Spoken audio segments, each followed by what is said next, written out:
The Reign of Tiberius, out of the first 6 Annals of Tacitus. By Cornelius Tacitus. Introduction. I am going to offer to the public the translation of a work, which, for wisdom and force, is in higher fame and consideration than almost any other that has yet appeared amongst men. It is in this way that Thomas Gordon begins the discourses, which he has inserted into his rendering of Tacitus, and I can find none better to introduce this volume, which my readers owe to Gordon's affectionate and laborious devotion. Caius Cornelius Tacitus, the historian, was living under those emperors, who reigned from the year 54 to the year 117 of the Christian era, but the place and the date of his birth are alike uncertain, and the time of his death is not accurately known. He was a friend of the younger Pliny, who was born in the year 61, and it is possible they were about the same age. Some of Pliny's letters were written to Tacitus. The most famous describes that eruption of Mount Vesuvius, which caused the death of old Pliny, and overwhelmed the cities of Pompeii and of Herculaneum.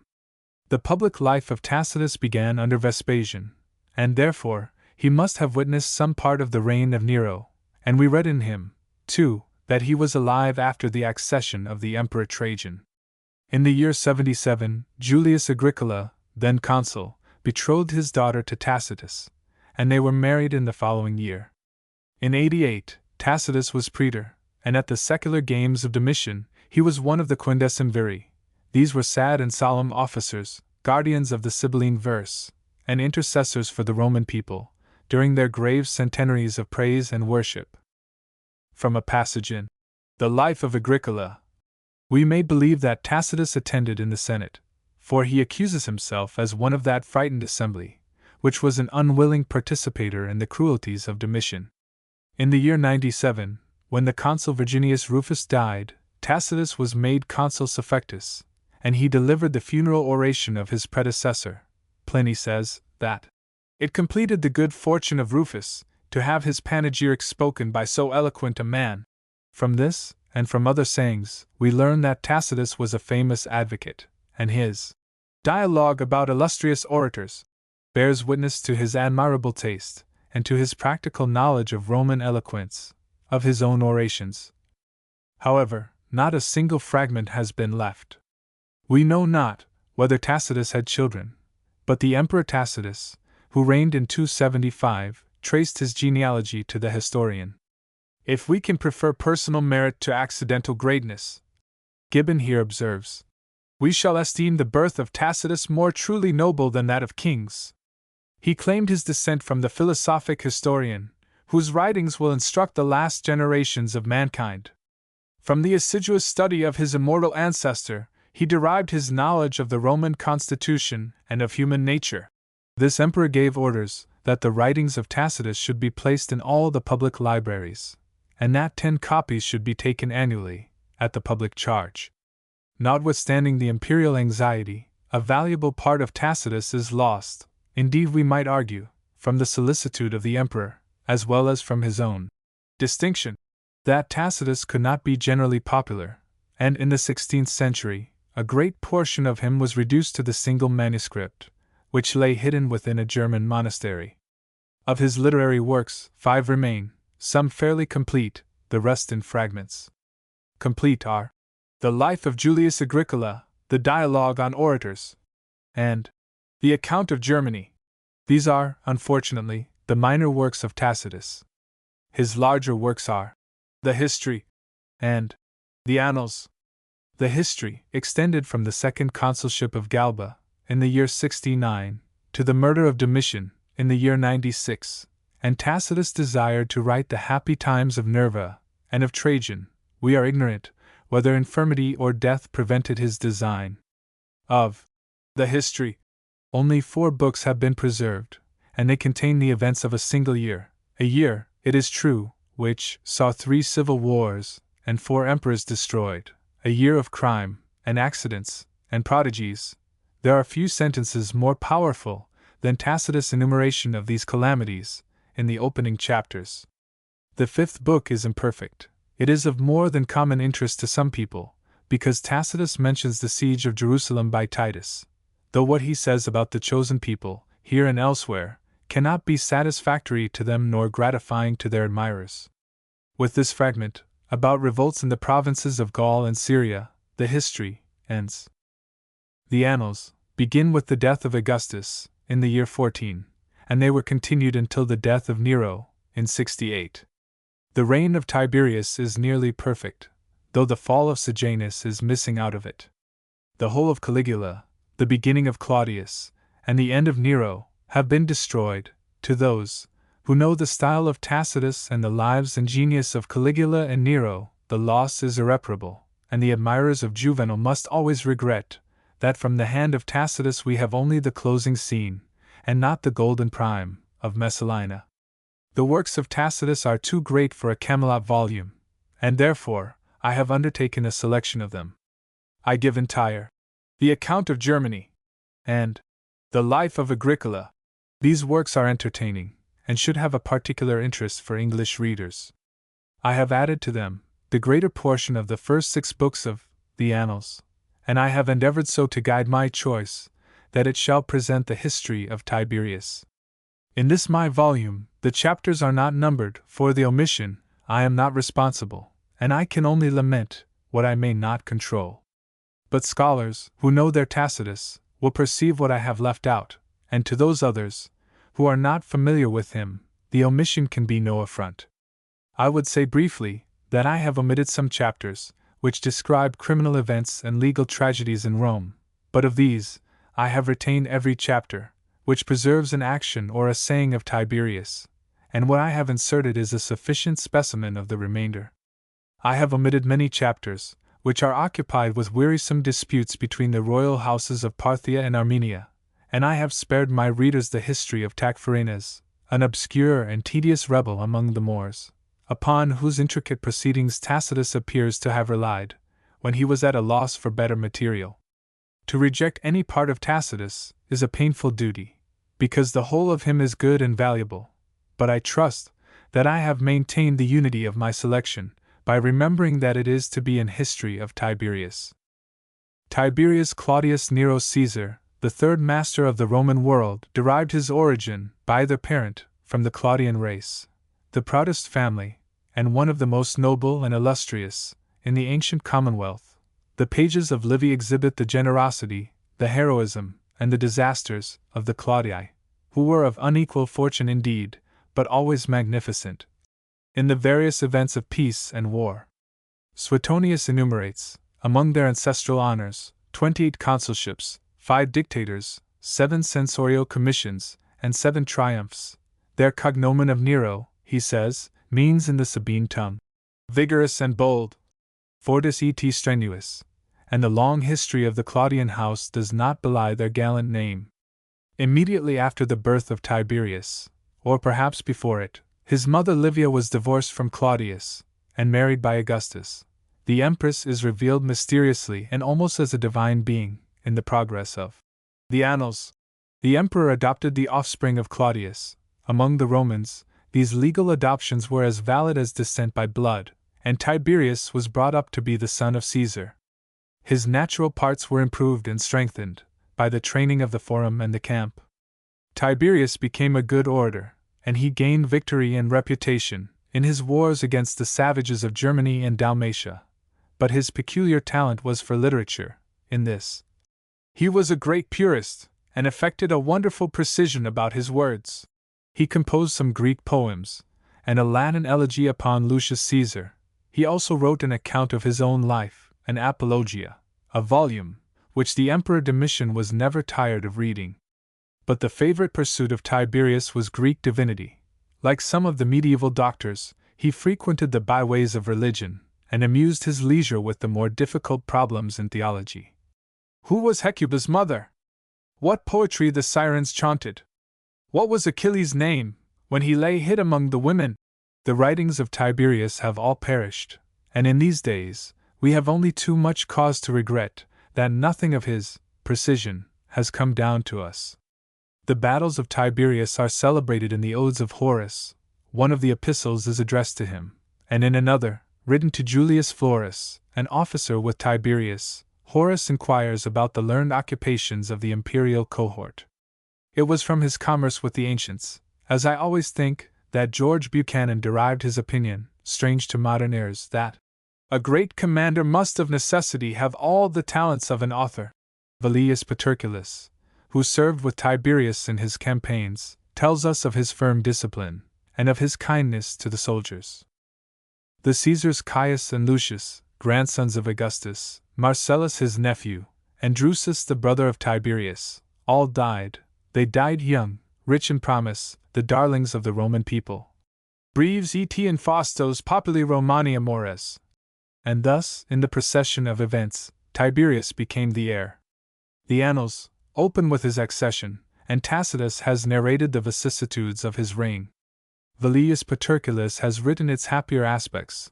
He describes how the Pax Augusta, the Roman peace, delivered every quarter of the world from violence. He celebrates the return of justice and prosperity, of order, of mild and equable taxation, of military discipline and magisterial authority. It is like the Saturnian reign, which Virgil sings in the Eclogue. Pollio. The first action of Tiberius was to canonize his father, and Augustus was translated to the banquet of the gods. Augustus was his great example. He not only called him, but considered him, divine. Non appellevit eum sed facit deum. The Latin of Paterculus is here so elegant and happy, that, for the pleasure of the learned, I transcribe it. For others, I have already given something of the sense. Revocata in forum fides, sub moda e foro seditio, ambitio campo, discordia curia, sepultique ac situ obsidi, justitia, equitas, industria, civitati, redditi, accessit magistratibus auctoritas, senatri majestas, judiciis gravitas, compressa theatralis seditio, rect faciendi, omnibus aut incussa voluntas aut imposita necessitas. Honoranta recta, prava puniunter. Suspicit potentem humilis, non timit. Antecedit, non contemnit, humiliarem potens. Quando a nona moderatio? Quando pax leisure? Diffusa in orientis occidentis tractus, quicquid meridiano aut septentrione finiter, pax augusta, per omnes terram orbis angulos metus servatum uns. Fortuita non civium tantomodo, sed urbium damna, principis munificentia vindicat. Restituti urbs agi, vindicti ab injurious magistratuum provincii. Honor dignus paritissimus, pena in malos sera, sed aliqua. Superator equitate gratia, ambitio virtut, nam facer rect civ sos, princeps optimus faciendo docet, cumque sit imperio maximus, exemplo major est. Tiberius reigned from the year 14 to the year 37. He died in the villa of Lucullus, and he was buried in the mausoleum of the Caesars. The manner of his death is variously related. Tacitus gives one account, Suetonius another. According to the last writer, he died like George II, alone, having just risen from his bed, and he was thus found by his attendants. Seneca cum scribit subito vocatus ministris, ac nemini respondent, consurrexus, nec procul electulo, deficientibus viribus, concedis. Tiberius was tall and beautiful. Suetonius tells us of his great eyes, which could see in the dark, of his broad shoulders, his martial bearing, and the fine proportion of his limbs. He describes, too, the unusual strength of his hands and fingers, especially of the left hand. His health was good, because, from his 30th year, he was his own physician. Valetudine prosperema usus est, tempori cadem principitus pene toto propilisa, quambis a trigesimo etatis anno arbitratium so rexerit, sine adjudimento concilio medicorum. The Emperor Julian describes him. Severe and grim, with a statesman's care, and a soldier's frankness, curiously mingled. This was in his old age. At Rome is a sculpture of Tiberius. He is represented young, seated, crowned with rays, exceedingly handsome and majestic. If the figure were not known to be a Caesar, the beholder would say it was a god.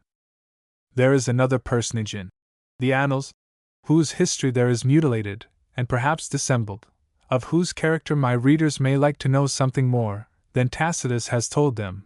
I mean Sejanus, a man always to be remembered, because whatever judgment we may form about his political career, and on this question the authorities are divided, yet it is admitted by them all that he introduced those reforms among the praetorian cohorts which made them for a long time proprietors of the throne and the disposers of the imperial office. To this minister, Paterculus attributes as many virtues as he has bestowed upon Tiberius.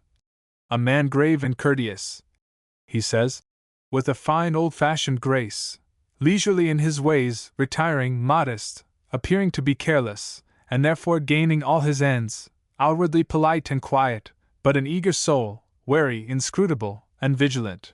Whatever he may have been in reality, he was at one time valued by Tiberius.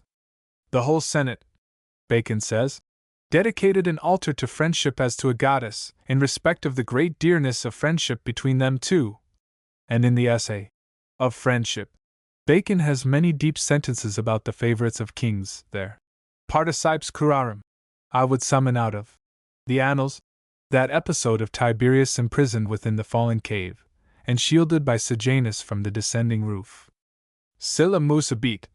Sejanus has propitiated no muse, and although something more than the invita taciturnitatis of the poet lies heavy upon his reputation, he shall find no apologist in me. But over against the hard words of Tacitus, it is only fair to place the commendations of Paterculus, and even Tacitus remarks that after the fall of Sejanus, Tiberius became worse, like Henry VIII, after the fall of Wolsey. Livia and Sejanus are said by Tacitus to have restrained the worst passions of the emperor. The two best authorities contradict one another. They differ, as much as our political organs differ, about the characters of living statesmen, and who are we, to decide absolutely, from a distance of 2,000 years, at our mere caprice, and generally without sufficient evidence, that one ancient writer is correct, and another dishonest or mistaken. This is only less absurd than to prefer the groping style and thoughts of a modern pedant, usually a German as well, to the clear words of an old writer, who may be the sole remaining authority for the statements we presume to question, or for those very facts upon which our reasonings depend. And how easy it is to misunderstand what we read in ancient histories, to be deceived by the plainest records, or to put a sinister interpretation upon events, which in their own time were passed over in silence, or officially explained as harmless. Let me take an illustration of what I mean from something recent. Every one must remember the last hours of the Emperor Frederick, the avenues to his palace infested by armed men, the gloom and secrecy within, without, an impatient air, and the posting to and fro of messengers. We must own that the ceremonials of the Prussian court departed in a certain measure from the ordinary mild usage of humanity, but we attributed this to nothing more than the excitement of a youthful emperor, or the irrepressible agitation of German officials. But if these events should find a place in history, or if the annals of the kings of Prussia should be judged worth reading by a distant age, who could blame an historian for saying that these precautions were not required for the peaceful and innocent devolution of the crown from a father to his son? Would not our historian be justified, if he referred to the tumults and intrigues of a praetorian election, if he compared these events to the darkest pages in Suetonius, or reminded his readers of the most criminal narratives in the authors of the Augustan history? From Sejanus and the Emperor William, I return once more to Tiberius, from the present Kaiser to a genuine Caesar. It is not my purpose here to abridge Tacitus, to mangle his translator, nor to try and say what is better said in the body of the volume, but when my readers have made themselves acquainted with Tiberius, they may be glad to find some discussion about him, as he is presented to us in the Annals, and among all the personages of history. I doubt if there be a more various or more debated character. Mr. Matthew Arnold thus describes him, and these verses express the popular belief, with great felicity. I must leave my readers to make their own final judgment for themselves. Whether Tacitus will have helped them to a decision, I cannot guess. He seems to me to deepen the mystery of Tiberius. At a first reading, and upon the surface, he is hostile to the emperor. There is no doubt that he himself remained hostile, and that he wished his readers to take away a very bad impression. But, as we become familiar with his pages, as we ponder his words and compare his utterances, we begin to suspect our previous judgment. Another impression steals upon us, and a second, and a third, until there grows imperceptibly within us a vision of something different. Out of these dim and floating visions, a clearer image is gradually formed, with lineaments and features, and at length, a new Tiberius is created within our minds, just as we may have seen a portrait emerge under the artist's hand, from the intricate and scattered lines upon an easel. Then it dawns upon us that, after all, Tacitus was not really an intimate at Capri, that he never received the secret confidences of Tiberius, nor attended upon his diversions. And at last it is borne in upon us, as we read, that, if we put aside rumors and uncertain gossip, whatever Tiberius does and says is unusually fine, but that Tacitus is not satisfied with recording words and actions, that he supplies motives to them, and then passes judgment upon his own assumptions, that the evidence for the murder of Germanicus, for instance, would hardly be accepted in a court of law, and that if Piso were there found guilty, the emperor could not be touched. At any rate, we find it stated in the Annals that Tiberius by the temptations of money was incorruptible, and he refused the legacies of strangers, or of those who had natural heirs. He wished to restore the people to severe manners, like many sovereigns, unlike the most of them. In his own household, he observed the ancient parsimony. Besides the severa paupertas of Camillus and Fabricius, he had something of their primitive integrity, and he declined, with scorn, to be an accomplice in the proposed assassination of Arminius. Non fraude nec occultus, sed pallam et armatum, populum Romanum host soas ulcissae. He protected magistrates and poor suitors against the nobles. He refused to add to the public burdens by pensioning needy senators, but he was charitable to poor debtors, and lavish to the people, whether Romans or provincials, in times of calamity and want. Not least admirable was his quiet dignity. In periods of disturbance and of panic, he refused to hurry to the mutinous legions, or to a mean rebellion in Gaul, and he condescended to reason excellently about his behavior, when his people were sane enough to listen. He was both sensible and modest. He restrained the worship of Augustus, lest through being too common it should be turned into an idle ceremony. He refused the worship of himself, except in one temple dedicated equally to the Senate and to the Emperor. Tiberius could be pathetic too. I bewail my son, and ever shall bewail him, he says of Germanicus, and again. Eloquence is not measured by fortune, and it is a sufficient honor if he be ranked among the ancient orators. Princes are mortal, he says again. The commonwealth eternal. Then his wit, how fine it was, how quick his humor, when he answered the tardy condolences from Troy by lamenting the death of Hector, when he advised an eager candidate not to embarrass his eloquence by impetuosity. When he said of another, a low, conceited person, he gives himself the airs of a dozen ancestors, videtur mihi ex esse natus. When he muttered in the Senate, O homines ad servitudem paratos, when he refused to become a persecutor. It would be much better if the gods were allowed to manage their own affairs, deorum injurias discuri. In all this, in his leisured ways, in his dislike of parade and ceremonial, in his mockery of flatterers and venal patriots, how like to Charles II, the last king of England, who was a man of parts. And no one will deny parts to Tiberius. He was equal to the burden of imperial cares. The latest researches have discovered that his provincial administration was most excellent, and even Tacitus admits that his choice of magistrates could not have been better. He says, in another passage, the emperor's domains throughout Italy were thin, the behavior of his slaves modest, the freedmen who managed his house few, and in his disputes with particulars, the courts were open and the law equal. This resembles the account of Antoninus Pius, by Marcus Aurelius, and it is for this modesty, this careful separation between private and public affairs, that Tacitus has praised Agricola. I am well contented with the virtues of the Antonines, but there are those who go beyond. I have seen a book entitled The History of that Inimitable Monarch Tiberius, who in the 14th year of his reign requested the Senate to permit the worship of Jesus Christ, and who suppressed all opposition to it.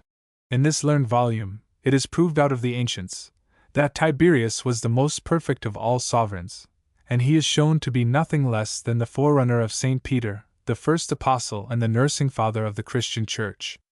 The author was a Cambridge divine, and one of their professors of mathematics. A science, Goldsmith says, to which the meanest intellects are equal. Upon the other hand, we have to consider that view of Tiberius, which is thus shown by Milton. This theme is enlarged by Suetonius, and evidently enjoyed. He represents Tiberius as addicted to every established form of vice, and as the inventor of new names, new modes, and a new convenience for unheard of immoralities. These propensities of the emperor are handled by Tacitus with more discretion, though he does not conceal them. I wish neither to condemn nor to condone Tiberius. I desire, if it be possible, to see him as he is, and whether he be good or bad, he is very interesting. I have drawn attention to what is good in the Annals, because Tacitus leans with all his weight upon the bad, and either explains away what is favorable, or passes over it with too light a stroke. At the end, I must conclude, as I began, that the character of Tiberius is a mystery. It is a commonplace that no man is entirely good nor entirely evil, but the histories of Tiberius are too contradictory to be thus dismissed by a platitude. It is not easy to harmonize Paterculus with Suetonius. It is impossible to reconcile Tacitus with himself, or to combine the strong, benevolent ruler with the Minotaur of Capri. The admirers of an almost perfect prose must be familiar with a story, which is not the highest effort of that prose. They will remember a certain man with a double nature, like all of us, but unlike us, able to separate his natures, and to personate at will his good or evil genius. Tiberius was fond of magic, and of the curious arts. It may be that he commanded the secrets of which Mr. Stevenson has dreamed. The readers of the Annals have seen enough of blood, of crime, and of Tiberius, and I would now engage their attention upon a more pleasing aspect of imperial affairs. I wish to speak about the empire itself, about its origin, its form, its history, and if my powers were equal to the task, I would sketch a model emperor, Marcus Aurelius, or the elder Antonine. Gibbon has described the limits of the Roman Empire, which comprised the fairest part of the earth, and the most civilized portion of mankind. Its boundaries were the Rhine and Danube on the north, the Euphrates on the east, towards the south, the sandy deserts of Arabia and Africa, and upon the west, the Atlantic Ocean. It was over this extensive monarchy that Caesar reigned.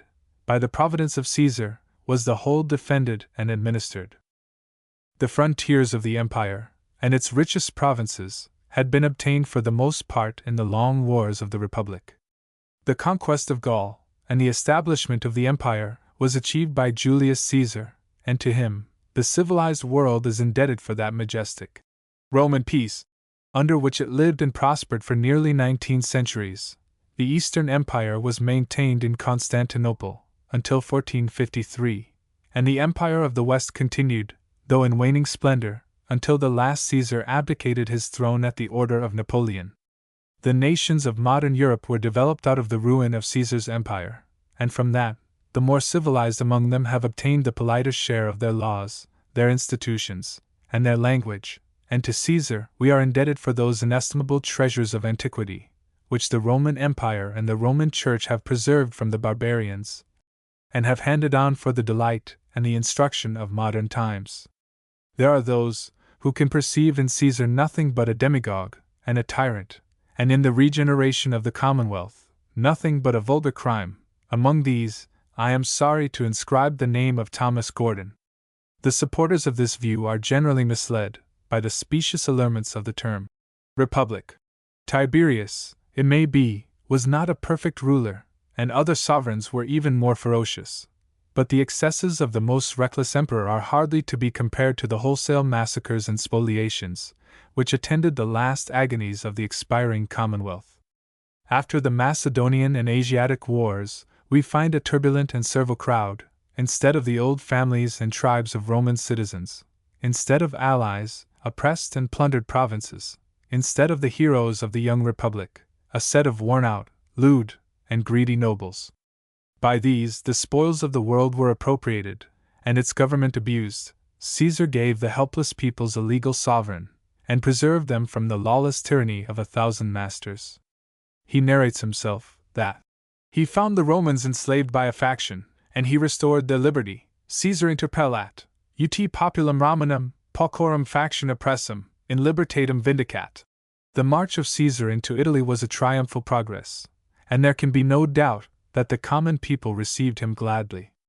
Again he says, Nihil esse rem publicum, appellationem modo, sine corpore et specie. The Republic is nothing but an empty name, a phantom and a shadow. That Caesar should have seen this is the highest evidence of his genius. That Cicero did not see it is to himself, and to his country, the great misfortune of his career, and to his admirers, one of the most melancholy events in Roman history. The opinions of Tacitus were not far removed from the opinions of Cicero, but they were modified by what he saw of Nerva and of Trajan. He tells us how Agricola looked forward to the blessings of a virtuous prince, and his own thoughts and writings would have been other than they are, had he witnessed the blameless monarchy of Hadrian and the Antonines. The victims of a bad emperor were taken usually from among the nobles. Many of them were little better than their destroyer, and his murders were confined, almost invariably, within the walls of Rome. But the benefits of the imperial system were extended into all the provinces, and the judgment seat of Caesar was the protection of innumerable citizens. Many were the mistakes, many the misfortunes, deplorable the mischiefs, of the imperial administration. I wish neither to deny, nor to conceal them, but here I must content myself with speaking broadly, with presenting a superficial view of things, and upon the whole, the system of the emperors was less bad than the decayed and inadequate government, out of which it was developed. For the change from the Republic to the Empire was hardly a revolution, and the venerable names and forms of the old organization were religiously preserved. Still, the consuls were elected, the Senate met and legislated, praetors and legates went forth into the provinces, the legions watched upon the frontiers, the lesser magistrates performed their office. But above them was Caesar, directing all things, controlling all things, the imperator and universal tribune, in whose name all was done, the praesens divus, on whom the whole depended, at once the master of the imperial commonwealth, and the minister of the Roman people. The Annals, and the history of Tiberius, have detained us, for the most part, within the capital. The Agricola brings us into a province of the empire, and the account of Germany will take us among the savages beyond the frontier. I need scarcely mention that our country was brought within the Roman influence by Julius Caesar, but that Caesar's enterprise was not continued by Augustus, nor by Tiberius, though Caligula celebrated a fictitious triumph over the unconquered Britons, that a war of about 40 years was undertaken by Claudius, maintained by Nero, and terminated by Domitian, who were respectively the most stupid, the most dissolute, and the most timid of all the emperors. It was in the British wars that Vespasian began his great career, monstratus fatus. But the island was not really added to the empire until Agricola subdued it for Domitian. The life of Agricola is of general interest because it preserves the memory of a good and noble Roman. To us, it is of special interest because it records the state of Britain when it was a dependency of the Caesars. Adjectus Britannis Imperio. Our present fashions in history will not allow us to think that we have much in common with those natives whom Tacitus describes, but fashions change, in history as in other things, and in a wiser time we may come to know, and be proud to acknowledge that we have derived a part of our origin, and perhaps our fairest accomplishments, from the Celtic Britons. The narrative of Tacitus requires no explanation, and I will only bring to the memory of my readers Cooper's good poem on Boadicea. We have been dwelling upon the glories of the Roman Empire. It may be pardonable in us, and it is not unpleasing, to turn for a moment, I will not say to the too vast orb of our fate, but rather to that empire which is more extensive than the Roman, and destined to be, I hope, more enduring, more united, and more prosperous. Horace will hardly speak of the Britons as humane beings, and he was right. In his time, they were not a portion of the Roman world, they had no part in the benefits of the Roman government. He talks of them as beyond the confines of civility. In ultimos orbis Britannos, as cut off by the estranging sea, and they're jubilant in their native practices. Vicem Britannos hospitabus feros. But Cooper says, no less truly, of a despised and rebel queen. The last battles of Agricola were fought in Scotland, and in the pages of Tacitus, he achieved a splendid victory among the Grampian hills. Gibbon remarks, however, the native Caledonians preserved in the northern extremity of the island their wild independence, for which they were not less indebted to their poverty than to their valor. Their incursions were frequently repelled and chastised, but their country was never subdued. The masters of the fairest and most wealthy climates of the globe turned with contempt from gloomy hills assailed by the winter tempest, from lakes concealed in a blue mist, and from cold and lonely heaths, over which the deer of the forest were chased by a troop of naked barbarians. The Scotch themselves are never tired of asserting, and of celebrating, their independence. Scotland imposed a limit to the victories of the Roman people, Scaliger says in his Compliments to Buchanan. But it may be questioned whether it were an unmixed blessing to be excluded from the empire, and to offer a sullen resistance to its inestimable gifts of humane life, of manners, and of civility. To these things, the Germans also have manifested a strong dislike, and they are more censurable than the Scotch, because all their knowledge of the Romans was not derived from the intercourse of war. The Germany of Tacitus is a document that has been much discussed, and these discussions may be numbered among the most flagrant examples of literary intemperance, but this will not surprise us, when we allow for the structure of mind, the language, and the usual productions of those to whom the treatise is naturally of the greatest importance. In the description of the Germans, Tacitus goes out of his way to laugh at the licentia vedestatis, the debauches of pedants and antiquarians, as though he suspected the fortunes of his volume, and the future distinctions of the Teutonic genius. For sane readers, it will be enough to remark that the Germany of Tacitus was limited, upon the west, by the natural and proper boundary of the Rhine, that it embraced a portion of the Low Countries, and that, although he says it was confined within the Danube, yet the separation is not clear between the true Germans and those obscure tribes, whose descendants furnish a long enumeration of titles to the present melancholy sovereign of the House of Austria. Gibbon remarks, with his usual sense, in their primitive state of simplicity and independence, the Germans were surveyed by the discerning eye, and delineated by the masterly pencil of Tacitus, the first historian who supplied the science of philosophy to the study of facts. The expressive conciseness of his descriptions has deserved to exercise the diligence of innumerable antiquarians, and to excite the genius and penetration of the philosophic historians of our own time. Upon a few sentences out of the Germania, which relate to the kings, to the holding of land, to the public assemblies, and to the army, an imposing structure of English constitutional history has been erected. Our modern historians look upon this treatise with singular approval, because it shows them, they say, the habits of their own forefathers in their native settlements. They profess to be enchanted with all they read, and in their works they betray their descent from the ancestors they admire. Gibbon says prettily, whenever Tacitus indulges himself in those beautiful episodes, in which he relates some domestic transaction of the Germans or of the Parthians, his principal object is to relieve the attention of the reader from an uniform scene of vice and misery. Whether he succeeds, I must leave my readers to decide.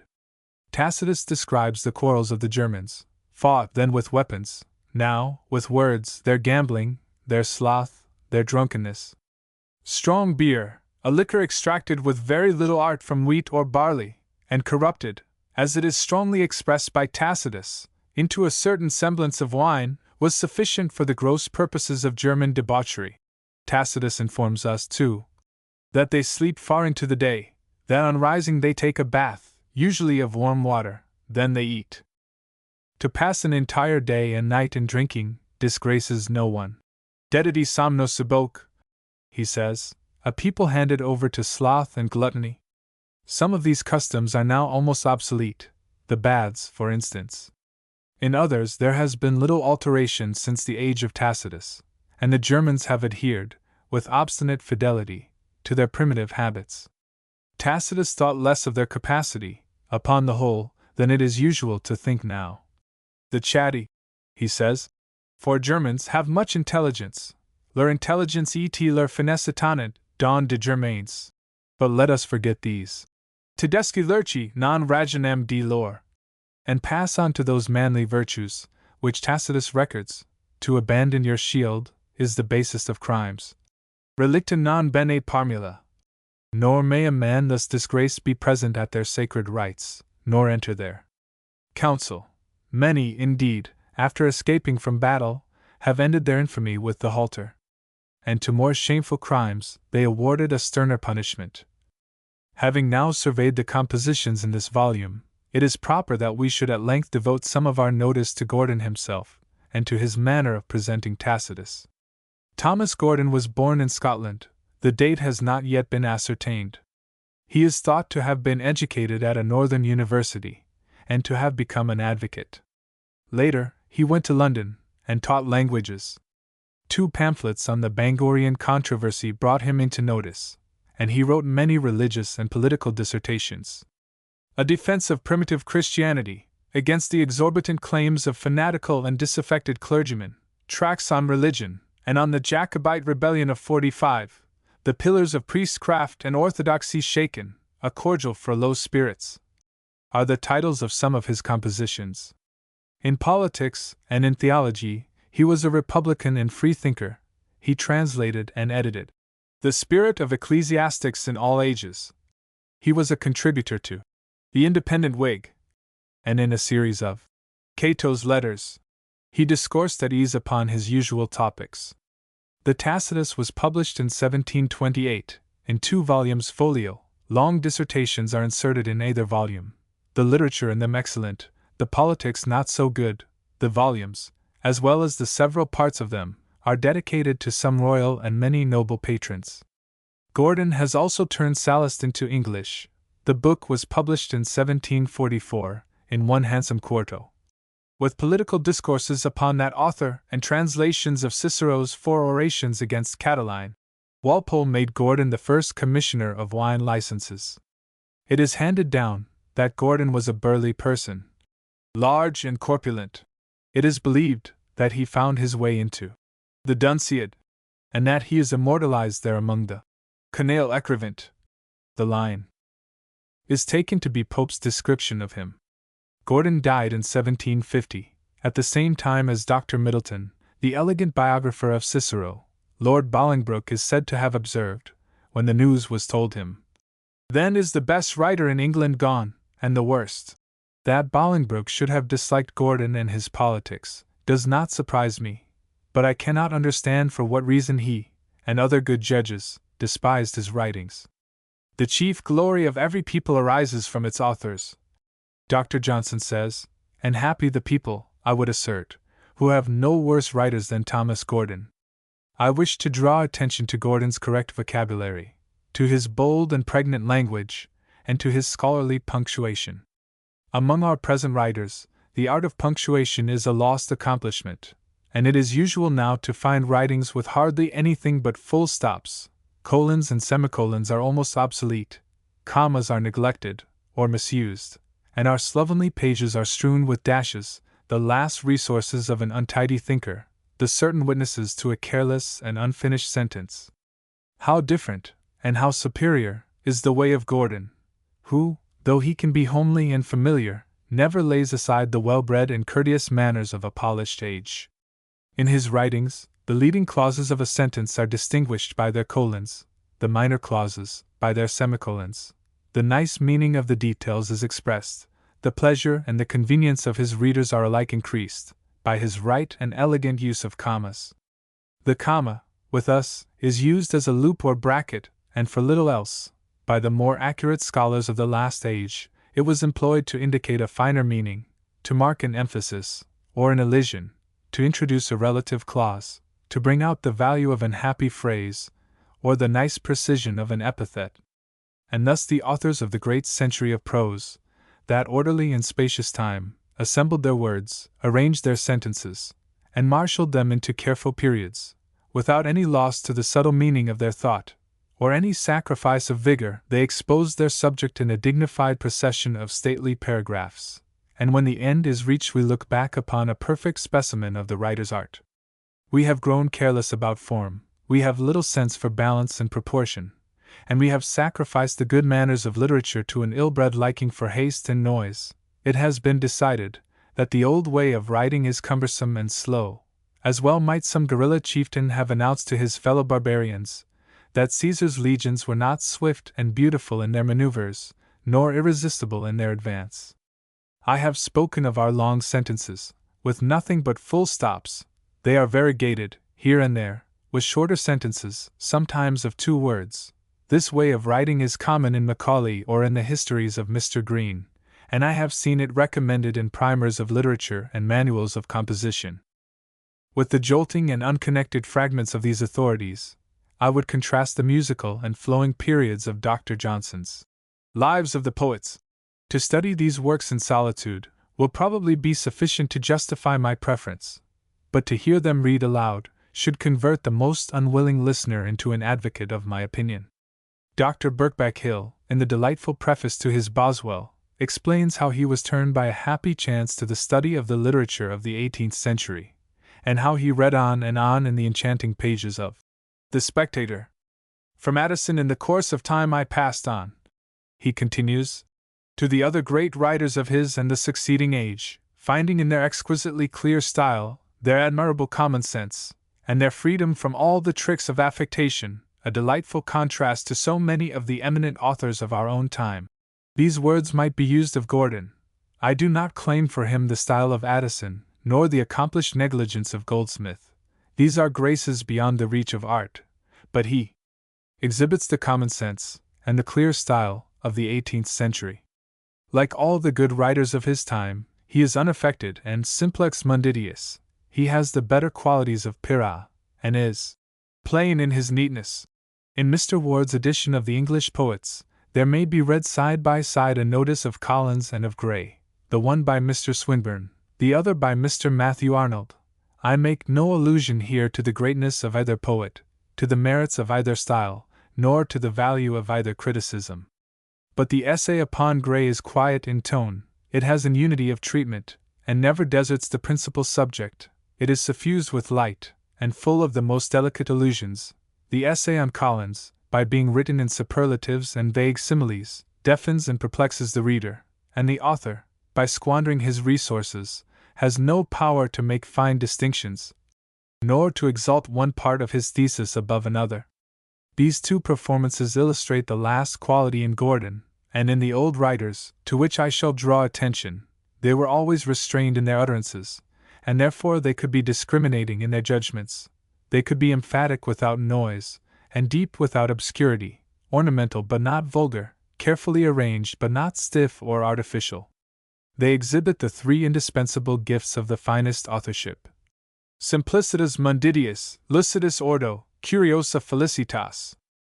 In this volume, Gordon's punctuation has been generally followed.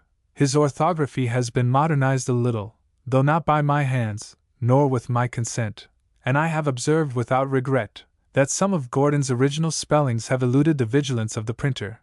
That stern official would by no means listen to my entreaties for the long SS, the turnover words, or the bounteous capitals, which add so much to the seductive and sober dignity of an 18th century page. But on the whole, we have given a tolerable reproduction of Gordon's folio. In the 2nd edition, he himself made more changes than improvements. I will not say that Gordon has always conveyed the exact meaning of the sentences of Tacitus, but he has done what is better and more difficult. He has grasped the broad meaning of his author, and caught something of his lofty spirit. A translation, he says, ought to read like an original. And Gordon has not failed, I think, to reach this perfection. It is not commonly attained among translators, Gordon says of one rendering of Tacitus. 'Tis not the fire of Tacitus, but his embers, quenched with English words, cold, and got hic. Of the author of another version, he says, learning is his chief accomplishment, and thence his translation is a very poor one. This judgment is true of most modern translations from the ancients. They may be correct versions, but are miserable English. The authors, while studying the most perfect models of the art of writing, have produced copies which are not literature at all. From this low company, I would rescue Sir Charles Bowen's Virgil, a delightful poem, to those who are ignorant of Latin, an exquisite production, and an amazing triumph, to those who converse with the original. There are many English translations of Tacitus, the first, by Sir Henry Savile and one Greenway, the former, says Gordon, has performed like a schoolmaster, the latter like a schoolboy. Anthony Alwood writes in another strain, in the Athenae Oxoniennes. A rare translation it is, and the work of a very great master indeed, both in our tongue and that story.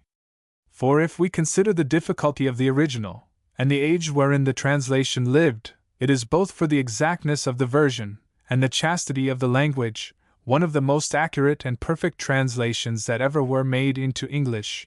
There is a rendering by Murphy, diffuse and poor, a dilution of Gordon, worthy neither of Tacitus nor of the English tongue. There are translations, too, into almost every modern language. I would give the highest praise to Davanzati, a scholar of Tuscany, who lived in the 16th century. In French, I cannot but admire the labors of M.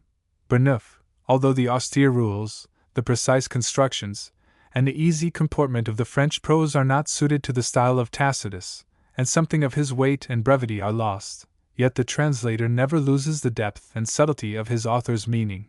His work is agreeable to read, and very useful to consult. The maps and the genealogical tables in the 3 volumes of Messrs. Church and Brodribb's translation are also of the greatest service, and the notes are sometimes most amusing. Of Tacitus himself, there is little for me to say. Those who know him can judge for themselves. To those who do not, no words are able to convey an adequate impression. Who is able to infuse into me, Cardinal Newman asks, or how shall I imbibe a sense of the peculiarities of the style of Cicero or Virgil, if I have not read their writings? No description, however complete, could convey to my mind an exact likeness of a tune, or an harmony, which I have never heard, and still less of a scent, which I have never smelled. And if I said that Mozart's melodies were as a summer sky, or as the breath of Zephyr, I shall be better understood by those who knew Mozart than by those who did not. These truths are little remembered by modern critics, though, indeed, it is not possible to convey to a reader adequate notions about the style of an author, whom that reader has not pondered for himself. About his thoughts or his subjects, it may be different. Still, I may write something about the manner of Tacitus, which will not violate Cardinal Newman's laws, nor be an outrage to taste and common sense. It is the great excellence of a writer, says Dr. Johnson, to put into his book as much as it will hold. And if this judgment be sound, then is Tacitus the greatest of all writers in prose. Gordon says of him, he explains events with a redundancy of images, and a frugality of words. His images are many, but close and thick. His words are few, but pointed and glowing, and even his silence is instructive and affecting. Whatever he says, you see, and all that you see affects you. Let his words be ever so few, his thought and matter are always abundant. His imagination is boundless, yet never outruns his judgment. His wisdom is solid and vast, yet always enlivened by his imagination. He starts the idea, and lets the imagination pursue it. The sample he gives you is so fine, that you are presently curious to see the whole piece, and then you have your share in the merit of the discovery, a compliment which some able writers have forgot to pay to their readers. I would remark here that many of the old writers give me the sense of handling things. They are definite and solid, while some of the moderns appear to play with words only, and never to come up with the objects of their pursuit. We are too often ravished with a sonorous sentence, as Dr. Johnson says, of which, when the noise is past, the meaning does not long remain. But of Tacitus, Gordon says, his words and phrases are admirably adapted to his matter and conceptions, and make impressions sudden and wonderful upon the mind of man. Style is a part of genius, and Tacitus had one peculiar to himself, a sort of language of his own, one fit to express the amazing vigor of his spirit, and that redundancy of reflections which for force and frequency are to be equaled by no writer before nor since. Dr. Johnson, however, says in another place, Tacitus, sir, seems to me rather to have made notes for an historical work than to have written a history. I must own that upon the subject of Tacitus, I prefer the sentiments of Gordon, and Montaigne would agree with me, for he says, "I do not know any author who, in a work of history, has taken so broad a view of human events, or given a more just analysis of particular characters." The impressions of Tacitus are indeed wonderful. I doubt whether volumes could bring us nearer to the mutinous legions than the few chapters in which he records their history. I am always delighted by Gordon's way of telling the battle in which the iron men of Sacrovir were overthrown. The account begins on page 139. Then how satisfying is the narrative of the wars in Germany, of the shipwreck, of the funeral of Varus and the slaughtered legions. How pleasing the description of Germanicus' antiquarian travels in Egypt and in Greece. Though Tacitus is not a maker of descriptions, in our modern sense, there is but one description in the Annals. So far as I remember, it is of Capri, and it is not the sort that would be quoted by a reviewer as a beautiful cameo of description. With Tacitus, a field of battle is not an occasion for word painting, as we call it. The battle is always first, the scenery of less importance. He tells what it is necessary to know, but he is too wise to think that we can realize from words a place which we have never seen, and too sound in his taste to forget the wholesome boundaries between poetry and prose. This is the way of all the ancient writers.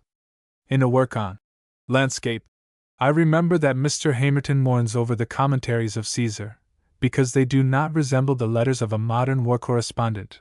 Ascom, on the other hand, a man of real taste and learning, says of the commentaries, "All things be most perfectly done by him. In Caesar only could never yet fault be found." I agree with Ascom. I think I prefer the commentaries as they are, chaste and quiet. I really prefer them to Mr. Kinglake's Crimean War, or to Mr. Forbes' Dispatches, or even to the most effusive pages of Mr. Stanley's book on Africa. In The Life of Agricola, I would mention the simplicity of the treatment and the excellence of the taste.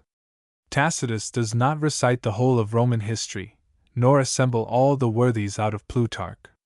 Agricola is not compared to the pyramids, to the Flavian Circus, nor to any works of art and literature. These flights of imagination were not known to the ancients. But in a learned modern, I have seen Dante compared to Wagner's operas, to the Parthenon and St. Peter's, and to Justinian's Code. The sanctities of private life are not violated, yet we know everything that it is decent to know about Agricola. Lord Coleridge has given a beautiful rendering of the closing passages of the Agricola. In his account of Mr. Matthew Arnold, these elegant papers are not only models of good English, but are conspicuous, among recent obituary notices, for their fine taste and their becoming reticence.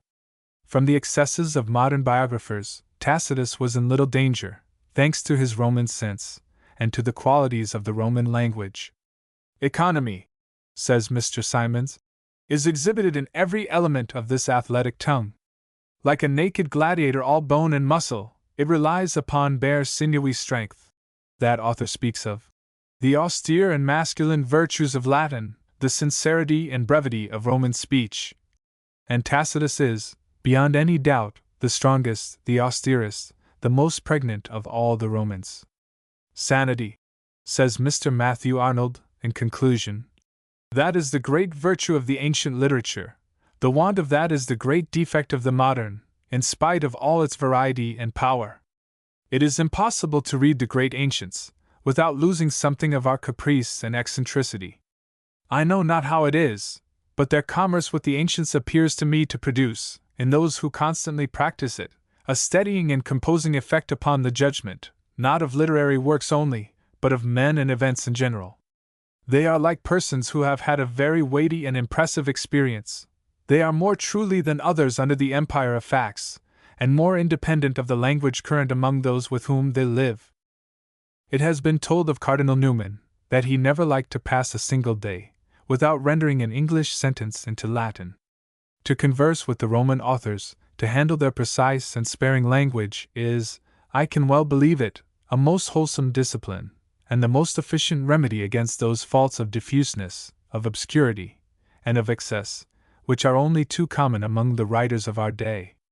It may have been to this practice that Cardinal Newman owed something of his clearness, and of his exquisite simplicity, and for his style, he should be idolized by every one who has a taste for literature. I have said many things in praise of the ancient authors. It pleases me, as I finish, to offer my humble tribute to an author who is quite our own, to one who in all his writings has bequeathed us perfect models of chaste, of lucid, and of melodious prose. New College, Oxford, September 15, 1890. The first 6 books of the Annals of Tacitus. Being in History of the Emperor Tiberius. The Annals of Tacitus. Book I, AD 14 and 15. Kings were the original magistrates of Rome. Lucius Brutus founded liberty and the consulship. Dictators were chosen occasionally, and used only in pressing exigencies.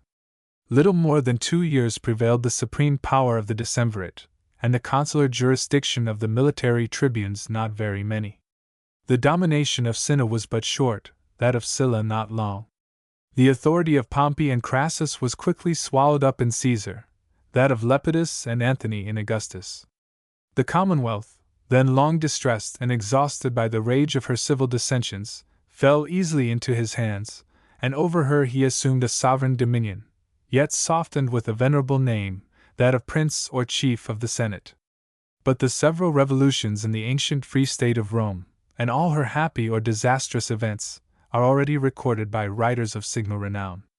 Nor even in the reign of Augustus were there wanting authors of distinction and genius to have composed his story, till by the prevailing spirit of fear, flattery, and abasement they were checked. As to the succeeding princes, Tiberius, Caligula, Claudius, and Nero, the dread of their tyranny, whilst they yet reigned, falsified their history, and after their fall, the fresh detestation of their cruelties inflamed their historians. Hence my own design of recounting briefly certain incidents in the reign of Augustus, chiefly towards his latter end, and of entering afterwards more fully into that of Tiberius and the other 3, unbiased as I am in this undertaking by any resentment, or any affection, all the influences of these personal passions being far from me. When, after the fall of Brutus and Cassius, there remained none to fight for the Commonwealth, and her arms were no longer in her own hands, when Sextus Pompeius was utterly defeated in Sicily, Lepidus bereft of his command, Mark Antony slain, and of all the chiefs of the late dictator's party, only Octavius his nephew was left, he put off the invidious name of Triumvir, and styling himself consul, pretended that the jurisdiction attached to the tribuneship was his highest aim, as in it the protection of the populace was his only view. But when once he had laid his foundations wider, secured the soldiery by liberality and donations, gained the people by store of provisions, and charmed all by the blessings and sweetness of public peace, he began by politic gradations to exalt himself, to extend his domination, and with his own power to consolidate the authority of the Senate, jurisdiction of the magistrate, and weight and force of the laws, usurpations in which he was thwarted by no man. All the bravest republicans and his most daring foes were slain in battle, or gleaned up by the late sanguinary proscriptions. And for the surviving nobility, they were covered with wealth, and distinguished with public honors, according to the measure of their debasement, and promptness to bondage. Add that all the creatures of this new power, who in the loss of public freedom had gained private fortunes, preferred a servile condition, safe and possessed, to the revival of ancient liberty with personal peril. Neither were the provinces averse to the present revolution and sovereignty of one, since under that of the people and Senate they had lived in constant fear and mistrust, sorely rent and harassed as they were by the raging competition amongst our grandees, as well as by the grievous rapine and exactions of our magistrates. In vain, too, under these their oppressions, had been their appeal to the protection of the laws, which were utterly enfeebled and borne down by might and violence, by faction and parties, nay, even by subornation and money. Moreover, Augustus, in order to fortify his domination with collateral bulwarks, raised his sister's son Claudius Marcellus, a perfect youth, to the dignity of pontiff and that of aedile, preferred Marcus Agrippa to 2 successive consulships, a man in truth meanly born but an accomplished soldier, and the companion of his victories, and Marcellus, the husband of Julia, soon after dying, chose him for his son-in-law. Even the sons of his wife, Tiberius Nero, and Claudius Drusus, he dignified with high military titles and commands, though his house was yet supported by descendants of his own blood. For into the Julian family and name of the Caesars he had already adopted Lucius and Caius, the sons of Agrippa, and though they were but children, either of them 17 years old, vehement had been his ambition to see them declared princes of the Roman youth and even designed to the consulship, while openly he was protesting against admitting these early honors. Presently, upon the decease of Agrippa, were these his children snatched away, either by their own natural but hasty fate, or by the deadly fraud of their stepmother Livia, Lucius on his journey to command the armies in Spain, Caius in his return from Armenia, ill of a wound, and as Drusus, one of her own sons, had been long since dead, Tiberius remained sole candidate for the succession. Upon this object centered all princely honors. He was by Augustus adopted for his son, assumed colleague in the empire, partner in the jurisdiction tribunitial, and presented under all these dignities to the several armies, instances of grandeur which were no longer derived from the secret schemes and plottings of his mother, as in times past, while her husband had unexceptionable heirs of his own, but thenceforth bestowed at her open suit. For as Augustus was now very aged, she had over him obtained such absolute sway, that for her pleasure he banished into the Isle of Planasia his only surviving grandson, Agrippa Posthumus, one, in truth, destitute of laudable accomplishments, in his temper untractable, and stupidly conceited of his mighty strength, but branded with no misdemeanor or transgression. The emperor had withal set Germanicus, the son of Drusus, over 8 legions quartered upon the Rhine, and obliged Tiberius to adopt him, though Tiberius had then a son of his own, one of competent years. But it was the study of Augustus, to secure himself and the succession by variety of stays and engraftments. War at that time there was none, except that in Germany, kept on foot rather to abolish the disgrace sustained by Quinctilius Varus, there slain with his army, than from any ambition to enlarge the empire, or for any other valuable advantage. In profound tranquillity were affairs at Rome. To the magistrates remained their wonted names. Of the Romans the younger sort had been born since the battle of Actium, and even most of the old during the civil wars. How few were then living who had seen the ancient free state! The frame and economy of Rome being thus totally overturned, amongst the Romans were no longer found any traces of their primitive spirit, or attachment to the virtuous institutions of antiquity. But as the equality of the whole was extinguished by the sovereignty of one, all men regarded the orders of the prince as the only rule of conduct and obedience, nor felt they any anxiety, while Augustus yet retained vigor of life, and upheld the credit of his administration with public peace, and the imperial fortune of his house.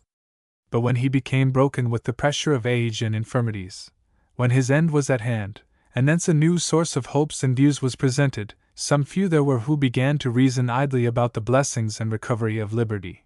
Many dreaded a civil war, others longed for one, while far the greater part were uttering their several apprehensions of their future masters. That naturally stern and savage was the temper of Agrippa, and by his public contumely enraged into fury, and neither in age nor experience was he equal to the weight of empire.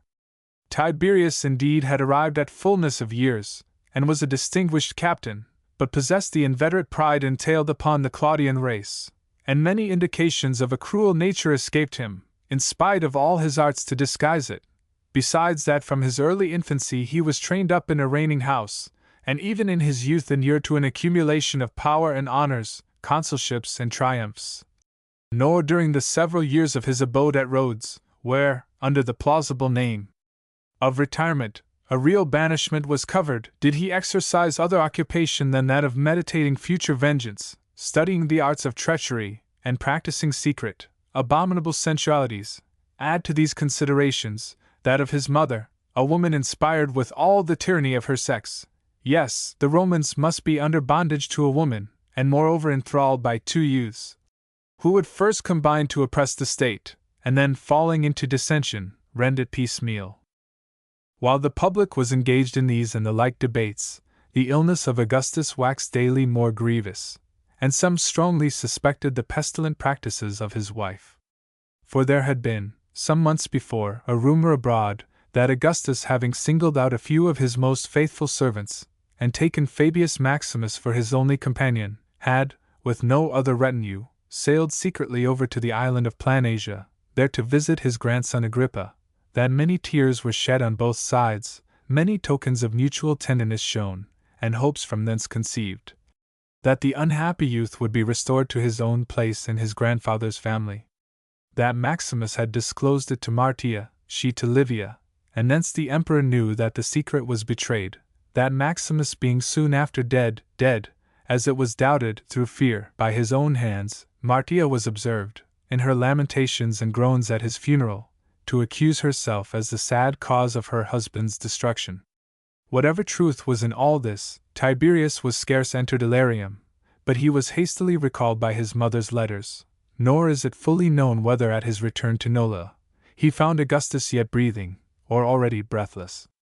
For Livia had carefully beset the palace, and all the avenues to it, with detachments of the guards, and good news of his recovery were from time to time given out. When she had taken all measures necessary in so great a conjuncture, in one and the same moment was published the departure of Augustus, and the accession of Tiberius. The first feat of this new reign was the murder of young Agrippa. The assassin, a bold and determined centurion, found him destitute of arms, and little apprehending such a destiny, yet was scarce able to dispatch him. Of this transaction Tiberius avoided any mention in the Senate. He would have it pass for done by the commands of Augustus, as if he had transmitted written orders to the tribune, who guarded Agrippa, to slay him the instant he heard of his grandfather's decease. It is very true that Augustus had made many and vehement complaints of the young man's obstinate and unruly demeanor, and even solicited from the Senate a decree to authorize his banishment, but he never hardened himself against the sentiments of nature, nor in any instance dipped his hands in his own blood. Either is it credible that he would barbarously sacrifice the life of his grandson for the security and establishment of his stepson. More probable it is that this hasty murder was purely the work of Tiberius and Livia, that the young prince, hated and dreaded by both, fell thus untimely, to rid the one of his apprehensions and a rival, and to satiate in the other the rancorous spirit of a stepmother. When the centurion, according to the custom of the army, acquainted Tiberius that his commands were executed, he answered, he had commanded no such execution, and the centurion must appear before the Senate, and for it be answerable to them. This alarmed Sallustius Crispus, who shared in all his secret counsels, and had sent the centurion the warrant. He dreaded that he should be arraigned for the assassination, and knew it equally perilous either to confess the truth, and charge the emperor, or falsely to clear the emperor, and accuse himself. Hence he had recourse to Livia, and warned her never to divulge the secrets of the palace, never to expose to public examination the ministers who advised, nor the soldiers who executed. Tiberius should beware of relaxing the authority of the prince, by referring all things to that of the Senate, since it was the indispensable prerogative of sovereignty for all men to be accountable only to one. Now at Rome, consuls, senators, and Roman knights were all rushing with emulation into bondage, and the higher the quality of each the more false and forward the men, all careful so to frame their faces, as to reconcile false joy for the accession of Tiberius, with feigned sadness for the loss of Augustus. Hence they intermingled fears with gladness, wailings with gratulations, and all with servile flattery. Sextus Pompeius and Sextus Appuleius, at that time consuls, took first the oath of fidelity to Tiberius, then administered it to Seius Strabo and Caius Tyrrhenius, the former captain of the Praetorian Guards, the other intendant of the public stores. The oath was next given to the Senate, to the people, and to the soldiery, all by the same consuls, for Tiberius affected to derive all public transactions from the legal ministry of the consuls, as if the ancient republic still subsisted, and he were yet unresolved about embracing the sovereign rule. He even owned in his edict for summoning the Senate, that he issued it by virtue of the tribunicial power granted him under Augustus. The edict, too, was short and unexceptionably modest. It imported that they were to consider of the funeral honors proper to be paid his deceased father. For himself he would not depart from the corpse, and further than this edict implied, he claimed no share in the public administration. Yet from the moment Augustus was dead, he usurped all the prerogatives of imperial state, gave the word to the praetorian cohorts, had soldiers about the palace, guards about his person, went guarded in the street, guarded to the Senate, and bore all the marks of majesty. Nay, he writ letters to the several armies in the undisguised style of one already their prince, nor did he ever hesitate in expression, or speak with perplexity, but when he spoke to the Senate. The chief cause of his obscurity there proceeded from his fear of Germanicus. He dreaded that he, who was master of so many legions, of numberless auxiliaries, and of all the allies of Rome, he, who was the darling of the people, might wish rather to possess the empire than to wait for it. He likewise, in this mysterious way of dealing with the Senate, sought false glory, and would rather seem by the commonwealth chosen and called to the empire, than to have crept darkly into it by the intrigues of a woman, or by adoption from a superannuated prince. It was also afterwards found that by this abstruseness and counterfeit irresolution he meant to penetrate into the designs and inclinations of the great men, for his jealous spirit construed all their words, all their looks, into crimes, and stored them up in his heart against a day of vengeance. When he first met the Senate, he would bear no other business to be transacted but that about the funeral of Augustus. His last will was brought in by the Vestal Virgins. In it Tiberius and Livia were appointed his heirs, Livia adopted into the Julian family, and dignified with the name of Augusta. Into the next and second degree of heirship he adopted his grandchildren and their children, and in the third degree he named the great men of Rome, most of them hated by him, but out of vainglory he named them, and for future renown. His legacies were not beyond the usual bounds. Only he left to the Roman people 400,000 great sesterces, footnote, 362,500 pounds, to the populace or common sort, 35,000, to every common soldier of the Praetorian Guards, 1,000 small sesterces, footnote, 8 pounds sixs, 8d, and to every soldier of the Roman legions 300. Footnote, 2 pounds tens. The funeral honors were next considered. The chief proposed were these. Asinius Gallus moved that the funeral should pass through the triumphal gate. Lucius Arruntius, that the titles of all the laws which he had made, and the names of all the nations which he had conquered, should be carried before the corpse. Valerius Messala added that the oath of allegiance to Tiberius should be renewed every year. And being asked by Tiberius whether at his instigation he had made that motion, "I spoke it as my opinion," says Messala, "nor will I ever be determined by any but my own, in things which concern the commonweal, let who will be provoked by my freedom." Only this new turn was wanting to complete the prevailing flattery of the time.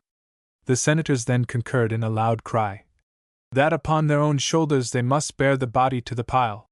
But Tiberius declined the offer from an arrogant show of moderation. Moreover, he cautioned the people by an edict not to disturb the funeral functions with a zeal overpassionate, as they had those of Julius Caesar, nor to insist that the corpse of Augustus should be burnt rather in the Forum than in the field of Mars, which was the place appointed. On the funeral day the soldiers under arms kept guard, a mighty mockery this to those who had either seen, or heard their fathers describe, the day when Caesar the dictator was slain. Servitude was then new, its sorrows yet fresh and bitter, and liberty unsuccessfully retrieved by a deed which, while it seemed impious to some, was thought altogether glorious by others, and hence tore Rome into tumults and the violence of parties.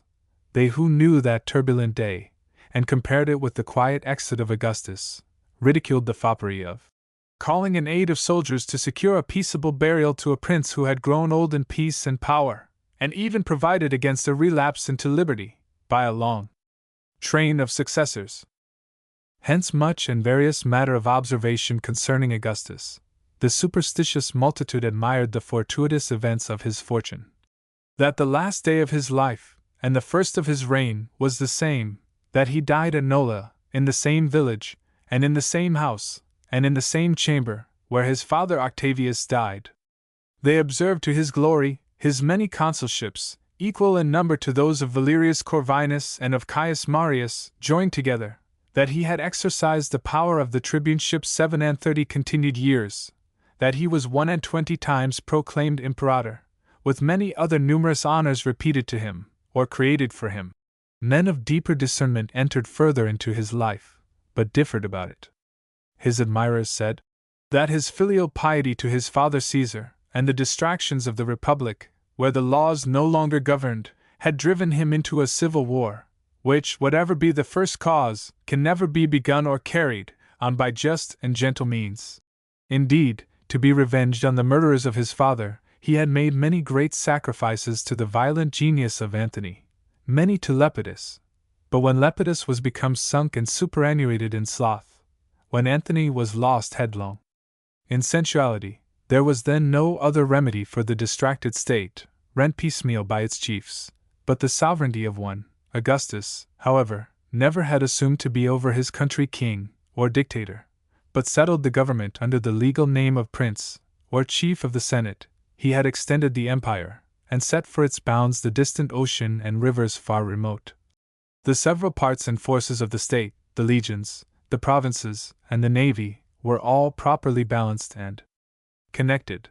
The citizens lived dutifully under the protection of the law, the allies in terms of respect, and Rome itself was adorned with magnificent structures. Indeed, in a few instances he had exerted the arbitrary violence of power, and in but a few, only to secure the peace of the whole.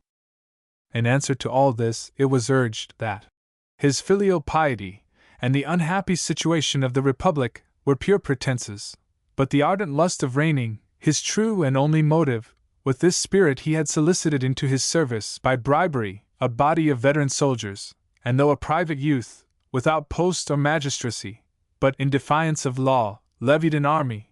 With this spirit he had debauched and bought the Roman legions under the consuls, while he was falsely feigning a coalition with Pompey's Republican party, that soon after, when he had procured from the Senate, or rather usurped the honors and authority of the praetorship, and when Hirtius and Pansa, the two consuls, were slain, he seized both their armies, that it was doubted whether the consuls fell by the enemy, or whether Pansa was not killed by pouring poison into his wounds, and Hirtius slain by his own soldiers, and whether the young Caesar was not the black contriver of this bloody treason, that by terror he had extorted the consulship in spite of the Senate, and turned against the Commonwealth the very arms with which the Commonwealth had trusted him for her defense against Antony. Add to all this his cruel proscriptions, and the massacre of so many citizens, his seizing from the public and distributing to his own creatures so many lands and possessions, a violation of property not justified even by those who gained by it, but allowing him to dedicate to the manes of the dictator the lives of Brutus and Cassius, though more to his honor had it been to have postponed his own personal hate to public good. Did he not betray the young Pompey by an insidious peace, betray Lepidus by a deceitful show of friendship? Did he not next ensnare Mark Antony, first by treaties, those of Tarentum and Brundisium, then by a marriage, that of his sister Octavia? And did not Antony at last pay with his life the penalty of that subdolous alliance? After this, no doubt there was peace, but a bloody peace, bloody in the tragical defeat of Lollius, and that of Varus, in Germany, and at Rome the Verones, the Agnatii, the Julii, those illustrious names, were put to death. Nor was his domestic life spared upon this occasion. He had arbitrarily robbed Nero of his wife big with child by her husband, and mocked the gods by consulting the priests, whether religion permitted him to marry her before her delivery, or obliged him to stay till after.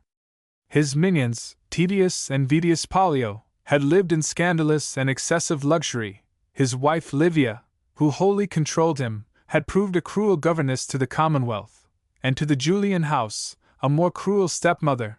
He had even invaded the incommunicable honors of the gods, and setting up for himself temples like theirs, would like them be adored in the image of a deity, with all the sacred solemnity of priests and sacrifices. Nor had he adopted Tiberius for his successor either, out of affection for him, or from concern for the public welfare, but having discovered in him a spirit proud and cruel, he sought future glory from the blackest opposition and comparison. For Augustus, when, a few years before, he solicited the Senate to grant to Tiberius another term of the authority of the tribuneship, though he mentioned him with honor, yet taking notice of his odd humor, behavior, and manners, dropped some expressions, which, while they seemed to excuse him, exposed and upbraided him. As soon as the funeral of Augustus was over, a temple and divine worship were forthwith decreed him. The Senate then turned their instant supplications to Tiberius, to fill his vacant place, but received an abstruse answer. Touching the greatness of the empire and his own distrust of himself, he said that nothing but the divine genius of Augustus was equal to the mighty task, that for himself, who had been called by him into a participation of his cares, he had learnt by feeling them, what a daring, what a difficult toil was that of government, and how perpetually subject to the caprices of fortune, that in a state supported by so many illustrious patriots, they ought not to cast the whole administration upon one, and more easy to be administered were the several offices of the government by the united pains and sufficiency of many. A pompous and plausible speech, but in it little faith and sincerity. Tiberius, even upon subjects which needed no disguises, used words dark and cautious, perhaps from his diffident nature, perhaps from a habit of dissembling. At this juncture, indeed, as he labored wholly to hide his heart, his language was the more carefully wrapped up in equivoques and obscurity. But the senators, who dreaded nothing so much as to seem to understand him, burst into tears, plaints, and vows. With extended arms they supplicated the gods, invoked the image of Augustus, and embraced the knees of Tiberius. He then commanded the imperial register to be produced and recited. It contained a summary of the strength and income of the empire, the number of Romans and auxiliaries in pay, the condition of the navy, of the several kingdoms paying tribute, and of the various provinces and their revenues, with the state of the public expense, the issues of the exchequer, and all the demands upon the public. This register was all writ by the hand of Augustus, and in it he had subjoined his counsel to posterity, that the present boundaries of the empire should stand fixed without further enlargement. But whether this counsel was dictated by fear for the public, or by envy towards his successors, is uncertain. Now, when the Senate was stooping to the vilest importunity and prostrations, Tiberius happened to say that, as he was unequal to the weight of the whole government, so if they entrusted him with any particular part, whatever it were, he would undertake it. Here Asinius Gallus interposed. I beg to know, Caesar, says he, what part of the government you desire for your share? He was astonished with the unexpected question, and for a short space mute, but recovering himself, answered that it ill became his modesty to choose or reject any particular branch of the administration, when he desired rather to be excused from the whole. Gallus, who in his face conjectured sullen signs of displeasure, again accosted him, and said, by this question I did not mean that you should do an impracticable thing, and share that power which cannot be separated, but I meant to reason you into a confession that the Commonwealth is but one body, and can be governed only by one soul. He added an encomium upon Augustus, and reminded Tiberius himself of his many victories, of the many civil employments which he had long and nobly sustained, nor even thus could he mollify the wrath of Tiberius, who had long hated him, for that Gallus had married Vipsania, daughter of Marcus Agrippa, and formerly wife to Tiberius, who then suspected that by this match he meant to soar above the rank of a subject, and possessed too the bold and haughty spirit of Asinius Pollio his father. Lucius Auruntius incurred his displeasure next, by a speech not much unlike that of Gallus. It is true, that towards him Tiberius bore no old rancor, but Auruntius had mighty opulence, prompt parts, noble accomplishments, with equal popularity, and hence was marked by him with a fell eye of suspicion.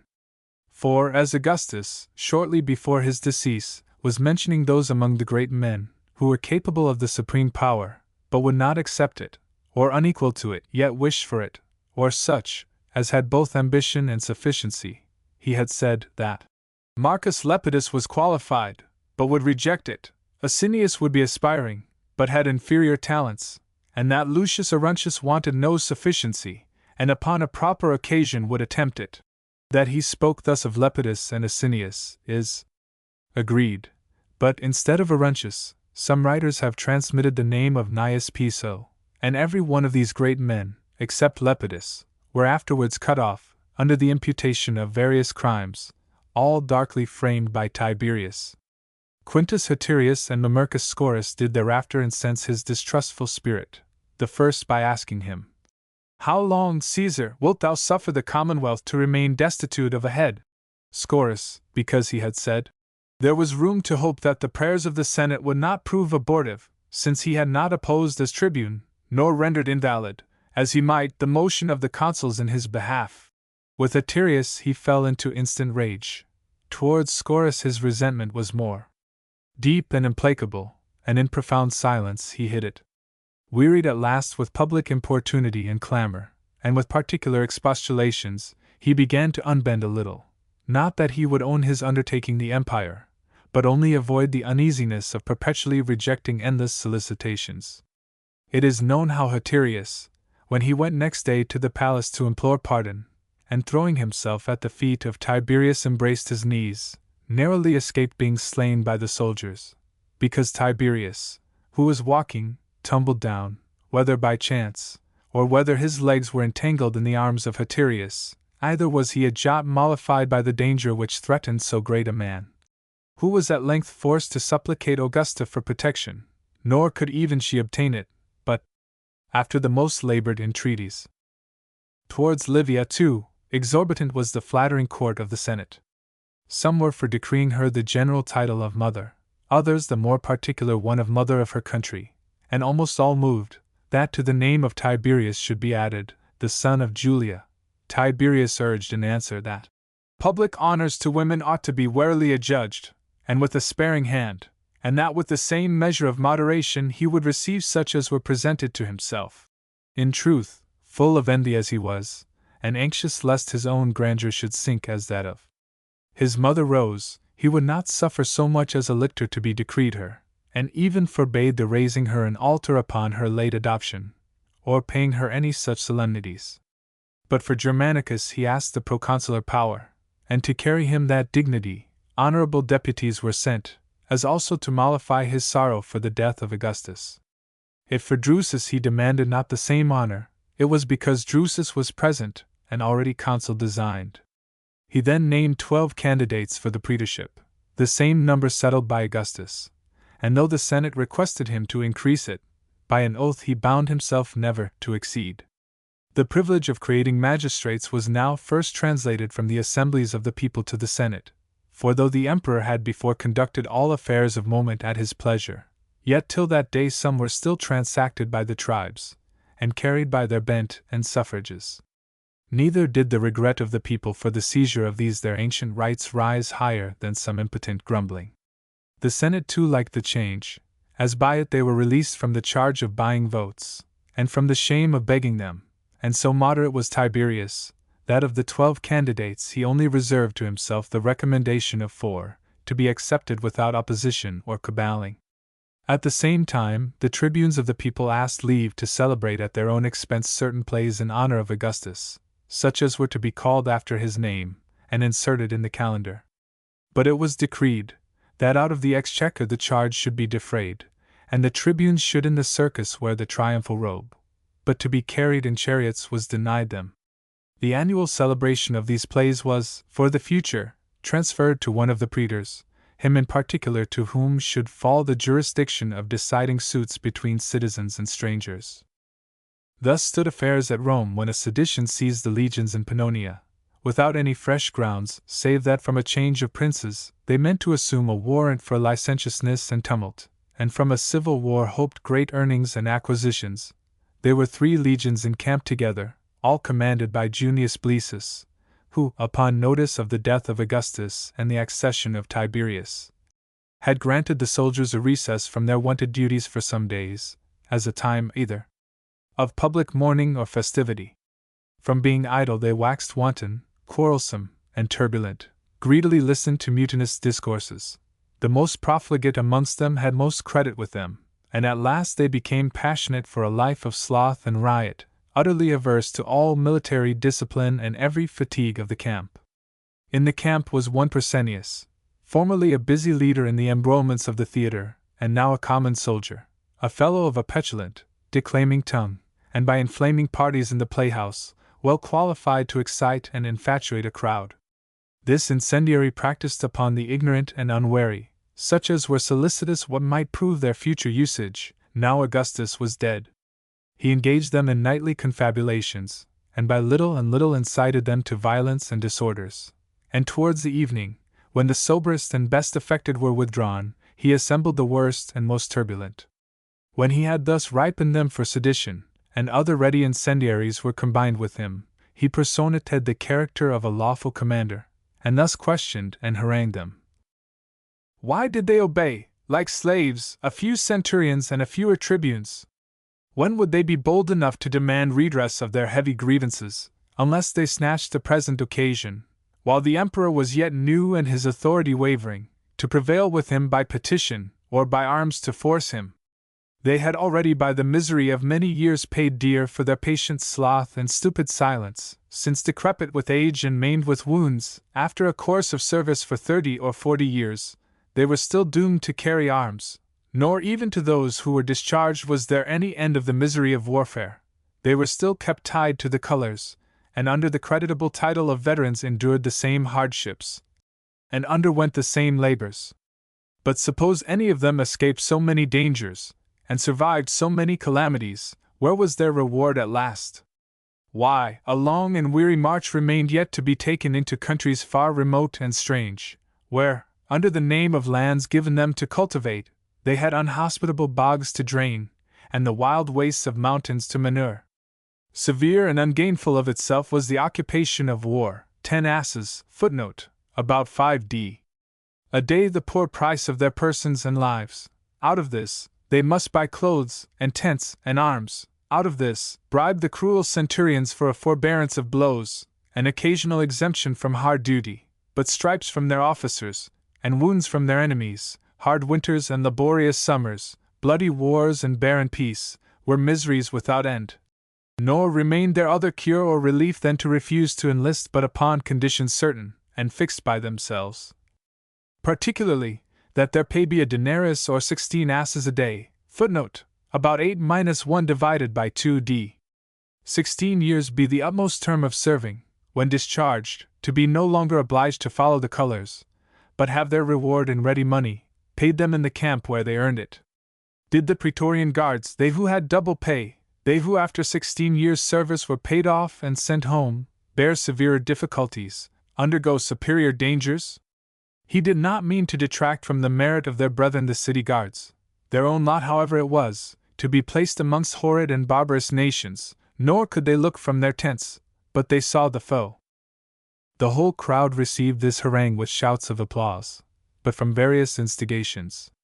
Some displayed upon their bodies the obvious impressions of stripes, others their hoary heads, many their vestments ragged and curtailed, with backs utterly bare, as did all their various griefs, in the bitterness of reproach. At length to such excessive fury they grew, that they proposed to incorporate the 3 legions into one, nor by aught but emulation was the project defeated, for to his own legion every man claimed the prerogative of swallowing and denominating the other 2. They took another method, and placed the 3 eagles of the legions, with the standards of the several cohorts, altogether without rank or priority, then forthwith digged turf and were rearing a tribunal, one high enough to be seen at a distance.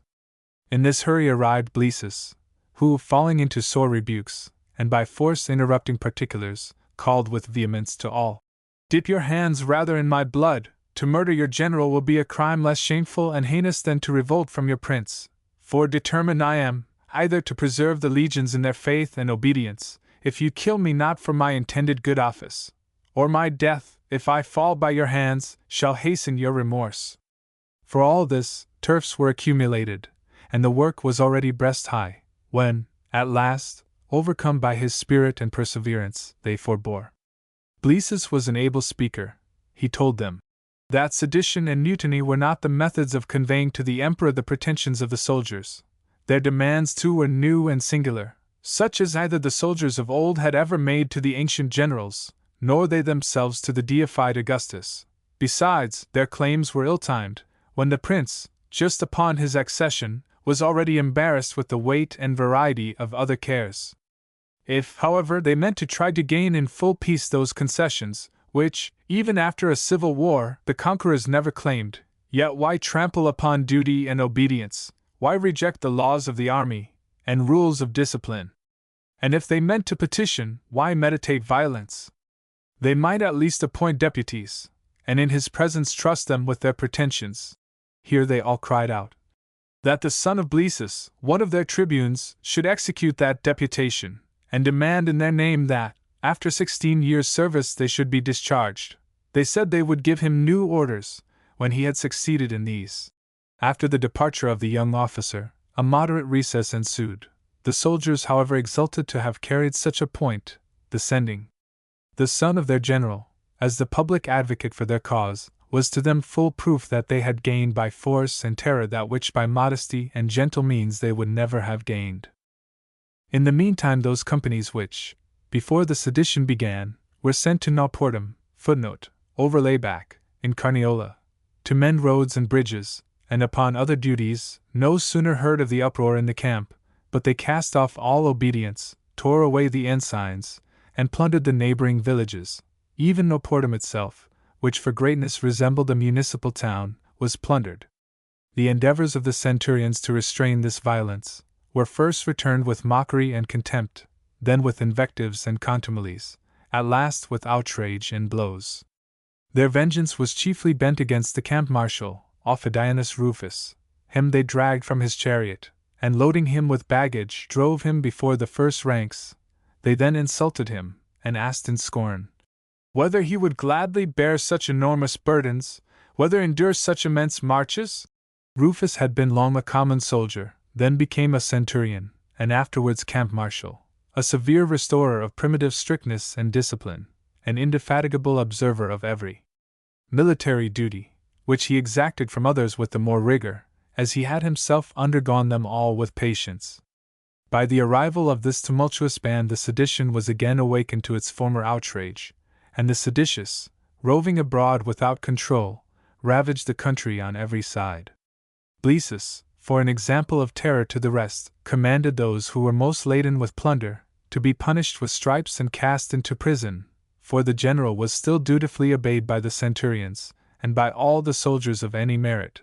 But the criminals refused to submit, and even struggled with the guard who were carrying them off. They clasped the knees of the bystanders, implored help from their fellows, now calling upon every individual, and conjuring them by their particular names, then appealed to them in a body, and supplicated the company, the cohort, the legion to which they belonged, warning and proclaiming that the same ignominy and chastisement hung over them all. With the same breath they heaped invectives without measure upon their general, and called upon heaven and all the gods to be their witnesses and avengers, nor left they aught unattempted to raise effectual hatred, compassion, terror, and every species of fury. Hence the whole body rushed to their relief, burst open the prison, unbound and rescued the prisoners. Thus they owned for their brethren, and incorporated with themselves, infamous revolters, and traitors convict and condemned. Hence the violence became more raging, and hence more sedition from more leaders.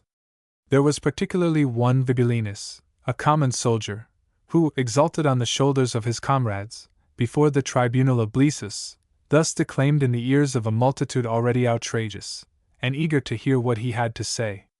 To these innocents, says he, to these miserable sufferers, our fellow soldiers, you have indeed restored breath and liberty. But who will restore life to my poor brother? Who my poor brother to me?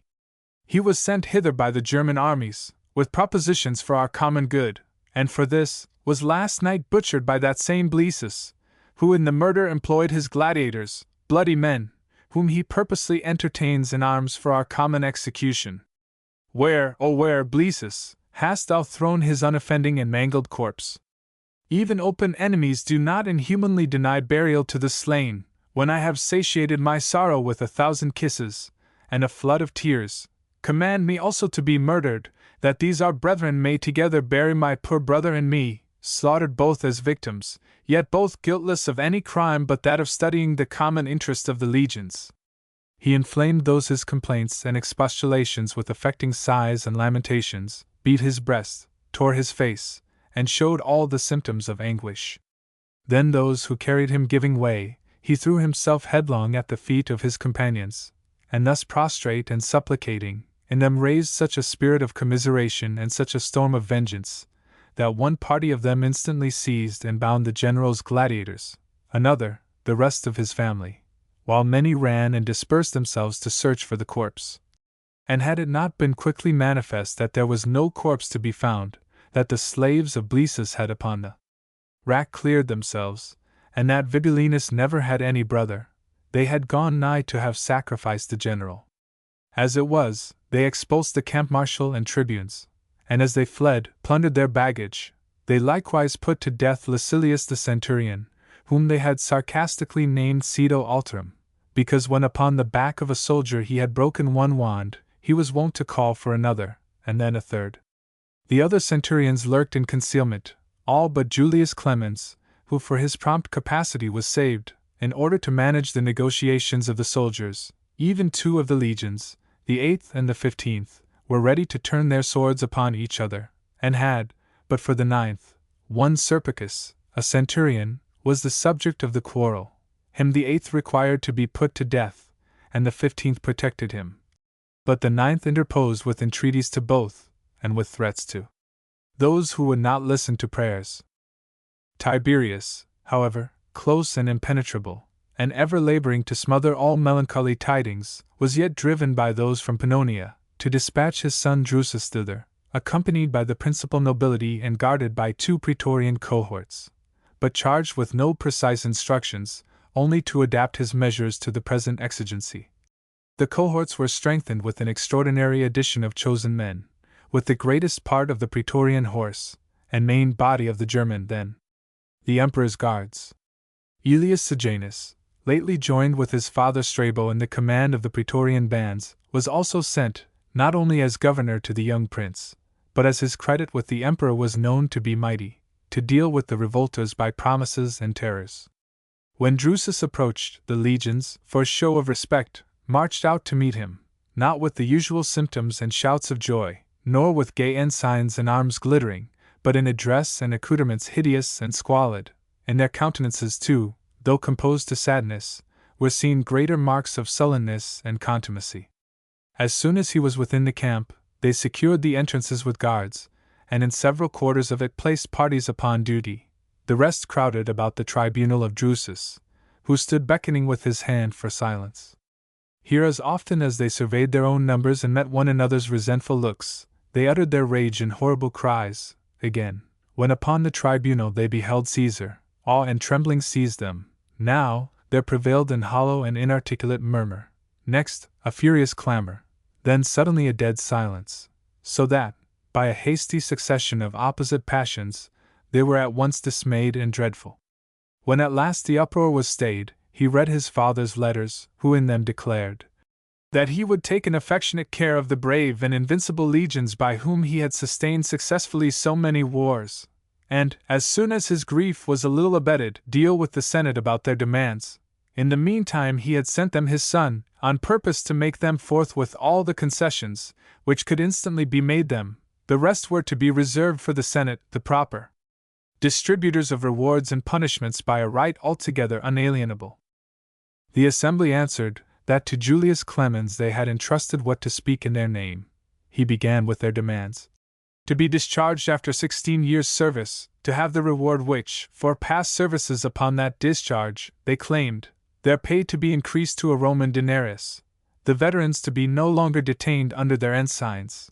When Drusus urged that wholly in the judgment of the Senate and his father these matters rested, he was interrupted by their clamors.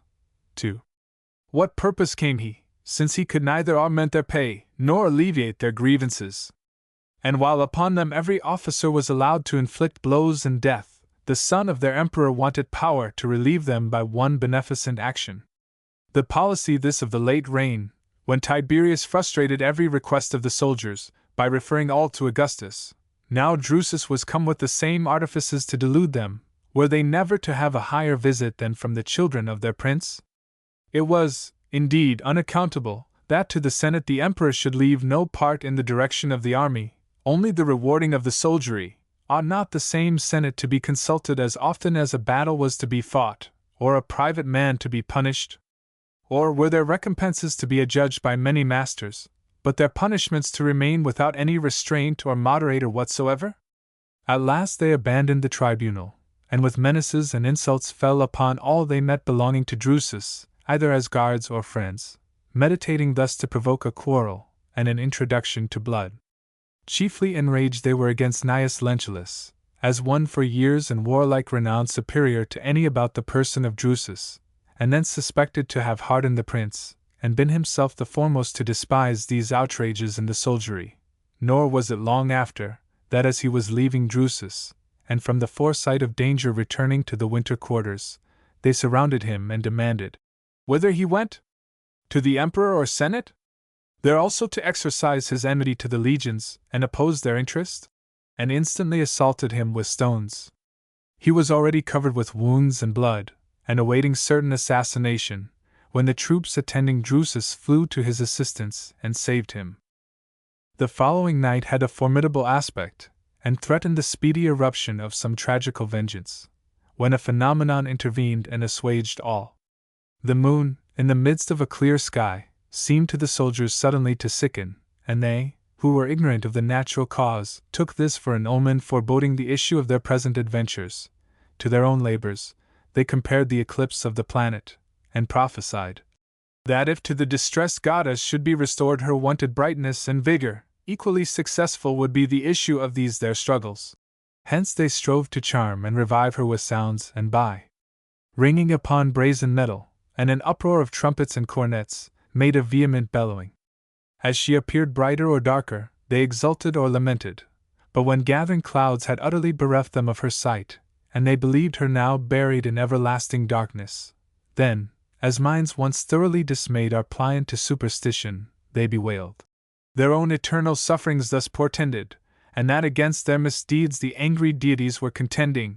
Drusus, who thought it behoved him to improve this disposition of theirs, and to reap the fruits of wisdom from the operations of chance, ordered certain persons to go round, and applied to them from tent to tent.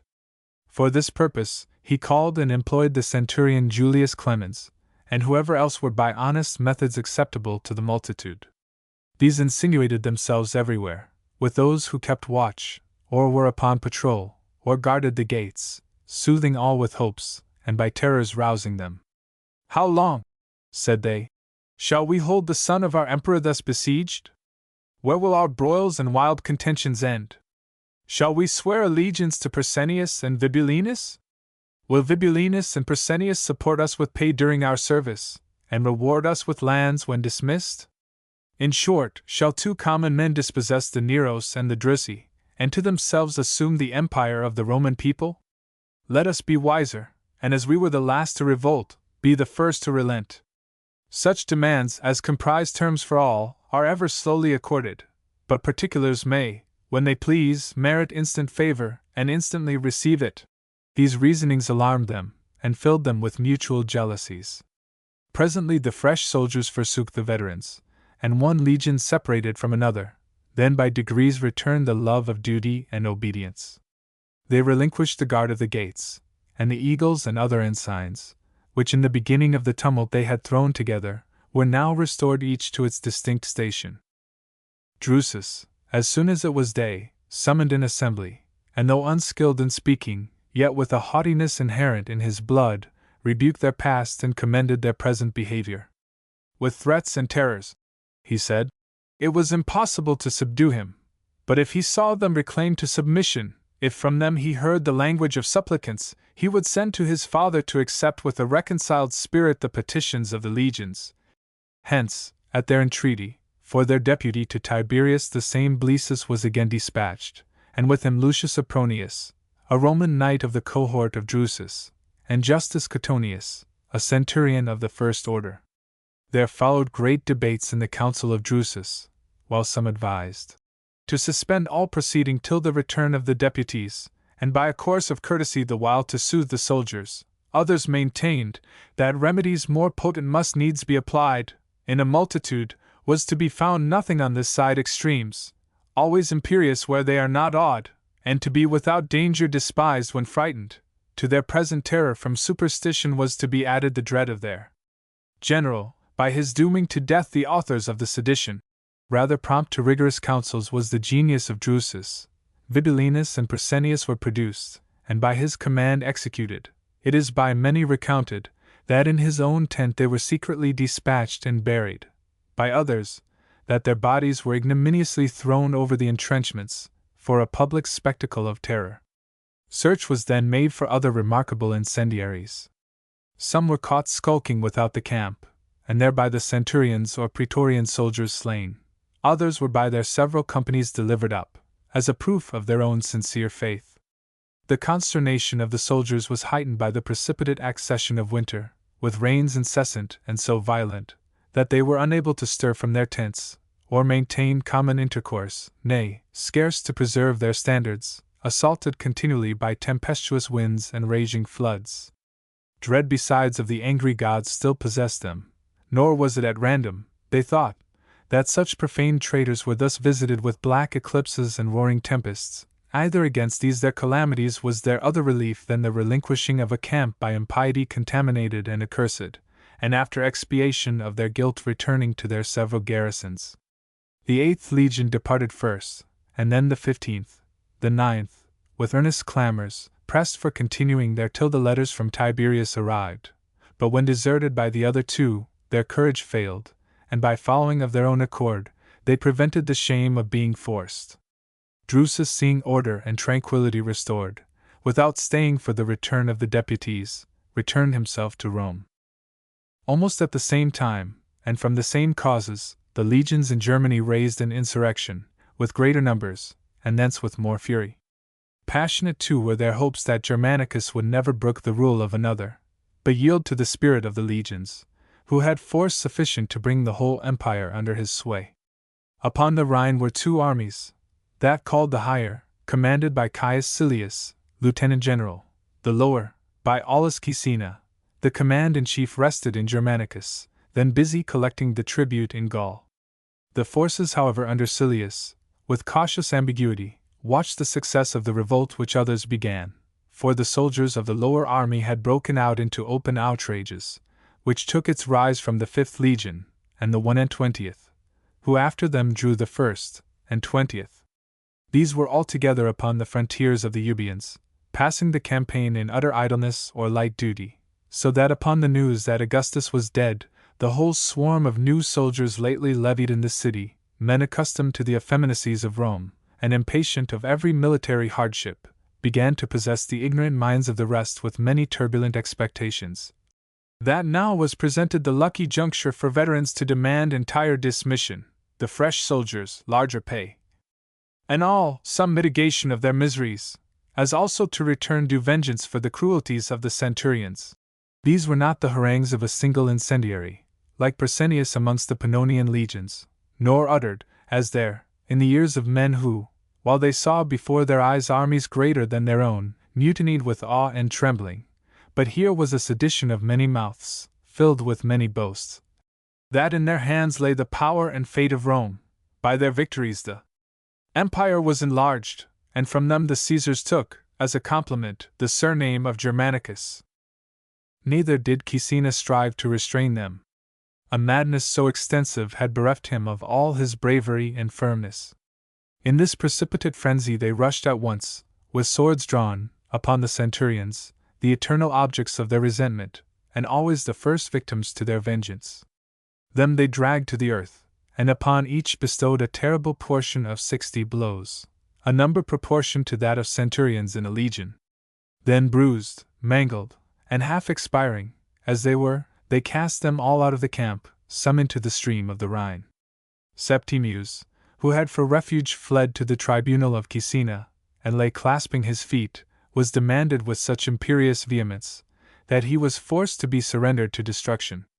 Cassius Chaerea, afterwards famous to posterity for killing Caligula, then a young man of undaunted spirit, and one of the centurions, boldly opened himself a passage with his sword through a crowd of armed foes striving to seize him. After this no further authority remained to the tribunes, none to the camp marshals.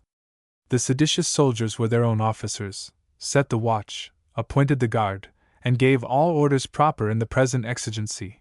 Hence those who dived deepest into the spirit of the soldiery gathered a special indication how powerful and obdurate the present insurrection was like to prove, for in their conduct were no marks of a rabble, where every man's will guides him, or the instigation of a few controls the whole.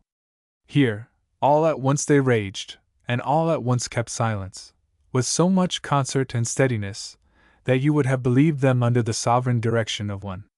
To Germanicus the while, then receiving, as I have said, the tribute in Gaul, news were brought of the decease of Augustus, whose granddaughter Agrippina he had to wife, and by her many children. He was himself the grandson of Livia, by her son Drusus, the brother of Tiberius, but ever under heavy anxiety from the secret hate which his uncle and grandmother bore him. Hate the more virulent as its grounds were altogether unrighteous, for, dear and adored was the memory of his father Drusus amongst the Roman people, and from him was firmly expected that had he succeeded to the empire, he would have restored public liberty, hence their zeal for Germanicus, and of him the same hopes conceived, as from his youth he possessed a popular spirit, and marvelous affability utterly remote from the comportment and address of Tiberius, ever haughty and mysterious. The animosities too between the ladies administered fresh fuel, while towards Agrippina, Livia was actuated by the despite natural to stepmothers, and over tempestuous was the indignation of Agrippina, only that her known chastity and love for her husband always gave her mind, however vehement, a virtuous turn. But Germanicus, the nearer he stood to supreme rule, the more vigor he exerted to secure it to Tiberius. To him he obliged the Sequanians, a neighboring people, as also the several Belgic cities, to swear present allegiance, and the moment he learnt the uproar of the legions, posted thither, he found them advance without the camp to receive him, with eyes cast down, in feigned token of remorse. After he entered the entrenchments, instantly his ears were filled with plaints and grievances, uttered in hideous and mixed clamors, nay, some catching his hand, as if they meant to kiss it, thrust his fingers into their mouths, to feel their gums destitute of teeth. Others showed their limbs enfeebled, and bodies stooping under old age. As he saw the assembly mixed at random, he commanded them to range themselves into companies, thence more distinctly to hear his answers, as also to place before them their several ensigns, that the cohorts at least might be distinguished. With slowness and reluctance it was that they obeyed him, then beginning with an encomium upon the venerable memory of Augustus, he proceeded to the many victories and many triumphs of Tiberius, and with peculiar praises celebrated the glorious and immortal deeds, which with these very legions in Germany he had accomplished. He next boasted the quiet state of things, the consent of all Italy, the loyal faith of both the Gauls, and every quarter of the Roman state exempt from disaffection and turbulence. Thus far they listened with silence, at least with moderate murmuring, but the moment he touched their sedition and questioned, where now was the wonted modesty of soldiers? Where the glory of ancient discipline? Whither had they chased their tribunes, whither their centurions? To a man, they stripped themselves to the skin, and there exposed the seams of their wounds and bruises of their chastisements, in the rage of reproach. Then, in the undistinguished voice of uproar, they urged the exactions for occasional exemptions, their scanty pay, and their rigorous labors, which they represented in a long detail. Ramparts to be reared, entrenchments digged, trees felled and drawn, forage cut and carried, fuel prepared and fetched, with every other article of toil required by the exigencies of war, or to prevent idleness in the soldiery. Above all, from the veterans arose a cry most horrible. They enumerated 30 years or upwards undergone in the service, and besought that to men utterly spent he would administer respite, nor suffer them to be beholden to death for the last relief from their toils, but discharge them from a warfare so lasting and severe, and grant them the means of a comfortable recess. Nay, some there were who of him required the money bequeathed them by Augustus, and towards Germanicus uttering zealous vows, with omens of happy fortune, declared their cordial attachment to his cause if he would himself assume the empire. Here, as if already stained with their treason, he leaped headlong from the tribunal. But with swords drawn they opposed his departure, and threatened his life, if he refused to return, yet, with passionate protestations that he would rather die than be a traitor. He snatched his sword from his side, and aiming full at his breast, would have buried it there, had not those who were next him seized his hand and by force restrained him. A cluster of soldiers in the extremity of the assembly exhorted him, nay, what is incredible to hear, some particulars advancing nearer, exhorted him to strike home. In truth, one Calicidius, a common soldier, presented him his naked sword, and added, "It is sharper than your own." A behavior which to the rest, outrageous as they were, seemed savage, and of horrid example. Hence the friends of Germanicus had time to snatch him away to his tent. It was here consulted what remedy to apply, for it was advised that ministers of sedition were preparing to be dispatched to the other army, to draw them too into a confederacy in the revolt, that the capital of the Euboeans was destined to be sacked, and if their hands were once inured to plunder, they would break in and ravage all Gaul. This dread was augmented by another. The enemy knew of the sedition in the Roman army, and were ready to invade the empire, if its barrier the Rhine were left unguarded. Now, to arm the allies and the auxiliaries of Rome, and lead them against the departing legions, was to rouse a civil war. Severity was dangerous, the way of largesses infamous, and alike threatening it was to the state to grant the turbulent soldiers nothing, or yield them everything. After revolving every reason and objection, the result was, to feign letters and directions from Tiberius, that those who had served 20 years should be finally discharged, such as served 16 be under the ensign and privileges of veterans, released from every duty but that of repulsing the enemy, and the legacy, which they demanded, should be paid and doubled. The soldiers, who perceived that, purely to evade present difficulty, the concessions were forged, insisted to have them forthwith executed, and instantly the tribunes dispatched the discharge of the veterans. That of the money was adjourned to their several winter quarters, but the 5th Legion, and the 120th, refused to stir, till in that very camp they were paid. So that out of the money reserved by himself and his friends for traveling expenses, Germanicus was obliged to raise the sum. Caecina, lieutenant general, led the 1st Legion and 20th back to the capital of the Euboeans, an infamous march, when the plunder of their general's coffers was carried amidst the ensigns and Roman eagles. Germanicus, the while, proceeding to the army in Higher Germany, brought the 2nd, 13th, and 16th legions to swear allegiance without hesitation to the 14th, who manifested some short suspense. He made unasked a tender of their money, and a present discharge.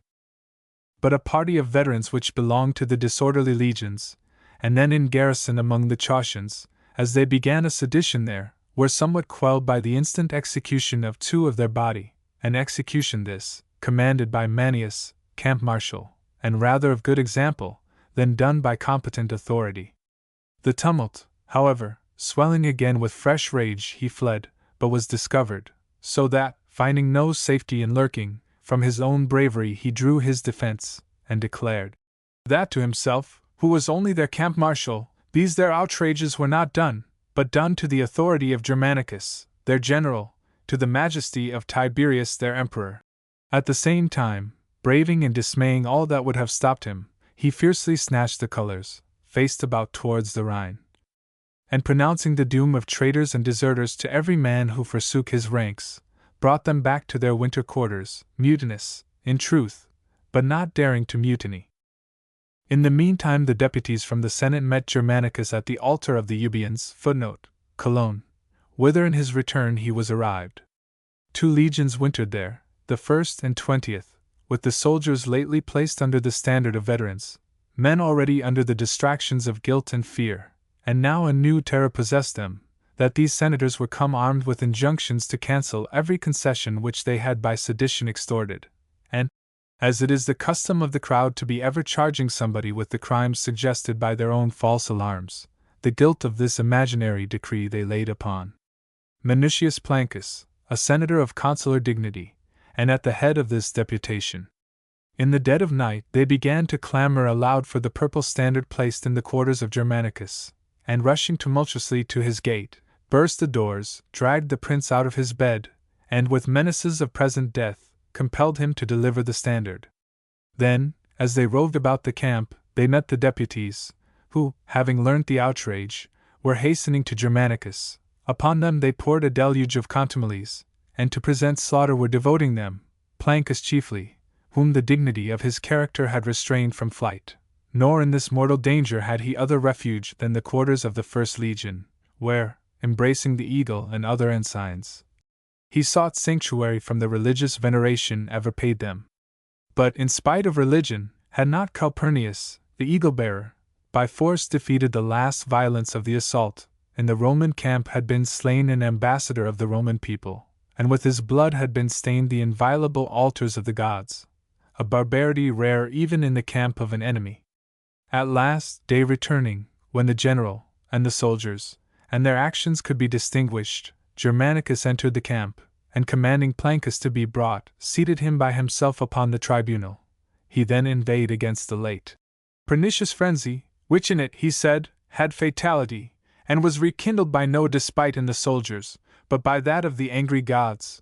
He explained the genuine purposes of that embassy, and lamented with affecting eloquence the outrage committed upon Plancus, altogether brutal and unprovoked, the foul violence done to the sacred person of an ambassador, and the mighty disgrace from thence derived upon the legion. Yet, as the assembly showed more stupefaction than calmness, he dismissed the deputies under a guard of auxiliary horse. During this affright, Germanicus was by all men censured.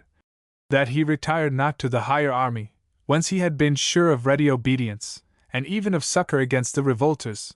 Already he had taken wrong measures more than enow, by discharging some, rewarding all, and other tender counsels. If he despised his own safety, yet why expose his infant son, why his wife big with child, to the fury of outrageous traitors, wantonly violating all the most sacred rights amongst men? It became him at least to restore his wife and son safe to Tiberius and to the state. He was long unresolved. Besides, Agrippina was averse to leave him, and urged that she was the granddaughter of Augustus, and it was below her spirit to shrink in a time of danger. But embracing her and their little son, with great tenderness and many tears, he prevailed with her to depart. Thus there marched miserably along a band of helpless women. The wife of a great commander fled like a fugitive, and upon her bosom bore her infant son, about her a troop of other ladies, dragged from their husbands, and drowned in tears, uttering their heavy lamentations, nor weaker than theirs was the grief felt by all who remained. These groans and tears, and this spectacle of woe, the appearances rather of a city stormed and sacked, than of a Roman camp, that of Germanicus Caesar, victorious and flourishing, awakened attention and inquiry in the soldiers. Leaving their tents, they cried, "Whence these doleful wailings? What's so lamentable? So many ladies of illustrious quality, traveling thus forlorn, not a centurion to attend them, not a soldier to guard them, their general's wife amongst them, undistinguished by any mark of her princely dignity, destitute of her ordinary train, frightened from the Roman legions, and repairing, like an exile, for shelter to Treves, there to commit herself to the faith of foreigners." Hence shame and commiseration seized them, and the remembrance of her illustrious family, with that of her own virtues, the brave Agrippa her father, the mighty Augustus her grandfather, the amiable Drusus her father-in-law, herself celebrated for a fruitful bed, and of signal chastity, add the consideration of her little son, born in the camp, nursed in the arms of the legions, and by themselves named Caligula, a military name from the boots which of the same fashion with their own, in compliment to them, and to win their affections, he frequently wore. But nothing so effectually subdued them as their own envy towards the inhabitants of Treves. Hence they all besought, all adjured, that she would return to themselves, and with themselves remain. Thus some stopped Agrippina, but the main body returned with their entreaties to Germanicus, who, as he was yet in the transports of grief and anger, addressed himself on this wise to the surrounding crowd: "To me either is my wife or son dearer than my father and the commonwealth. But him doubtless the majesty of his name will defend, and there are other armies, loyal armies, to defend the Roman state. As to my wife and children, whom for your glory I could freely sacrifice, I now remove them from your rage, that by my blood alone may be expiated whatever further mischief your fury meditates, and that the murder of the great-grandson of Augustus, the murder of the daughter-in-law of Tiberius, may not be added to mine, nor to the blackness of your past guilt. For, during these days of frenzy, what has been too horrid for you to commit? What so sacred that you have not violated? To this audience what name shall I give? Can I call you soldiers? You who have beset with arms the son of your emperor, confined him in your trenches, and held him in a siege? Roman citizens can I call you? You who have trampled upon the supreme authority of the Roman Senate? Laws religiously observed by common enemies you have profaned, violated the sacred privileges and persons of ambassadors, broken the laws of nations. The deified Julius Caesar quelled a sedition in his army by a single word. He called all who refused to follow him townsmen. The deified Augustus, when, after the Battle of Actium, the legions who won it lapsed into mutiny, terrified them into submission by the dignity of his presence and an awful look. These, it is true, are mighty and immortal names, whom I dare not emulate, but as I am their descendant, and inherit their blood, should the armies in Syria and Spain reject my orders, and contemn my authority, I should think their behavior strange and base. Are not the present legions under stronger ties than those in Syria and Spain? You are the 1st and the 20th legions, the former enrolled by Tiberius himself, the other his constant companions in so many battles, his partners in so many victories, and by him enriched with so many bounties. Is this the worthy return you make your emperor, and late commander, for the distinction he has shown you, for the favor he has done you, and for his liberalities towards you? And shall I be the author of such tidings to him, such heavy tidings in the midst of congratulations and happy accounts from every province in the empire? Must it be my sad task to acquaint him that his own new levies, as well as his own veterans who long fought under him, these not appeased by their discharge, and neither of them satiated with the money given them, are both still combined in a furious mutiny? Must I tell him that here and only here the centurions are butchered, the tribunes driven away, the ambassadors imprisoned, that with blood the camp is stained, and the rivers flow with blood, and that for me his son, I hold a precarious life at the mercy of men, who owe me duty, and practice enmity? Why did you the other day, O unseasonable and too officious friends? Why did you leave me at their mercy by snatching from me my sword, when with it I would have put myself out of their power? He who offered me his own sword showed greater kindness, and was more my friend.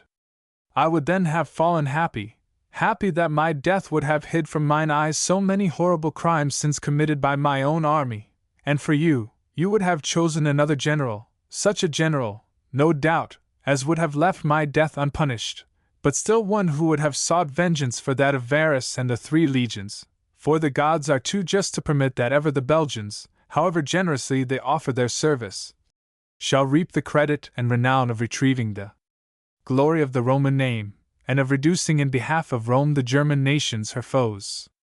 Filled with this passion for the glory of Rome, I here invoke thy spirit now with the gods, O deified Augustus, and thy image interwoven in the ensigns, and thy memory, O deceased father. Let thy revered spirit, O Augustus, let thy loved image and memory, O Drusus, still dear to these legions, vindicate them from this guilty stain, this foul infamy of leaving to foreigners the honor of defending and avenging the Roman state.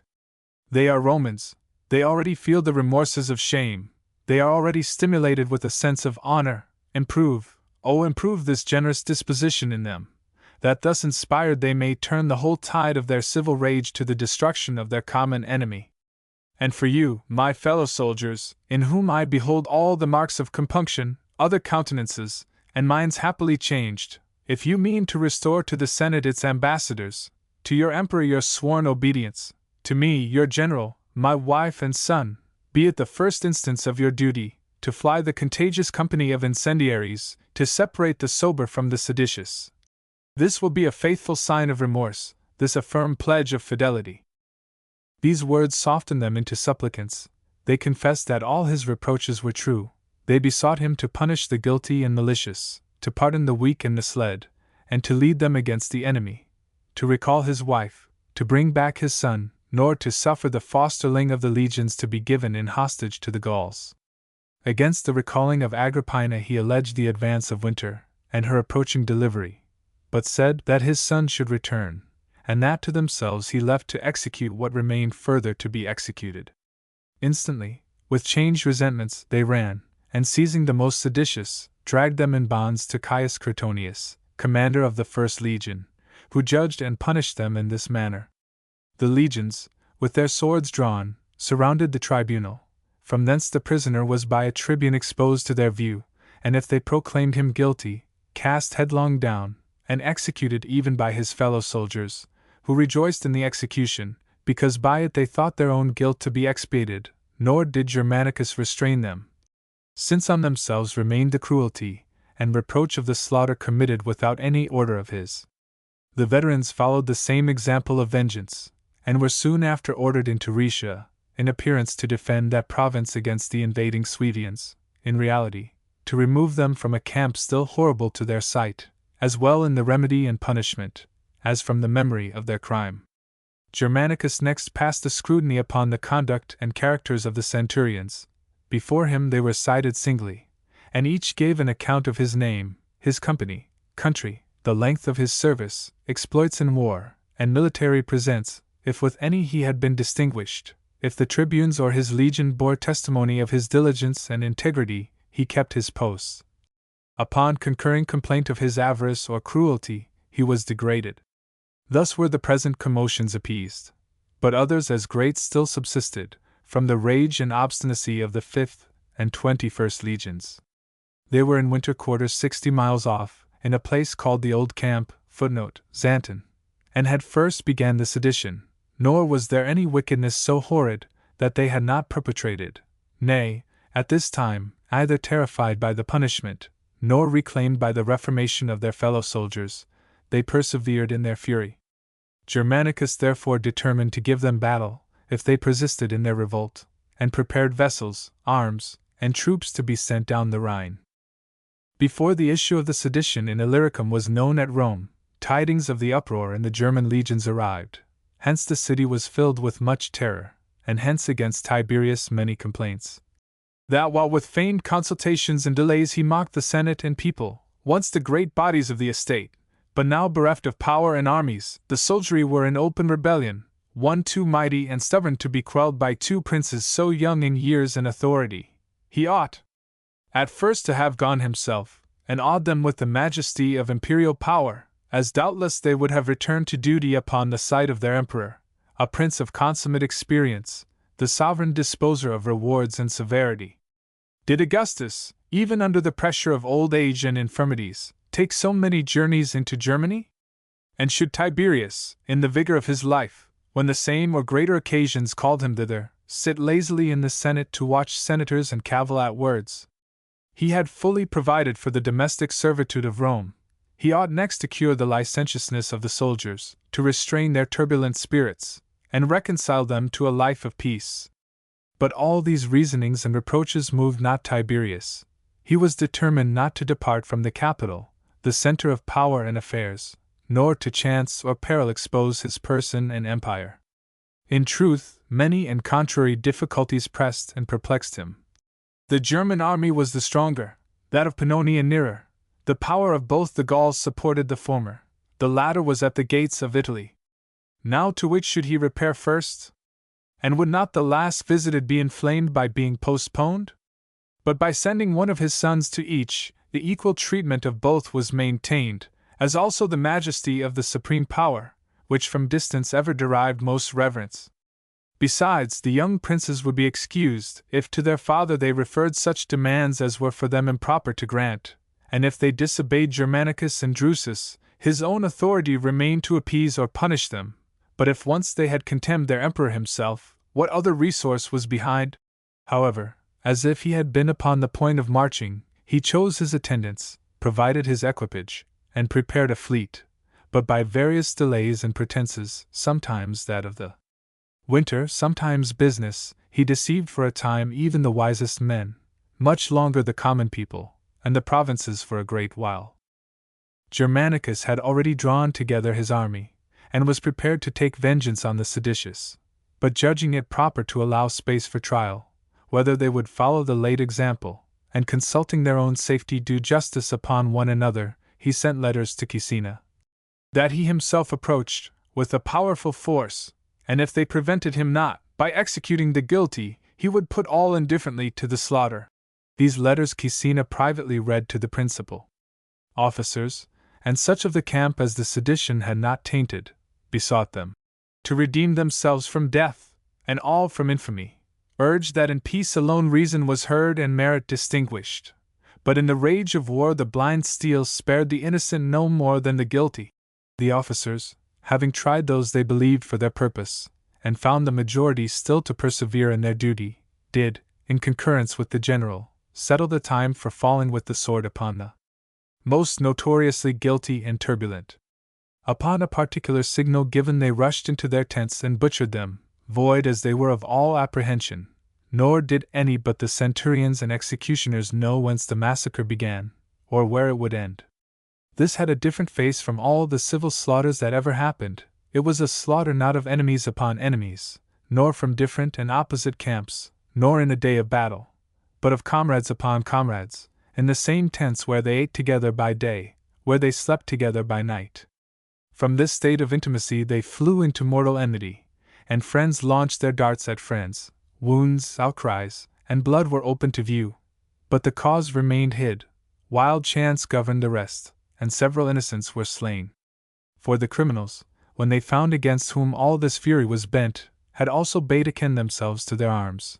Either did Caecina, nor any of the tribunes, intervene to stay the rage, so that the soldiers had full permission to vengeance, and a licentious satiety of killing.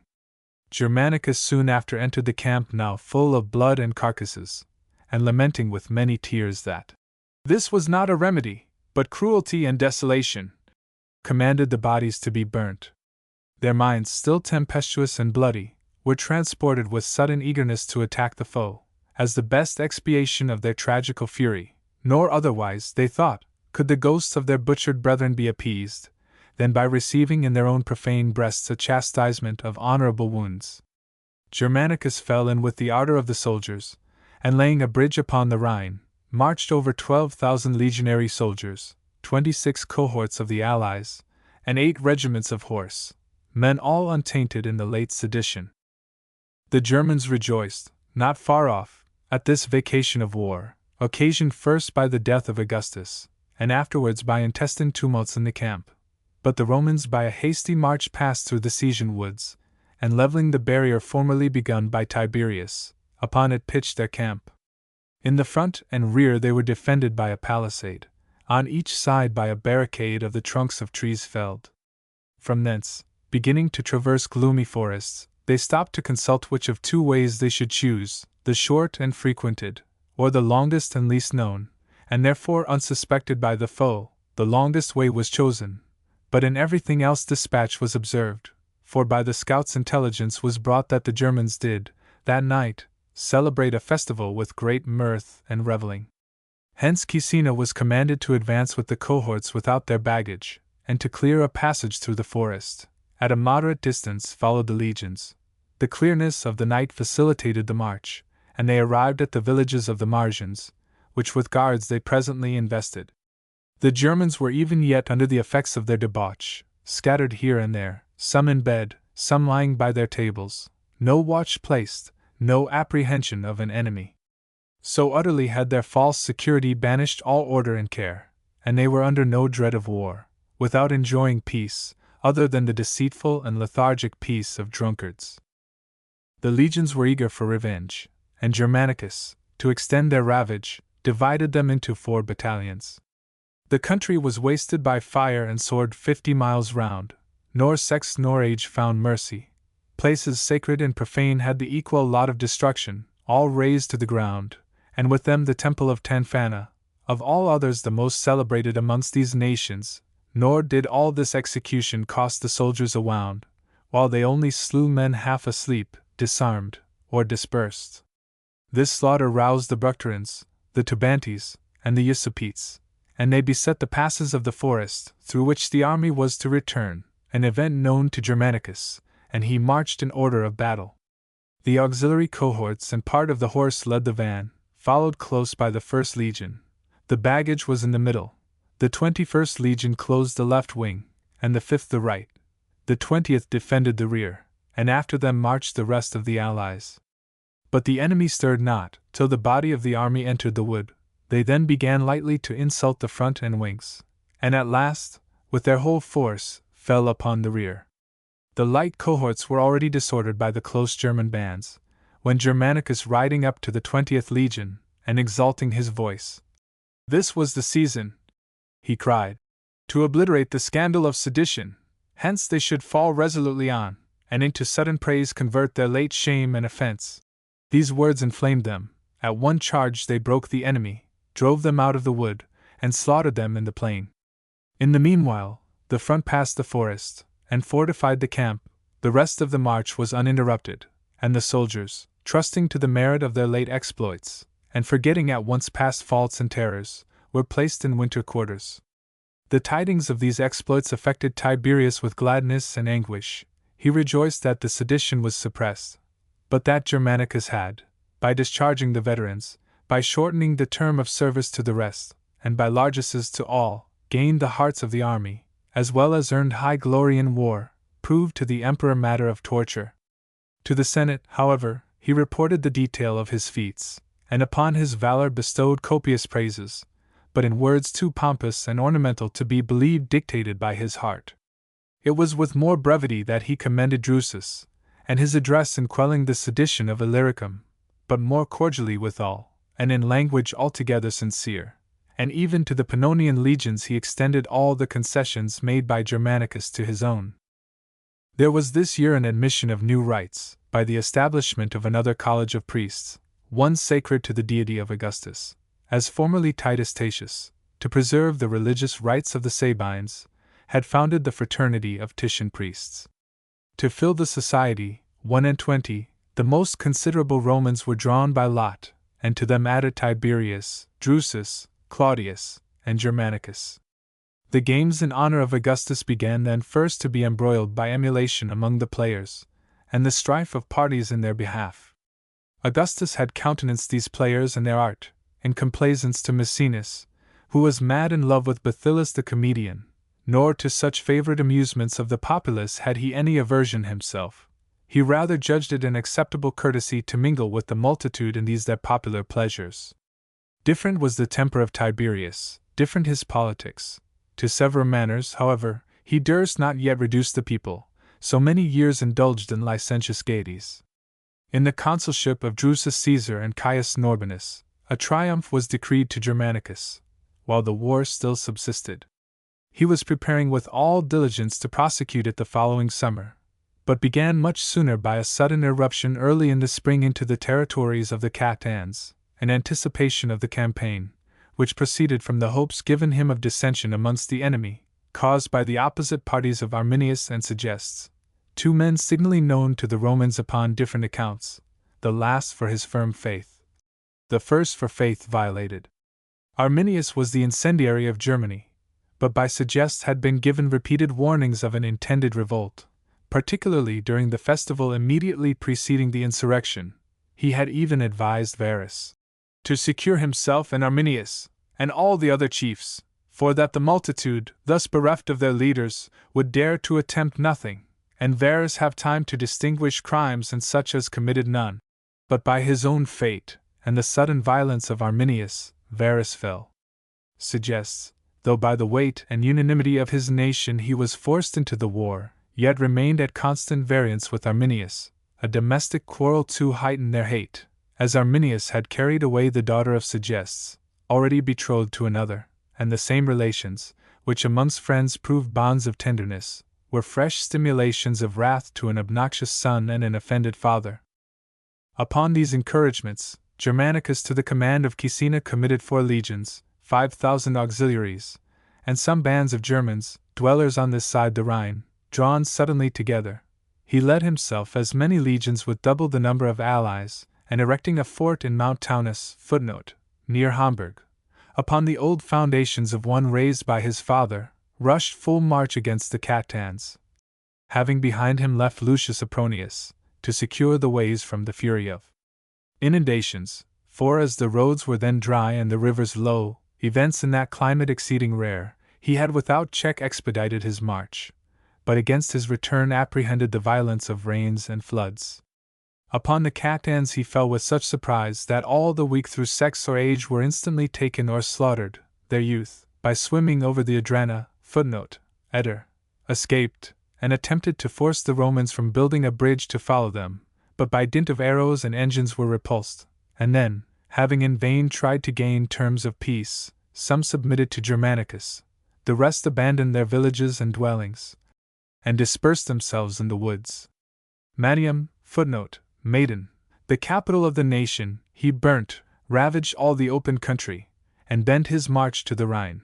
Nor durst the enemy harass his rear, an usual practice of theirs, when sometimes they fly more through craft than affright. The Cheruscans indeed were addicted to assist the cat-hands, but terrified from attempting it by Caecina, who moved about with his forces from place to place, and by routing the Marsians who had dared to engage him, restrained all their efforts. Soon after arrived deputies from Segestes, praying relief against the combination and violence of his countrymen, by whom he was held besieged, as more powerful amongst them than his was the credit of Arminius, since it was he who had advised the war. The genius this of barbarians, to judge that men are to be trusted in proportion as they are fierce, and in public commotions ever to prefer the most resolute. To the other deputies Segestes had added Segimundus, his son, but the young man faltered a while, as his own heart accused him, for that the year when Germany revolted, he, who had been by the Romans created priest of the altar of the Euboeans, rent the sacerdotal tiara and fled to the revolters, yet, encouraged by the Roman clemency, he undertook the execution of his father's orders, was himself graciously received, and then conducted with a guard to the frontiers of Gaul. Germanicus led back his army to the relief of Segestes, and was rewarded with success. He fought the besiegers, and rescued him with a great train of his relations and followers.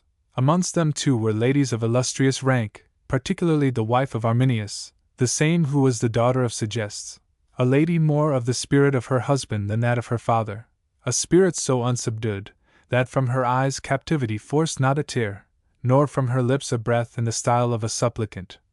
Not a motion of her hands, nor a look escaped her, but fast across her breast she held her arms, and upon her heavy womb her eyes were immovably fixed.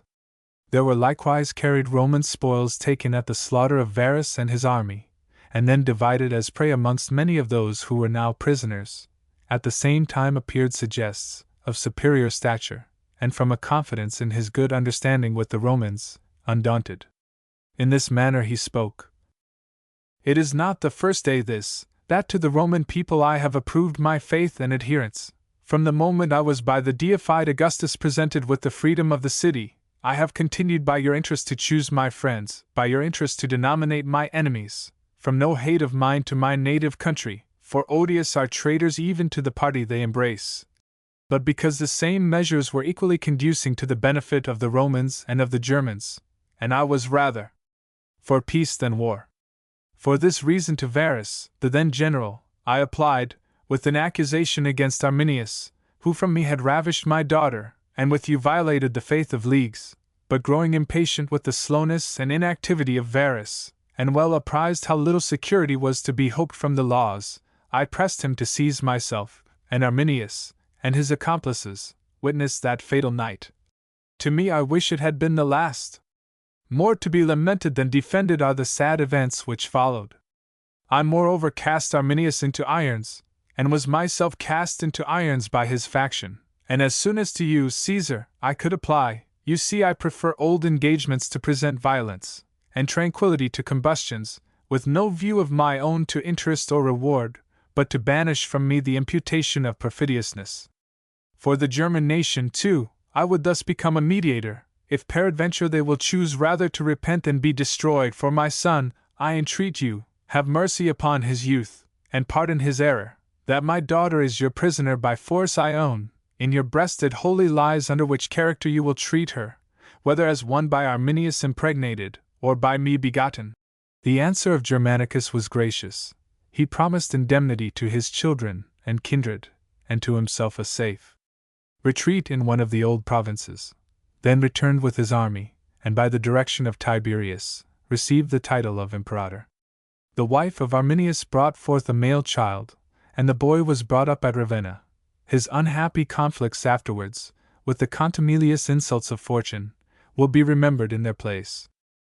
The desertion of Segestes being divulged, with his gracious reception from Germanicus, affected his countrymen variously, with hope or anguish, as they were prone or averse to the war. Naturally violent was the spirit of Arminius, and now, by the captivity of his wife, by the fate of his child doomed to bondage though yet unborn, enraged even to distraction, he flew about amongst the Cheruscans, calling them to arm against Segestes, to arm against Germanicus. Invectives followed his fury. A blessed father this Segestes, he cried. A mighty general this Germanicus. Invincible warriors these Romans. So many troops have made prisoner of a woman. It is not thus that I conquer. Before me 3 legions fell, and 3 lieutenant generals. Open and honorable is my method of war, nor waged with big-bellied women, but against men in arms, and treason is none of my weapons. Still to be seen are the Roman standards in the German groves, there by me hung up and devoted to our country gods. Let Segestes live a slave in a conquered province, let him to his son recover a foreign priesthood, with the German nations he can never obliterate his reproach, that through him they have seen between the Elbe and Rhine rods and axes, and the Roman toga. To other nations who know not the Roman domination, executions and tributes are also unknown, evils which we too have cast off, in spite of that Augustus now dead and enrolled with the deities, in spite too of Tiberius, his chosen successor. Let us not after this dread a mutinous army, and a boy without experience, their commander. But if you love your country, your kindred, your ancient liberty and laws, better than tyrants and new colonies, let Arminius rather lead you to liberty and glory than the wicked Segestes to the infamy of bondage. By these stimulations, not the Cheruscans only were roused, but all the neighboring nations, and into the confederacy was drawn Inguiamarus, paternal uncle to Arminius, a man long since in high credit with the Romans, hence a new source of fear to Germanicus, who, to avoid the shock of their whole forces, and to divert the enemy, sent Caecina with 40 Roman cohorts to the river Amisia, (ems), through the territories of the Bructerans. Pedo the prefect led the cavalry by the confines of the Frisians, he himself, on the lake, the Zuyder, embarked 4 legions, and upon the bank of the said river the whole body met, foot, horse, and fleet. The Chaucians, upon offering their assistance, were taken into the service, but the Bructerans, setting fire to their effects and dwellings, were routed by Stertinius, by Germanicus dispatched against them with a band lightly armed. As this party were engaged between slaughter and plunder, he found the eagle of the 19th Legion lost in the overthrow of Varus. The army marched next to the farthest borders of the Bructerans, and the whole country between the rivers Amisia and Lupia, Lip, was laid waste. Not far hence lay the forest of Tudobergium, and in it the bones of Varus and the legions, by report still unburied. Hence Germanicus became inspired with a tender passion to pay the last offices to the legions and their leader. The like tenderness also affected the whole army. They were moved with compassion, some for the fate of their friends, others for that of their relations here tragically slain. They were struck with the doleful casualties of war, and the sad lot of humanity. Caecina was sent before to examine the gloomy recesses of the forest, to lay bridges over the pools, and upon the deceitful marshes, causeways. The army entered the doleful solitude, hideous to sight, hideous to memory. First they saw the camp of Varus, wide in circumference, and the 3 distinct spaces, allotted to the different eagles, showed the number of the legions. Further, they beheld the ruinous entrenchment, and the ditch nigh choked up. In it the remains of the army were supposed to have made their last effort, and in it to have found their graves. In the open fields lay their bones all bleached and bare, some separate, some on heaps, just as they had happened to fall, flying for their lives, or resisting unto death. Here were scattered the limbs of horses, their pieces of broken javelins, and the trunks of trees bore the skulls of men. In the adjacent groves were the savage altars, where, of the tribunes and principal centurions, the barbarians had made a horrible immolation. Those who survived the slaughter, having escaped from captivity and the sword, related the sad particulars to the rest. Here the commanders of the legions were slain, there we lost the eagles, here Varus had his first wound, there he gave himself another, and perished by his own unhappy hand. In that place, too, stood the tribunal whence Arminius harangued. In this quarter, for the execution of his captives, he erected so many gibbets, in that such a number of funeral trenches were digged, and with these circumstances of pride and despite he insulted the ensigns and eagles.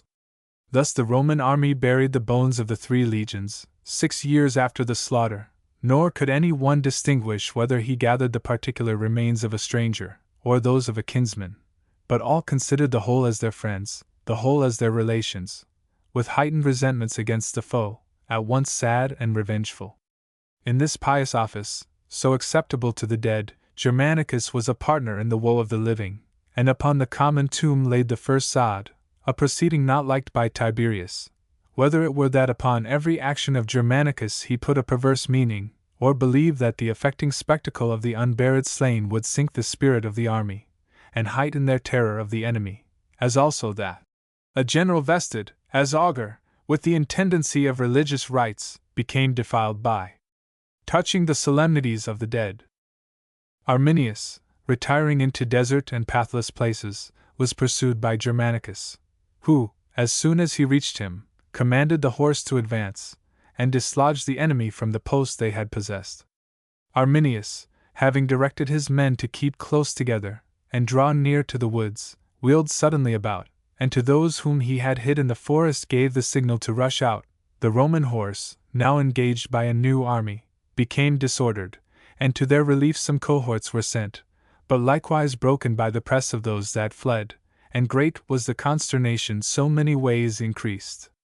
The enemy too were already pushing them into the morass, a place well known to the pursuers. As to the unapprised Romans it had proved pernicious, had not Germanicus drawn out the legions in order of battle. Hence the enemy became terrified, our men reassured, and both retired with equal loss and advantage. Germanicus presently after returning with the army to the river Mysia, reconducted the legions, as he had brought them, in the fleet. Part of the horse were ordered to march along the seashore to the Rhine. Caecina, who led his own men, was warned that though he was to return through unknown roads, yet he should with all speed pass the causeway called the Long Bridges. It is a narrow track this, between vast marshes, and formerly raised by Lucius Domitius. The marshes themselves are of an uncertain soil, here full of mud, there of heavy sticking clay, or traversed with various currents. Round about are woods which rise gently from the plain, and were already filled with soldiers by Arminius, who, by shorter ways and a running march, had arrived there before our men, who were loaded with arms and baggage. Caecina, who was perplexed how at once to repair the causeway decayed by time, and to repulse the foe, resolved at last to encamp in the place, that while some were employed in the work, others might maintain the fight. The barbarians strove violently to break our station, and to fall upon the entrenchers.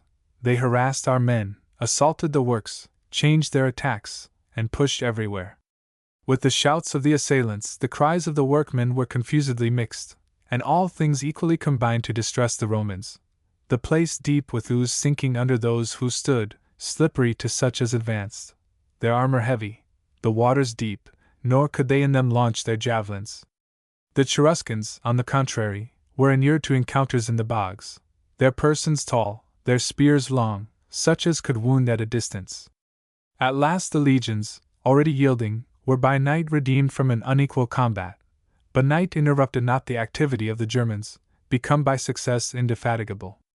Without refreshing themselves with sleep, they diverted all the courses of the springs which rise in the neighboring mountains, and turned them into the plains. Thus the Roman camp was flooded, the work, as far as they had carried it, overturned, and the labor of the poor soldiers renewed and doubled. To Caecina this year proved the 40th of his sustaining as officer or soldier the functions of arms, a man in all the vicissitudes of war, prosperous or disastrous, well experienced and thence undaunted. Weighing, therefore, with himself all probable events and expedients, he could devise no other than that of restraining the enemy to the woods, till he had sent forward the wounded men and baggage, for, from the mountains to the marshes there stretched a plain fit only to hold a little army. To this purpose the legions were thus appointed. The 5th had the right wing, and the 21st the left. The 1st led the van. The 20th defended the rear. A restless night it was to both armies, but in different ways. The barbarians feasted and caroused, and with songs of triumph, or with horrid and threatening cries, filled all the plain and echoing woods. Amongst the Romans were feeble fires, sad silence, or broken words. They leaned drooping here and there against the pales, or wandered disconsolately about the tents, like men without sleep, but not quite awake. A frightful dream too terrified the general. He thought he heard and saw Quinctilius Varus, rising out of the marsh all besmeared with blood, stretching forth his hand, and calling upon him, but that he rejected the call and pushed him away. At break of day, the legions posted on the wings, through contumacy or affright, deserted their stations, and took sudden possession of a field beyond the bogs. Neither did Arminius fall straight upon them, however open they lay to his assault. But when he perceived the baggage set fast in mire and ditches, the soldiers above it disorderly and embarrassed, the ranks and ensigns in confusion, and, as usual in a time of distress, every one in haste to save himself, but slow to obey his officer, he then commanded his Germans to break in. "Behold," he vehemently cried, "behold again Varus and his legions subdued by the same fate!" Thus he cried, and instantly with a select body broke quite through our forces, and chiefly against the horse directed his havoc, so that the ground becoming slippery by their blood and the slime of the marsh, their feet flew from them, and they cast their riders. Then galloping and stumbling amongst the ranks, they overthrew all they met, and trod to death all they overthrew. The greatest difficulty was to maintain the eagles. A storm of darts made it impossible to advance them, and the rotten ground impossible to fix them. Caecina, while he sustained the fight, had his horse shot, and having fallen was nigh taken, but the first legion saved him. Our relief came from the greediness of the enemy, who ceased slaying to seize the spoil, hence the legions had respite to struggle into the fair field and firm ground. Nor was here an end of their miseries. A palisade was to be raised, an entrenchment digged, their instruments too for throwing up and carrying earth, and their tools for cutting turf, were almost all lost, no tents for the soldiers, no remedies for the wounded, and their food all defiled with mire or blood. As they shared it in sadness amongst them, they lamented that mournful night, they lamented the approaching day, to so many thousand men the last. It happened that a horse, which had broke his collar as he strayed about, became frightened with noise, and ran over some that were in his way. This raised such a consternation in the camp, from a persuasion that the Germans in a body had forced an entrance, that all rushed to the gates, especially to the postern, as the farthest from the foe, and safer for flight. Caecina, having found the vanity of their dread, but unable to stop them, either by his authority, or by his prayers, or indeed by force, flung himself at last across the gate. This prevailed. Their awe and tenderness of their general restrained them from running over his body, and the tribunes and centurions satisfied them the while that it was a false alarm. Then calling them together, and desiring them to hear him with silence, he reminded them of their difficulties, and how to conquer them. That for their lives they must be indebted to their arms, but force was to be tempered with art. They must therefore keep close within their camp, till the enemy, in hopes of taking it by storm, advanced, then make a sudden sally on every side, and by this push they should break through the enemy, and reach the Rhine. But if they fled, more forests remained to be traversed, deeper marshes to be passed, and the cruelty of a pursuing foe to be sustained. He laid before them the motives and fruits of victory, public rewards and glory, with every tender domestic consideration, as well as those of military exploits and praise. Of their dangers and sufferings he said nothing. He next distributed horses, first his own, then those of the tribunes and leaders of the legions, to the bravest soldiers impartially, that thus mounted they might begin the charge, followed by the foot. Amongst the Germans there was not less agitation, from hopes of victory, greediness of spoil, and the opposite counsels of their leaders. Arminius proposed to let the Romans march off, and to beset them in their march, when engaged in bogs and fastnesses. The advice of Inguiamarus was fiercer, and thence by the barbarians more applauded, he declared. For forcing the camp, for that the victory would be quick, there would be more captives, and entire plunder.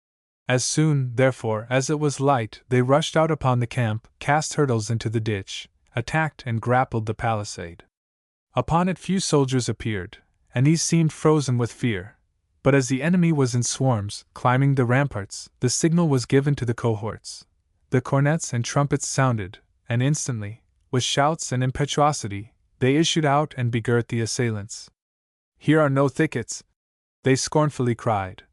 "No bogs, but an equal field and impartial gods." The enemy, who imagined few Romans remaining, fewer arms, and an easy conquest, were struck with the sounding trumpets, with the glittering armor, and every object of terror appeared double to them who expected none. They fell like men who, as they are void of moderation in prosperity, are also destitute of conduct in distress. Arminius forsook the fight unhurt, Inguiamarus grievously wounded. Their men were slaughtered as long as day and rage lasted. In the evening the legions returned, in the same want of provisions, and with more wounds. But in victory they found all things, health, vigor, and abundance. In the meantime a report had flown, that the Roman forces were routed, and an army of Germans upon full march to invade Gaul, so that under the terror of this news there were those whose cowardice would have emboldened them to have demolished the bridge upon the Rhine, had not Agrippina restrained them from that infamous attempt.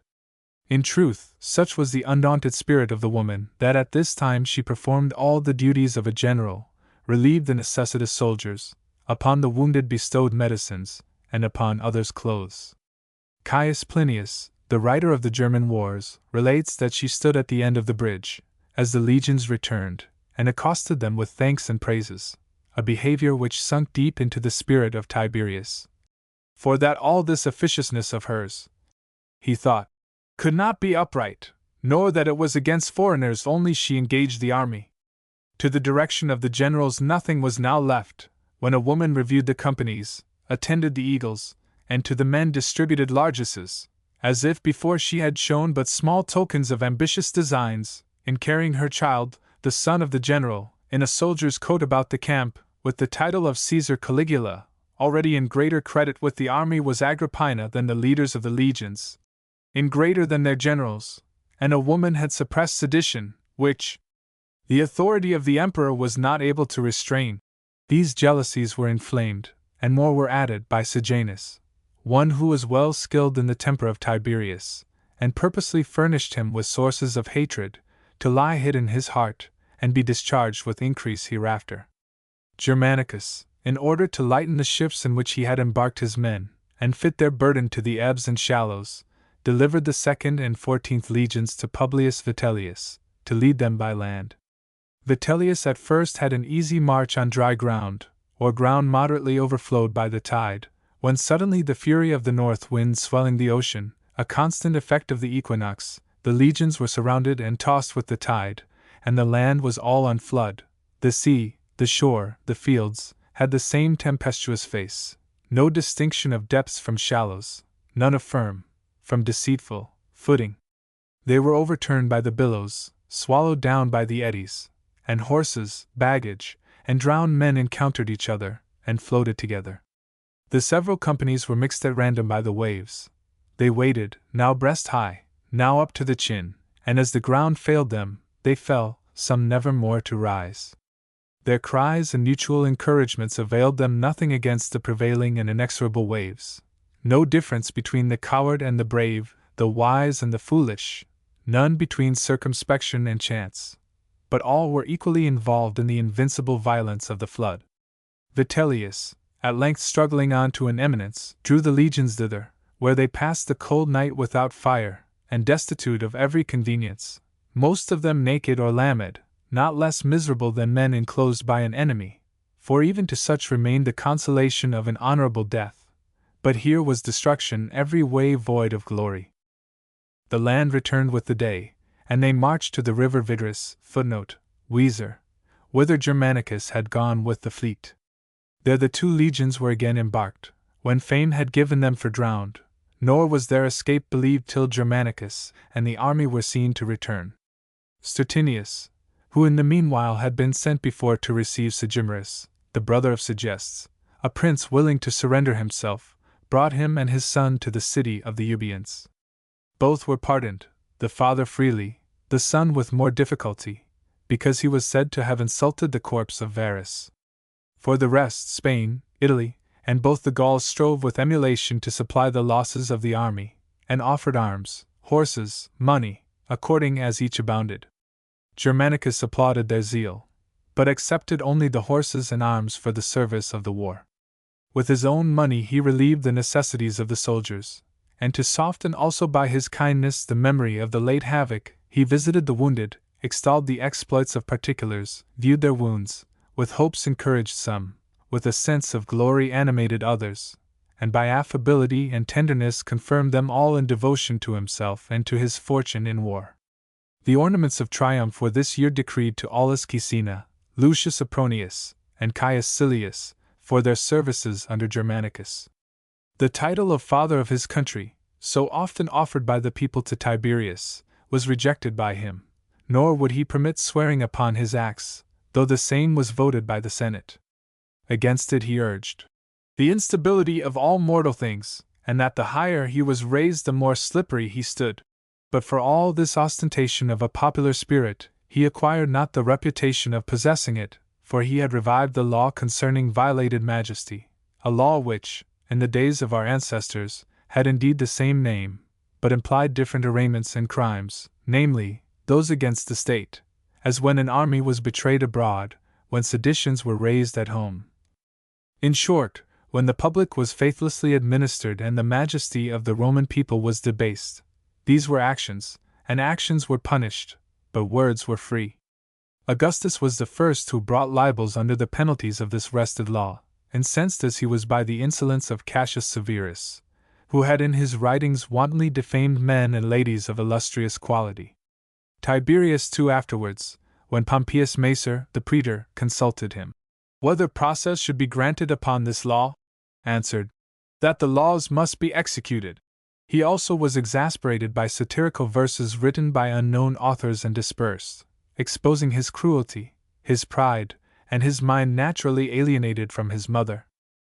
It will be worth while to relate here the pretended crimes charged upon Philanius and Rubrius, 2 Roman knights of small fortunes, that hence may be seen from what beginnings, and by how much dark art of Tiberius, this grievous mischief crept in, how it was again restrained, how at last it blazed out and consumed all things.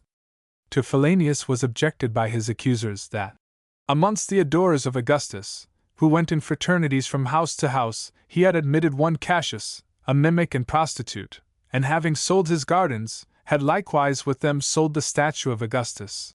The crime imputed to Rubrius was that he had sworn falsely by the divinity of Augustus.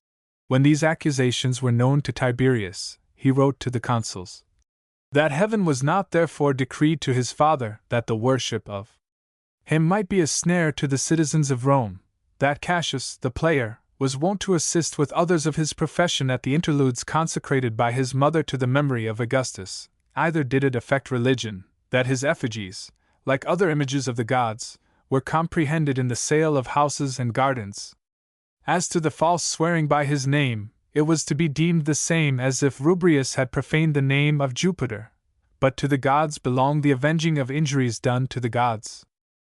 Not long after, Granius Marcellus, praetor of Bithynia, was charged with high treason by his own quaestor, Scipio Crispinus, Romanus Hispo, the pleader, supporting the charge.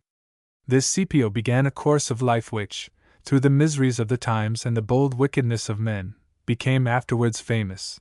At first needy and obscure, but of a busy spirit, he made court to the cruelty of the prince by occult informations, and presently, as an open accuser, grew terrible to every distinguished Roman. This procured him credit with one, hatred from all, and made a precedent to be followed by others, who from poverty became rich, from being contemned, dreadful, and in the destruction which they brought upon others, found at last their own. He accused Marcellus of malignant words concerning Tiberius, an inevitable crime. When the accuser, collecting all the most detestable parts of the prince's character, alleged them as the expressions of the accused, for, because they were true, they were believed to have been spoken. To this, Hispo added that the statue of Marcellus was by him placed higher than those of the Caesars, and that, having cut off the head of Augustus, he had in the room of it set the head of Tiberius. This enraged him so, that breaking silence, he cried he would himself, in this cause, give his vote explicitly and under the tie of an oath. By this he meant to force the assent of the rest of the Senate. There remained even then some faint traces of expiring liberty. Hence Gnaeus Piso asked him, "In what place, Caesar, will you choose to give your opinion? If first, I shall have your example to follow; if last, I fear I may ignorantly dissent from you." The words pierced him, but he bore them, the rather, as he was ashamed of his unwary transport, and he suffered the accused to be acquitted of high treason. To try him for the public money was referred to the proper judges.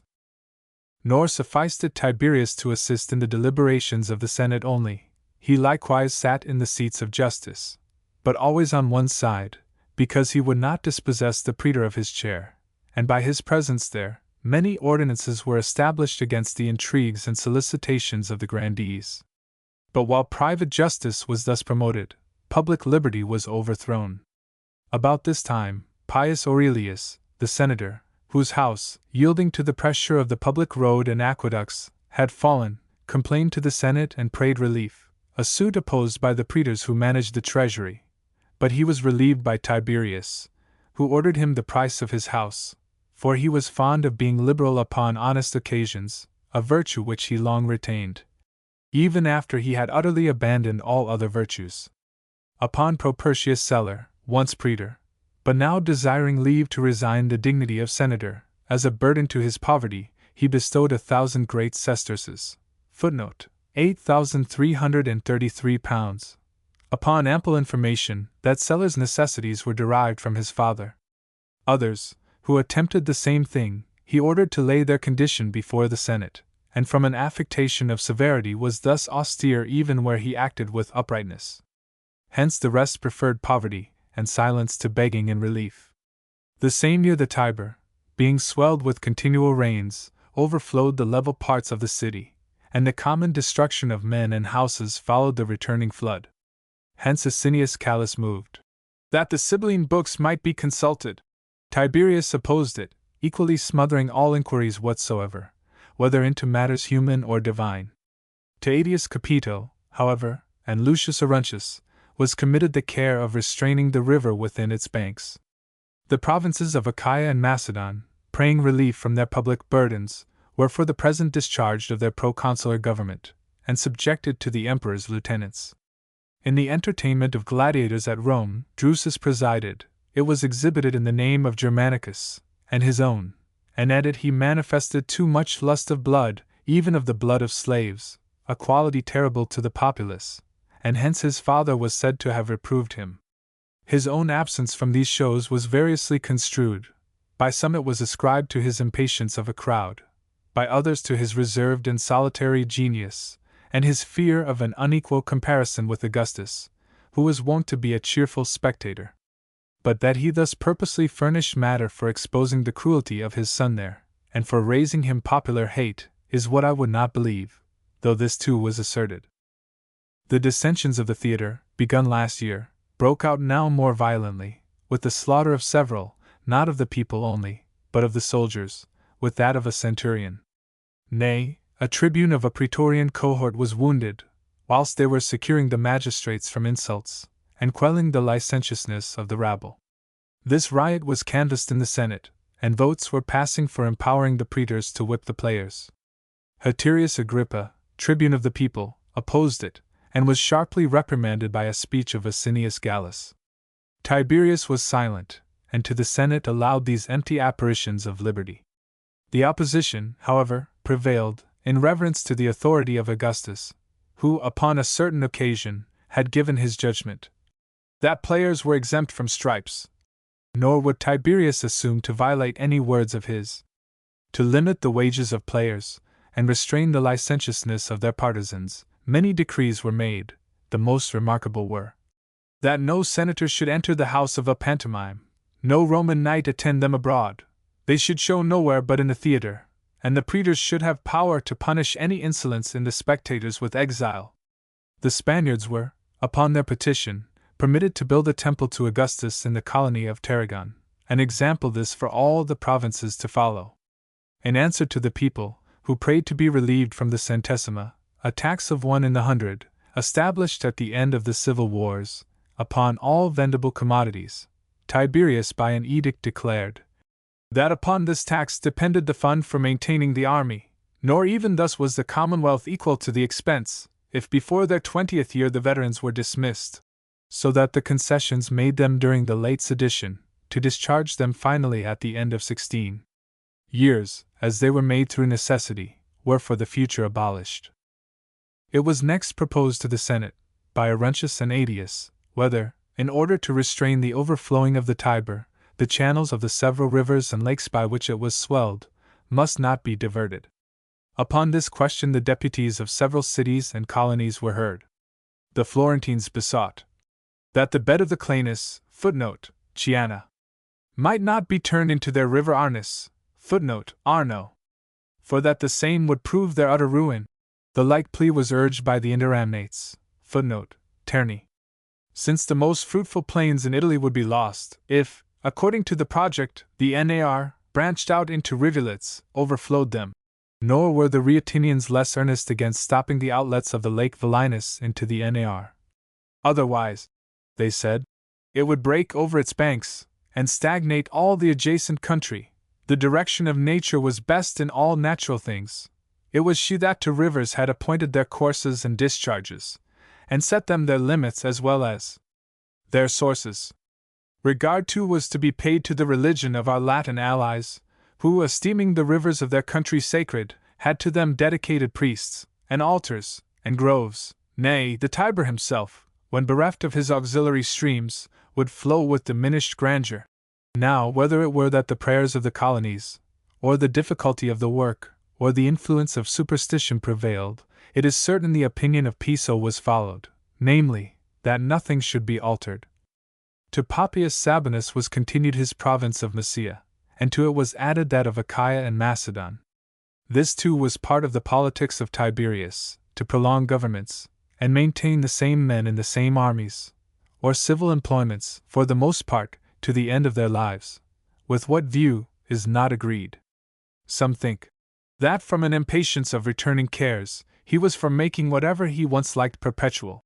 Others, that from the malignity of his invidious nature, he regretted the preferring of many. There are some who believe that as he had a crafty penetrating spirit, so he had an understanding ever irresolute and perplexed. So much is certain, that he never courted any eminent virtue, yet hated vice. From the best men he dreaded danger to himself, and disgrace to the public from the worst. This hesitation mastered him so much at last that he committed foreign governments to some, whom he meant never to suffer to leave Rome. Concerning the management of consular elections, either then or afterwards under Tiberius, I can affirm scarce anything. Such is the variance about it, not only amongst historians, but even in his own speeches. Sometimes, not naming the candidates, he described them by their family, by their life and manners, and by the number of their campaigns, so as it might be apparent whom he meant.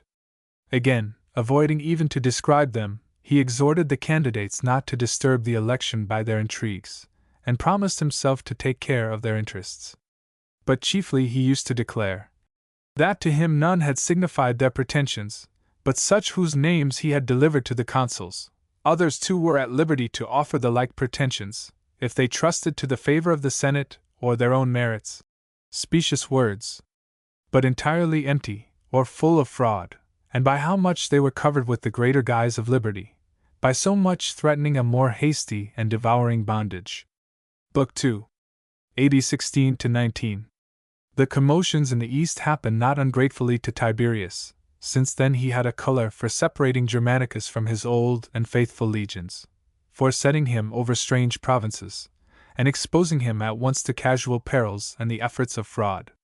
But he, the more ardent he found the affections of the soldiers, and the greater the hatred of his uncle, so much the more intent upon a decisive victory, weighed with himself all the methods of that war, with all the disasters and successes which had befallen him in it to this his third year.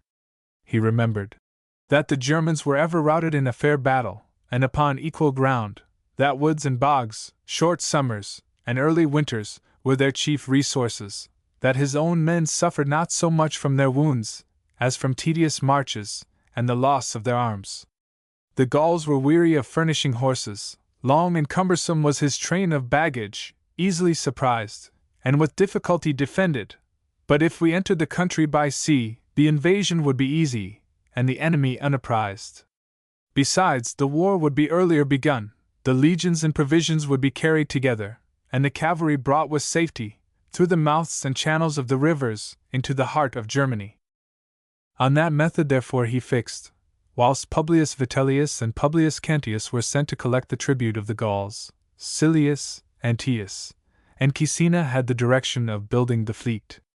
1,000 vessels were thought sufficient, and with dispatch finished. Some were short, sharp at both ends, and wide in the middle, the easier to endure the agitations of the waves. Some had flat bottoms, that without damage they might bear to run aground. Several had helms at each end, that by suddenly turning the oars only they might work either way. Many were arched over, for carrying the engines of war. They were fitted for holding horses and provisions, to fly with sails, to run with oars, and the spirit and alacrity of the soldiers heightened the show and terror of the fleet. They were to meet at the Isle of Batavia, which was chosen for its easy landing, for its convenience to receive the forces, and thence to transport them to the war. For the Rhine, flowing in one continual channel, or only broken by small islands, is, at the extremity of Batavia, divided as it were into two rivers, one running still through Germany, and retaining the same name and violent current, till it mixes with the ocean; the other, washing the Gallic shore, with a broader and more gentle stream, is by the inhabitants called by another name, the Wahal, which it soon after changes for that of the river Meuse, by whose immense mouth it is discharged into the same ocean. While the fleet sailed, Germanicus commanded Silius, his lieutenant, with a flying band to invade the Catans, and he himself, upon hearing that the fort upon the river Lupia, Lip, was besieged, led 6 legions thither. But the sudden rains prevented Silius from doing more than taking some small plunder, with the wife and daughter of Arpus, prince of the Catans, nor did the besiegers stay to fight Germanicus, but upon the report of his approach stole off and dispersed. As they had, however, thrown down the common tomb lately raised over the Varian legions, and the old altar erected to Drusus, he restored the altar, and performed in person with the legions the funeral ceremony of running courses to the honor of his father. To replace the tomb was not thought fit, but all the space between Fort Aliso and the Rhine he fortified with a new barrier. The fleet was now arrived, the provisions were sent forward, ships were assigned to the legions and the allies, and he entered the canal cut by Drusus, and called by his name.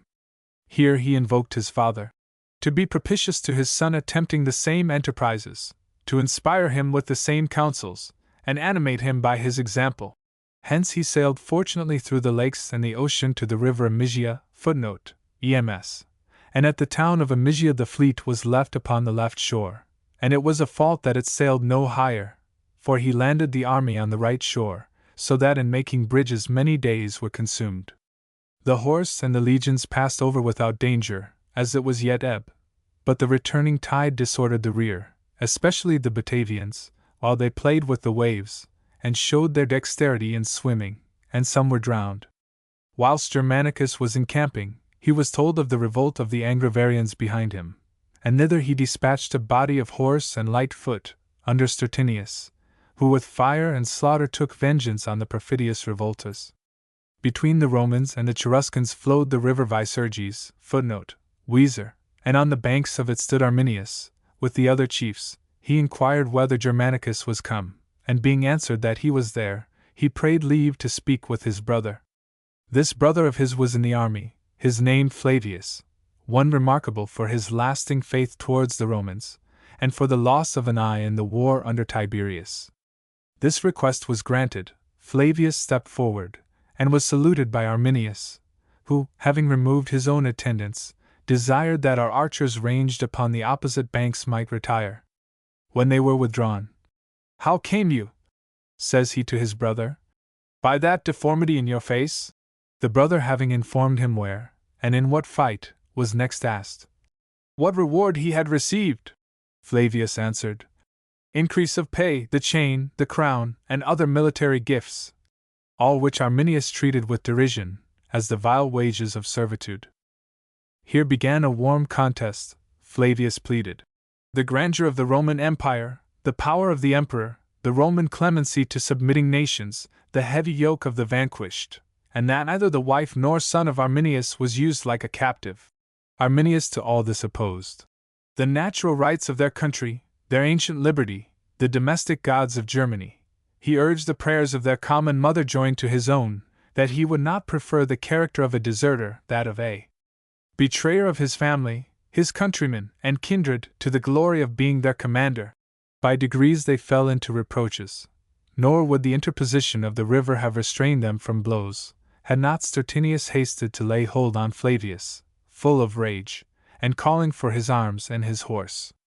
On the opposite side was seen Arminius, swelling with ferocity and threats, and denouncing battle. For of what he said much was said in Latin, having as the general of his countrymen served in the Roman armies. Next day, the German army stood in battle beyond the Visurges. Germanicus, who thought it became not a general to endanger the legions, till for their passage and security he had placed bridges and guards, made the horse ford over. They were led by Stertinius, and Emilius, lieutenant colonel of a legion, and these two officers crossed the river in distant places, to divide the foe.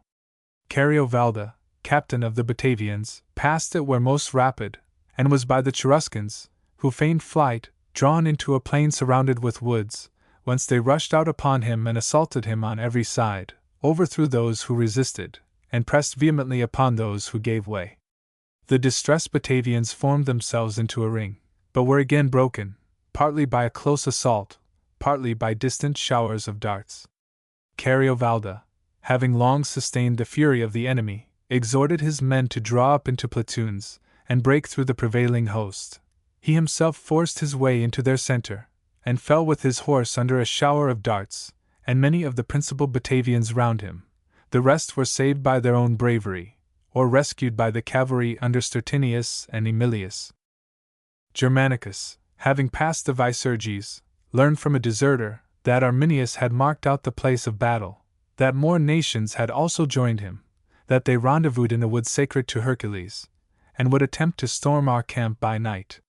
The deserter was believed, the enemy's fires were discerned, and the scouts having advanced towards them, reported that they had heard the neighing of horses, and the hollow murmur of a mighty and tumultuous host. In this important conjuncture, upon the approach of a decisive battle, Germanicus thought it behoved him to learn the inclinations and spirit of the soldiers and deliberated with himself how to be informed without fraud. For the reports of the tribunes and centurions used to be oftener pleasing than true. His freedmen had still slavish souls, incapable of free speech, friends were apt to flatter. There was the same uncertainty in an assembly, where the counsel proposed by a few was wont to be echoed by all. In truth, the minds of the soldiery were then best known, when they were least watched, when free and over their meals, they frankly disclosed their hopes and fears.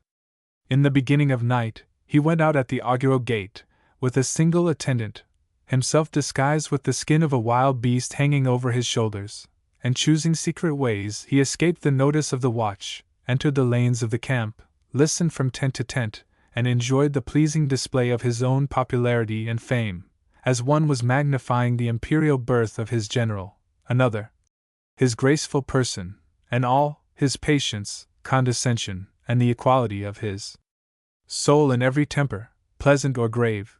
They confessed the gratitude due to so much merit, and that in battle they ought to express it, and to sacrifice at the same time to glory and revenge these perfidious Germans, who forever violated stipulations and peace.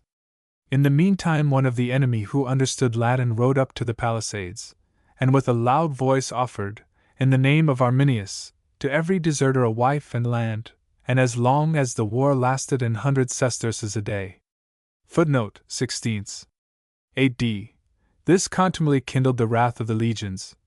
Let day come, they cried. Let battle be given.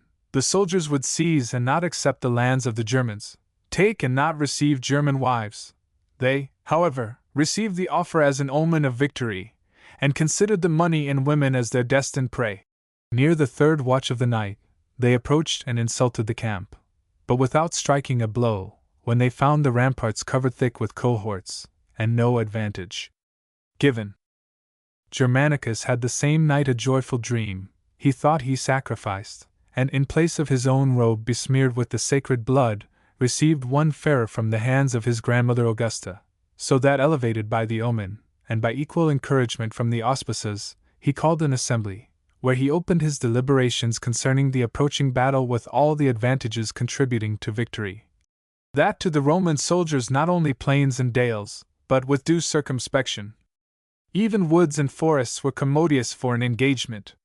The huge targets, the enormous spears, of the barbarians could never be wielded amongst thickets and trunks of trees like Roman swords and javelins, and armor adjusted to the shape and size of their bodies, so that with these tractable arms they might thicken their blows, and strike with certainty at the naked faces of the enemy, since the Germans were either furnished with headpiece nor coat of mail. Nor were their bucklers bound with leather or fortified with iron, but all bare basket work, or painted boards, and though their first ranks were armed with pikes, the rest had only stakes burned at the end, or short and contemptible darts. For their persons, as they were terrible to sight and violent in the onset, so they were utterly impatient of wounds, unaffected with their own disgrace, unconcerned for the honor of their general, whom they ever deserted and fled, in distress cowards, in prosperity despisers of all divine, of all human laws. In fine, if the army, after their fatigues at sea and their tedious marches by land, longed for an utter end of their labor, by this battle they might gain it. The Elbe was now nearer than the Rhine, and if they would make him a conqueror in those countries where his father and his uncle had conquered, the war was concluded. The ardor of the soldiers followed the speech of the general, and the signal for the onset was given. Neither did Arminius or the other chiefs neglect to declare to their several bands that these Romans were the cowardly fugitives of the Varian army, who, because they could not endure to fight, had afterwards chosen to rebel. That some with backs deformed by wounds, some with limbs maimed by tempests, forsaken of hope, and the gods against them, were once more presenting their lives to their vengeful foes. Hitherto a fleet, and unfrequented seas, had been the resources of their cowardice against an assaulting or a pursuing enemy, but now that they were to engage hand to hand, vain would be their relief from wind and oars after a defeat. The Germans needed only remember their rapine, cruelty, and pride, and that to themselves nothing remained but either to maintain their native liberty, or by death to prevent bondage. The enemy, thus inflamed and calling for battle, were led into a plain called Idus Divisus, near Minden. It lies between the Visurges and the hills, and winds unequally along, as it is straitened by the swellings of the mountains or enlarged by the circuits of the river. Behind rose a forest of high trees, thick of branches above but clear of bushes below. The army of barbarians kept the plain, and the entrances of the forest. The Cheruscans alone sat down upon the mountain, in order to pour down from thence upon the Romans as soon as they became engaged in the fight. Our army marched thus, the auxiliary Gauls and Germans in front, after them the foot archers, next 4 legions, and then Germanicus with 2 praetorian cohorts, and the choice of the cavalry, then 4 legions more, and the light foot with archers on horseback and the other troops of the allies, the men all intent to march in order of battle and ready to engage as they marched. As the impatient bands of Cheruscans were now perceived descending fiercely from the hills, Germanicus commanded a body of the best horse to charge them in the flank, and Stertinius with the rest to wheel round to attack them in the rear, and promised to be ready to assist them in person. During this a joyful omen appeared. 8 eagles were seen to fly toward the wood, and to enter it, a presage of victory to the general. "Advance," he cried. "Follow the Roman birds, follow the tutelar deities of the legions!" Instantly the foot charged the enemy's front, and instantly the detached cavalry attacked their flank and rear. This double assault had a strange event. The 2 divisions of their army fled opposite ways. That in the woods ran to the plain, that in the plain rushed into the woods. The Cheruscans, between both, were driven from the hills, amongst them Arminius, remarkably brave, who with his hand, his voice, and distinguished wounds was still sustaining the fight. He had assaulted the archers, and would have broken through them, but the cohorts of the Rhaetians, the Vindelicians, and the Gauls marched to their relief. However, by his own vigor and the force of his horse, he escaped, his face besmeared with his own blood to avoid being known. Some have related that the Chaucians, who were amongst the Roman auxiliaries, knew him, and let him go. The same bravery or deceit procured Inguiamarus his escape. The rest were everywhere slain, and great numbers attempting to swim the Visurges were destroyed in it, either pursued with darts, or swallowed by the current, or overwhelmed with the weight of the crowd, or buried under the falling banks.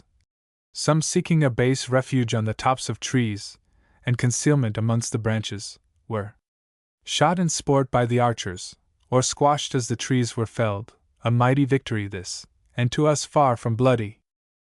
This slaughter of the foe, from the 5th hour of the day till night, filled the country for 10 miles with carcasses and arms. Amongst the spoils, chains were found, which, sure of conquering, they had brought to bind the Roman captives. The soldiers proclaimed Tiberius Imperator upon the field of battle, and raising a mount, placed upon it as trophies the German arms, with the names of all the vanquished nations inscribed below. This sight filled the Germans with more anguish and rage than all their wounds, past afflictions, and slaughters. They, who were just prepared to abandon their dwellings, and flit beyond the Elbe, meditate war and grasp their arms, people, nobles, youth, aged, all rushed suddenly upon the Roman army in its march and disorder it. They next chose their camp, a straight and moist plain shut in between a river and a forest, the forest too surrounded with a deep marsh, except on one side, which was closed with a barrier raised by the Angevarians between them and the Cheruscans. Here stood their foot. Their horse were distributed and concealed amongst the neighboring groves, thence, by surprise, to beset the legions in the rear as soon as they had entered the wood. Nothing of all this was a secret to Germanicus. He knew their counsels, their stations, what steps they pursued, what measures they concealed, and to the destruction of the enemy, turned their own subtlety and devices. To Caius Tibero, his lieutenant, he committed the horse and the field, the infantry so disposed, that part might pass the level approaches into the wood, and the rest force the ramparts. This was the most arduous task, and to himself he reserved it, the rest he left to his lieutenants. Those who had the even ground to traverse, broke easily in, but they who were to assail the rampart, were as grievously battered from above, as if they had been storming a wall. The general perceived the inequality of this close attack, and drawing off the legions a small distance, ordered the slingers to throw, and the engineers to play, to beat off the enemy. Immediately showers of darts were poured from the engines, and the defenders of the barrier, the more bold and exposed they were, with the more wounds they were beaten down. Germanicus, having taken the rampart, first forced his way, at the head of the Praetorian cohorts, into the woods, and there it was fought foot to foot. Behind, the enemy were begirt with the morass, the Romans with the mountains or the rivers. No room for either to retreat, no hope but in valor, no safety but in victory. The Germans had no inferior courage, but they were exceeded in the fashion of arms and art of fighting. Their mighty multitude, hampered in narrow places, could not push nor recover their long spears, nor practice in a close combat their usual boundings and velocity of limbs. On the contrary, our soldiers, with handy swords, and their breasts closely guarded with a buckler, delved the large bodies and naked faces of the barbarians, and opened themselves away with the havoc of the enemy. Besides, the activity of Arminius now failed him, either spent through his continual efforts or slackened by a wound just received. Inguiamarus was everywhere upon the spur, animating the battle, but fortune rather than courage deserted him. Germanicus, to be the easier known, pulled off his helmet, and exhorted his men to prosecute the slaughter. They wanted no captives, he said. Only the cutting off that people root and branch would put an end to the war. It was now late in the day, and he drew off a legion to make a camp. The rest glutted themselves till night, with the blood of the foe. The horse fought with doubtful success. Germanicus, in a speech from the tribunal, praised his victorious army, and raised a monument of arms with a proud inscription: that the army of Tiberius Caesar, having vanquished entirely the nations between the Rhine and the Elbe, had consecrated that monument to Mars, to Jupiter, and to Augustus. Of himself, he made no mention, either fearful of provoking envy, or that he thought it sufficient praise to have deserved it. He had next commanded Stertinius to carry the war amongst the Angevarians, but they instantly submitted, and these supplicants, by yielding without articles, obtained pardon without reserve. The summer now declining, some of the legions were sent back into winter quarters by land. More were embarked with Germanicus upon the river Amysia, to go from thence by the ocean. The sea at first was serene, no sound or agitation but from the oars or sails of 1,000 ships. But suddenly a black host of clouds poured a storm of hail. Furious winds roared on every side, and the tempest darkened the deep, so that all prospect was lost, and it was impossible to steer. The soldiers, too, unaccustomed to the terrors of the sea, in the hurry of fear disordered the mariners, or interrupted the skillful by unskillful help. At last the south wind, mastering all the rest, drove the ocean and the sky. The tempest derived new force from the windy mountains and swelling rivers of Germany, as well as from an immense train of clouds, and contracting with all fresh vigor from the boisterous neighborhood of the north, it hurled the ships and tossed them into the open ocean, or against islands shored with rocks or dangerously beset with covered shoals. The ships by degrees, with great labor and the change of the tide, were relieved from the rocks and sands, but remained at the mercy of the winds. Their anchors could not hold them. They were full of water, nor could all their pumps discharge it. Hence, to lighten and raise the vessels swallowing at their decks the invading waves, the horses, beasts, baggage, and even the arms were cast into the deep. By how much the German Ocean is more outrageous than the rest of the sea, and the German climate excels in rigor, by so much this ruin was reckoned to exceed in greatness and novelty. They were engaged in a tempestuous sea, believed deep without bottom, vast without bounds, or no shores near but hostile shores. Part of the fleet were swallowed up. Many were driven upon remote islands void of human culture, where the men perished through famine, or were kept alive by the carcasses of horses cast in by the flood. Only the galley of Germanicus landed upon the coast of the Chaucians, where wandering sadly, day and night, upon the rocks and prominent shore, and incessantly accusing himself as the author of such mighty destruction, he was hardly restrained by his friends from casting himself desperately into the same hostile floods. At last, with the returning tide and an assisting gale, the ships began to return, all maimed, almost destitute of oars, or with coats spread for sails, and some, utterly disabled, were dragged by those that were less. He repaired them hastily, and dispatched them to search the islands, and by this care many men were gleaned up. Many were by the Angevarians, our new subjects, redeemed from their maritime neighbors and restored, and some, driven into Great Britain, were sent back by the little British kings. Those who had come from afar recounted wonders at their return. The impetuosity of whirlwinds, wonderful birds, sea monsters of ambiguous forms, between man and beasts. Strange sights these, or the effects of imagination and fear. The noise of this wreck, as it animated the Germans with hopes of renewing the war, awakened Germanicus also to restrain them. He commanded Caius Silius, with 30,000 foot and 3,000 horse, to march against the Catans. He himself, with a greater force, invaded the margins, where he learned from Malovendus, their general, lately taken into our subjection, that the eagle of one of Varus's legions was hid underground in a neighboring grove, and kept by a slender guard. Instantly 2 parties were dispatched, one to face the enemy and provoke them from their posts, the other to beset their rear and dig up the eagle, and success attended both. Hence Germanicus advanced with great alacrity, laid waste the country, and smote the foe, either not daring to engage, or, wherever they engaged, suddenly defeated. Nor, as we learnt from the prisoners, were they ever seized with greater dismay. The Romans, they cried, are invincible. No calamities can subdue them. They have wrecked their fleet. Their arms are lost. Our shores are covered with the bodies of their horses and men, and yet they attack us with their usual ferocity, with the same firmness, and with numbers as it were increased. The army was from thence led back into winter quarters, full of joy to have balanced, by this prosperous expedition, their late misfortune at sea, and by the bounty of Germanicus, their joy was heightened, since to each sufferer he caused to be paid as much as each declared he had lost. Either was it doubted but the enemy were humbled, and concerting measures for obtaining peace, and that the next summer would terminate the war.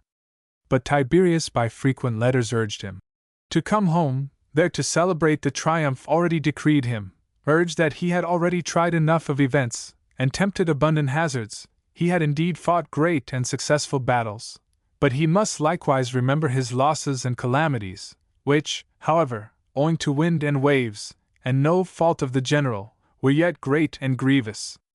He himself had been sent 9 times into Germany by Augustus, and effected much more by policy than arms. It was thus he had brought the Sigambrians into subjection, thus drawn the Suevians and King Maroboduus under the bonds of peace. The Cheruscans, too, and the other hostile nations, now the Roman vengeance was satiated, might be left to pursue their own national feuds. Germanicus besought 1 year to accomplish his conquest, but Tiberius assailed his modesty with a new bait and fresh opportunity, by offering him another consulship, for the administration of which he was to attend in person at Rome. He added that if the war was still to be prosecuted, Germanicus should leave a field of glory to his brother Drusus, to whom there now remained no other, since the empire had nowhere a war to maintain but in Germany, and thence only Drusus could acquire the title of imperator, and merit the triumphal laurel. Germanicus persisted no longer, though he knew that this was all feigned and hollow, and saw himself invidiously torn away from a harvest of ripe glory. Decrees of the Senate were made for driving astrologers and magicians out of Italy, and one of the herd, Lucius Pacuinius, was precipitated from the Tarpeian rock. Publius Marcius, another, was, by the judgment of the consuls, at the sound of trumpet executed without the Esquiline gate, according to the ancient form. Next time the Senate sat, long discourses against the luxury of the city were made by Quintus Tiberius, a consular, and by Octavius Fronto, formerly praetor, and a law was passed against using table plate of solid gold, and against men debasing themselves with gorgeous and effeminate silks. Fronto went further, and desired that the quantities of silver plate, the expense of furniture, and the number of domestics might be limited, for it was yet common for senators to depart from the present debate and offer, as their advice, whatever they judged conducing to the interest of the commonweal.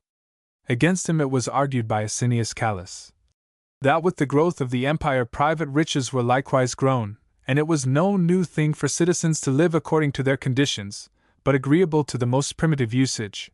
The ancient Fabricii and the later Scipios, having different wealth, lived differently, but all suitably to the several stages of the commonwealth. Public property was accompanied with domestic, but when the state rose to such a height of magnificence, the magnificence of particulars rose too. As to plate, and train, and expense, there was no standard of excess or frugality, but from the fortunes of men. The law, indeed, had made a distinction between the fortunes of senators and knights, not for any natural difference between them, but that they who excelled in place, rank, and civil preeminence, might excel too in other particulars, such as conduce to the health of the body or to the peace and solacement of the soul, unless it were expected that the most illustrious citizens should sustain the sharpest cares, and undergo the heaviest fatigues and dangers, but continue destitute of every alleviation of fatigue and danger and care. Gallus easily prevailed, whilst under worthy names he avowed and supported popular vices in an assembly engaged in them. Tiberius too had said that it was not a season for reformation, or, if there were any corruption of manners, there would not be wanting one to correct them. During these transactions, Lucius Piso, after he had declaimed bitterly in the Senate against the ambitious practices and intrigues of the Forum, the corruption of the tribunals, and the inhumanity of the pleaders breathing continual terror and impeachments, declared he would entirely relinquish Rome, and retire into a quiet corner of the country, far distant and obscure. With these words he left the Senate. Tiberius was provoked, and yet not only soothed him with gentle words, but likewise obliged Piso's relations, by their authority or entreaties, to retain him. The same Piso gave soon after an equal instance of the indignation of the free spirit, by prosecuting a suit against Ergilania, a lady whom the partial friendship of Livia had set at defiance with the laws. Ergilania, being carried, for protection, to the palace, despised the efforts of Piso, so that neither did she submit, nor would he desist, notwithstanding the complaints and resentments of Livia, that in the prosecution violence and indignity were done to her own person. Tiberius promised to attend the trial, and assist Ergilania, but only promised in civility to his mother, for so far he thought it became him, and thus left the palace, ordering his guards to follow at a distance. People the while crowded about him, and he walked with a slow and composed air, as he lingered, and prolonged the time and way with various discourse. The trial went on. Piso would not be mollified by the importunity of his friends, and hence at last the Empress ordered the payment of the money claimed by him. This was the issue of the affair. By it, Piso lost no renown, and it signally increased the credit of Tiberius. The power, however, of Ergulania was so exorbitant to the state, that she disdained to appear a witness in a certain cause before the Senate, and when it had been always usual even for the Vestal Virgins to attend the forum and courts of justice, as oft as their evidence was required, a praetor was sent to examine Ergulania at her own house. The procrastination which happened this year in the public affairs, I should not mention, but that the different opinions of Gnaeus Piso and Asinius Gallus about it are worth knowing. Their dispute was occasioned by a declaration of Tiberius that he was about to be absent, and it was the motion of Piso that for that very reason the prosecution of public business was the rather to be continued, since, as in the prince's absence, the Senate and equestrian order might administer their several parts, the same would redound to the honor of the Commonwealth. This was a declaration for liberty, and in it Piso had prevented Gallus, who now in opposition said that nothing sufficiently illustrious, nor suiting the dignity of the Roman people, could be transacted but under the immediate eye of the emperor, and therefore the conflux of suitors and affairs from Italy and the provinces must by all means be reserved for his presence. Tiberius heard and was silent, while the debate was managed on both sides with mighty vehemence, but the adjournment was carried. A debate too arose between Gallus and the emperor, for Gallus moved that the magistrates should be henceforth elected but once every 5 years, that the legates of the legions, who had never exercised the praetorships, should be appointed praetors, and that the prince should nominate 12 candidates every year. It was not doubted but this motion had a deeper aim, and that by it the secret springs and reserves of imperial power were invaded. But Tiberius, as if he rather apprehended the augmentation of his power, argued that it was a heavy task upon his moderation to choose so many magistrates, and to postpone so many candidates. That disgusts from disappointments were hardly avoided in yearly elections, though, for their solacement, fresh hopes remained of approaching success in the next. Now how great must be the hatred, how lasting the resentment of such whose pretensions were to be rejected beyond 5 years. And whence could it be foreseen that, in so long a tract of time, the same men would continue to have the same dispositions, the same alliances and fortunes? Even an annual designation to power made men imperious. How imperious would it make them, if they bore the honor for 5 years? Besides, it would multiply every single magistrate into 5, and utterly subvert the laws which had prescribed a proper space for exercising the diligence of the candidates, and for soliciting as well as enjoying preferments. By this speech, in appearance popular, he still retained the spirit and force of the sovereignty. He likewise sustained by gratuities the dignity of some necessitous senators, hence it was the more wondered that he received with haughtiness and repulsed the petition of Marcus Hortulus, a young man of signal quality and manifestly poor. He was the grandson of Hortensius the orator, and had been encouraged by the deified Augustus, with a bounty of 1,000 great sestertia, £8,333, to marry for posterity, purely to prevent the extinction of a family most illustrious and renowned. The Senate were sitting in the palace, and Hortulus, having set his 4 children before the door, fixed his eyes, now upon the statue of Hortensius, placed amongst the orators, then upon that of Augustus, and instead of speaking to the question, began on this wise: Conscript fathers, you see there the number and infancy of my children, not mine by my own choice, but in compliance with the advice of the prince. Such too was the splendor of my ancestors, that it merited to be perpetuated in their race. But for my own particular, who, marred by the revolution of the times, could not raise wealth, nor engage popular favor, nor cultivate the hereditary fortune of our house, the fortune of eloquence, I deemed it sufficient if, in my slender circumstances, I lived no disgrace to myself, no burden to others. Commanded by the emperor, I took a wife. Behold the offspring of so many consuls, behold the descendants of so many dictators. Nor is this remembrance invidiously made, but made to move mercy. In the progress of your reign, Caesar, these children may arrive at the honors in your gift. Defend them in the meantime from want, They are the great-grandsons of Hortensius. They are the foster sons of Augustus. The inclination of the Senate was favorable, an incitement this to Tiberius the more eagerly to thwart Hortalus. These were in effect his words: "If all that are poor recur hither for a provision of money to their children, the public will certainly fail, and yet particulars never be satiated.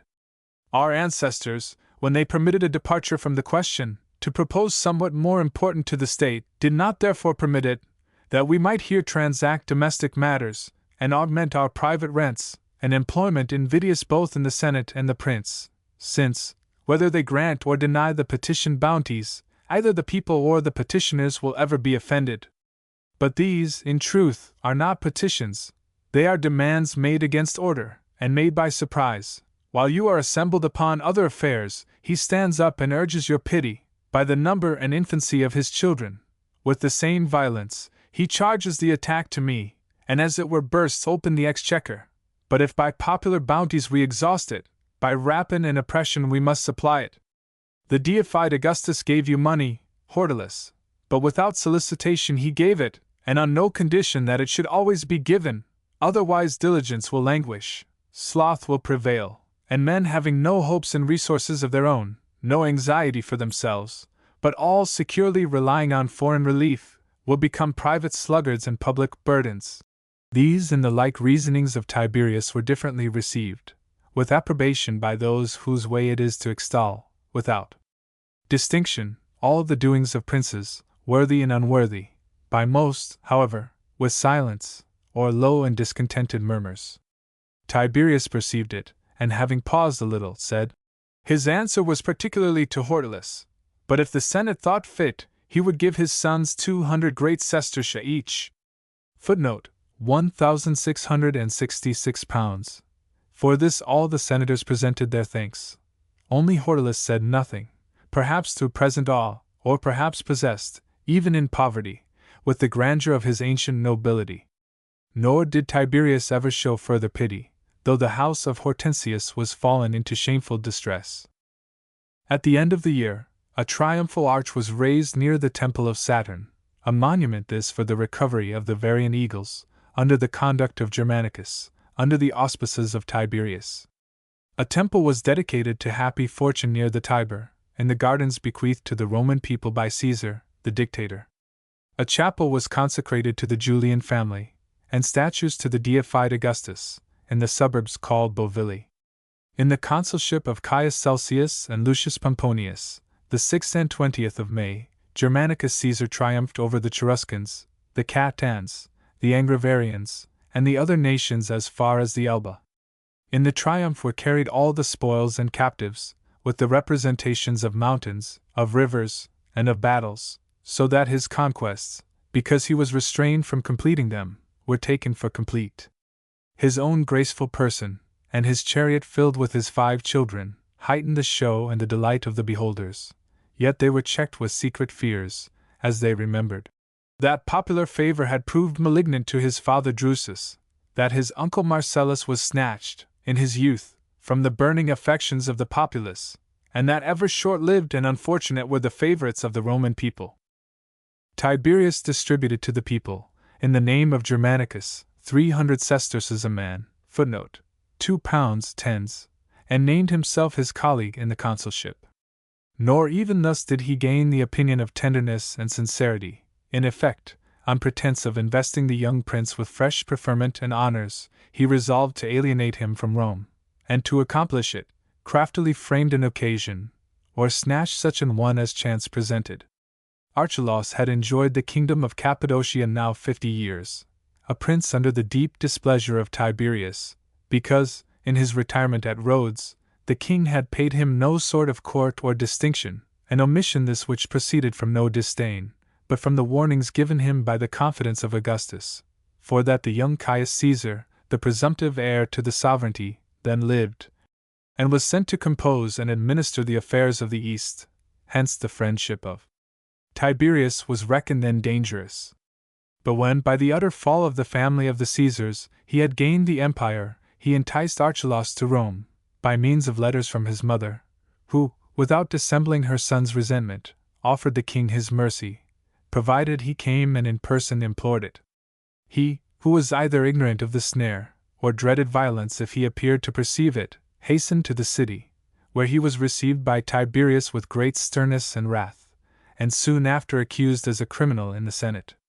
The crimes alleged against him were mere fictions, yet, as equal treatment is unusual to kings, and to be treated like malefactors intolerable, Archelaus, who was broken with grief as well as age, by choice or fate ended his life. His kingdom was reduced into a province, and by its revenues Tiberius declared the tax of 100th penny would be abated, and reduced it for the future to the 200th.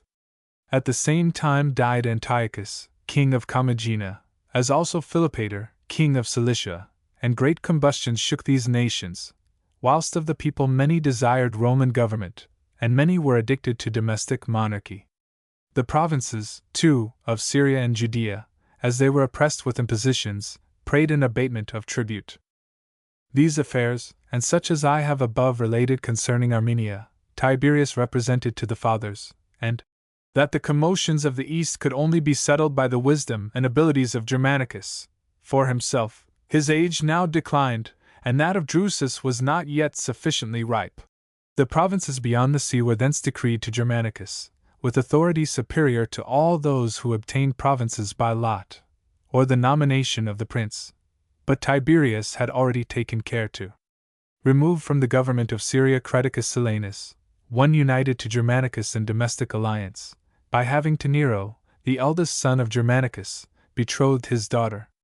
In his room he had preferred Gnaeus Piso, a man of violent temper, incapable of subjection, and heir to all the ferocity and haughtiness of his father Piso, the same who, in the civil war, assisted the reviving party against Caesar in Africa with vehement efforts, and then followed Brutus and Cassius, but had at last leave to come home, yet disdained to sue for any public offices, nay, was even courted by Augustus to accept the consulship.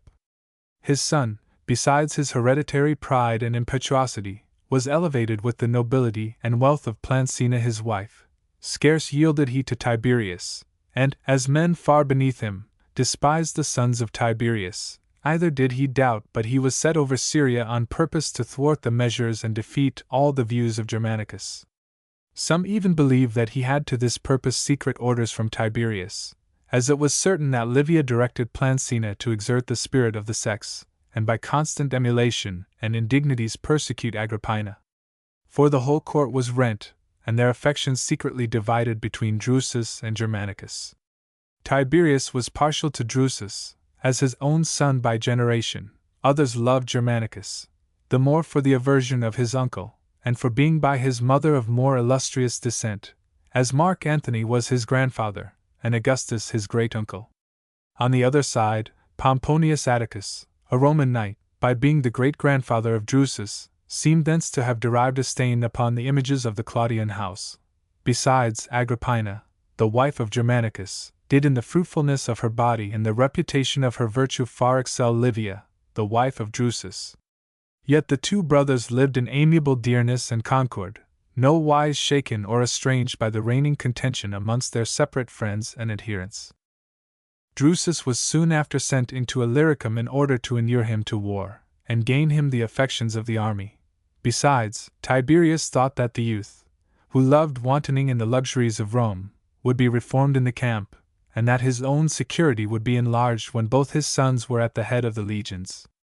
But the pretense of sending him was the protection of the Suevians, who were then imploring assistance against the powers of the Cheruscans. For these nations, who since the departure of the Romans saw themselves no longer threatened with terrors from abroad, and were then particularly engaged in a national competition for glory, had relapsed, as usual, into their old intestine feuds, and turned their arms upon each other. The two people were equally powerful, and their two leaders equally brave, but differently esteemed, as the title of king upon Maroboduus had drawn the hate and aversion of his countrymen, whilst Arminius, as a champion warring for the defense of liberty, was the universal object of popular affection. Hence not only the Cheruscans and their confederates, they who had been the ancient soldiery of Arminius, took arms, but to him too revolted the Semnones and Langobards, both Suevian nations, and even subjects of Maroboduus, and by their accession he would have exceeded in puissance, but Inguiamarus with his band of followers deserted to Maroboduus, for no other cause than disdain. That an old man and an uncle like himself should obey Arminius, a young man, his nephew. Both armies were drawn out, with equal hopes, nor disjointed, like the old German battles, into scattered parties for loose and random attacks. For by long war with us they had learnt to follow their ensigns, to strengthen their main body with parties of reserves, and to observe the orders of their generals. Arminius was now on horseback viewing all the ranks. As he rode through them he magnified their past feats. Their liberty recovered, the slaughtered legions, the spoils of arms wrested from the Romans, monuments of victory still retained in some of their hands. Upon Maroboduus he fell with contumelious names as a fugitive, one of no abilities in war, a coward who had sought defense from the gloomy coverts of the Hercynian woods, and then by gifts and solicitations courted the alliance of Rome, a betrayer of his country, and a lifeguard man of Caesar's, worthy to be exterminated with no less hostile vengeance than in the slaughter of Quinctilius Varus they had shown. Let them only remember so many battles bravely fought, the events of which, particularly the utter expulsion of the Romans, were sufficient proofs with whom remained the glory of the war. Neither did Maroboduus fail to boast himself and depreciate the foe. In the person of Inguiamarus, he said, holding him by the hand, rested the whole renown of the Cheruscans, and from his counsels began all their exploits that ended in success. Arminius, a man of a frantic spirit, and a novice in affairs, assumed to himself the glory of another, for having by treachery surprised 3 legions, which expected no foe, and their leader, who feared no fraud, a base surprise revenged since on Germany with heavy slaughters, and on Arminius himself with domestic infamy, while his wife and his son still bore the bonds of captivity. For himself, when attacked formerly by Tiberius at the head of 12 legions, he had preserved unstained the glory of Germany, and on equal terms ended the war. Nor did he repent of the treaty, since it was still in their hands to wage a new equal war with the Romans, or save blood and maintain peace. The armies, besides the incitements from these speeches, were animated by national stimulations of their own. The Cheruscans fought for their ancient renown, the Langobards for their recent liberty, and the Suevians and their king, on the contrary, were struggling for the augmentation of their monarchy. Never did armies make a fiercer onset, never had onset a more ambiguous event, for both the right wings were routed, and hence a fresh encounter was certainly expected, till Maroboduus drew off his army and encamped upon the hills, a manifest sign this that he was humbled. Frequent desertions to leaving him at last naked of forces, he retired to the Marcomannians, and then sent ambassadors to Tiberius to implore succors. They were answered, that he had no right to invoke aid of the Roman arms against the Cheruscans, since to the Romans, while they were warring with the same foe, he had never administered any assistance. Drusus was, however, sent away, as I have said, with the character of a negotiator of peace. The same year 12 noble cities of Asia were overturned by an earthquake. The ruin happened in the night, and the more dreadful as its warnings were unobserved. Either availed the usual sanctuary against such calamities, namely, a flight to the fields, since those who fled, the gaping earth devoured. It is reported that mighty mountains subsided, plains were heaved into high hills, and that with flashes and eruptions of fire, the mighty devastation was everywhere accompanied. The Sardians felt most heavily the rage of the concussion, and therefore most compassion.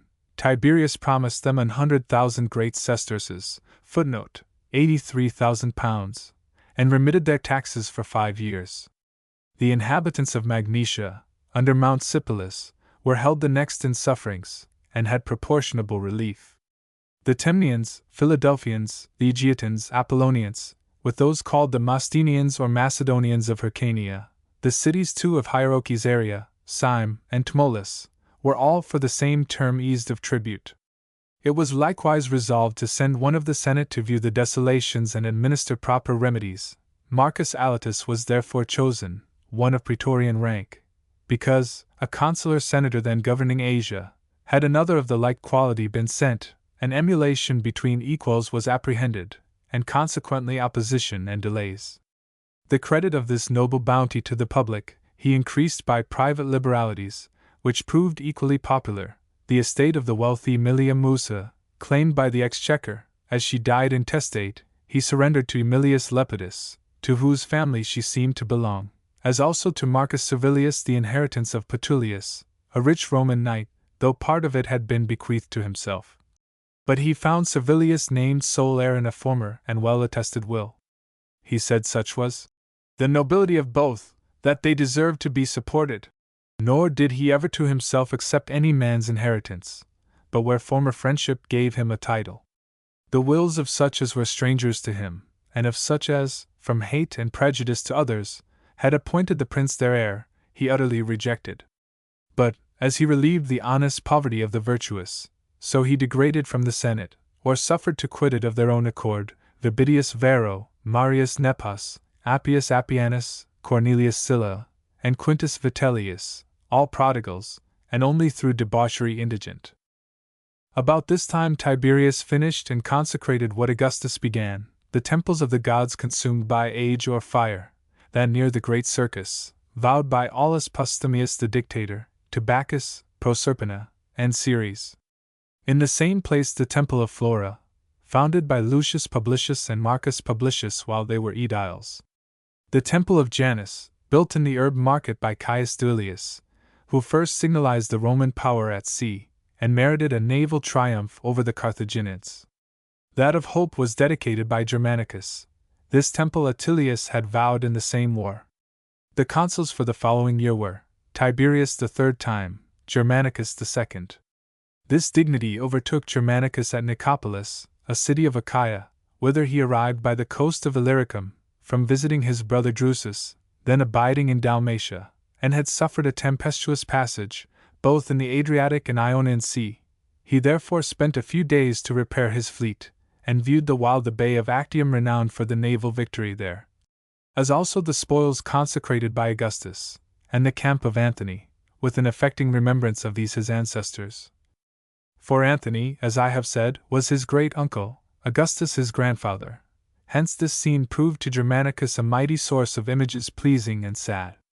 Next he proceeded to Athens, where in concession to that ancient city, allied to Rome, he would use but one lictor. The Greeks received him with the most elaborate honors, and to dignify their personal flattery, carried before him tablatures of the signal deeds and sayings of his ancestors. Hence he sailed to Euboea, thence to Lesbos, where Agrippina was delivered of Julia, who proved her last birth. Then he kept the coast of Asia and visited Perinthus and Byzantium, cities of Thrace, and entered the straits of Propontis, and the mouth of the Euxine. Fond of beholding ancient places long celebrated by fame, he relieved at the same time the provinces wherever distracted with intestine factions, or aggrieved with the oppressions of their magistrates. In his return he strove to see the religious rites of the Samothracians, but by the violence of the north wind was repulsed from the shore. As he passed, he saw Troy and her remains, venerable for the vicissitude of her fate, and for the birth of Rome. Regaining the coast of Asia, he put in at Colophon, to consult there the oracle of the Clarion Apollo. It is no Pythonus that represents the god here, as at Delphos, but a priest, one chosen from certain families, chiefly of Miletus. Neither requires he more than just to hear the names and numbers of the quirists, and then descends into the oracular cave, where, after a draught of water from a secret spring, though ignorant for the most part of letters and poetry, he yet utters his answers in verse, which has for its subject the conceptions and wishes of each consultant. He was even said to have sung to Germanicus his hastening fate, but as oracles are wont, in terms dark and doubtful. But Gnaeus Piso, hurrying to the execution of his purposes, terrified the city of Athens by a tempestuous entry, and reproached them in a severe speech, with oblique censure of Germanicus, that debasing the dignity of the Roman name, he had paid excessive court, not to the Athenians by so many slaughters long since extinct, but to the then mixed scum of nations there, for that these were they who had leagued with Mithridates against Sylla, and with Anthony against Augustus. He even charged them with the errors and misfortunes of ancient Athens, her impotent attempts against the Macedonians, her violence and ingratitude to her own citizens. He was also an enemy to their city from personal anger, because they would not pardon at his request one Theophilus condemned by the Areopagus for forgery. From thence sailing hastily through the Cyclades, and taking the shortest course, he overtook Germanicus at Rhodes, but was there driven by a sudden tempest upon the rocks, and Germanicus, who was not ignorant with what malignity and invectives he was pursued, yet acted with so much humanity, that when he might have left him to perish, and to casualty have referred the destruction of his enemy, he dispatched galleys to rescue him from the wreck. This generous kindness, however, assuaged not the animosity of Piso, and scarce could he brook a day's delay with Germanicus, but left him in haste to arrive in Syria before him.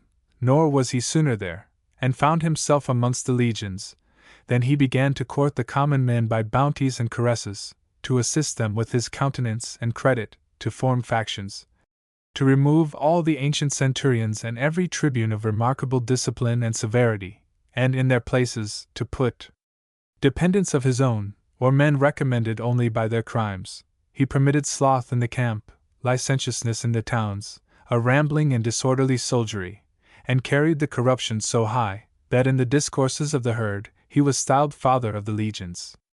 Nor did Plancina restrain herself to a conduct seemly in her sex, but frequented the exercises of the cavalry, and attended the decursions of the cohorts, everywhere inveighing against Agrippina, everywhere against Germanicus, and some even of the most deserving soldiers became prompt to base obedience, from a rumor whispered abroad, that all this was not unacceptable to Tiberius.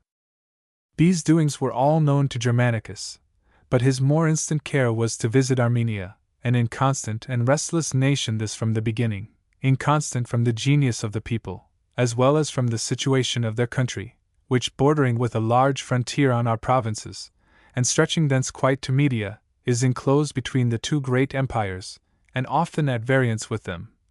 With the Romans through antipathy and hatred, with the Parthians through competition and envy. At this time and ever since the removal of Vaughan ones, they had no king, but the affections of the nations leaned to Zeno, son of Polemon, king of Pontus, because by an attachment, from his infancy, to the fashions and customs of the Armenians, by hunting, feasting, and other usages practiced and renowned amongst the barbarians, he had equally won the nobles and people. Upon his head, therefore, at the city of Artaxida, with the approbation of the nobles, in a great assembly, Germanicus put the regal diadem, and the Armenians, doing homage to their king, saluted him, Artaxias, a name which from that of their city they gave him. The Cappadocians, at this time reduced into the form of a province, received for their governor Quintus Varanius, and to raise their hopes of the gentler dominion of Rome, several of the royal taxes were lessened. Quintus Servius was set over the Commagenians, then first subjected to the jurisdiction of a praetor. From the affairs of the allies thus all successfully settled, Germanicus reaped no pleasure, through the perverseness and pride of Piso, who was ordered to lead by himself or his son part of the legions into Armenia, but contemptuously neglected to do either. They at last met at Serum, the winter quarters of the 10th Legion, whither each came with a prepared countenance, Piso to betray no fear, and Germanicus would not be thought to threaten. He was indeed, as I have observed, of a humane and reconcilable spirit, but officious friends expert at inflaming animosities, aggravated real offences, added fictitious, and with manifold imputations charged Piso, Plancina, and their sons. To this interview Germanicus admitted a few intimates, and began his complaints in words such as dissembled resentment dictates. Piso replied with disdainful submissions, and they parted in open enmity. Piso hereafter came rarely to the tribunal of Germanicus, or, if he did, sate sternly there, and in manifest opposition. He likewise published his spite at a feast of the Nabatean kings, where golden crowns of great weight were presented to Germanicus and Agrippina, but to Piso and the rest, such as were light. This banquet, he said, was made for the son of a Roman prince, not of a Parthian monarch. With these words, he cast away his crown, and uttered many invectives against luxury. Sharp insults and provocations these to Germanicus, yet he bore them. In the consulship of Marcus Silanus and Lucius Norbanus, Germanicus traveled to Egypt, to view the famous antiquities of the country, though for the motives of the journey, the care and inspection of the province were publicly alleged, and indeed, by opening the granaries, he mitigated the price of corn, and practiced many things grateful to the people, walking without guards, his feet bare, and his habit the same with that of the Greeks, after the example of Publius Scipio, who, we are told, was constant in the same practices in Sicily, even during the rage of the Punic War there. For these his assumed manners and foreign habit, Tiberius blamed him in a gentle style, but censured him with great asperity for violating an establishment of Augustus, and entering Alexandria without consent of the prince. For Augustus, amongst other secrets of power, had appropriated Egypt, and restrained the senators, and dignified Roman knights from going thither without license, as he apprehended that Italy might be distressed with famine by any who seized that province, the key to the empire by sea and land, and defensible by a light band of men against potent armies. Germanicus, not yet informed that his journey was censured, sailed up the Nile, beginning at Canopus, near Albuquerque, one of its mouths.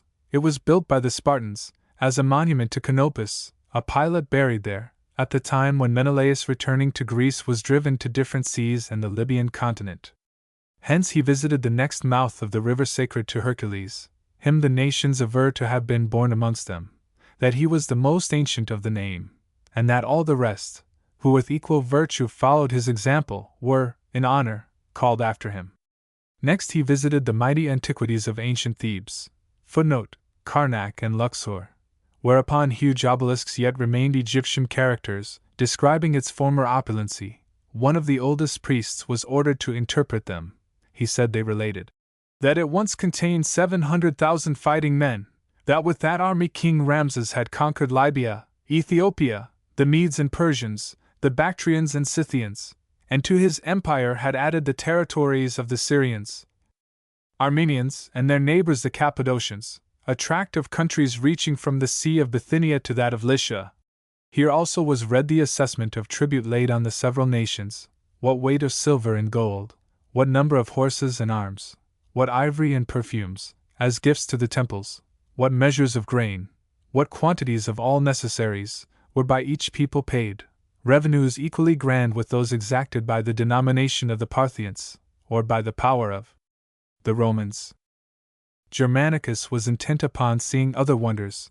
The chief were the effigies of Memnon, a colossus of stone, yielding when struck by the solar rays a vocal sound, the pyramids rising, like mountains, amongst rolling and almost impassable waves of sand, monuments these of the emulation and opulency of Egyptian kings, the artificial lake, a receptacle of the overflowing Nile, and elsewhere abysses of such immense depth, that those who tried could never fathom. Thence he proceeded to Elephantina and Syene, two islands, formerly frontiers of the Roman Empire, which is now widened to the Red Sea. Whilst Germanicus spent this summer in several provinces, Drusus was sowing feuds amongst the Germans, and thence reaped no light renown, and, as the power of Maroboduus was already broken, he engaged them to persist and complete his ruin. Amongst the god ones was a young man of quality, his name Catualda, a fugitive long since from the violence of Maroboduus, but now in his distress, resolved on revenge. Hence with a stout band, he entered the borders of the Marcomannians, and corrupting their chiefs into his alliance, stormed the regal palace, and the castle situate near it. In the pillage were found the ancient stores of prey accumulated by the Suevians, as also many victuallers and traders from our provinces, men who were drawn hither from their several homes, first by privilege of traffic, then retained by a passion to multiply gain, and at last, through utter oblivion of their own country, fixed, like natives, in a hostile soil. To Maroboduus on every side forsaken, no other refuge remained but the mercy of Caesar. He therefore passed the Danube where it washes the province of Norica, and wrote to Tiberius, not however in the language of a fugitive or supplicant, but with a spirit suitable to his late grandeur, that many nations invited him to them, as a king once so glorious, but he preferred to all the friendship of Rome. The emperor answered, that in Italy he should have a safe and honorable retreat, and when his affairs required his presence, the same security to return. But to the Senate he declared that never had Philip of Macedon been so terrible to the Athenians, nor Pyrrhus, nor Antiochus to the Roman people. The speech is extant, in it he magnifies the greatness of the man, The fierceness and bravery of the nations his subjects, the alarming nearness of such an enemy to Italy, and his own artful measures to destroy him. Maroboduus was kept at Ravenna, for a check and terror to the Suevians, as if, when at any time they grew turbulent, he were there in readiness to recover their subjection. Yet in 18 years he left not Italy, but grew old in exile there. His renown too became eminently diminished. Such was the price he paid for an over-passionate love of life. The same fate had Catualda, and no other sanctuary. He was soon after expulsed by the forces of the Hermundurans led by Vibelius, and being received under the Roman protection, was conveyed to Forum Julium, a colony in Narbonne Gaul. The barbarians their followers, lest, had they been mixed with the provinces, they might have disturbed their present quiet, were placed beyond the Danube, between the rivers Maris and Cussus, and for their king had assigned them Vannius, by nation a Quadian. As soon as it was known at Rome that Artaxias was by Germanicus given to the Armenians for their king, the fathers decreed to him and Drusus the Lesser triumph. Triumphal arches were likewise erected, on each side of the temple of Mars the Avenger, supporting the statues of these two Caesars, and for Tiberius, he was more joyful to have established peace by policy, than if by battles and victories he had ended the war. Germanicus, returning from Egypt, learned that all his orders left with the legions, and the eastern cities, were either entirely abolished, or contrary regulations established, aground this for his severe reproaches and insults upon Piso. Nor less keen were the efforts and machinations of Piso against Germanicus, yet Piso afterwards determined to leave Syria, but was detained by the following illness of Germanicus. Again, when he heard of his recovery, and perceived that vows were paid for his restoration, the lictors, by his command, broke the solemnity, drove away the victims already at the altars, overturned the apparatus of the sacrifice, and scattered the people of Antioch employed in celebrating the festival. He then departed to Seleucia, waiting the event of the malady which had again assaulted Germanicus. His own persuasion, too, that poison was given him by Piso, heightened the cruel vehemence of the disease. Indeed, upon the floors and walls were found fragments of human bodies, the spoils of the grave, with charms and incantations, and the name of Germanicus graved on sheets of lead, carcasses half burnt, besmeared with gore, and other witchcrafts by which souls are thought doomed to the infernal gods.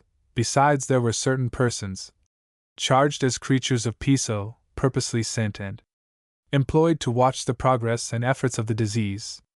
These things filled Germanicus with apprehensions great as his resentment. If his doors, he said, were besieged, if under the eyes of his enemies he must render up his spirit, what was to be expected to his unhappy wife, what to his infant children? The progress of poison was thought too slow.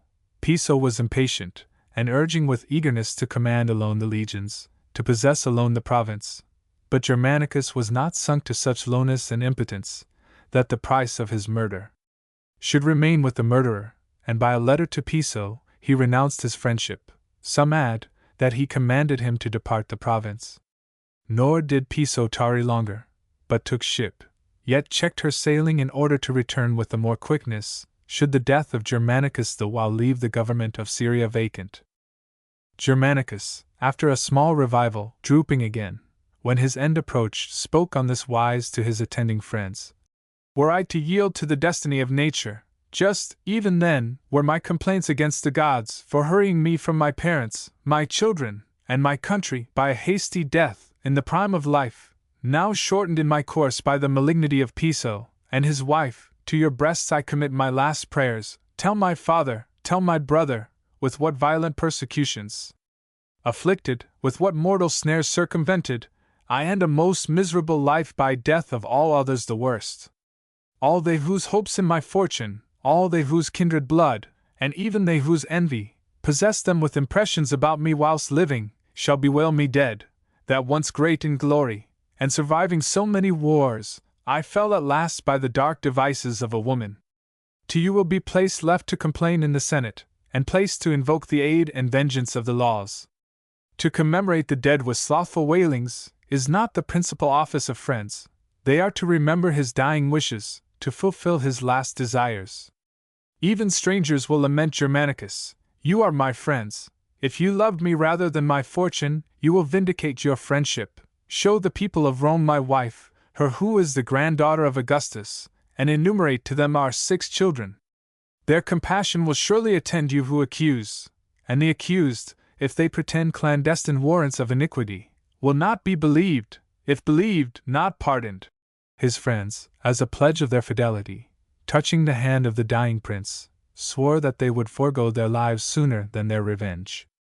Then turning to his wife, he besought her that in tenderness to his memory, in tenderness to their common children, she would banish her haughty spirit, yield to her hostile fortune, nor, upon her return to Rome, by an impotent competition for ruling, irritate those who were masters of rule. So much openly, and more in secret, whence he was believed to have warned her of guile and danger from Tiberius. Soon after he expired, to the heavy sorrow of the province, and of all the neighboring countries, insomuch that remote nations and foreign kings were mourners. Such had been his complacency to our confederates, such his humanity to his enemies. Alike venerable he was, whether you saw him or heard him, and without ever departing from the grave port and dignity of his sublime rank, he yet lived destitute of arrogance and untouched by envy. The funeral, which was performed without exterior pomp or a procession of images, drew its solemnity from the loud praises and amiable memory of his virtues. There were those who from his loveliness, his age, his manner of dying, and even from the proximity of places where both departed, compared him in the circumstances of his fate to great Alexander.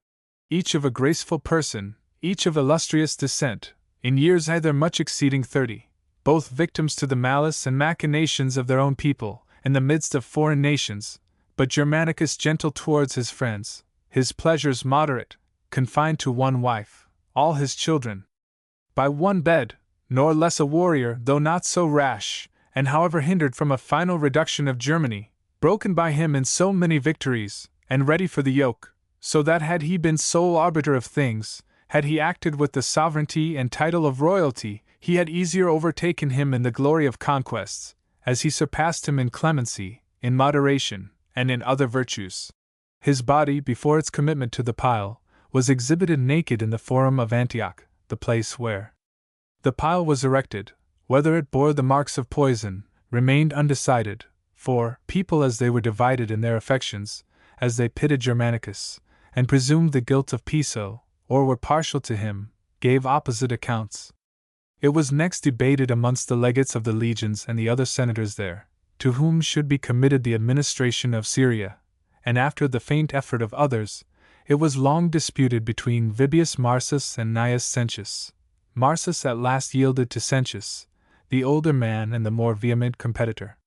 By him one Martina, infamous in that province for practices in poisoning, and a close confidant of Plancina, was sent to Rome, at the suit of Vitellius, Veranius, and others, who were preparing criminal articles against Piso and Plancina, as against persons evidently guilty. Agrippina, though overwhelmed with sorrow, and her body indisposed, yet impatient of all delays to her revenge, embarked with the ashes of Germanicus, and her children, attended with universal commiseration. That a lady, in quality a princess, wont to be beheld in her late splendid wedlock with applauses and adorations, was now seen bearing in her bosom her husband's funeral urn, uncertain of vengeance for him and fearful for herself, unfortunate in her fruitfulness, and from so many children, obnoxious to so many blows of fortune. Piso the while was overtaken at the Isle of Cous by a message that Germanicus was deceased, and received it intemperately, slew victims and repaired with thanksgiving to the temples, and yet, however immoderate and undisguised was his joy, more arrogant and insulting proved that of Plancina, who immediately threw off her mourning, which for the death of a sister she wore, and assumed a dress adapted to gaiety and gladness. About him flocked the centurions with officious representations that upon him particularly were bent the affections and zeal of the legions, and he should proceed to resume the province, at first injuriously taken from him and now destitute of a governor. As he therefore consulted what he had best pursue, his son Marcus Piso advised a speedy journey to Rome. Hitherto, he said, nothing past expiation was committed, nor were impotent suspicions to be dreaded, nor the idle blazonings of fame, His variance and contention with Germanicus was perhaps subject to hate and aversion, but to no prosecution or penalty, and by bereaving him of the province, his enemies were gratified. But if he returned thither, as Sentius would certainly oppose him with arms, a civil war would thence be actually begun. Either would the centurions and soldiers persist in his party, men with whom the recent memory of their late commander, and an inveterate love to the Caesarian general, were still prevalent. Domitius Celer, one in intimate credit with Piso, argued on the contrary, that the present event must by all means be improved. It was Piso and not Sentius who had commissioned to govern Syria. Upon him were conferred the jurisdiction of praetor, and the badges of magistracy, and with him the legions were instructed, so that if acts of hostility were by his opponents attempted, with how much better warrant could he avow assuming arms in his own right and defense, who was thus vested with the authority of general, and acted under special orders from the emperor. Rumors too were to be neglected, and left to perish with time. In truth, to the sallies and violence of recent hate the innocent were often unequal, but were he once possessed of the army, and had well augmented his forces, many things, not to be foreseen, would from fortune derive success. Are we then preposterously hastening to arrive at Rome with the ashes of Germanicus, that you may there fall, unheard and undefended, a victim to the wailings of Agrippina, a prey to the passionate populace governed by the first impressions of rumor? Livia, it is true, is your confederate, Tiberius is your friend, but both secretly, and indeed none will more pompously bewail the violent fate of Germanicus, than such as for it do most sincerely rejoice. Piso, of himself prompt to violent pursuits, was with no great labor persuaded into this opinion, and in a letter transmitted to Tiberius, accused Germanicus of luxury and pride, that for himself he had been expulsed, to leave room for dangerous designs against the state, and now resumed, with his former faith and loyalty, the care of the army. In the meantime he put Domitius on board a galley, and ordered him to avoid appearing upon the coasts or amongst the isles, but through the main sea, to sail to Syria. The deserters, who from all quarters were flocking to him in crowds, he formed into companies, and armed all the retainers to the camp, then sailing over to the continent, intercepted a regiment of recruits, upon their march into Syria, and wrote to the small kings of Cilicia to assist him with present succors. Nor was the younger Piso slow in prosecuting all the measures of war, though to adventure a war had been against his sentiments and advice. As they coasted Lycia and Pamphylia, they encountered the ships which carried Agrippina, with hostile spirit on each side, and each at first prepared for combat, but as equal dread of one another possessed both, proceeded not further than mutual contumelies. Vibius Marsus particularly summoned Piso, as a criminal, to Rome, there to make his defense. He answered with derision that when the praetor, who was to sit upon poisonings, had assigned a day to the accusers and the accused, he would attend. Domitius, the while, landing at Laodicea, a city of Syria, would have proceeded to the winter quarters of the 6th Legion, which he believed to be the most prone to engage in novel attempts, but was prevented by Pacuvius, its commander. Sentius represented this by letter to Piso, and warned him, at his peril, to infect the camp by ministers of corruption, or to assail the province of war, and drew into a body such as he knew loved Germanicus, or such as were averse to his foes. Upon them he inculcated with much ardor that Piso was with open arms attacking the majesty of the prince, and invading the Roman state, and then marched at the head of a puissant body, equipped for battle and resolute to engage. Neither failed Piso, though his enterprises had thus far miscarried, to apply the securest remedies to his present perplexities, and therefore seized the castle of Cilicia strongly fortified, its name Cylindrus, for, to the auxiliary Cilicians, sent him by the petty kings, he had joined his body of deserters, as also the recruits lately intercepted, with all his own and Plancina's slaves. And thus in number and bulk had of the whole composed a legion. To them he thus harangued: I, who am the lieutenant of Caesar, am yet violently excluded from the province which to me Caesar has committed, not excluded by the legions, for by their invitation I am arrived, but by Sentius, who thus disguises under feigned crimes against me his own animosity and personal hate. But with confidence you may stand in battle, where the opposite army, upon the side of Piso, A commander lately by themselves styled their father, will certainly refuse to fight, they know too, that were right to decide it, I am the stronger, and of no mean puissance in a trial at arms. He then arrayed his men without the fortifications, on a hill steep and craggy, for all the rest was begirt by the sea. Against them stood the veterans regularly embattled, and supported with a body of reserve, so that here appeared the force of men, there only the terror and stubbornness of situation. On Piso's side was no spirit, nor hope, nor even weapons save those of rustics, for instant necessity hastily acquired. As soon as they came to blows, the issue was no longer doubtful than while the Roman cohorts struggled up the steep. The Cilicians then fled, and shut themselves up in the castle. Piso having the while attempted in vain to storm the fleet, which rode at a small distance, as soon as he returned, presented himself upon the walls, where, by a succession of passionate complaints and entreaties, now bemoaning in agonies the bitterness of his lot, then calling and cajoling every particular soldier by his name, and by rewards tempting all, he labored to excite a sedition, and thus much had already effected, that the eagle-bearer of the 6th Legion revolted to him with his eagle. This alarmed Sentius, and instantly he commanded the cornets and trumpets to sound, a mound to be raised, the ladders placed, and the bravest men to mount, and others to pour from the engines volleys of darts and stones, and flaming torches.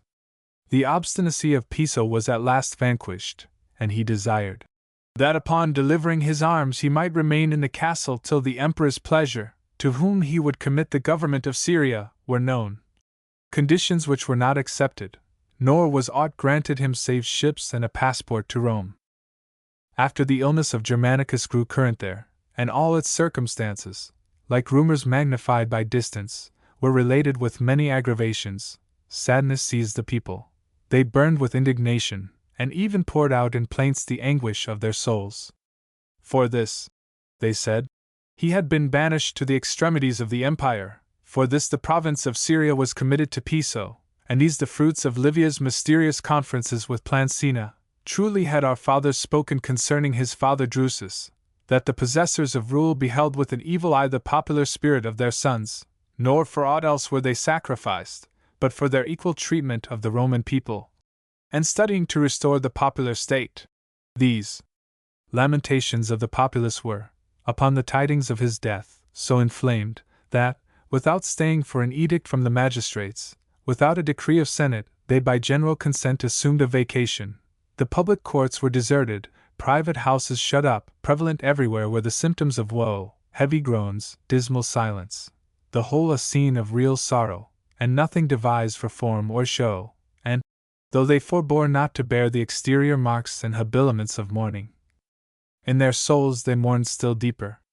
Accidentally some merchants from Syria, who had left Germanicus still alive, brought more joyful news of his condition. These were instantly believed, and instantly proclaimed, each, as fast as they met, informed others, who forthwith conveyed their light information with improvements and accumulated joy to more, and all flew with exultation through the city, and to pay their thanks and vows, burst open the temple doors. The night too heightened their credulity, and affirmation was bolder in the dark. Nor did Tiberius restrain the course of these fictions, but left them to vanish with time. Hence with more bitterness they afterwards grieved for him, as if anew snatched from them. Honors were invented and decreed to Germanicus, various as the affections and genius of the particular senators who proposed them. That his name should be sung in the Salian hymns, curule chairs placed for him amongst the priests of Augustus, and over these chairs oaken crowns hung. His statue in ivory precede in the Circensian games. None but one of the Julian race be, in the room of Germanicus, created flamen or augur.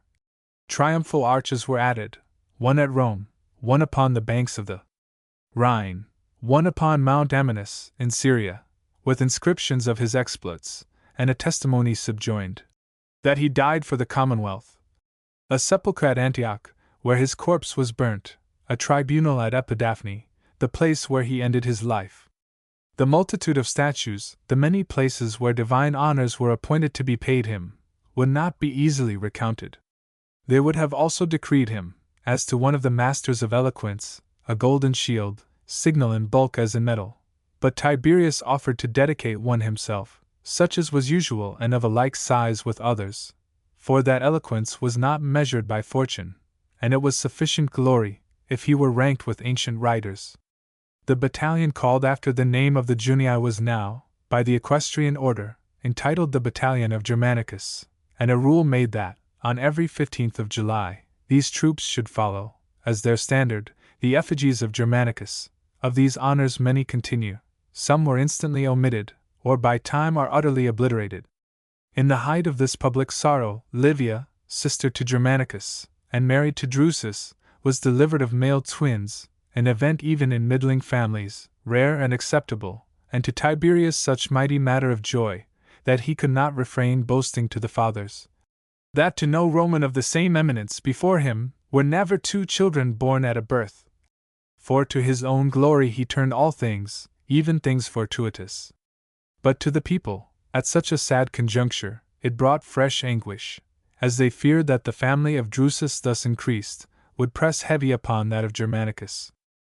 The same year the lubricity of women was by the Senate restrained with severe laws, and it was provided that no woman should become venal, if her father, grandfather, or husband were Roman knights. For Vistilia, a lady born of a praetorian family, had before the ediles published herself a prostitute, upon a custom allowed by our ancestors, who thought that prostitutes were by thus avowing their infamy, sufficiently punished. Titius Ladio too was questioned, that in the manifest guilt of his wife, he had neglected the punishment prescribed by the law, but he alleged that the 60 days allowed for consultation were not elapsed, and it was deemed sufficient to proceed against Vistilia, who was banished to the Isle of Seriphos.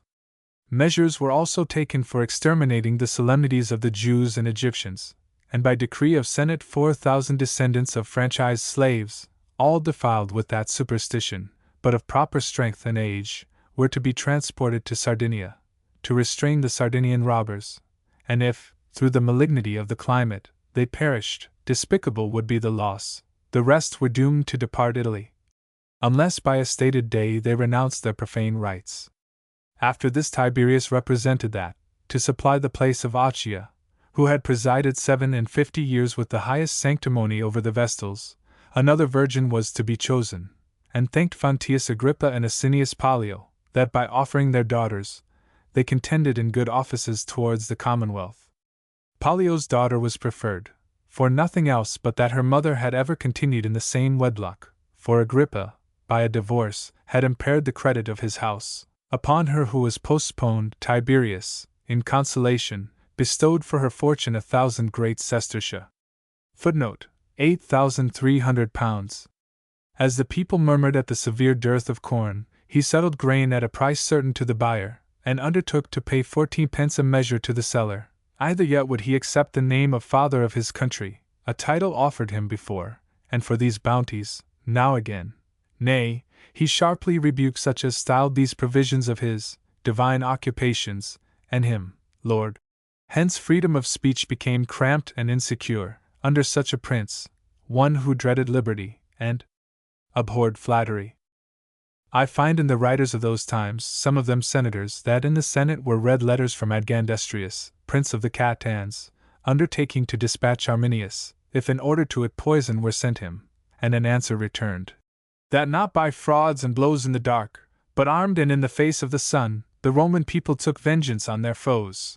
In this Tiberius gained equal glory with our ancient captains, who rejected and disclosed a plot to poison King Pyrrhus. Arminius, however, who upon the departure of the Romans and expulsion of Maroboduus, aimed at royalty, became thence engaged in a struggle against the liberty of his country, and in defense of their liberty, his countrymen took arms against him, so that, while with various fortune he contended with them, he fell by the treachery of his own kindred. The deliverer of Germany without doubt he was. One who assailed the Roman power, not like other kings and leaders, in its first elements, but in its highest pride and elevation, one sometimes beaten in battle, but never conquered in war. 37 years he lived, 12 he commanded, and amongst these barbarous nations, his memory is still celebrated in their songs, but his name unknown in the annals of the Greeks, who only admire their own national exploits and renown. nor even amongst the Romans does this great captain bear much distinction, while, overlooking instances of modern prowess and glory, we only delight to magnify men and feats of old. Book 3. 80-20-22. Agrippina, notwithstanding the roughness of winter, pursuing without intermission her boisterous voyage, put in at the island Corcyra, Corfu, situate over against the coasts of Calabria. Here, to settle her spirit, she spent a few days, violent in her grief, and a stranger to patience. Her arrival being the while divulged, all the particular friends to her family, mostly men of the sword, many who had served under Germanicus, and even many strangers from the neighboring towns, some in officiousness towards the emperor, more for company, crowded to the city of Brundusium, the readiest port in her way and the safest landing. As soon as the fleet appeared in the deep, instantly were filled, not the port alone and adjacent shores, but the walls and roofs, and as far as the eye could go, filled with the sorrowing multitude. They were consulting one from one, how they should receive her landing, whether with universal silence, or with some note of acclamation. Nor was it manifest which they would do, when the fleet stood slowly in, not as usual with joyful sailors and cheerful oars, but all things impressed with the face of sadness. After she descended from the ship, accompanied with her 2 infants, carrying in her bosom the melancholy urn, with her eyes cast steadily down, equal and universal were the groans of the beholders, nor could you distinguish relations from strangers, nor the wailings of men from those of women, unless that the newcomers, who were recent in their sallies of grief, exceeded Agrippina's attendants, wearied out with long lamentations. Tiberius had dispatched 2 praetorian cohorts, with directions that the magistrates of Calabria, Apulia, and Campania should pay their last offices to the memory of his son. Upon the shoulders therefore of the tribunes and centurions his ashes were borne. Before went the ensigns rough and unadorned, with the fasces reversed. As they passed through the colonies, the populace were in black, the knights in purple, and each place, according to its wealth, burnt precious raiment, perfumes, and whatever else is used in funeral solemnities. Even they whose cities lay remote attended, to the gods of the dead they slew victims, they erected altars, and with tears and united lamentations, testified their common sorrow. Drusus came as far as Terracina, with Claudius the brother of Germanicus, and those of his children who had been left at Rome. The consuls Marcus Valerius and Marcus Aurelius just then entered upon their office. The Senate, and great part of the people, filled the road, a scattered procession, each walking and weeping his own way. In this mourning, flattery had no share, for all knew how real was the joy, how hollow the grief, of Tiberius for the death of Germanicus. Tiberius and Livia avoided appearing abroad. Public lamentation they thought below their grandeur, or perhaps they apprehended that their countenances, examined by all eyes, might show deceitful hearts. That Antonia, mother to the deceased, bore any part in the funeral, I do not find either in the historians or in the city journals, though, besides Agrippina, and Drusus, and Claudius, his other relations are likewise there recorded by name. Whether by sickness she was prevented, or whether her soul vanquished by sorrow, could not bear the representation of such a mighty calamity. I would rather believe her constrained by Tiberius and Livia, who left not the palace, and affecting equal affliction with her, would have it seem that, by the example of the mother, the grandmother too and uncle were detained. The day his remains were reposed in the tomb of Augustus, various were the symptoms of public grief, now the vastness of silence, now the uproar of lamentation, the city in every quarter full of processions, the field of Mars on a blaze of torches, here the soldiers under arms, the magistrates without the insignia, the people by their tribes, all cried in concert that the Commonwealth was fallen, and henceforth there was no remain of hope. So openly and boldly that you would have believed they had forgot who bore sway. But nothing pierced Tiberius more than the ardent affections of the people towards Agrippina, while such titles they gave her as the ornament of her country, the only blood of Augustus, the single instance of ancient virtue. And while applying to heaven, they implored the continuance of her issue, that they might survive the persecuting and malignant. There were those who missed the pomp of a public funeral, and compared with this the superior honors and magnificence bestowed by Augustus on that of Drusus, the father of Germanicus. That he himself had travelled, in the sharpness of winter, as far as Pavia, and thence, continuing by the corpse, had with it entered the city. Round his head were placed the images of the Claudii and Julii. He was mourned in the Forum, his encomium pronounced in the Rostras. All sorts of honors, such as were the inventions of our ancestors, or the improvements of their posterity, were heaped upon him. But to Germanicus were denied the ordinary solemnities, and such as were due to every distinguished Roman. In a foreign country indeed, his corpse, because of the long journey, was burnt without pomp, but afterwards it was but just to have supplied the scantiness of the first ceremony by the solemnity of the last. His brother met him but 1 day's journey, his uncle not even at the gate. Where were those generous observations of the ancients, the effigies of the dead borne on a bed, hymns composed in memory of their virtue, with the oblations of praise and tears? Where at least were the ceremonies, and even outside of sorrow? All this was known to Tiberius, and to suppress the discourses of the populace, he published an edict that many illustrious Romans had died for the commonwealth, but none so vehemently lamented. This, however, was to the glory of himself and of all men, if a measure were observed. The same things which became private families and small states, became not princes and an imperial people. Fresh grief indeed required vent and ease by lamentation, but it was now time to recover and fortify their minds. Thus the deified Julius, upon the loss of an only daughter, thus the deified Augustus, upon the hasty death of his grandsons, had both vanquished their sorrow. More ancient examples were unnecessary. How often the Roman people sustained with constancy the slaughter of their armies, the death of their generals, and entire destruction of their noblest families. Princes were mortal. The commonwealth was eternal. They should therefore resume their several vocations. And because the Megaletian games were at hand, he added, that they should even apply to the usual festivities. The vacation ended, public affairs were resumed. Drusus departed for the army in Illyricum, and the minds of all men were bent upon seeing vengeance done upon Piso. They repeated their resentments, that while he wandered over the delightful countries of Asia and Greece, he was stifling, by contumacious and deceitful delays, the evidences of his crimes. For it was bruited abroad that Martina, she who was famous for poisonings, and sent, as I have above related, by Gnaeus Sentius towards Rome, was suddenly dead at Brundusium. That poison lay concealed in a knot of her hair. But upon her body were found no symptoms of self-murder. Piso, sending forward his son to Rome, with instructions how to soften the emperor, proceeded himself to Drusus. Him he hoped to find less rigid for the death of a brother, than favorable for the removal of a rival. Tiberius, to make show of a spirit perfectly unbiased, received the young man graciously, and honored him with the presents usually bestowed on young noblemen. The answer of Drusus to Piso was, that if the current rumors were true, he stood in the first place of grief and revenge, but he hoped they were false and chimerical, and that the death of Germanicus would be pernicious to none. This he declared in public, and avoided all privacy, nor was it doubted but the answer was dictated by Tiberius.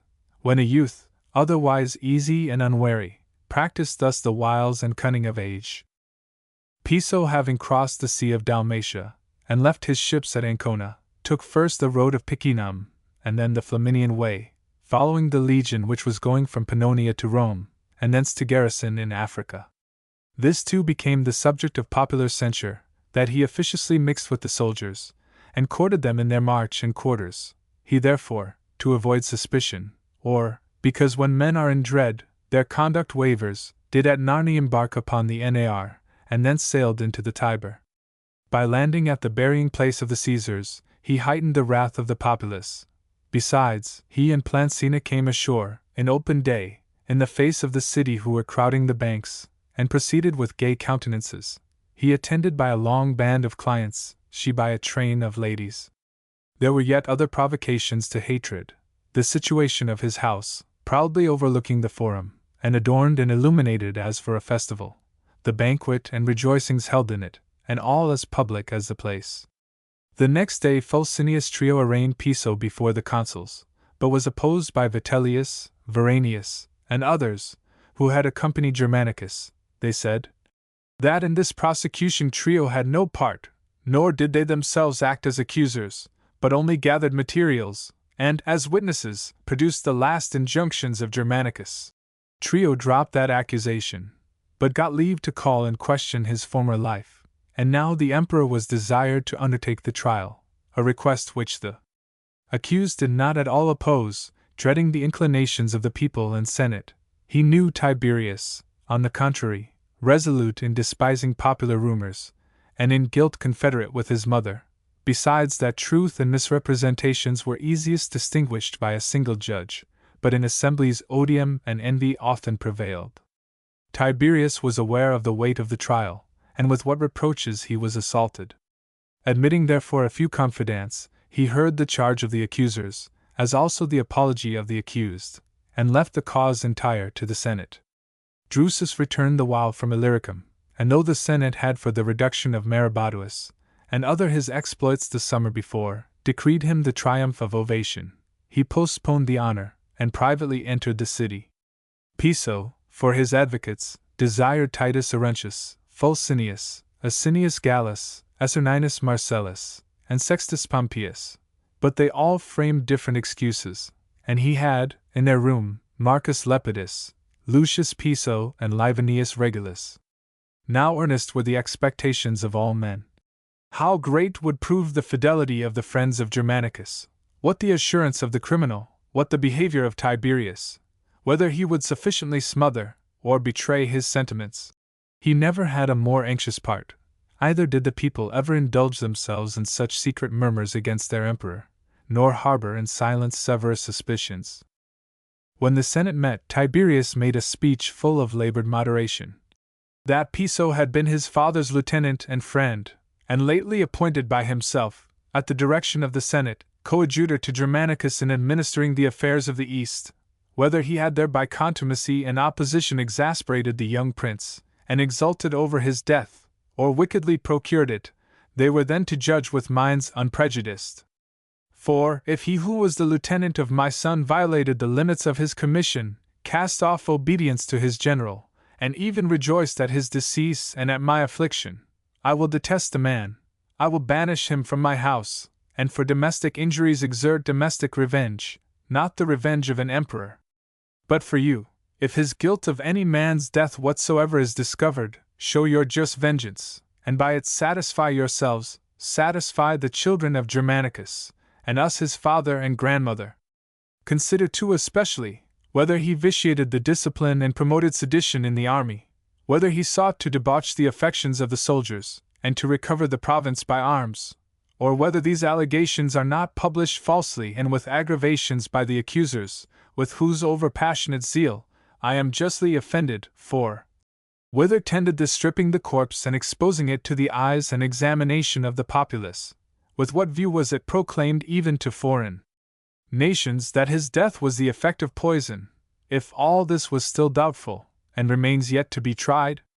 It is true I bewail my son, and shall ever bewail him, but neither do I hinder the accused to do what in him lies to manifest his innocence, even at the expense of Germanicus, if aught blamable was in him.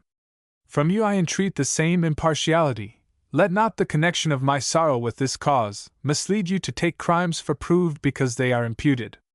For Piso, if the tenderness of kinsmen, if the faith of friends has furnished him with patrons, let them aid him in his peril, show their utmost eloquence, and exert their best diligence.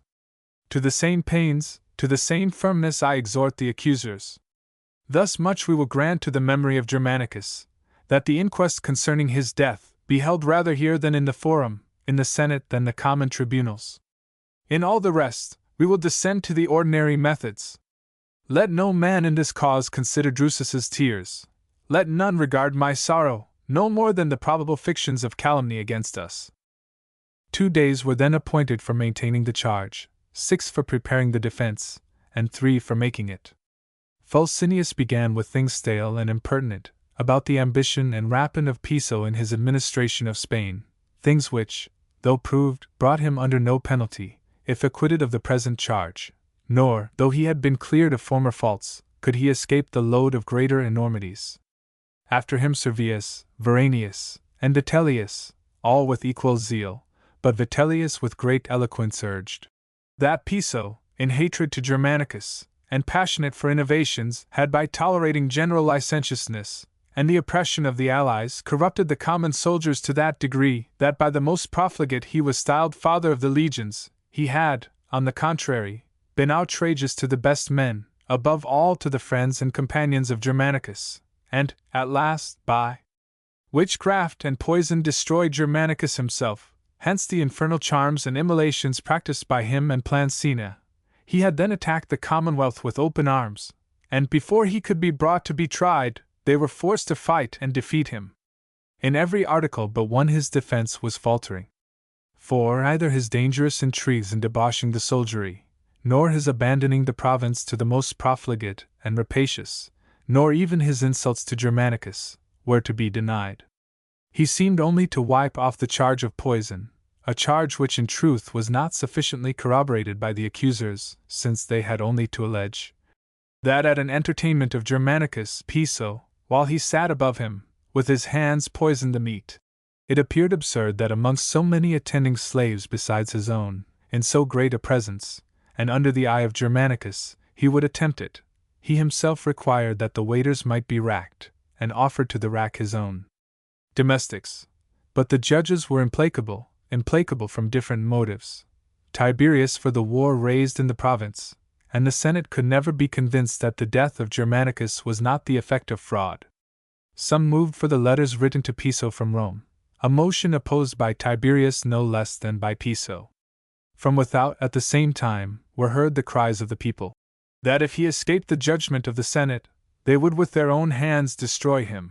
They had already dragged his statues to the place from whence malefactors were precipitated, and there had broken them, but by the orders of Tiberius they were rescued and replaced. Piso was put into a litter and carried back by a tribune of a praetorian cohort, an attendance variously understood, whether as a guard for his safety, or a minister of death. Plancina was under equal public hatred, but had more secret favor.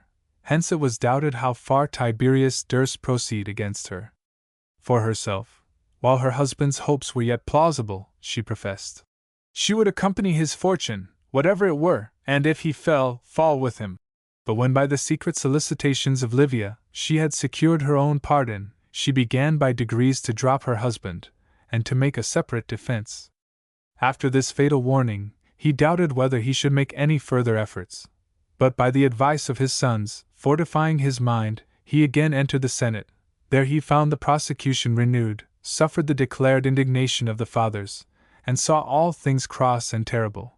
But nothing so much daunted him as to behold Tiberius, without mercy, without wrath, close, dark, unmovable, and bent against every access of tenderness. When he was brought home, as if he were preparing for his further defense the next day, he wrote somewhat, which he sealed and delivered to his freedmen.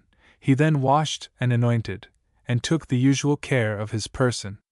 Late in the night, his wife leaving the chamber, he ordered the door to be shut, and was found, at break of day, with his throat cut, his sword lying by him.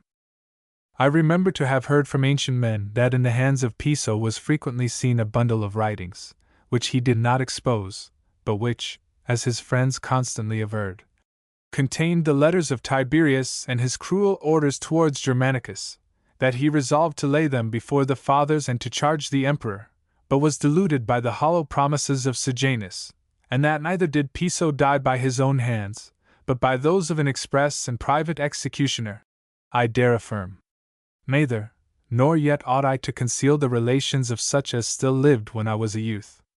Tiberius, with an assumed air of sadness, complained to the Senate that Piso, by that sort of death, had aimed to load him with obloquy, and asked many questions how he had passed his last day, how his last night.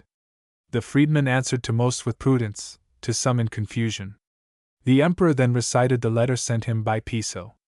It was conceived almost in these words: oppressed by a combination of my enemies and the imputation of false crimes, since no place is left here to truth and my innocence, to the immortal gods I appeal, that towards you, Caesar, I have lived with sincere faith, nor towards your mother with less reverence.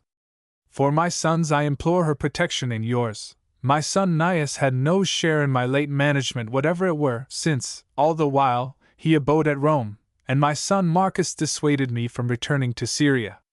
Oh that, old as I am, I had yielded to him, rather than he, young as he is, to me. Hence more passionately I pray that innocent as he is, he suffer not in the punishment of my guilt. By a series of services for 45 years I entreat you, by our former fellowship in the consulship, by the memory of the deified Augustus, your father, by his friendship to me, by mine to you, I entreat you for the life and fortune of my unhappy son. It is the last request I shall ever make you. Of Plancina he said nothing. Tiberius, upon this, cleared the young man of any crime as to the civil war, he alleged. The orders of his father, which a son could not disobey, he likewise bewailed. That noble house, and even the grievous lot of Piso himself, however deserved. For Plancina he pleaded with shame and guilt, alleging the importunity of his mother, against whom more particularly the secret murmurs of the best people waxed bitter and poignant. Was it then the tender part of a grandmother to admit to her sight the murderess of her grandson, to be intimate with her, and to snatch her from the vengeance of the Senate? To Germanicus alone was denied what by the laws was granted to every citizen. By Vitellius and Veranius, the cause of that prince was mourned and pleaded. By the emperor and his mother, Plancina was defended and protected. Henceforth she might pursue her infernal arts so successfully tried, repeat her poisonings, and by her arts and poisons assail Agrippina and her children, and with the blood of that most miserable house, satiate the worthy grandmother and uncle. In this mock trial 2 days were wasted, Tiberius, all the while, animating the sons of Piso to defend their mother, when the pleaders and witnesses had vigorously pushed the charge, and no reply was made, commiseration prevailed over hatred. The consul Aurelius Cotta was first asked his opinion, for, when the emperor collected the voices, the magistrates likewise voted. Cotta's sentence was, that the name of Piso should be razed from the annals, part of his estate forfeited, part granted to his son Gnaeus. Upon changing that name, his son Marcus be divested of his dignity, and content with 50,000 great sestertia, footnote, 42,000 pounds, be banished for 10 years, and to Plancina, at the request of Livia, indemnity should be granted. Much of this sentence was abetted by the emperor, particularly that of striking Piso's name out of the annals, when that of Mark Antony, who made war upon his country, that of Julius Antonius, who had by adultery violated the house of Augustus, continued still there. He also exempted Marcus Piso from the ignominy of degradation, and left him his whole paternal inheritance.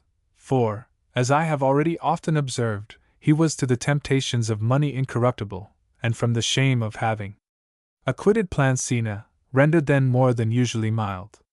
He likewise withstood the motion of Valerius Messallinus, for erecting a golden statue in the temple of Mars the Avenger, and that of Caesenus Severus, for founding an altar to revenge. Such monuments as these, he argued, were only fit to be raised upon foreign victories. Domestic evils were to be buried in sadness. Messallinus had added, that to Tiberius, Livia, Antonia, Agrippina, and Drusus, public thanks were to be rendered for having revenged the death of Germanicus, but had omitted to mention Claudius. Messallinus was asked by Lucius Asprenas, in the presence of the Senate, whether by design he had omitted him, and then at last the name of Claudius was subjoined. To me, the more I revolve the events of late or of old, the more of mockery and slipperiness appears in all human wisdom and the transactions of men, for, in popular fame, in the hopes, wishes, and veneration of the public, all men were rather destined to the empire, than he for whom fortune then reserved the sovereignty in the dark. A few days after, Vitellius, Veranius, and Servius were by the Senate preferred to the honors of the priesthood, at the motion of Tiberius. To Fulcinius he promised his interest and suffrage towards preferment, but advised him not to embarrass his eloquence by impetuosity. This was the end of revenging the death of Germanicus, an affair ambiguously related, not by those only who then lived and interested themselves in it, but likewise the following times. So dark and intricate are all the highest transactions. While some hold for certain facts the most precarious hearsays, others turn facts into falsehood, and both are swallowed and improved by the credulity of posterity. Drusus went now without the city, there to renew the ceremony of the auspices, and presently re-entered in the triumph of ovation. A few days after died Vipsania his mother, of all the children of Agrippa, the only one who made a pacific end. The rest manifestly perished, or are believed to have perished, by the sword, poison, or famine. The qualifying of the law Papia Poppaea was afterwards proposed, a law which, to enforce those of Julius Caesar, Augustus had made when he was old, for punishing celibacy and enriching the exchequer. Nor even by this means had marriages and children multiplied, while a passion to live single and childless prevailed. But in the meantime, the numbers threatened and in danger by it increased daily, while by the glosses and chicane of the impleaders every family was undone. So that, as before the city labored under the weight of crimes, so now under the pest of laws. From this thought I am led backwards to the first rise of laws, and to open the steps and causes by which we are arrived to the present number and excess, a number infinite and perplexed. The first race of men, free as yet from every depraved passion, lived without guile and crimes, and therefore without chastisements or restraints, nor was there occasion for rewards, when of their own accord they pursued righteousness, and as they courted nothing contrary to justice, they were debarred from nothing by terrors. But after they had abandoned their original equality, and from modesty and shame to do evil, proceeded to ambition and violence, lordly dominion was introduced and arbitrary rule, and in many nations grew perpetual.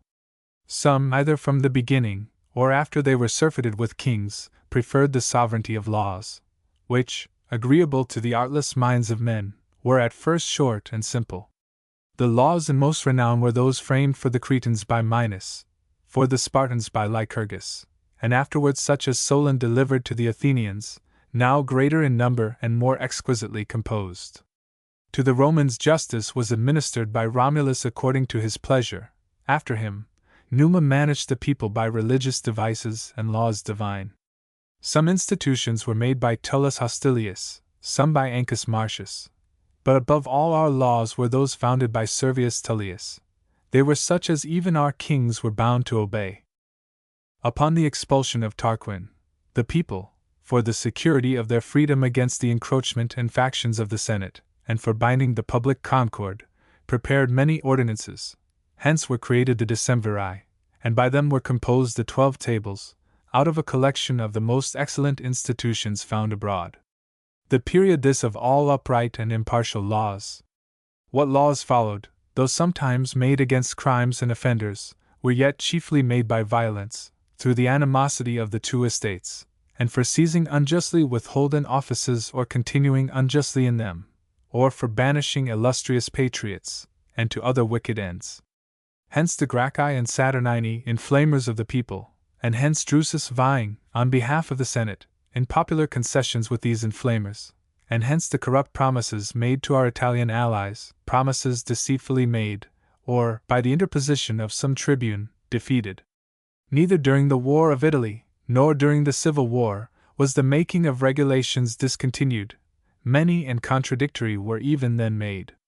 At last Sylla the dictator, changing or abolishing the past, added many of his own, and procured some respite in this matter, but not long, for presently followed the turbulent pursuits and proposals of Lepidus, and soon after were the tribunes restored to their licentious authority of throwing the people into combustions at pleasure.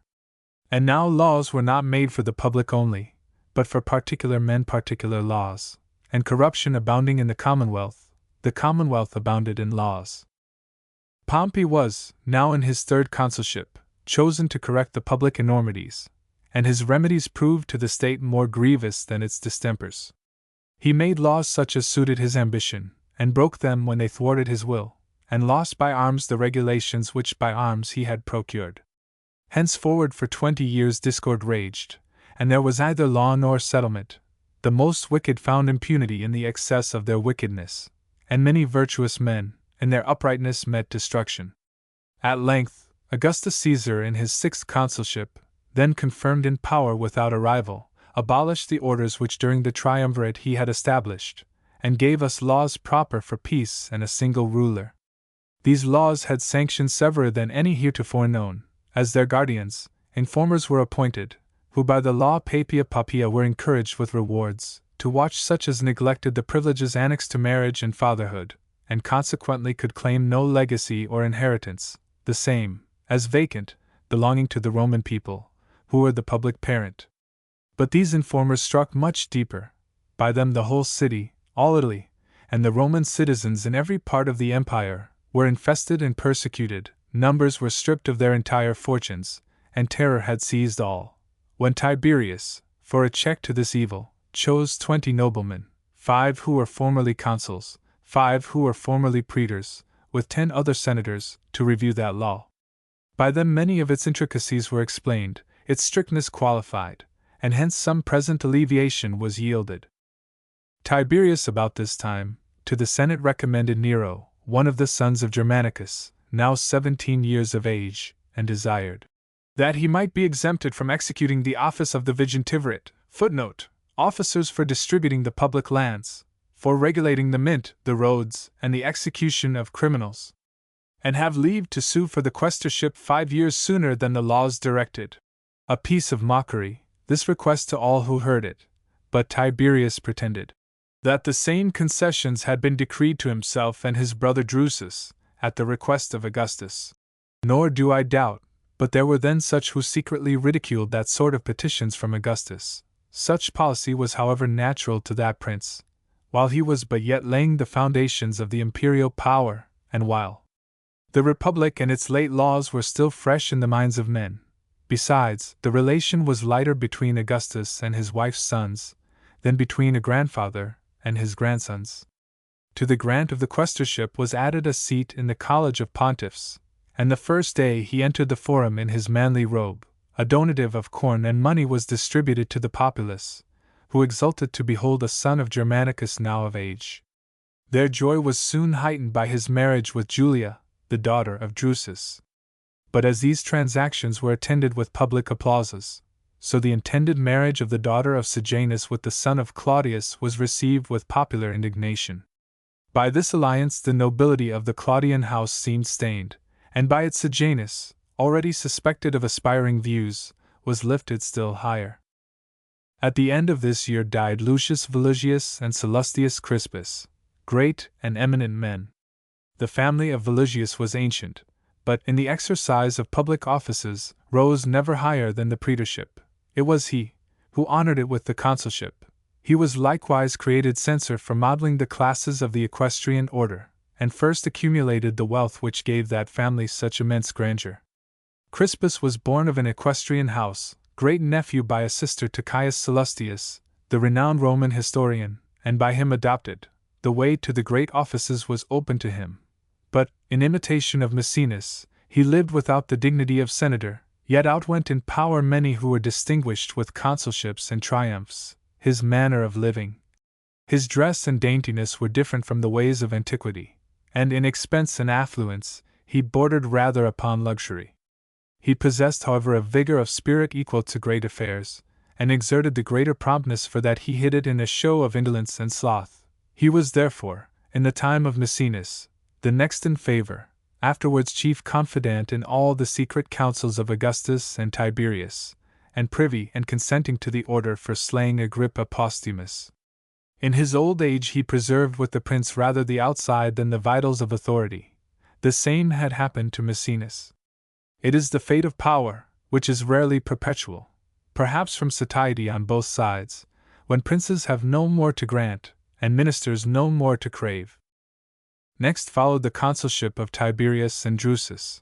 To Tiberius IV, to Drusus II, a consulship remarkable, for that in it the father and son were colleagues.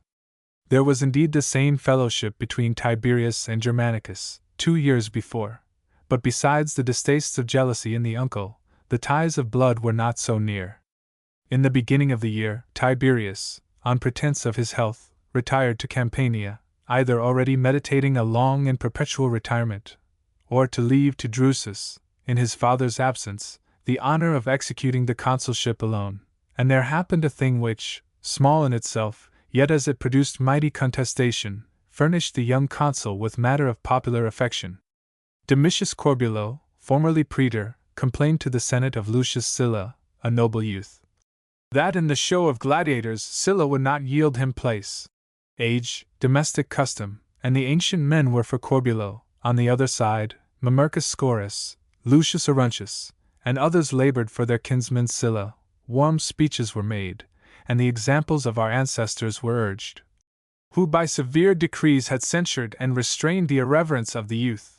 Drusus interposed with arguments proper for calming animosities, and Corbulo had satisfaction made him by Scaurus, who was to Sylla both father-in-law and uncle, and the most copious orator of that age. The same Corbulo, exclaiming against the condition of most of the roads through Italy, that through the fraud of the undertakers and negligence of the overseers, they were broken and unpassable, undertook of his own accord the cure of that abuse, an undertaking which he executed not so much to the advantage of the public as to the ruin of many private men in their fortunes and reputation, by his violent mulcts and unjust judgments and forfeitures. Upon this occasion Caecina Severus proposed that no magistrate should go into any province accompanied by his wife. He introduced this motion with a long preface. That he lived with his own in perfect concord. By her he had 6 children, and what he offered to the public he had practiced himself, having during 40 years' service left her still behind him, confined to Italy.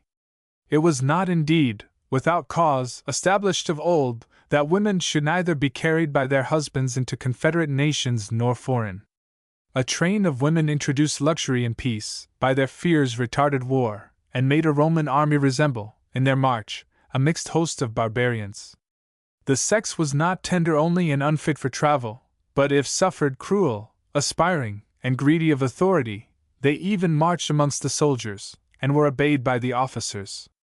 A woman had lately presided at the exercises of the troops, and at the decursions of the legions.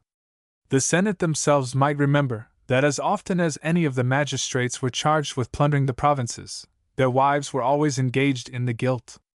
To the ladies, the most profligate in the province applied. By them all affairs were undertaken, by them transacted. At home 2 distinct courts were kept, and abroad the wife had her distinct train and attendants. The ladies, too, issued distinct orders, but more imperious and better obeyed. Such feminine excesses were formerly restrained by the Oppian and other laws, but now these restraints were violated. Women ruled all things, their families, the forum, and even the armies. This speech was heard by few with approbation, and many proclaimed their dissent. For that neither was that the point in debate, nor was Caecina considerable enough to censure so weighty an affair. He was presently answered by Valerius Messallinus, who was the son of Messala, and inherited a sparkling of his father's eloquence.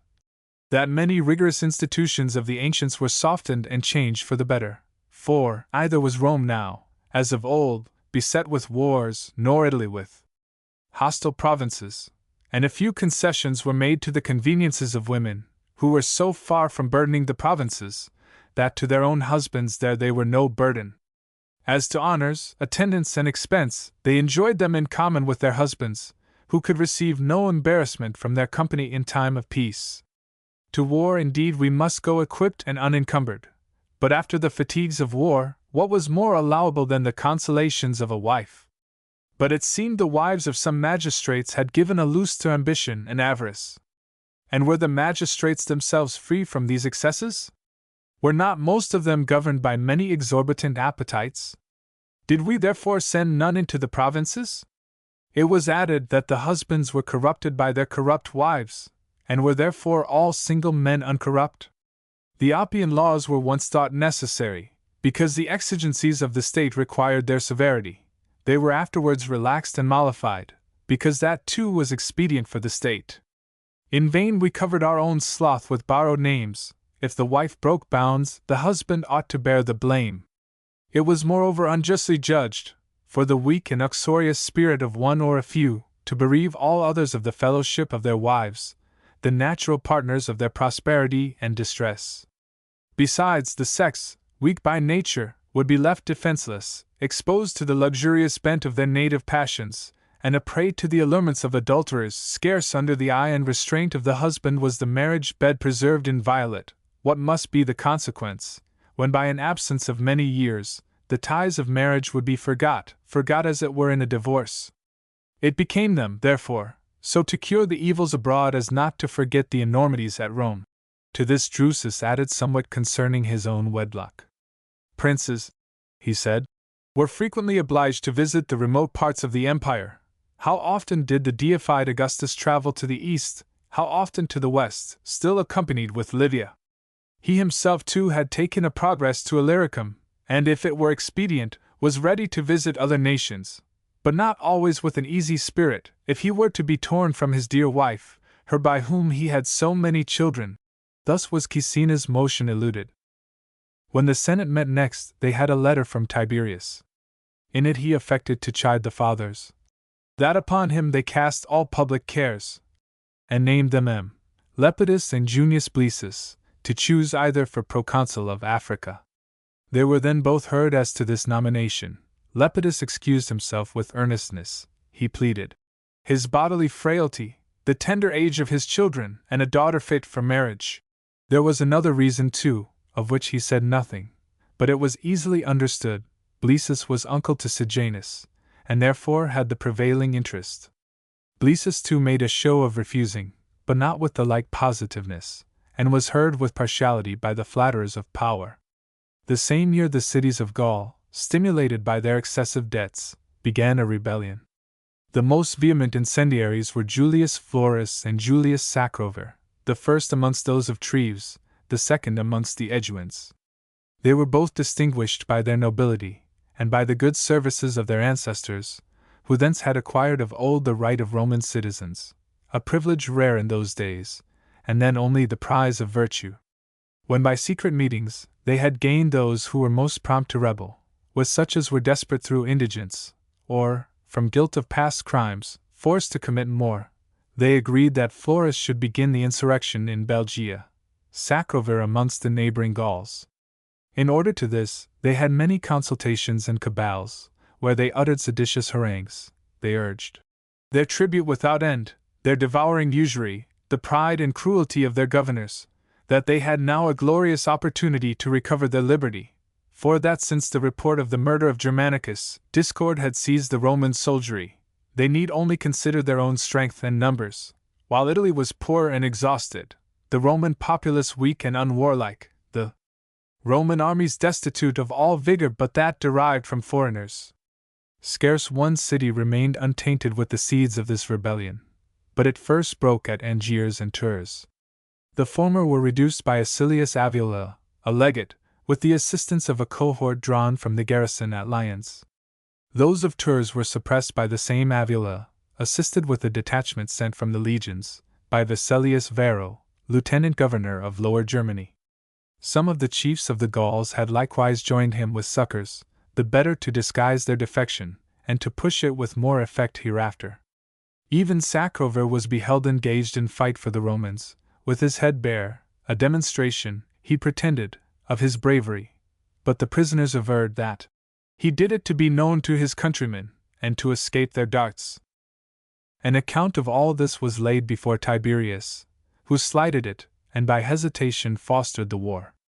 Florus the while pushed his designs, and tried to debauch a regiment of horse, levied at Treves, and kept under our pay and discipline. He would have engaged them to begin the war, by putting to the sword the Roman merchants, and some few were corrupted, but the body remained in their allegiance. A rabble, however, of his own followers and desperate debtors, took arms and were making to the forest of Arden, when the legions sent from both armies by Vesalius and Caius Silius, through different routes to intercept them, marred their march, and Julius Indus, one of the same country with Florus, at enmity with him, and therefore more eager to engage him, was dispatched forward with a chosen band, and broke the ill-appointed multitude. Florus, by lurking from place to place, frustrated the search of the conquerors, but at last, when he saw all the passes beset with soldiers, he fell by his own hands. This was the issue of the insurrection at Treves. Amongst the Aeduans the revolt was stronger, as much stronger as the state was more opulent, and the forces to suppress it were to be brought from afar. Augustatinum, Autun, the capital of the nation, was seized by Sacrover, and in it all the noble youth of Gaul, who were there instructed in the liberal arts. By securing these pledges he aimed to bind in his interest their parents and relations, and at the same time distributed to the young men the arms, which he had caused to be secretly made. He had 40,000 men, the fifth part armed like our legions, the rest with poles, hangers, and other weapons used by hunters. To the number were added such of the slaves as had been appointed to be gladiators. These were covered, after the fashion of the country, with a continued armor of iron, and styled crippularii, a sort of militia unwieldy at exercising their own weapons, and impenetrable by those of others. These forces were still increased by volunteers from the neighboring cities, where, though the public body did not hitherto avow the revolt, yet the zeal of particulars was manifest. They had likewise leisure to increase from the contention of the two Roman generals, a contention for some time undecided, while each demanded the command in that war. At length Varro, old and infirm, yielded to the superior vigor of Silius. Now at Rome, not only the insurrection of Treves and of the Aeduans, but likewise that 64 cities of Gaul had revolted, that the Germans had joined in the revolt, and that Spain fluctuated, were reports all believed with the usual aggravations of fame. The best men grieved in sympathy for their country, many from hatred of the present government and thirst of change, rejoiced in their own perils. They inveighed against Tiberius. That in such a mighty uproar of rebellion, he was only employed in perusing the informations of the state accusers. They asked, did he mean to surrender Julius Sacrovir to the Senate, to try him for treason? They exulted that there were at last found men who would with arms restrain his bloody orders for private murders, and declared that even war was a happy change for a most wretched peace. So much the more for this, Tiberius affected to appear wrapped up in security and unconcern. He neither changed place nor countenance, but behaved himself at that time as at other times, whether from elevation of mind, or whether he had learned that the state of things was not alarming, and only heightened by vulgar representation. Silius, though while sending forward a band of auxiliaries, marched with 2 legions, and in his march ravaged the villages of the Sequanians, next neighbors to the Aeduans, and their associates in arms. He then advanced towards Augustodunum, a hasty march, the standard-bearers mutually vying in expedition, and the common men breathing ardor and eagerness. They desired that no time might be wasted in the usual refreshments, none of their nights in sleep. Let them only see and confront the foe. They wanted no more, to be victorious. 12 miles from Augustodunum, Sacrovir appeared with his forces upon the plains. In the front he had placed the iron troop, his cohorts in the wings, the half armed in the rear. He himself, upon a fine horse, attended by the other chiefs, addressed himself to them from rank to rank. He reminded them of the glorious achievements of the ancient Gauls, of the victorious mischiefs they had brought upon the Romans, of the liberty and renown attending victory, of their redoubled and intolerable servitude, if once more vanquished. A short speech, and an unattentive and disheartened audience. For the embattled legions approached, and the crowd of townsmen, ill-appointed and novices in war, stood astonished, bereft of the present use of eyes and hearing. On the other side Silius, though he presumed the victory, and thence might have spared exhortations, yet called to his men that they might be with reason ashamed that they, the conquerors of Germany, should be thus led against a rabble of Gauls as against an equal enemy. One cohort had newly defeated the rebels of Tours, 1 regiment of horse, those of Treves. A handful of this very army had routed the Sequanians, the present Aeduans, as they are more abounding in wealth, as they wallow more in voluptuousness, are by so much more soft and unwarlike. This is what you are now to prove, and your task to prevent their escape. His words were returned with a mighty cry. Instantly the horse surrounded the foe, the foot attacked their front, and the wings were presently routed. The iron band gave some short obstruction, as the bars of their coats withstood the strokes of sword and pike, but the soldiers had recourse to their hatchets and pickaxes, and, as if they had battered a wall, hewed their bodies and armor. Others with clubs, and some with forks, beat down the helpless lumps, who as they lay stretched along, without one struggle to rise, were left for dead. Sacrovir fled first to Augustodunum, and thence, fearful of being surrendered, to a neighboring town, accompanied by his most faithful adherents. There he slew himself, and the rest, one another, having first set the town on fire, by which they were all consumed. Now at last Tiberius wrote to the Senate about this war, and at once acquainted them with its rise and conclusion, neither aggravating facts nor lessening them, but added that it was conducted by the fidelity and bravery of his lieutenants, guided by his counsels. He likewise assigned the reasons why neither he nor Drusus went to that war. That the empire was an immense body, and it became not the dignity of a prince, upon the revolt of one or two towns, to desert the capital, whence motion was derived to the whole, but since the alarm was over, he would visit those nations and settle them. The Senate decreed vows and supplications for his return, with other customary honors.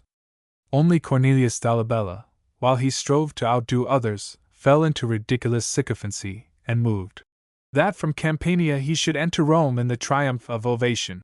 This occasioned a letter from Tiberius. In it he declared he was not so destitute of glory, that after having in his youth subdued the fiercest nations, and enjoyed or slighted so many triumphs, he should now in his old age seek empty honors from a short progress about the suburbs of Rome. Caius Sulpicius and Decimus Haterius were the following consuls. Their year was exempt from disturbances abroad, but at home some severe blow was apprehended against luxury, which prevailed monstrously in all things that create a profusion of money. But as the more pernicious articles of expense were covered by concealing their prices, therefore from the excesses of the table, which were become the common subject of daily animadversion, apprehensions were raised of some rigid correction from a prince, who observed himself the ancient parsimony. For Caius Bibulus having begun the complaint, the other aediles took it up, and argued that the sumptuary laws were despised, the pomp and expense of plate and entertainments, in spite of restraints, increased daily, and by moderate penalties were not to be stopped. This grievance thus represented to the Senate was by them referred entire to the emperor. Tiberius having long weighed with himself whether such an abandoned propensity to prodigality could be stemmed, whether the stemming it would not bring heavier evils upon the public, how dishonorable it would be to attempt what could not be effected, or at least effected by the disgrace of the nobility, and by the subjecting illustrious men to infamous punishments, wrote at last to the Senate in this manner. In other matters, conscript fathers, perhaps it might be more expedient for you to consult me in the Senate, and for me to declare there what I judge for the public weal. But in the debate of this affair, it was best that my eyes were withdrawn, lest, while you marked the countenances and terror of particulars charged with scandalous luxury, I too should have observed them, and, as it were, caught them in it.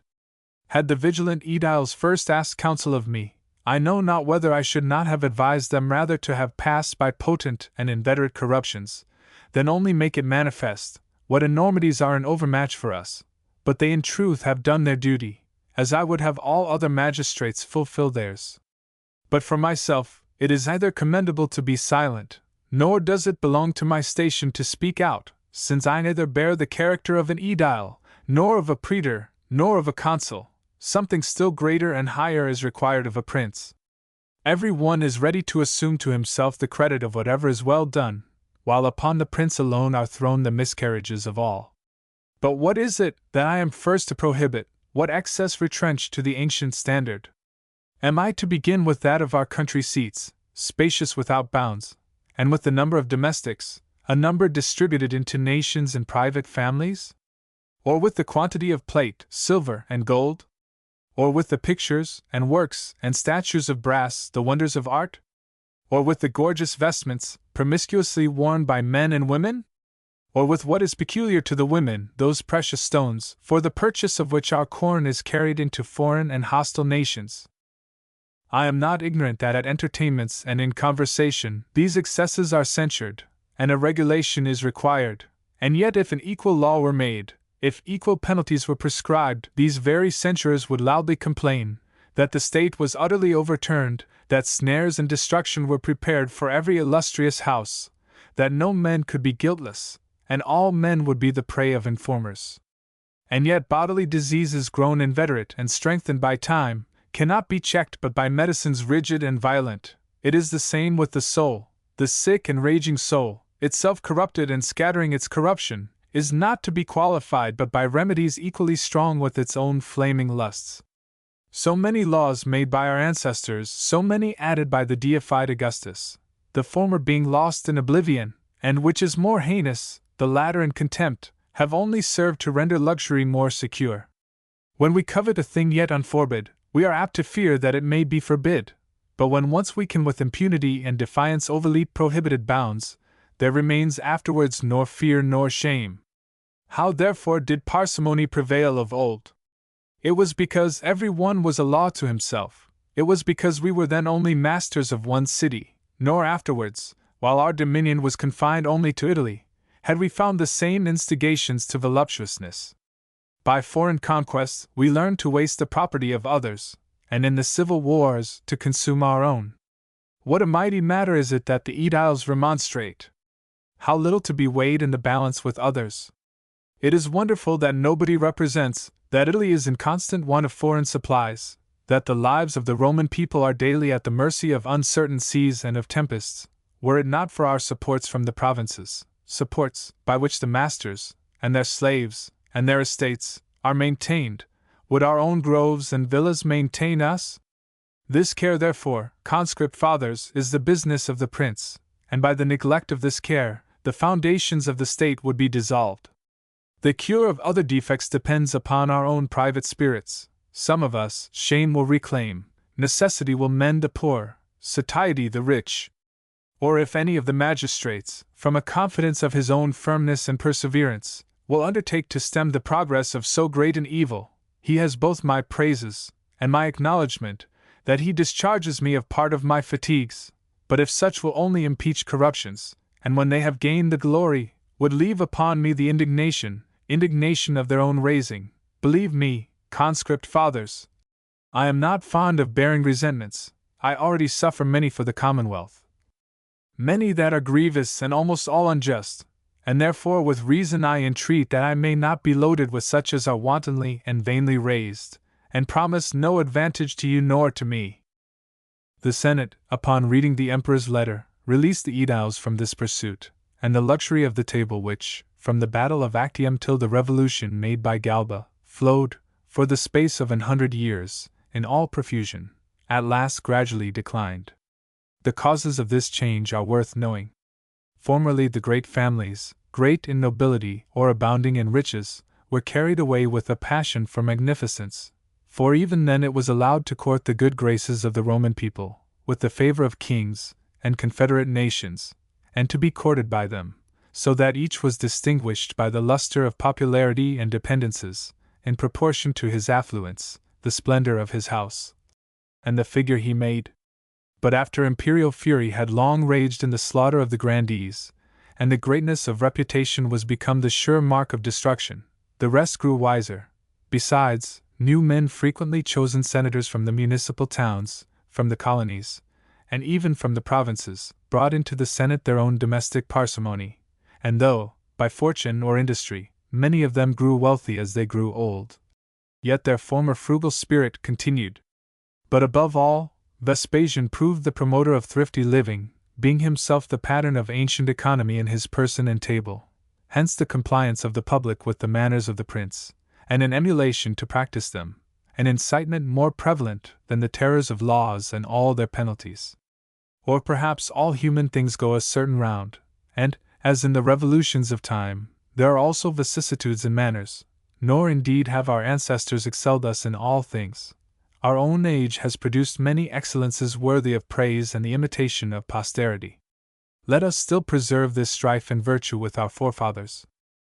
Tiberius, having gained the fame of moderation, because, by rejecting the project for reforming luxury, he had disarmed the growing hopes of the accusers, wrote to the Senate, to desire the tribunicial power for Drusus. Augustus had devised this title, as best suiting the unbounded height of his views. While avoiding the odious name of king or dictator, he was yet obliged to use some particular appellation, under it to control all other powers in the state. He afterwards assumed Marcus Agrippa into a fellowship in it, and upon his death Tiberius, that none might doubt, who was to be his successor. By this means, he conceived, he should defeat the aspiring views of others. Besides, he confided in the moderation of Tiberius, and in the mightiness of his own authority. By his example, Tiberius now advanced Drusus to the supreme magistracy, whereas, while Germanicus yet lived, he acted without distinction towards both. In the beginning of his letter he besought the gods that by his counsels the republic might prosper, and then added a modest testimony concerning the qualities and behavior of the young prince, without aggravation or false embellishments. That he had a wife and 3 children, and was of the same age with himself, when called by the deified Augustus to that office, that Drusus was not now by him adopted a partner in the toils of government, precipitately, but after 8 years' experience. Made of his qualifications, after seditions suppressed, wars concluded, the honor of triumph, and 2 consulships. The senators had foreseen this address, hence they received it with the more elaborate adulation. However, they could devise nothing to decree, but statues to the 2 princes, altars to the gods, arches, and other usual honors, only that Marcus Silanus strove to honor the princes by the disgrace of the consulship. He proposed that all records public and private should, for their date, be inscribed no more with the names of the consuls, but of those who exercised the tribunicial power. But Tiberius Agrippa, by moving to have the decrees of that day engraved in letters of gold and hung up in the Senate, became an object of derision, for that, as he was an ancient man, he could reap from his most abominable flattery no other fruit but that of infamy. Tiberius, while he fortified the vitals of his own domination, afforded the Senate a shadow of their ancient jurisdiction, by referring to their examination petitions and claims from the provinces. For there had now prevailed amongst the Greek cities a latitude of instituting sanctuaries at pleasure. Hence the temples were filled with the most profligate fugitive slaves. Here debtors found protection against their creditors, and hither were admitted such as were pursued for capital crimes. Nor was any force of magistracy or laws sufficient to bridle the mad zeal of the people, who, confounding the sacred villainies of men with the worship peculiar to the gods, seditiously defended these profane sanctuaries. It was therefore ordered that these cities should send deputies to represent their claims. Some of the cities voluntarily relinquished the nominal privileges, which they had arbitrarily assumed. Many confided in their rights, a confidence grounded on the antiquity of their superstitions, or on the merits of their kind offices to the Roman people. Glorious to the Senate was the appearance of that day, when the grants from our ancestors, the engagements of our confederates, the ordinances of kings, such kings who had reigned as yet independent of the Roman power, and when even the sacred worship of the gods were now all subjected to their inspection, and their judgment free, as of old, to ratify or abolish with absolute power. First of all the Ephesians applied. They alleged that Diana and Apollo were not, according to the credulity of the vulgar, born at Delos. In their territory flowed the river Sancris, where also stood the Ortygian grove, there the big-bellied Latona, leaning upon an olive tree, which even then remained, was delivered of these deities, and thence by their appointment the grove became sacred. Thither Apollo himself, after his slaughter of the Cyclops, retired for a sanctuary from the wrath of Jupiter. Soon after, the victorious Bacchus pardoned the suppliant Amazons, who sought refuge at the altar of Diana, by the concession of Hercules. When he reigned in Lydia, her temple was dignified with an augmentation of immunities, nor during the Persian monarchy were they abridged. They were next maintained by the Macedonians, and then by us. The Magnesians next asserted their claim, founded on an establishment of Lucius Scipio, confirmed by another of Sylla, the former after the defeat of Antiochus, the latter after that of Mithridates, having, as a testimony of the faith and bravery of the Magnesians, dignified their temple of the Leucophrynian Diana with the privileges of an inviolable sanctuary. After them, the Aphrodisians and Stratonians produced a grant from Caesar the dictator, for their early services to his party, and another lately from Augustus, with a commendation inserted, that with zeal unshaken towards the Roman people, they had borne the eruption of the Parthians. But these 2 people adored different deities. Aphrodisium was a city devoted to Venus, that of Stratonicia maintained the worship of Jupiter and of Diana Trivia. Those of Hierocaesarea exhibited claims of higher antiquity, that they possessed the Persian Diana, and her temple consecrated by King Cyrus. They likewise pleaded the authorities of Perpenna, Isauricus, and of many more Roman captains, who had allowed the same sacred immunity not to the temple only, but to a precinct 2 miles round it.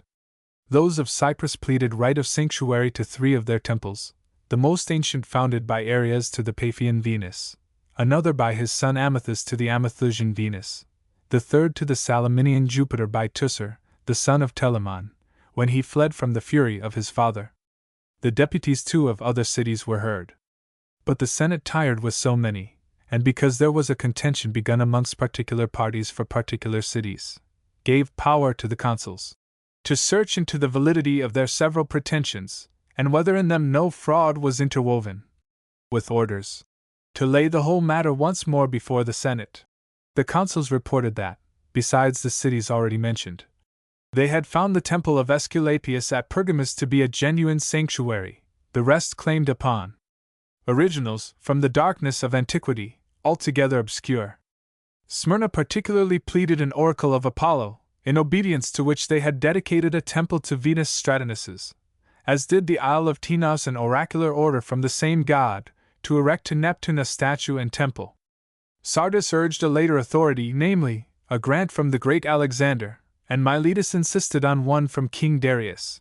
As to the deities of these 2 cities, one worshipped Diana, the other, Apollo. And Crete too demanded the privilege of sanctuary, to a statue of the deified Augustus. Hence diverse orders of Senate were made, by which, though great reverence was expressed towards the deities, yet the extent of the sanctuaries was limited, and the several people were enjoined to hang up in each temple the present decree engraven in brass, as a sacred memorial, and a restraint against their lapsing, under the color of religion, into the abuses and claims of superstition.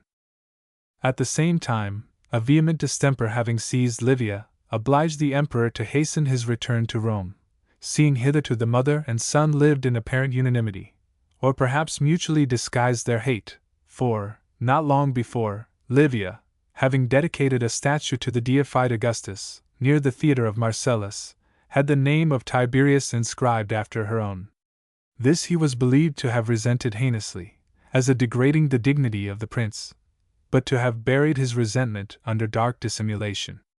Upon this occasion, therefore, the Senate decreed supplications to the gods, with the celebration of the greater Roman games, under the direction of the pontiffs, the augurs, the College of 15, assisted by the College of 7, and the fraternity of Augustal priests. Lucius Apronius had moved that, with the rest, might preside the company of heralds. Tiberius opposed it. He distinguished between the jurisdiction of the priests and theirs, for that at no time had the heralds arrived to so much preeminence, but for the Augustal fraternity, they were therefore added, because they exercised a priesthood peculiar to that family for which the present vows and solemnities were made. It is no part of my purpose to trace all the votes of particular men, unless they are memorable for integrity, or for notorious infamy. This I conceive to be the principal duty of an historian, that he suppress no instance of virtue, and that by the dread of future infamy, and the censures of posterity, men may be deterred from detestable actions and prostitute speeches. In short, such was the abomination of those times, so prevailing the contagion of flattery, that not only the first nobles, whose obnoxious splendor found protection only in obsequiousness, but all who had been consuls, a great part of such as had been praetors, and even many of the unregistered senators, strove for priority in the vileness and excess of their votes. There is a tradition that Tiberius, as often as he went out of the Senate, was wont to cry out in Greek, "O men prepared for bondage!" Yes, even Tiberius, he who could not bear public liberty, nauseated this prostitute tameness of slaves. Book 4. AD 23-28. When Caius Asinius and Caius Antistius were consuls, Tiberius was in his 9th year, the state composed, and his family flourishing, for the death of Germanicus he reckoned amongst the incidents of his prosperity, when suddenly fortune began to grow boisterous, and he himself to tyrannize, or to furnish others with the weapons of tyranny. The beginning and cause of this turn arose from Aelius Sejanus, captain of the Praetorian cohorts. Of his power I have above made mention. I shall now explain his original, his manners, and by what black deeds he strove to snatch the sovereignty. He was born at Vulcinii, son to Caesar Strabo, a Roman knight. In his early youth, he was a follower of Caius Caesar, grandson of Augustus, and lay then under the contumely of having for hire exposed himself to the constipation of Apicius, a debauchee wealthy and profuse. Next, by various artifices he so enchanted Tiberius, that he who to all others was dark and unsearchable, became to Sejanus alone destitute of all restraint and caution, nor did he so much accomplish this by any superior efforts of policy, for at his own stratagems he was vanquished by others, as by the rage of the gods against the Roman state, to which he proved alike destructive when he flourished and when he fell. His person was hardy and equal to fatigues, his spirit daring but covered, sedulous to disguise his own counsels, dexterous to blacken others, alike fawning and imperious, to appearance exactly modest, but in his heart fostering the lust of domination, and with this view, engaged at one time in profusion, largesses, and luxury, and again, often laid out in application and vigilance, qualities no less pernicious, when personated by ambition for the acquiring of empire.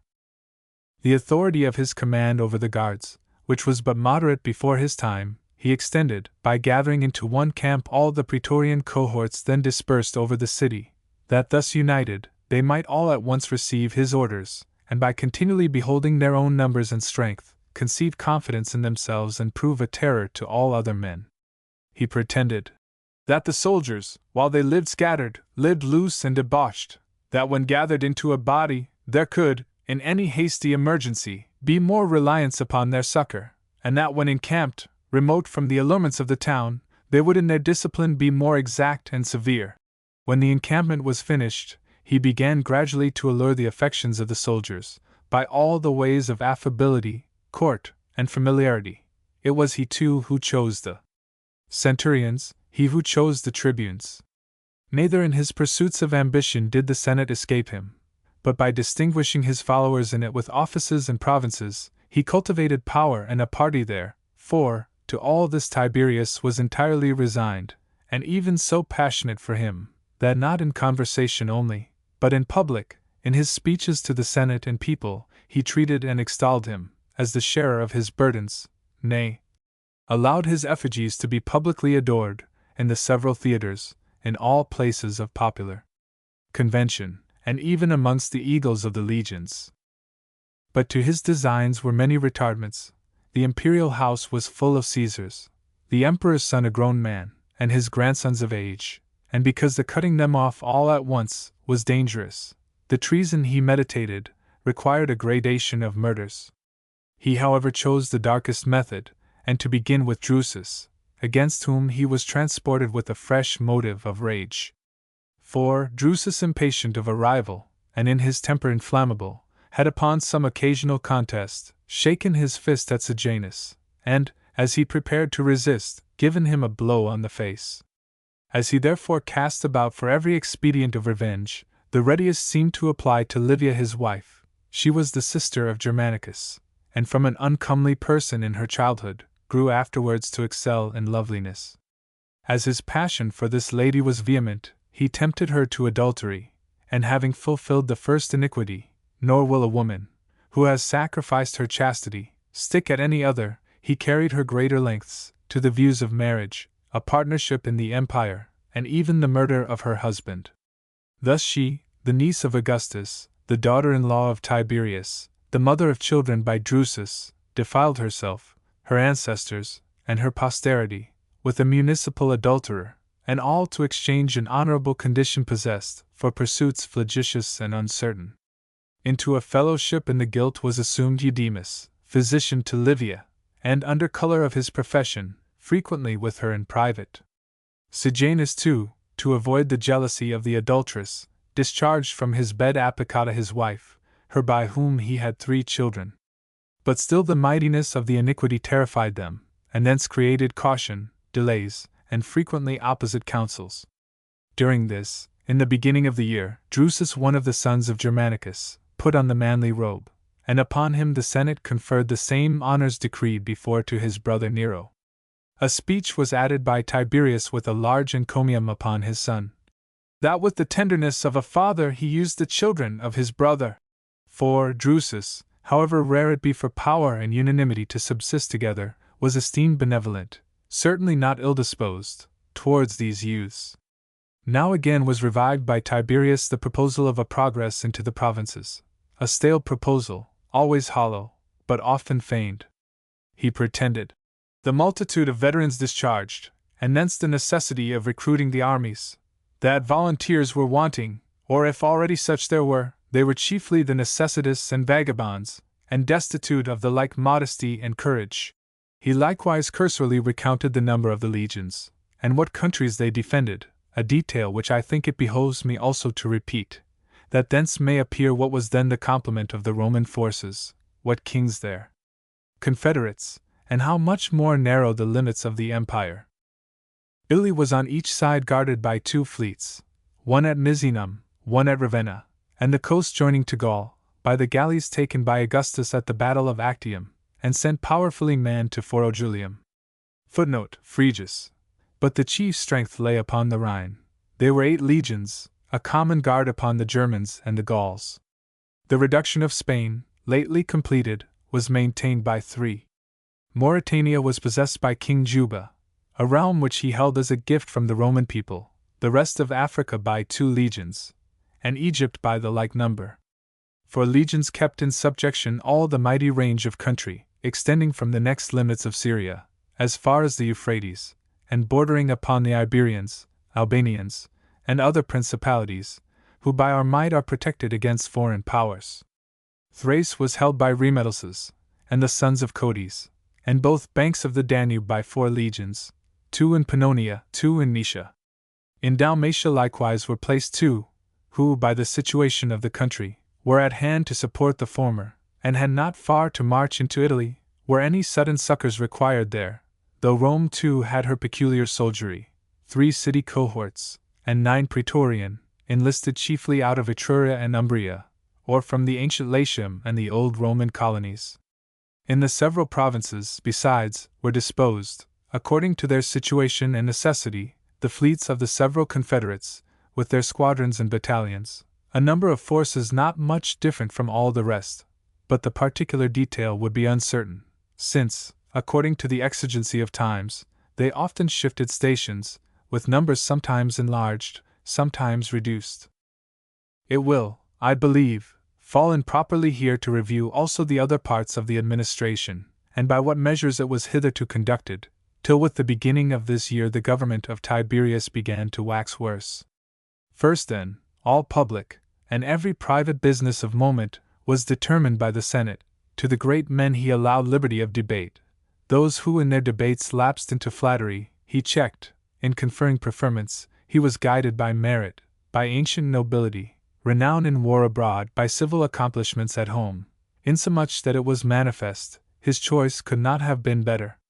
There remained to the consuls, there remained to the praetors the useful marks of their dignities, to inferior magistrates the independent exercise of their charges, and the laws, where the power of the prince was not concerned, were in proper force. The tributes, duties, and all public receipts were directed by companies of Roman knights. The management of his own revenue he committed only to those of the most noted qualifications, mostly known by himself, and to some known by reputation alone, and when once taken, they were continued, without all restriction of term, since most grew old in the same employments. The populace were indeed aggrieved by the dearth of provisions, but without any fault of the prince. Nay, he spared no possible expense nor pains to remedy the effects of barrenness in the earth, and of wrecks at sea. He provided that the provinces should not be oppressed with new impositions, and that no extortion or violence should be committed by the magistrates in raising the old. There were no infamous corporal punishments, no confiscations of goods. The emperor's possessions through Italy were thin, the behavior of his slaves modest, the freedmen who managed his house few, and in his disputes with particulars, the courts were open and the law equal. All which restraints he observed, not, in truth, in the ways of complaisance and popularity, but always stern, and for the most part terrible, yet still he retained them, till by the death of Drusus they were abandoned, for, while he lived they continued, because Sejanus, while he was but laying the foundations of his power, studied to recommend himself by good counsels. He then had besides an avenger to dread, one who disguised not his enmity, but was frequent in his complaints. That when the son was in his prime, another was called, as coadjutor, to the government, nay, how little was wanting to his being declared colleague in the empire. That the first advances to sovereignty are steep and perilous. But once you are entered, parties and instruments are ready to espouse you. Already a camp for the guards was formed by the pleasure and authority of the captain, into whose hands the soldiers were delivered. In the theatre of Pompey his statue was beheld. In his grandchildren would be mixed the blood of the Drusi with that of Sejanus. After all this, what remained but to supplicate his modesty to rest contented? Nor was it rarely that he uttered these disgusts, nor to a few. Besides, his wife being debauched, all his secrets were betrayed. Sejanus, therefore, judging it time to dispatch, chose such a poison as, by operating gradually, might preserve the appearances of a casual disease. This was administered to Drusus by Lygdus the eunuch, as 8 years after was learnt. Now, during all the days of his illness, Tiberius disclosed no symptoms of anguish, perhaps from ostentation of a firmness of spirit. Nay, when he had expired, and while he was yet unburied, he entered the Senate, and finding the consuls placed upon a common seat, as a testimony of their grief, he admonished them of their dignity and station, and as the senators burst into tears, he smothered his rising sighs, and, by a speech uttered without hesitation, animated them. He, in truth, was not ignorant, he said, that he might be censured, for having thus in the first throbs of sorrow beheld the face of the Senate, when most of those who feel the fresh pangs of mourning can scarce endure the soothings of their kindred, scarce behold the day, either were such to be condemned of weakness, but for himself he had more powerful consolations, such as arose from embracing the Commonwealth, and pursuing her welfare. He then lamented the extreme age of his mother, the tender years of his grandsons, his own days in declension, and desired that, as the only alleviation of the present evils, the children of Germanicus might be introduced. The consuls therefore went for them, and having with kind words fortified their young minds, presented them to the emperor.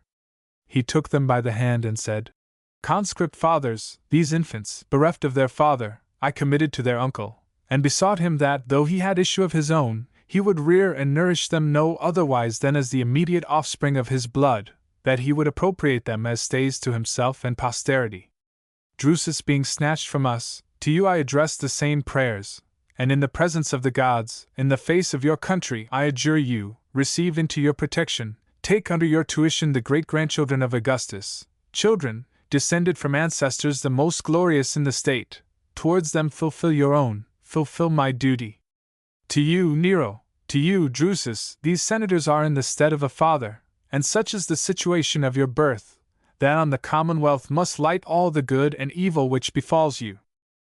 All this was heard with much weeping, and followed with propitious prayers and vows, and had he only gone thus far, and in his speech observed a medium, he had left the souls of his hearers full of sympathy and applause. But by renewing an old project, always chimerical and so often ridiculed, about restoring the Republic, reinstating it again in the consuls, or whoever else would undertake the administration, he forfeited his faith even in assertions which were commendable and sincere. To the memory of Drusus were decreed the same solemnities as to that of Germanicus, with many superadded, agreeably to the genius of flattery, which delights in variety and improvements. Most signal was the lustre of the funeral in a conspicuous procession of images, when at it appeared in a pompous train, Aeneas, father of the Julian race, all the kings of Alba, and Romulus, founder of Rome, next the Sabine nobility, Attus Clausus, and his descendants of the Claudian family. In relating the death of Drusus, I have followed the greatest part of our historians, and the most faithful. I would not, however, omit a rumor which in those times was so prevailing that it is not extinguished in ours. That Sejanus, having by adultery gained Livia to the murder, had likewise engaged by constipration the affections and concurrence of Lygdus the eunuch, because Lygdus was, for his youth and loveliness, dear to his master, and one of his chief attendants, that when the time and place of poisoning were by the conspirators concerted, the eunuch carried his boldness so high, as to charge upon Drusus a design of poisoning Tiberius, and secretly warning the emperor of this, advised him to shun the first draught offered him in the next entertainment at his son's, that the old man possessed with this fictitious treason, after he had sate down to table, having received the cup delivered it to Drusus, who ignorantly and gaily drank it off, that this heightened the jealousy and apprehensions of Tiberius, as if through fear and shame his son had swallowed the same death, which for his father he had contrived. These broodings of the populace, besides that they are supported by no certain author, may be easily refuted. For who of common prudence, much less Tiberius so long practiced in great affairs, would to his own son, without hearing him, present the mortal bane, with his own hands too, and cutting off forever all possibility of retraction? Why would he not rather have tortured the minister of the poison? Why not inquired into the author of the poison? Why not observed towards his only son, a son hitherto convicted of no iniquity, that slowness and hesitation, which, even in his proceedings against strangers, was inherent in him? But as Sejanus was reckoned the framer of every wickedness, therefore, from the excessive fondness of Tiberius towards him, and from the hatred of all others towards both, things the most fabulous and direful were believed of them. Besides that common fame is ever most fraught with tales of horror upon the departure of princes. In truth, the plan and process of the murder were first discovered by Agricola, wife of Sejanus, and laid open upon the rack by Eudemus and Ligdus. Nor has any writer appeared so outrageous to charge it upon Tiberius, though in other instances they have sedulously collected and inflamed every action of his. My own purpose in recounting and censuring this rumor was to blast, by so glaring an example, the credit of groundless tales, and to request of those into whose hands our present undertaking shall come, that they would not prefer hearsays, void of credibility and rashly swallowed, to the narrations of truth not adulterated with romance. To proceed. Whilst Tiberius was pronouncing in public the panegyric of his son, the Senate and people assumed the port and accent of mourners, rather in appearance than cordially, and in their hearts exulted to see the house of Germanicus begin to revive. But this dawn of fortune, and the conduct of Agrippina, ill disguising her hopes, quickened the overthrow of that house. For Sejanus, when he saw the death of Drusus pass unrevenged upon his murderers, and no public lamentation following it, undaunted as he was in villainy since his first efforts had succeeded, cast about in himself how he might destroy the sons of Germanicus, whose succession to the empire was now unquestionable. They were three, and from the distinguished fidelity of their governors, and incorruptible chastity of Agrippina, could not be all circumvented by poison. He therefore chose to attack her another way, to raise alarms from the haughtiness and contumacy of her spirit, to rouse the old hatred of Livia the elder, and the guilty mind of his late accomplice, Livia the younger, that to the emperor they might represent her as elated with the credit and renown of her fruitfulness, and that confiding in it, and in the zeal of the populace, she grasped with open arms at the empire.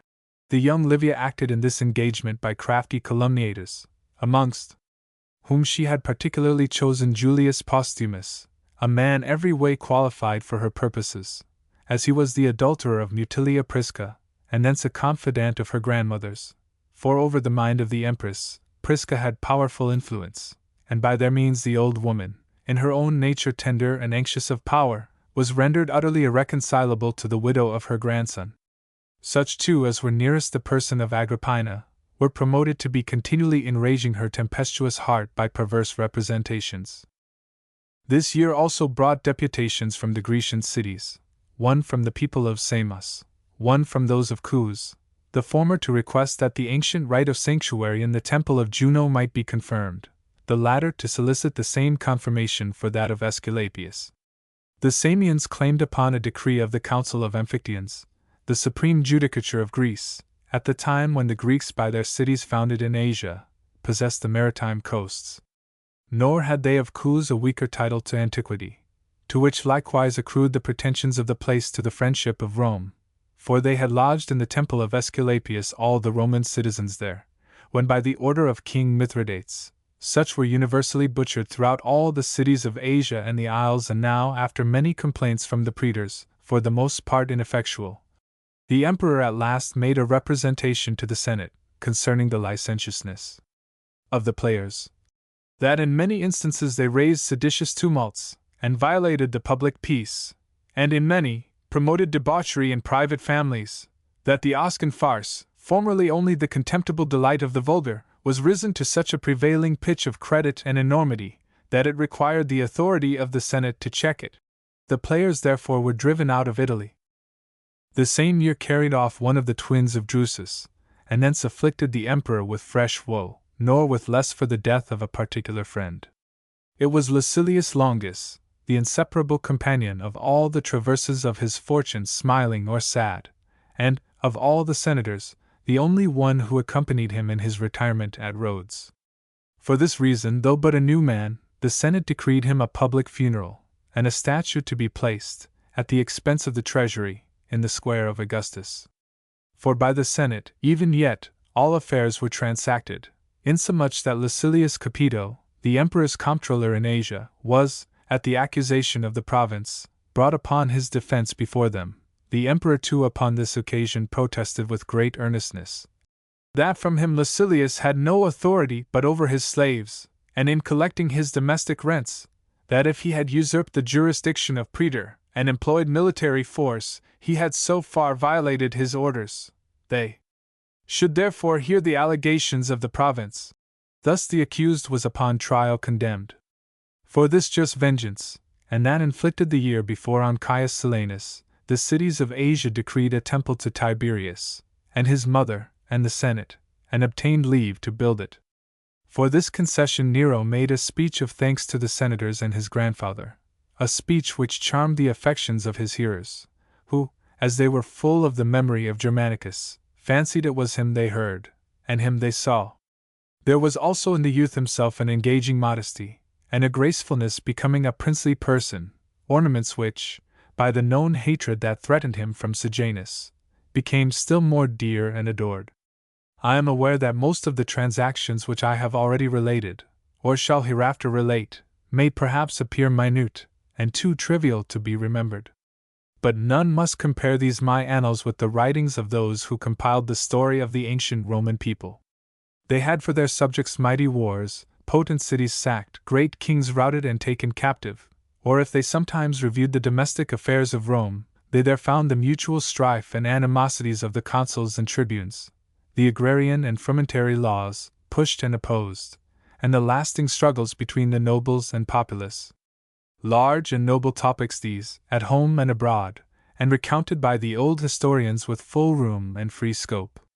To me remains a straitened task, and void of glory, steady peace, or short intervals of war, the proceedings at Rome sad and affecting, and a prince careless of extending the empire, nor yet will it be without its profit to look minutely into such transactions, as however small at first view, give rise and motion to great events.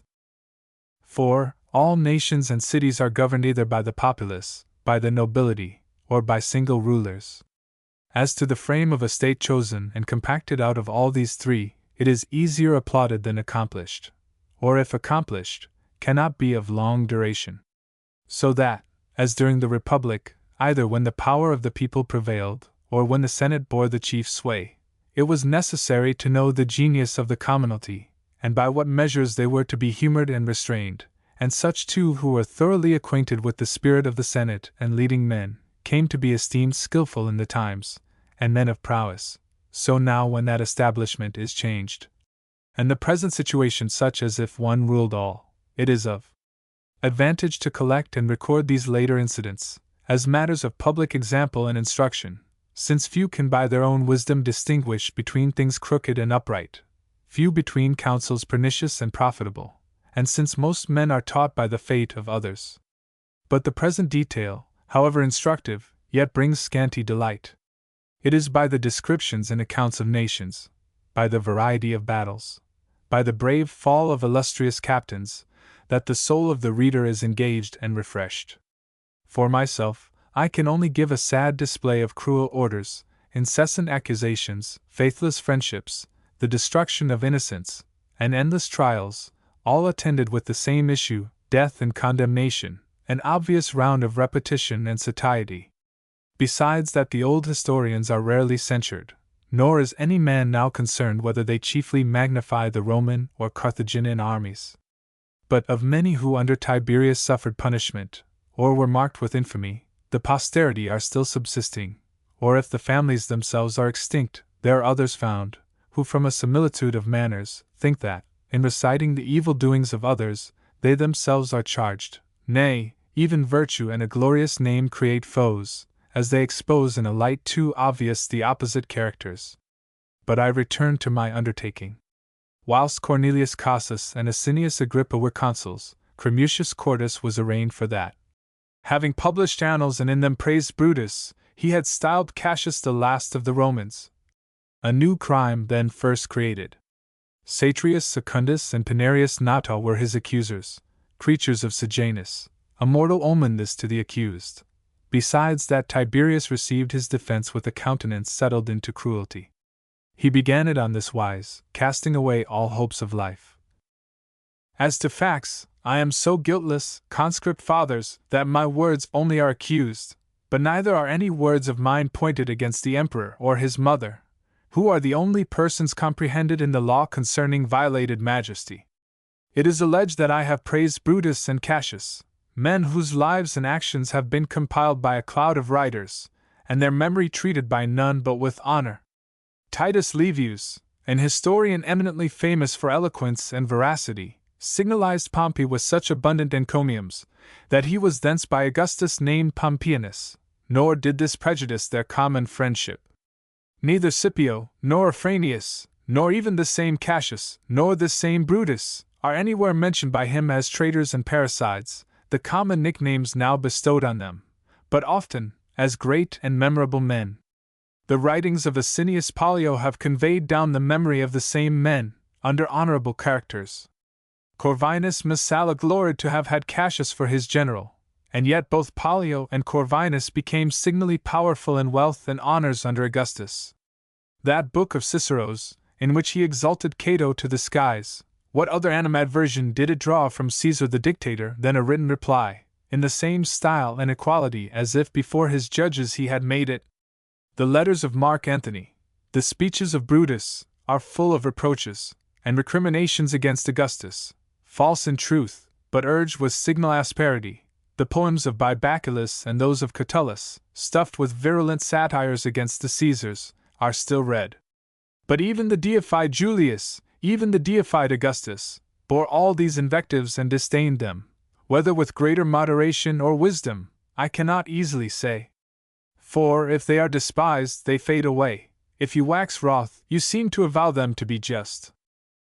Instances from the Greeks I bring none, with them not the freedom only, but even the licentiousness of speech, is unpunished, or if any correction is returned, it is only by revenging words with words. It has been ever allowed, without restriction or rebuke, to pass our judgment upon those whom death has withdrawn from the influence of affection and hate. Are Cassius and Brutus now in arms? Do they at present fill with armed troops the fields of Philippi? Or do I fire the Roman people, by inflammatory harangues, with the spirit of civil rage? Brutus and Cassius, now above 70 years slain, are still known in their statues, which even the conqueror did not abolish, and as these exhibit their persons, why not the historian their characters? Impartial posterity to every man repays his proper praise, nor will there be wanting such as, if my death is determined, will not only revive the story of Cassius and Brutus, but even my story. Having thus said, he withdrew from the Senate, and ended his life by abstinence. The fathers condemned the books to be by the aediles burned, but they still continued concealed and dispersed.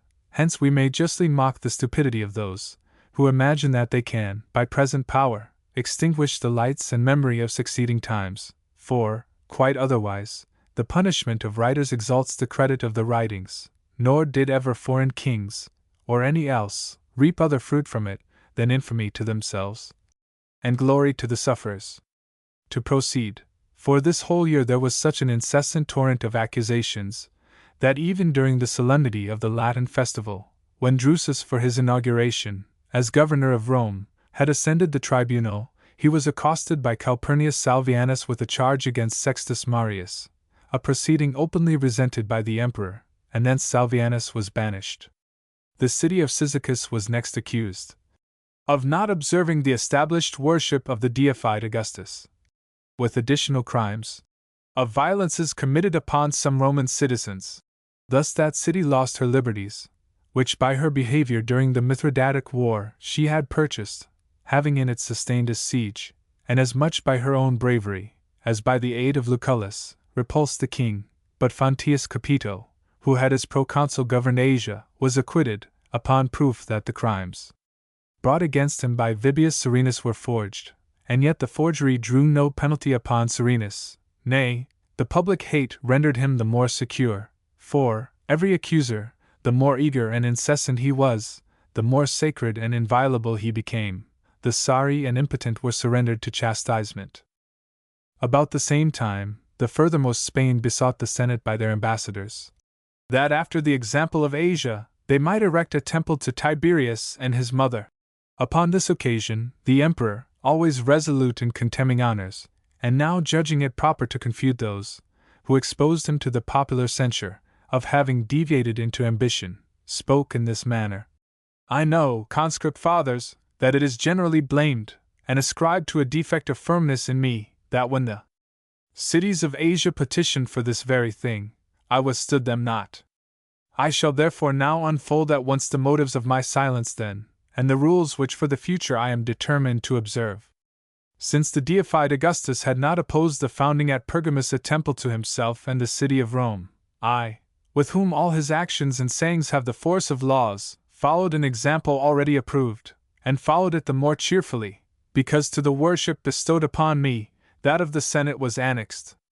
But as the indulging of this, in one instance, will find pardon, so a general latitude of being adored through every province, under the sacred representations of the deities, would denote a vain spirit, a heart swelled with ambition. The glory too of Augustus will vanish, if by the promiscuous courtship of flattery it comes to be vulgarly prostituted. For myself, conscript fathers, I am a mortal man. I am confined to the functions of human nature, and if I well supply the principal place amongst you, it suffices me. This I acknowledge to you, and this acknowledgment I would have posterity to remember. They will do abundant right to my memory, if they believe me to have been worthy of my ancestors, watchful of the Roman state, unmoved in perils, and in maintaining the public interest, fearless of private enmities. These are the temples which in your breasts I would raise, these the fairest portraitures, and such as will endure. As to temples and statues of stone, if the idol adored in them comes to be hated by posterity, they are despised as his sepulchres. Hence it is I here invoke the gods, that to the end of my life they would grant me a spirit undisturbed, and discerning in duties human and divine, and hence too I here implore our citizens and allies, that whenever my dissolution comes, they would with approbation and benevolent testimonies of remembrance, celebrate my actions and retain the odor of my name. And thenceforward he persevered in slighting upon all occasions, and even in private conversation, this divine worship of himself. A conduct which was by some ascribed to modesty, by many to a conscious diffidence, by others to degeneracy of spirit. Since the most sublime amongst men naturally covet the most exalted honors, thus Hercules and Bacchus amongst the Greeks, and with us Romulus, were added to the society of the gods, Augustus too had chosen the nobler part, and hoped for deification. All the other gratifications of princes were instantly procured, one only was to be pursued insatiably, the praise and perpetuity of their name. For by contemning fame, the virtues that procure it are contemned. Now Sejanus, intoxicated with excess of fortune, and moreover stimulated by the importunity of Livia, who, with the restless passion of a woman, craved the promised marriage, composed a memorial to the emperor. For it was then the custom to apply to him in writing, though he were present. This of Sejanus was thus conceived: that such had been towards him the benevolence of Augustus, such and so numerous, since, the instances of affection from Tiberius, that he was thence accustomed, without applying to the gods, to carry his hopes and prayers directly to the emperors, yet of them he had never sought a blaze of honors, watching and toils like those of common soldiers, for the safeguard of the prince, had been his choice and ambition. However, what was most glorious for him he had attained, to be thought worthy of alliance with the emperor, hence the source of his present hopes, and since he had heard that Augustus, in the disposal of his daughter, had not been without thoughts even of some of the Roman knights, he begged that if a husband were sought for Livia, Tiberius would remember his friend. One whose ambition aimed no higher than the pure and disinterested glory of the affinity, for that he would never abandon the burden of his present trust, but hold it sufficient to be, by that means, enabled to support his house against the injurious wrath of Agrippina, and in this he only consulted the security of his children. For himself, his own life would be abundantly long, whenever finally spent in the ministry of such a prince. For a present answer, Tiberius praised the loyalty of Sejanus, recapitulated cursorily the instances of his own favors towards him, and required time, as it were, for a thorough deliberation. At last he made this reply: that all other men were, in their pursuits, guided by the notions of convenience. Far different was the lot and situation of princes, who were in their action to consider chiefly the applause and good liking of the public. He therefore did not delude Sejanus with an obvious and plausible answer, that Livia could herself determine whether, after Drusus, she ought again to marry, or still persist his widow, and that she had a mother and grandmother, nearer relations, and more interested to advise. He would deal more candidly with him, and first as to the enmity of Agrippina, it would flame out with fresh fury, if by the marriage of Livia, the family of the Caesars were rent as it were into two contending parties, that even as things stood, the emulation of these ladies broke into frequent sallies, and by their animosities, his grandsons were instigated different ways. What would be the consequence, if, by such a marriage, the strife were inflamed?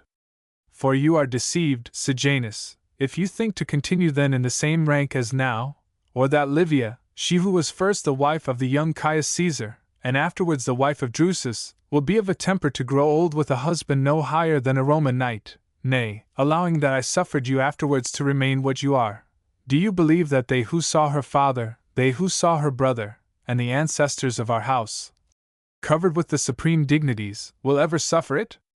You in truth propose, yourself, to stand still in the same station, but the great magistrates and grandees of the state, those very magistrates and grandees who, in spite of yourself, break in upon you, and in all affairs court you as their oracle, make no secret of maintaining that you have long since exceeded the bounds of the equestrian order, and far outgone in power all the confidants of my father, and from their hatred to you, they also censure me. But still, Augustus deliberated about giving his daughter to a Roman knight. Where is the wonder, if perplexed with a crowd of distracting cares, and apprised to what an unbounded height above others he raised whomsoever he dignified with such a match, he talked of Proculius, and some like him, remarkable for the retiredness of their life, and nowise engaged in the affairs of state. But if we are influenced by the hesitation of Augustus, how much more powerful is the decision, since he bestowed his daughter on Agrippa, and then on me? These are considerations which in friendship I have not withheld. However, either your own inclinations, nor those of Livia, shall be ever thwarted by me. The secret and constant purposes of my own heart towards you, and with what further ties of affinity I am contriving to bind you still faster to me, I at present forbear to recount. Thus much only I will declare, that there is nothing so high but those abilities, and your singular zeal and fidelity towards me may justly claim, as when opportunity presents, either in Senate, or in a popular assembly, I shall not fail to testify. In answer to this, Sejanus, no longer soliciting the marriage, but filled with higher apprehensions, besought him to resist the dark suggestions of suspicion, to despise the pratings of the vulgar, nor to admit the hostile breath of envy. And as he was puzzled about the crowds which incessantly haunted his house, lest by keeping them off he might impair his power, or by encouraging them, furnish a handle for criminal imputations, he came to this result, that he would urge the emperor out of Rome, to spend his life remote from thence in delightful retirements. From this counsel he foresaw many advantages. Upon himself would depend all access to the emperor, all letters and expresses would, as the soldiers were the carriers, be in great measure under his direction. In a little time, the prince, now in declining age, and then softened by recess, would more easily transfer upon him the whole charge of the empire. He should be removed from the multitude of such as to make their court, attended him at Rome, and thence one source of envy would be stopped. So that by discharging the empty phantoms of power, he should augment the essentials. He therefore began by little and little to rail at the hurry of business at Rome, the throng of people, the flock of suitors. He applauded retirement and quiet, where, while they were separate from irksome fatigues, nor exposed to the discontents and resentments of particulars, all affairs of moment were best dispatched. Next were heard ambassadors from the Lacedaemonians and Messenians, about the right that each people claimed to the temple of Diana Limenides, which the Lacedaemonians asserted to be theirs, founded in their territory, and dedicated by their ancestors, and offered as proofs the ancient authority of their annals, and the hymns of the old poets. It had been in truth taken from them by the superior force of Philip of Macedon, when at war with him, but restored afterwards by the judicial decision of Julius Caesar and Mark Antony. The Messenians, on the contrary, pleaded the ancient partition of Peloponnesus amongst the descendants of Hercules, whence the territory where the temple stood had fallen to their king, and the monuments of that allotment still remained, engraven in stone and old tables of brass. But if the testimony of histories and poets were appealed to, they themselves had the most and the fullest. Nor had Philip, in his decision, acted by power, but from equity. The same afterwards was the adjudgment of King Antigonus, the same that of the Roman commander Mummius. Thus too the Milesians had awarded, they who were by both sides chosen arbitrators, and thus lastly it had been determined by Tiberius Geminus, praetor of Achaia. The Messenians therefore gained the suit. The citizens also of Segestum applied on behalf of the temple of Venus on Mount Eryx, which fallen through age, they desired might be restored. They represented the story of its origin and antiquity, a well-pleasing flattery to Tiberius, who frankly took upon himself the charge, as kinsman to the goddess. Then was discussed the petition from the citizens of Marseilles, and what they claimed, according to the precedent of Publius Rutilius, was approved, for Rutilius, though by a law expelled from Rome, had been by those of Smyrna adopted a citizen, and as Vulcatius Mascus, another exile, had found at Marseilles the same privilege and reception he had to their republic, as to his country, left his estate. During the same consuls, a bloody assassination was perpetrated in the nethermost Spain, by a boor in the territory of Termes. By him, Lucius Piso, governor of the province, as he travelled careless and unattended, relying on the established peace, was surprised, and dispatched at one deadly blow. The assassin, however, escaped to a forest by the fleetness of his horse, and there dismissed him. From thence, travelling over rocks and pathless places, he baffled his pursuers, but their ignorance of his person was soon removed, for his horse being taken and shown through the neighboring villages, it was thence learned who was the owner, so that he too was found. But when put to the rack to declare his accomplices, he proclaimed with a mighty and assured voice, in the language of his country, that in vain they questioned him. His associates might stand safely by and witness his constancy, and that no force of torture could be so exquisite as from him to extort a discovery.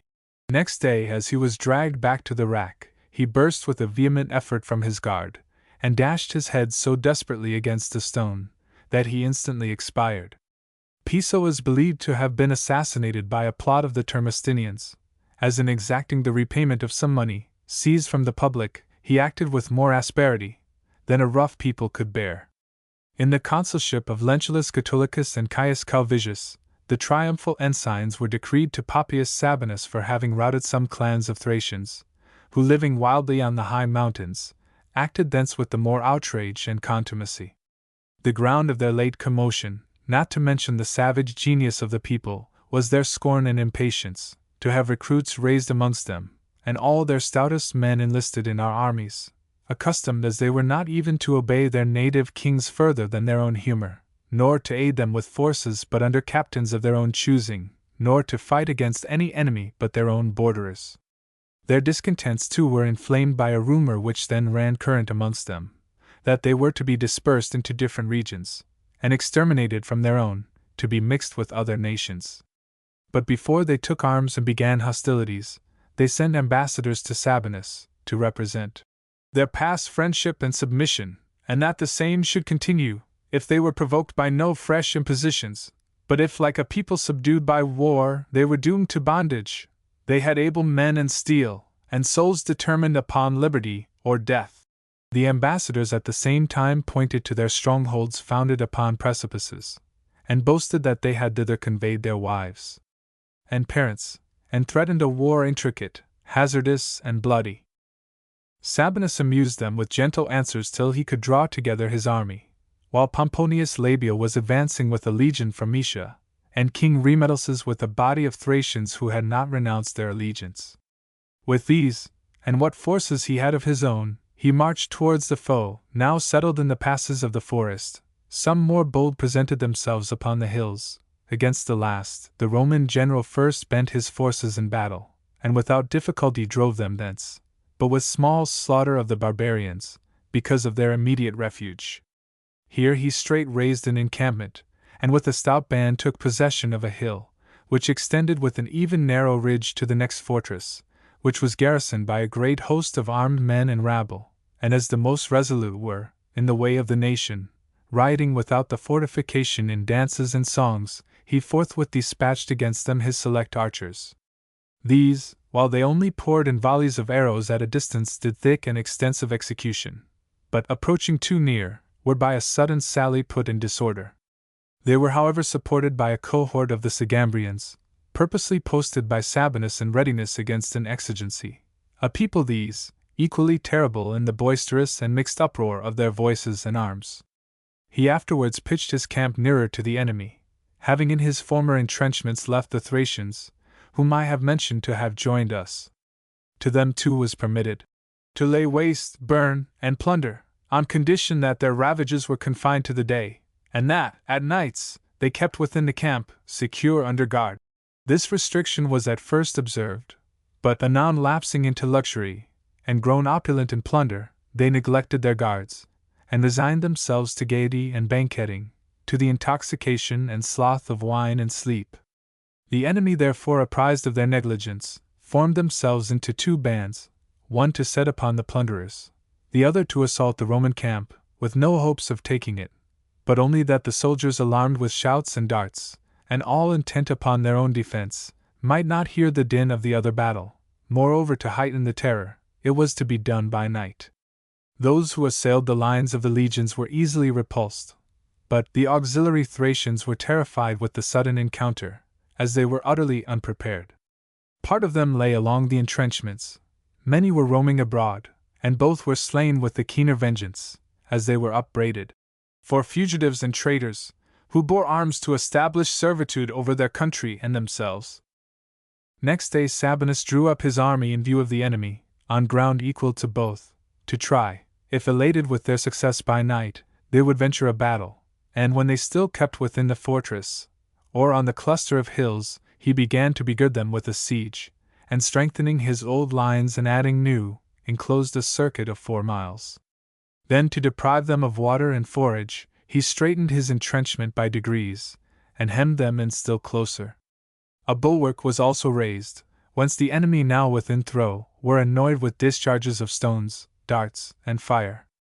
But nothing aggrieved them so vehemently as thirst, whilst only a single fountain remained amongst a huge multitude of armed men and families, their horses too and cattle, penned up with the people, after the barbarous manner of the country, perished for want of provender. Amongst the carcasses of beasts lay those of men, some dead of thirst, some of their wounds, a noisome mixture of misery and death. All was foul and tainted with putrefaction, stench, and filthy contamination. To these distresses also accrued another, and of all calamities the most consummate, the calamity of discord. Some were disposed to surrender, others proposed present death, and to fall upon one another. There were some too who advised a sally, and to die avenging their deaths. Nor were these last mean men, though dissenting from the rest. But there was one of their leaders, his name Dinas, a man stricken in years, who, by long experience, acquainted with the power and clemency of the Romans, argued that they must lay down their arms, the same being the sole cure for their pressing calamities, and was the first who submitted, with his wife and children, to the conqueror. There followed him all that were weak through sex or age, and such as had a greater passion for life than glory. The young men were parted between Tarsa and Teresus, both determined to fall with liberty, but Tarsa declared earnestly for instant death, and that by it all hopes and fears were at once to be extinguished, and setting an example, buried his sword in his breast. Nor were there wanting some who dispatched themselves the same way. Teresus and his band stayed for night, of which our general was aware. The guards were therefore strengthened with extraordinary reinforcements, and now with the night darkness prevailed, its horror heightened by outrageous rain, and the enemy with tumultuous shouts, and by turns with vast silence, alarmed and puzzled the besiegers. Sabinus therefore going round the camp, warned the soldiers that they should not be misguided by the deceitful voice of uproar, nor trust to a feigned calm, and thence open an advantage to the enemy, who by these wiles sought it, but keep immovably to their several posts, nor throw their darts at random.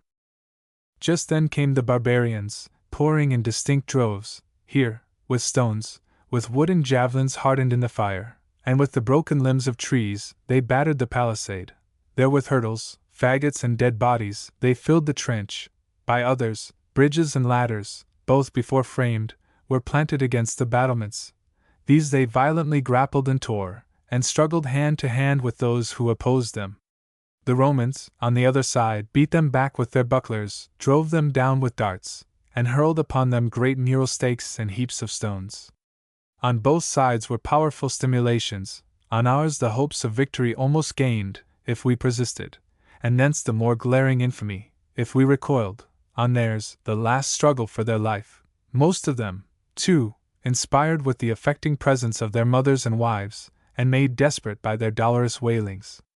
The night was an advantage to the cowardly and the brave. By it, the former became more resolute.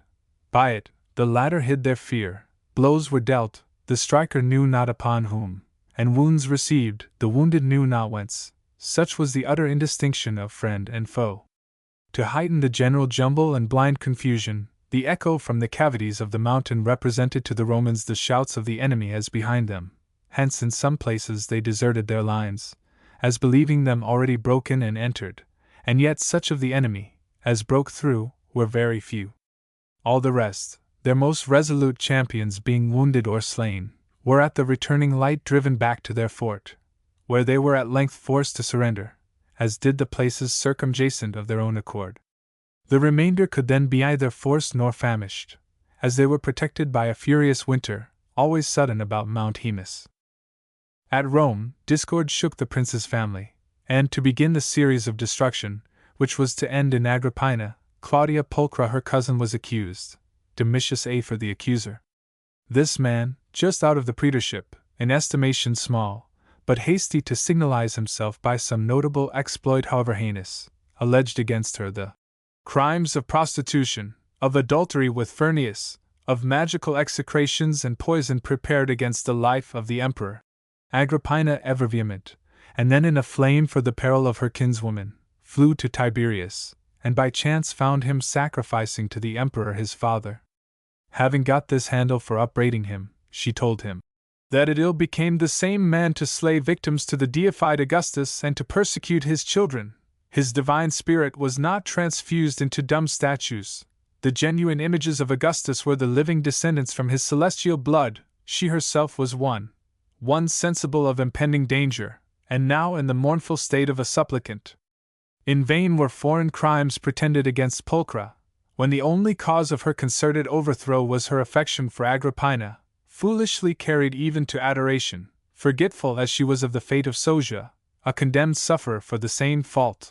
All these bitter words drew small answer from the dark breast of Tiberius.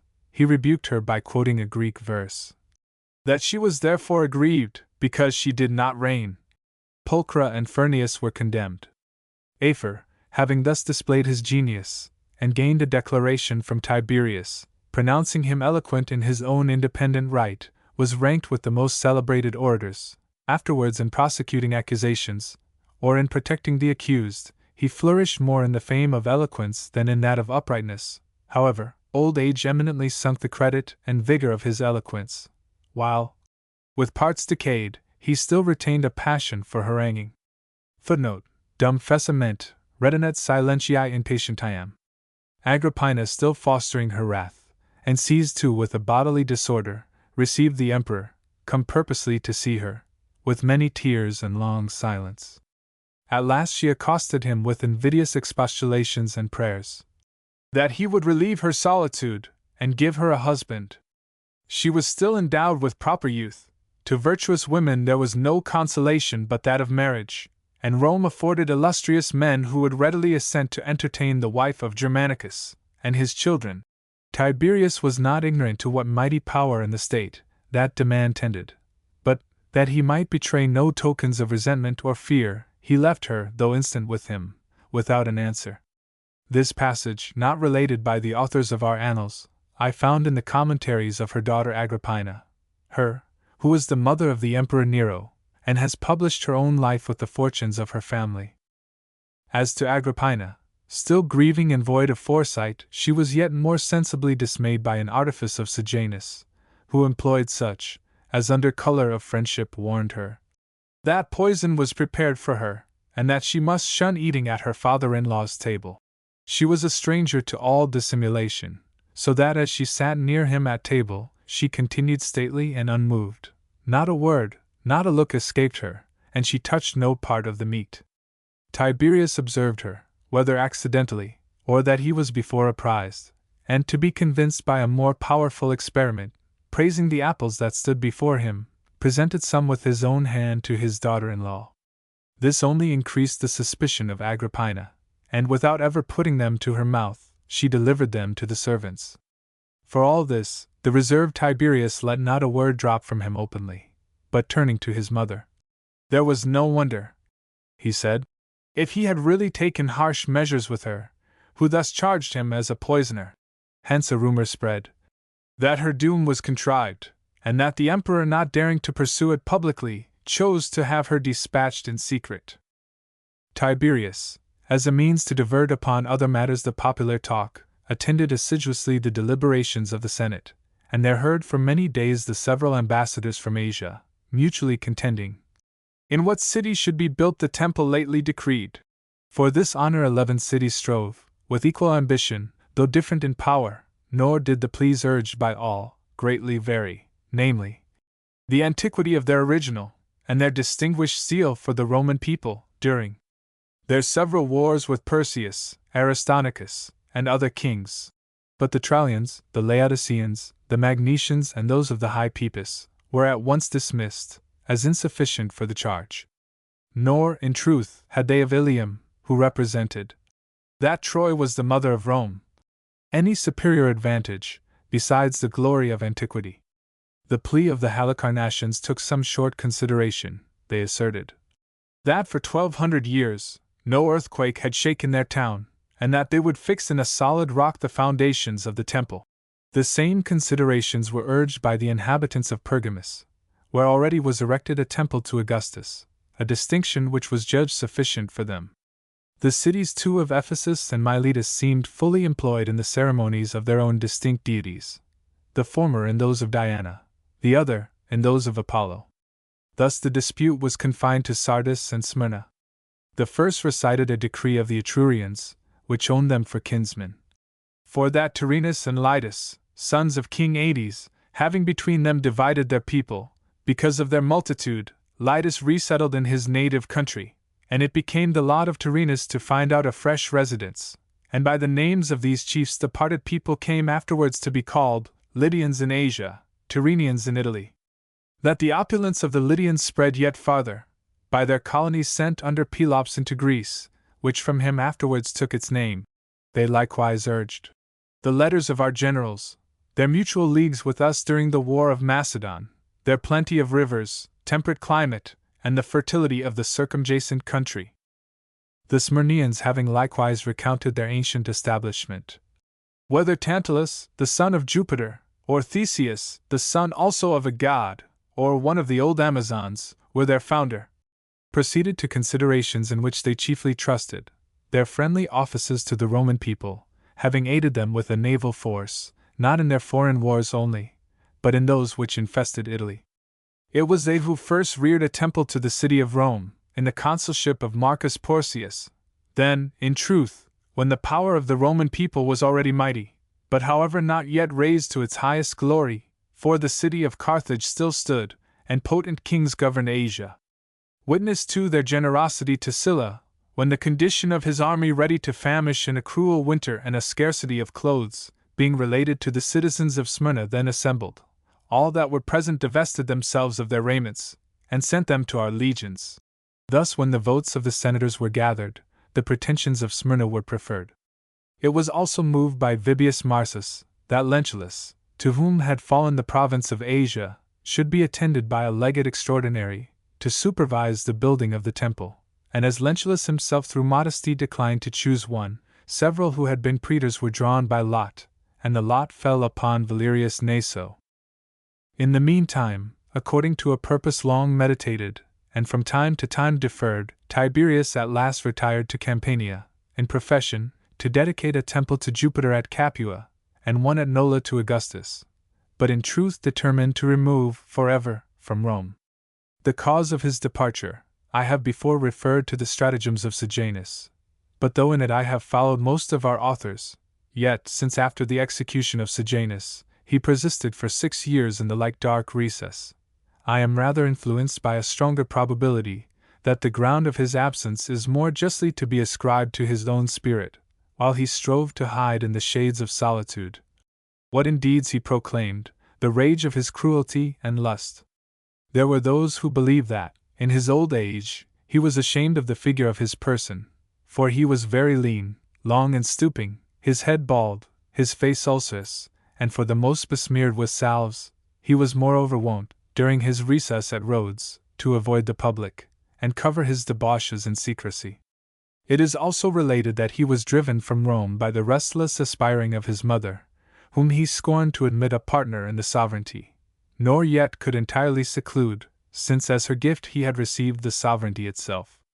For Augustus had deliberated about setting Germanicus at the head of the Roman state, his sister's grandson, and one adored by all men, but subdued by the solicitations of his wife, he adopted Tiberius, and caused Tiberius to adopt Germanicus.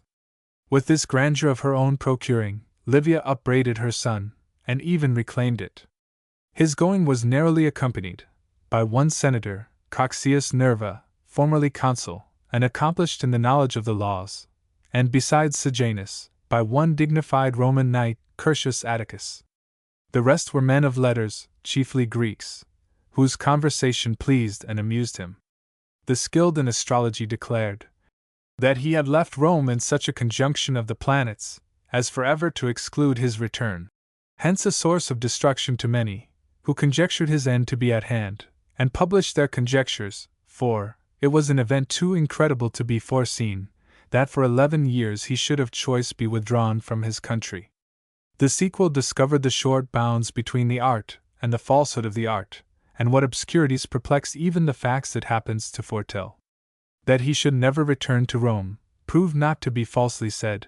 As to everything else about him they were perfectly in the dark, since he still lived, never far distant, sometimes in the adjacent Champaign, sometimes on the neighboring shore, often under the very walls of the city, and died at last in the fullness and extremity of age. There happened to Tiberius, about that time, an accident, which, as it threatened his life, fired the empty prognostics at Rome, but to himself proved matter of more confidence in the friendship and faith of Sejanus. They were eating in a cave at a villa, thence called Spelunca, between the Amyclean Sea and the mountains of Fondi. It was a native cave, and its mouth fell suddenly in, and buried under it some of the attendants. Hence dread seized all, and they who were celebrating the entertainment fled. As to Sejanus, he covered the emperor's body with his own, and stooping upon his knees and hands, exposed himself to the descending ruin. Such was the posture he was found in by the soldiers, who came to their relief. He grew mightier from thence, and being now considered by Tiberius as one regardless of himself, all his counsels, however bloody and destructive, were listened to with blind credulity, so that he assumed the office of a judge against the offspring of Germanicus, and suborned such as were to act the parts of accusers, and especially to pursue and blacken Nero, the next in succession, a young prince modest indeed, but forgetful of that restraint and circumspection which his present situation required. He was misguided by his freedmen and the retainers to his house, who, eager to be masters of power, animated him with intemperate counsels. That he would show a spirit resolute and assured, it was what the Roman people wished, what the armies longed for, nor would Sejanus dare then to resist, though he now equally insulted the tameness of an old man and the sloth of a young one. While he listened to these and the like suggestions, there escaped him no expressions, in truth, of any criminal purpose, but sometimes such as were resentful and unguarded. These were catched up by the spies placed upon him, and charged against him with aggravations. Either was he allowed the privilege of clearing himself. Several threatening appearances moreover dismayed him. Some avoided to meet him. Others, having just paid him the salute, turned instantly away. Many, in the midst of conversation, broke off and left him, while the creatures of Sejanus stood still fearlessly by and sneered upon him. For Tiberius, he always entertained him with a stern face, or a hollow smile, and whether the youth spoke or said nothing, there were crimes in his words, crimes in his silence, nor was he safe even at the dead of night, since his uneasiness and watchings, nay, his very sighs and dreams were, by his wife, divulged to her mother Livia, and by Livia to Sejanus, who had also drawn his brother Drusus into the combination, by tempting him with the immediate prospect of empire, if his elder brother, already sinking, were once set effectually aside. The genius of Drusus, naturally furious, instigated besides by a passion for power, and by the usual hate and competition between brothers, was further kindled by the partiality of Agrippina, who was fonder of Nero. However, Sejanus did not so far favor Drusus, but that against him too he was even then ripening the studied measures of future destruction, as he knew him to be violent, and thence more obnoxious to snares. In the end of the year departed these eminent persons, Asinius Agrippa, of ancestors more illustrious than ancient, and in his own character not unworthy of them, and Quintus Tiberius, of a senatorian family, and himself, while he yet lived, famous for eloquence, but the monuments of his genius, since published, are not equally esteemed. In truth, he prevailed more by rapidity than accuracy, insomuch that, as the elaborate compositions of others flourish after them, so that enchanting melody of voice in Tiberius, with that fluency of words which was personal to him, died with him. In the consulship of Marcus Licinius and Lucius Calpurnius, the casualty of an instant, its beginning unforeseen, and ended as soon as begun, equaled in calamity the slaughter and overthrow of mighty armies. One Attilius had undertaken to erect an amphitheatre at Fidena, Castel Jubileo, near Rome, there to exhibit a combat of gladiators. He was of the race of freedmen, and as he began it from no exuberance of wealth, nor to court popularity amongst the inhabitants, but purely for the meanness of gain, he neither established solid foundations, nor raised the timberwork with sufficient compactness. Thither thronged from Rome those of every sex and age, eager for such shows, as during the reign of Tiberius they were debarred from diversions at home, and the nearer the place, the greater the crowds. Hence the calamity was the more dreadful, for, as the theatre was surcharged with the multitude, the structure burst, and sinking violently in, while its extremities rushed impetuously out, huge was the press of people, who, intent upon the gladiators within, or gathered round the walls, were crushed by the deadly ruin, and even buried under it. And verily, they who in the first fury of the havoc were smitten with final death, escaped as far as in such a doleful disaster they could escape, the misery of torture. Much more to be lamented were those, who bereft of joints and pieces of their body, were yet not forsaken of life, those who by day could with their eyes behold their wives and children imprisoned in the same ruins, and by night could distinguish them by their groans and howlings. Now others from abroad, excited by the sad tidings, found here their several sorrows. One bewailed his brother, one his kinsman, another his parents. Even they whose friends or kindred were absent on a different account, were yet terrified, for, as it was not hitherto distinctly known upon whom the destruction had lighted, the dread was widened by uncertainty. When the ruins began to be removed, great about the dead was the concourse of the living, frequent the kisses and embraces of tenderness and sorrow, and even frequent the contention about the propriety of the dead, where the features distorted by death or bruises, or where parity of age or resemblance of person had confounded the slain, and led into mistakes their several claimers. 50,000 souls were destroyed or maimed by this sad stroke. It was therefore for the future provided by a decree of Senate, that no man under the qualification of 400,000 sesterces, footnote, 3,300 pounds, should exhibit the spectacle of gladiators, and no amphitheatre should be founded but upon ground manifestly solid. Attilius was punished with exile. To conclude, during the fresh pangs of this calamity, the doors of the grandees were thrown open, medicines were everywhere furnished, they who administered medicines were everywhere employed to attend, and at that juncture the city, though sorrowful of aspect, seemed to have recalled the public spirit of the ancient Romans, who, after great battles, constantly relieved the wounded, sustained them by liberality, and restored them with care. The public agonies from this terrible blow were not yet deadened when another supervened, and the city felt the affliction and violence of fire, which with uncommon rage utterly consumed Mount Celius.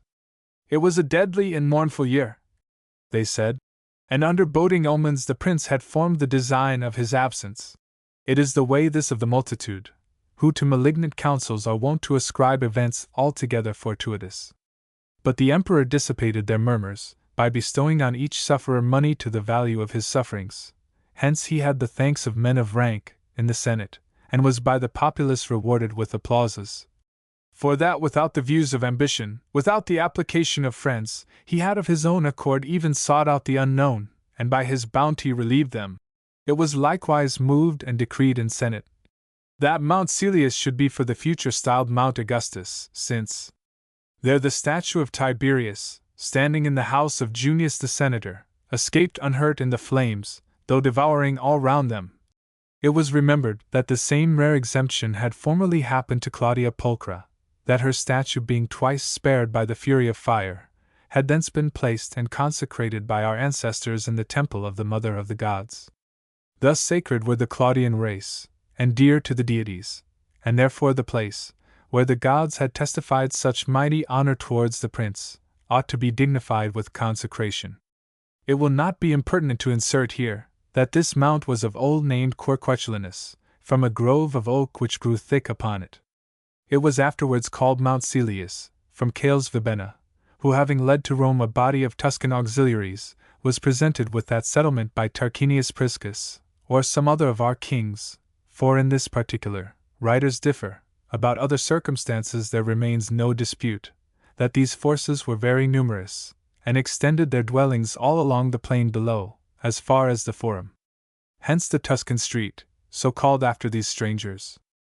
Tiberius, having dedicated the temples in Campania, though he had by an edict warned the public that none should interrupt his quiet, and though soldiers were posted to keep off all confluence from the neighboring towns, nevertheless, hating the towns themselves, and the colonies, and every part in the continent, imprisoned himself in Capri, footnote, Capri, an island disjoined from the point of the Cape of Sorrentum by a channel of 3 miles.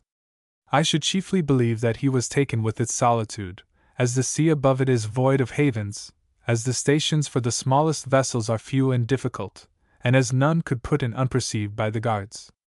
The genius of the climate is mild in winter, from the shelter of a mountain which intercepts the rigor of the winds. Its summers are refreshed by gales from the west, and the sea open all round it makes a delightful view. From thence too was beheld a most lovely landscape, before the eruptions of Mount Vesuvius had changed the face of the prospect. It is the tradition of fame that the Greeks occupied the opposite region, and that Capri was particularly inhabited by the Teleba. However it were, Tiberius then confined his retirement to 12 villas, their names famous of old, and their structure sumptuous. And the more intent he had formerly been upon public cares, he became now so much the more buried in dark debauches, and resigned over to mischievous privacy, for there remained still in him his old bent to suspicions, and rash faith in informers, qualities which even at Rome Sejanus had always fostered, and here inflamed more vigorously, his devices against Agrippina and Nero being no longer a secret. About them guards were placed, by whom every petty circumstance, the messages they sent or received, their visits in company, their open behavior, their private conversation, were all as it were minuted into journals. There were others, too, instructed to warn them to fly to the armies in Germany, or that embracing the statue of the deified Augustus in the great Forum, they would there implore the aid and protection of the Senate and people of Rome. And these counsels, though rejected by them, were fathered and charged upon them, as just ripe for execution. Book V. 80:29-31. In the consulship of Rebellius and Fusius, each surnamed Geminus, died Julia Augusta, the mother of Tiberius, in the extremity of age. She was descended from the Claudian house, adopted through her father into the Livian family, into the Julian, by Augustus, and both by adoption and descent, signally noble. Her first marriage was with Tiberius Nero, and by him she had children. Her husband, after the surrender of Perugia, Perugia, in the civil war, became a fugitive, but upon peace made between Sextus Pompeius and the triumvirate, returned to Rome. Afterwards, Octavius Caesar, smitten with her beauty, snatched her from her husband, whether with or against her own inclinations is uncertain, but with such precipitation that, without staying for her delivery, he married her yet big with child by Tiberius. Henceforward she had no issue, but by the marriage of Germanicus and Agrippina, her blood came to be mixed with that of Augustus and their great-grandchildren. In her domestic deportment, she conformed to the venerable model of antiquity, but with more complaisance than was allowed by the ladies of old, an easy, courteous wife, an ambitious mother, and well comporting with the nice arts of her husband, and the dissimulation of her son. Her funeral was moderate, and her last will lay long unfulfilled. Her encomium was pronounced in public by Caligula, her grandson. Great-grandson, afterwards emperor. Tiberius by a letter excused himself to the Senate, for not having paid his last offices to his mother, and, though he rioted in private luxury without abatement, pleaded the multitude of public affairs. He likewise abridged the honors decreed to her memory, and, of a large number, admitted but very few. For this restriction he pretended modesty, and added that no religious worship should be appointed her, for that the contrary was her own choice. Nay, in a part of the same letter he censured feminine friendships, obliquely upbraiding the consul Fusius, a man highly distinguished by the favor of Augusta, and dexterous to engage and cajole the affections of women, a gay talker, and one accustomed to play upon Tiberius with biting sarcasms, the impressions of which never die in the hearts of princes.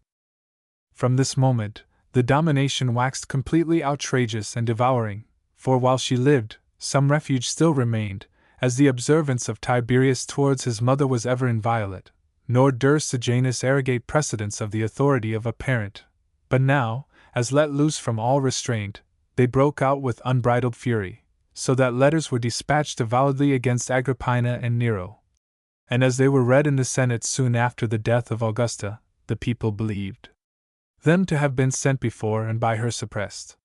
The expressions were elaborately bitter, and yet by them no hostile purpose of taking arms, no endeavor to change the state, was objected to the youth, but only the love of boys and other impure pleasures. Against Agrippina he durst not even feign so much, and therefore arraigned her haughty looks, her impetuous and stubborn spirit. The Senate were struck with deep silence and affright, but, as particular men will always be drawing personal favor from public miseries, there were some who, having no hopes founded upon uprightness, demanded that they should proceed upon the letters. Amongst these the foremost in zeal was Messallinus, with a terrible motion, but the other leading men, and chiefly the magistrates, were embarrassed by fear, for Tiberius, though he had sent them a flaming invective, left all the rest a riddle. In the Senate was one Junius Rusticus, appointed by the emperor to keep a journal of their proceedings, and therefore thought well acquainted with his purposes. This man, by some fatal impulse, for he had never before shown any instance of magnanimity, or blinded by deceitful policy, while forgetful of present and impending dangers, he dreaded future possibilities, joined the party that hesitated, and even warned the consuls not to begin the debate.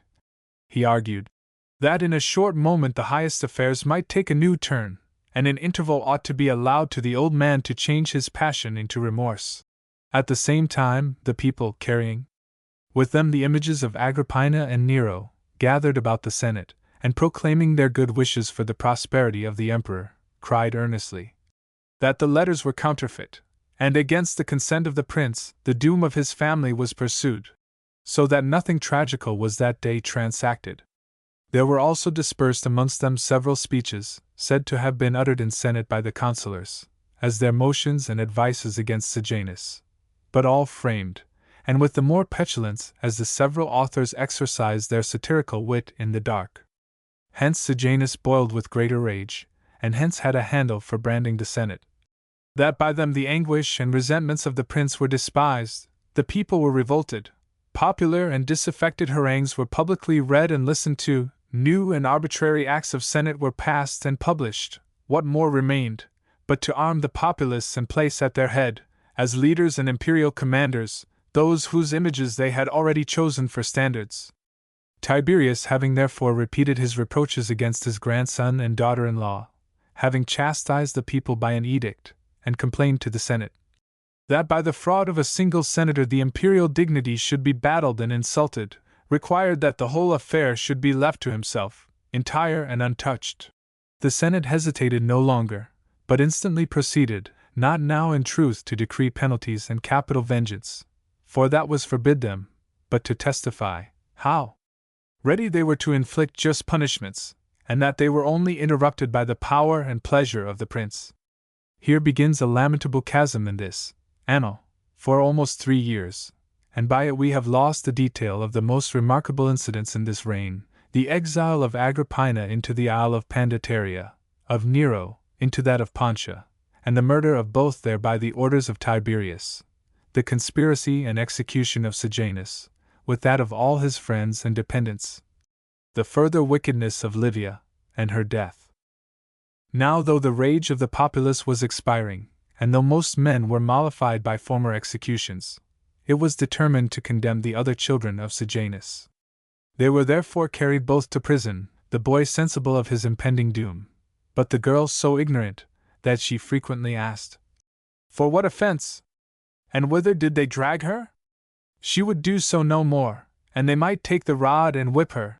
The writers of that time relate that as it was a thing unheard for a virgin to suffer capital punishment, she was deflowered by the executioner just before he tied the rope, and that being both strangled, the tender bodies of these children were cast into the place where the carcasses of malefactors are exposed, before they are flung into the Tiber. Book 6. AD 32-37. Gnaeus Domitius and Camillus Scribonianus had begun their consulship, when the emperor, having crossed the channel between Capri and Sorrentum Sorrento, sailed along the shore of Campania, unresolved whether he should proceed to Rome, or counterfeiting a show of coming, because he had determined not to come. He often approached to the neighborhood of the city, and even visited the gardens upon the Tiber, but at last resumed his old retirement, the gloomy rocks and solitude of the sea, ashamed of his cruelties and abominable lusts, in which he righted so outrageously, that after the fashion of royal tyrants, the children of ingenuous parentage became the objects of his pollution. Nor in them was he struck with a lovely face only, or the graces of their persons, but in some their amiable and childish innocence, in others their nobility and the glory of their ancestors, became the provocatives of his unnatural passion. Then likewise were devised the filthy names, till then unknown, of the Salarii and Spintrii, expressing the odious lewdness of the place, and the manifold postures and methods of prostitution practiced in it. For supplying his lust with these innocent victims, he entertained, in his service professed procurers, to look them out and carry them off. The willing they encouraged with presents, the backward they terrified with threats, and upon such parents or kindred as withheld the infants, they exercised force, seizure, and, as upon so many captives, every species of licentious rage. At Rome in the beginning of the year, as if the iniquities of Livia had been but just discovered, and not even long since punished, furious orders were passed against her statues too, and memory, with another, that the effects of Sejanus should be taken from the public treasury, and placed in that of the emperor, as if this vain translation could any wise avail the state.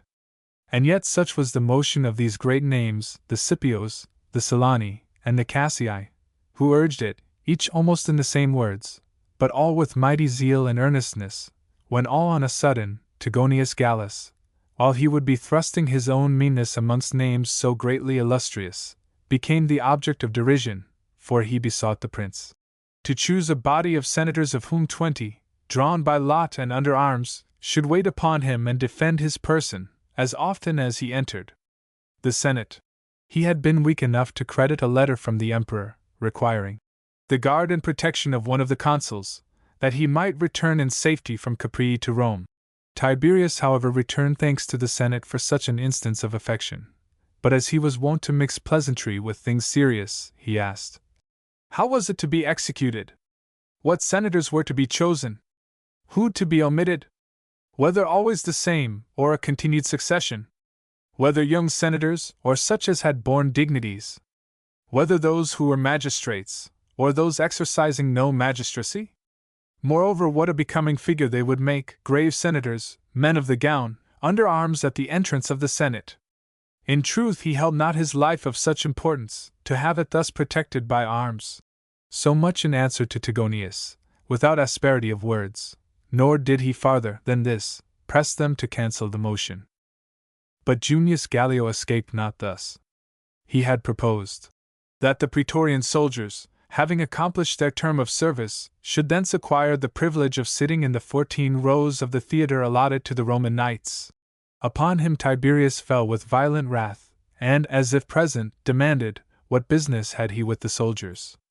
Men whose duty bound them to observe only the orders of the emperor, and from the emperor alone to receive their rewards. Gallio had forsooth discovered a recompense which had escaped the sagacity of the deified Augustus. Or was it not rather a project started by a mercenary of Sejanus, to raise sedition and discord? A project tending to debauch the rude minds of the soldiers with the show and bait of new honor, to corrupt their discipline, and set them loose from military restrictions. This reward had the studied flattery of Gallio, who was instantly expelled the Senate, and then Italy. Nay, it became a charge upon him, that his exile would be too easy, having for the place of it chosen Lesbos, an island noble and delightful. He was therefore haled back to Rome and confined a prisoner in the house of a magistrate. Tiberius in the same letter demanded the doom of Sextus Paconianus, formerly praetor, to the extreme joy of the Senate, as he was a man bold and mischievous, one armed with snares, and continually diving into the purposes and secret transactions of all men, and one chosen by Sejanus, for plotting the overthrow of Caligula. When this was now laid open, the general hate and animosities long since conceived against him broke violently out, and had he not offered to make a discovery, he had been instantly condemned to death. The next impeached was Cotta Messallinus, the author of every the most bloody counsel, and thence long and intensely hated. The first opportunity was therefore snatched to fall upon him with a combination of crimes, as that he had called Caius Caligula by the feminine name of Caia Caligula, and branded him with consecrations of both kinds, that when he celebrated among the priests the birthday of Augusta, he had styled the entertainment a funeral supper, and that complaining of the great sway of Marcus Lepidus, and of Lucius Arruntius, with whom he had a suit about money, he had added, they indeed will be supported by the Senate, but I by my little Tiberius. Footnote: Tiberius Maius. Of all this he stood exposed to conviction by men of the first rank in Rome, who being earnest to attack him, he appealed to Caesar, from whom soon after a letter was brought in behalf of Cotta. In it he recounted the beginning of their friendship, repeated his many good services to himself, and desired that words perversely construed, and humorous tales told at an entertainment, might not be wrested into crimes. Most remarkable was the beginning of that letter, for in these words he introduced it. What to write you, conscript fathers, or in what manner to write, or what at all not to write at this instant, if I can determine, may all the deities, gods and goddesses, doom me still to more cruel agonies than those under which I feel myself perishing daily. So closely did the bloody horror of his cruelties and infamy haunt this man of blood, and became his torturers. Nor was it at random what the wisest of all men, footnote, Socrates, was wont to affirm, that if the hearts of tyrants were displayed, in them might be seen deadly wounds and gorings, and all the butcheries of fear and rage, seeing what the severity of stripes is to the body, the same to the soul is the bitter anguish of cruelty, lust, and execrable pursuits. To Tiberius not his imperial fortune, not his gloomy and inaccessible solitudes could ensure tranquillity, nor exempt him from feeling and even avowing the rack in his breast and the avenging furies that pursued him. After this, it was left to the discretion of the Senate to proceed as they listed against Caecilianus the senator, who had loaded Cotta with many imputations, and it was resolved to subject him to the same penalties inflicted upon Arizius and Sanguinius, the accusers of Lucius Annuncius. A more signal instance of honor than this had never befallen Cotta, who noble in truth, but through luxury indigent, and for the baseness of his crimes detestable, was by the dignity of this amends equaled in character to the most venerable reputation and virtues of Aruntius. About the same time died Lucius Piso, the pontiff, and by a felicity then rare in so much splendor and elevation, died by the course of nature. The author he never himself was of any servile motion, and ever wise in moderating such motions from others, where necessity enforced his assent. That his father had sustained the sublime office of censor, I have before remembered. He himself lived to 80 years, and for his warlike feats in Thrace, had obtained the glory of triumph. But from hence arose his most distinguished glory, that being created governor of Rome, a jurisdiction newly instituted, and the more difficult, as not yet settled into public reverence, he tempered it wonderfully and possessed it long. For, of old, to supply the absence of the kings, and afterwards of the consuls, that the city might not remain without a ruler, a temporary magistrate was appointed to administer justice, and watch over exigencies, and it is said that by Romulus was deputed Denter Romilius, Numa Martius, by Tullus Hostilius, and by Tarquin the Proud, Spurius Lucretius. The same delegation was made by the consuls, and there remains still a shadow of the old institution, when during the Latin festival, one is authorized to discharge the consular function. Moreover, Augustus during the civil wars, committed to Silnius Maecenas of the Equestrian Order, the government of Rome and of all Italy. Afterwards, when sole master of the empire, and moved by the immense multitude of people and the slowness of relief from the laws, he chose a consular to bridle the licentiousness of the slaves, and to awe such turbulent citizens as are only quiet from the dread of chastisement. Messala Corvinus was the first invested with this authority, and in a few days dismissed, as a man insufficient to discharge it. It was then filled by Taurus Statilius, who, though very ancient, sustained it with signal honor. After him Piso held it for 20 years, with a credit so high and uninterrupted, that he was distinguished with a public funeral, by decree of the Senate. A motion was thereafter made in Senate by Quinctilianus, tribune of the people, concerning a book of the Sibyl, which Caninius Gallus, one of the College of 15, had prayed might be received by a decree amongst the rest of that prophetess. The decree passed without opposition, but was followed by letters from Tiberius. In them having gently chid the tribune, as young and therefore unskilled in the ancient usages, he upbraided Gallus, that he who was so long practiced in the science of sacred ceremonies, should without taking the opinion of his own college, without the usual reading and deliberation with the other priests, deal, by surprise, with a thin senate, to admit a prophetic book of an uncertain author. He also advertised them of the conduct of Augustus, who, to suppress the multitude of fictitious predictions everywhere published under the solemn name of the Sibyl, had ordained that within a precise day they should be carried to the city praetor, and made it unlawful to keep them in private hands.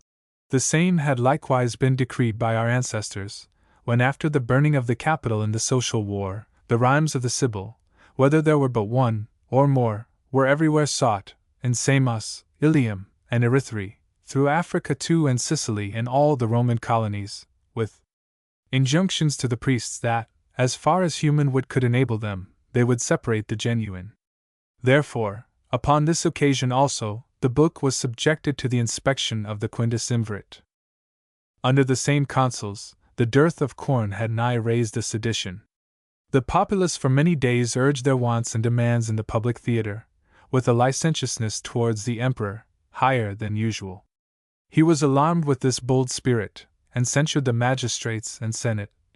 That they had not by the public authority quelled the people.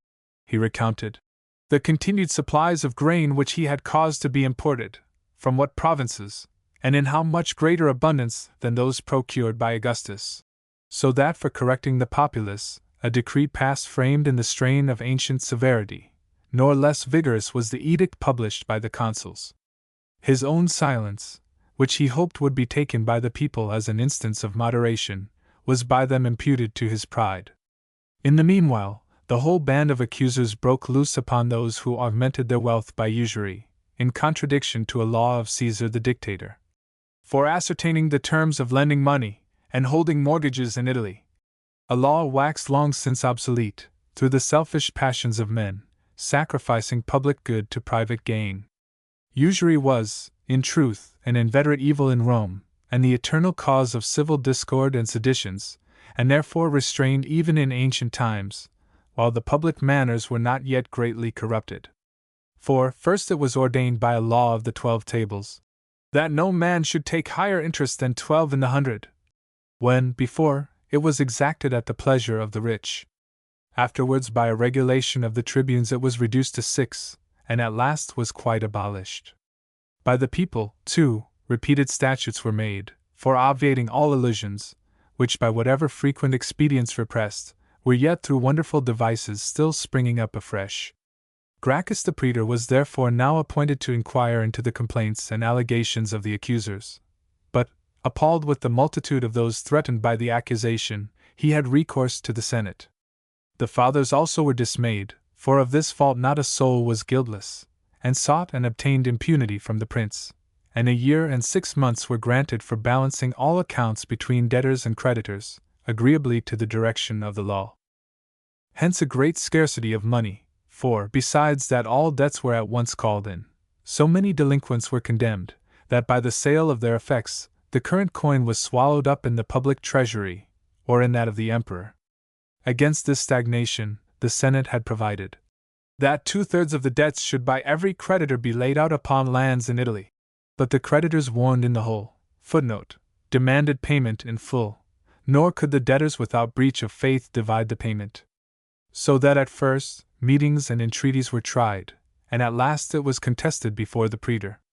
And the project applied as a remedy, namely, that the debtor should sell, and the creditor buy, had a contrary operation, for the usurers hoarded up all their treasure for purchasing of lands, and the plenty of estates to be sold, miserably sinking the price.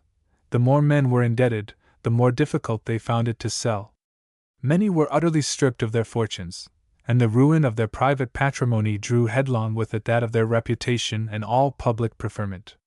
The destruction was going on, when the emperor administered relief, by lending 100,000 great sesterces, about £830,000, for 3 years, without interest, provided each borrower pawned to the people double the value in inheritance.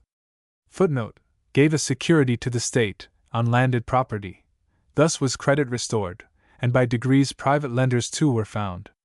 About the same time, Claudia, daughter to Marcus Silanus, was given in marriage to Caligula, who had accompanied his grandfather to Capri, having always hid under a subdolous guise of modesty, his savage and inhuman spirit, even upon the condemnation of his mother, even for the exile of his brothers, not a word escaped him, not a sigh, nor groan.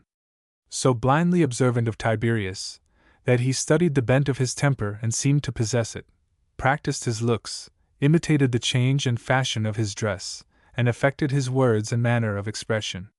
Hence the observation of Pacinus the orator grew afterwards famous, that never lived a better slave nor a worse master.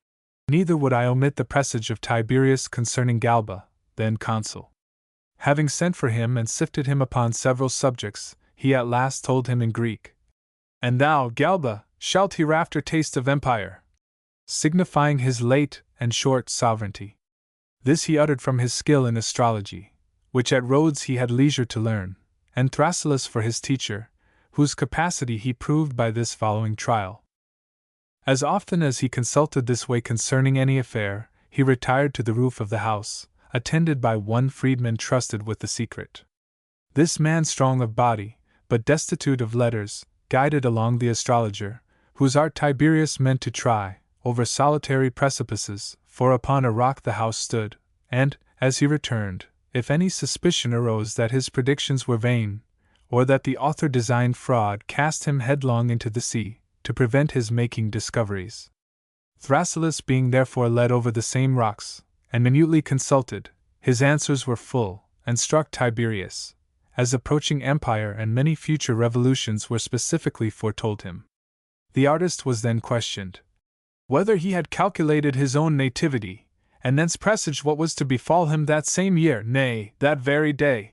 Thrasyllus, surveying the positions of the stars, and calculating their aspects, began at first to hesitate, then to quake, and the more he meditated, being more and more dismayed with wonder and dread, he at last cried out that over him just then hung a boding danger and well-nigh fatal.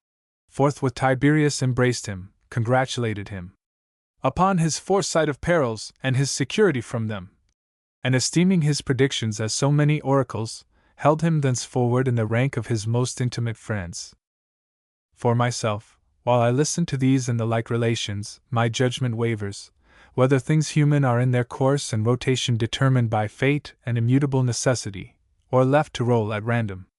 For upon this subject the wisest of the ancients, and those addicted to their sects, are of opposite sentiments. Footnote: the Epicureans.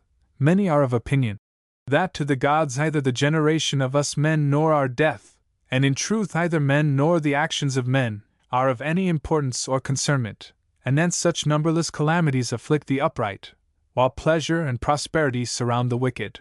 Others, footnote: the Stoics, hold the contrary position, and believe a fate to preside over events, a fate however not resulting from wandering stars, but coeval with the first principles of things, and operating by the continued connection of natural causes. Yet their philosophy leaves our course of life in our own free option, but that after the choice is made, the chain of consequences is inevitable, either is that good or evil, which passes for such in the estimation of the vulgar. Many, who seem wounded with adversity, are yet happy; numbers, that wallow in wealth, are yet most wretched, since the first often bear with magnanimity the blows of fortune, and the latter abuse her bounty in baneful pursuits. For the rest, it is common to multitudes of men to have each their whole future fortunes determined from the moment of their birth, or if some events thwart the prediction, it is through the mistakes of such as pronounce at random, and hence debase the credit of an art, which, both in ages past and our own, hath given signal instances of its certainty. For, to avoid lengthening this digression, I shall remember in its order, how by the son of this same Thrasyllus the empire was predicted to Nero. During the same consulship flew abroad the death of Asinius Gallus. That he perished through famine was undoubted, but whether of his own accord, or by constraint, was held uncertain. The pleasure of the emperor being consulted, whether he would suffer him to be buried, he was not ashamed to grant such a piece of mock mercy, nor even to blame the anticipations of casualty, which had withdrawn the criminal, before he was publicly convicted, as if during 3 intermediate years between his accusation and his death, there wanted time for the trial of an ancient consular, and the father of so many consulars. Next perished Drusus, condemned by his grandfather to be starved, but by gnawing the weeds upon which he lay, he by that miserable nourishment protracted life the space of 9 days. Some authors relate that, in case Sejanus had resisted and taken arms, Macro had instructions to draw the young man out of confinement, for he was kept in the palace, and set him at the head of the people. Afterwards, because a report ran that the emperor was about to be reconciled to his daughter-in-law and grandson, he chose rather to gratify himself by cruelty, than the public by relenting. Tiberius, not satiated with the death of Drusus, even after death pursued him with cruel invectives, and in a letter to the Senate, charged him with a body foul with prostitution, with a spirit breathing destruction to his own family, and rage against the Republic, and ordered to be recited the minutes of his words and actions, which had been long and daily registered. A proceeding more black with horror could not be devised. That for so many years, there should be those expressly appointed, who were to note down his looks, his groans, his secret and extorted murmurs, that his grandfather should delight to hear the treacherous detail, to read it, and to the public expose it, would appear a series of fraud, meanness, and amazement beyond all measure of faith, were it not for the letters of Actius the centurion, and Didymus the freedman, who in them declare, particularly, the names of the slaves set purposely to abuse and provoke Drusus, with the several parts they acted, how one struck him going out of his chamber, and how another filled him with terrors and dismay.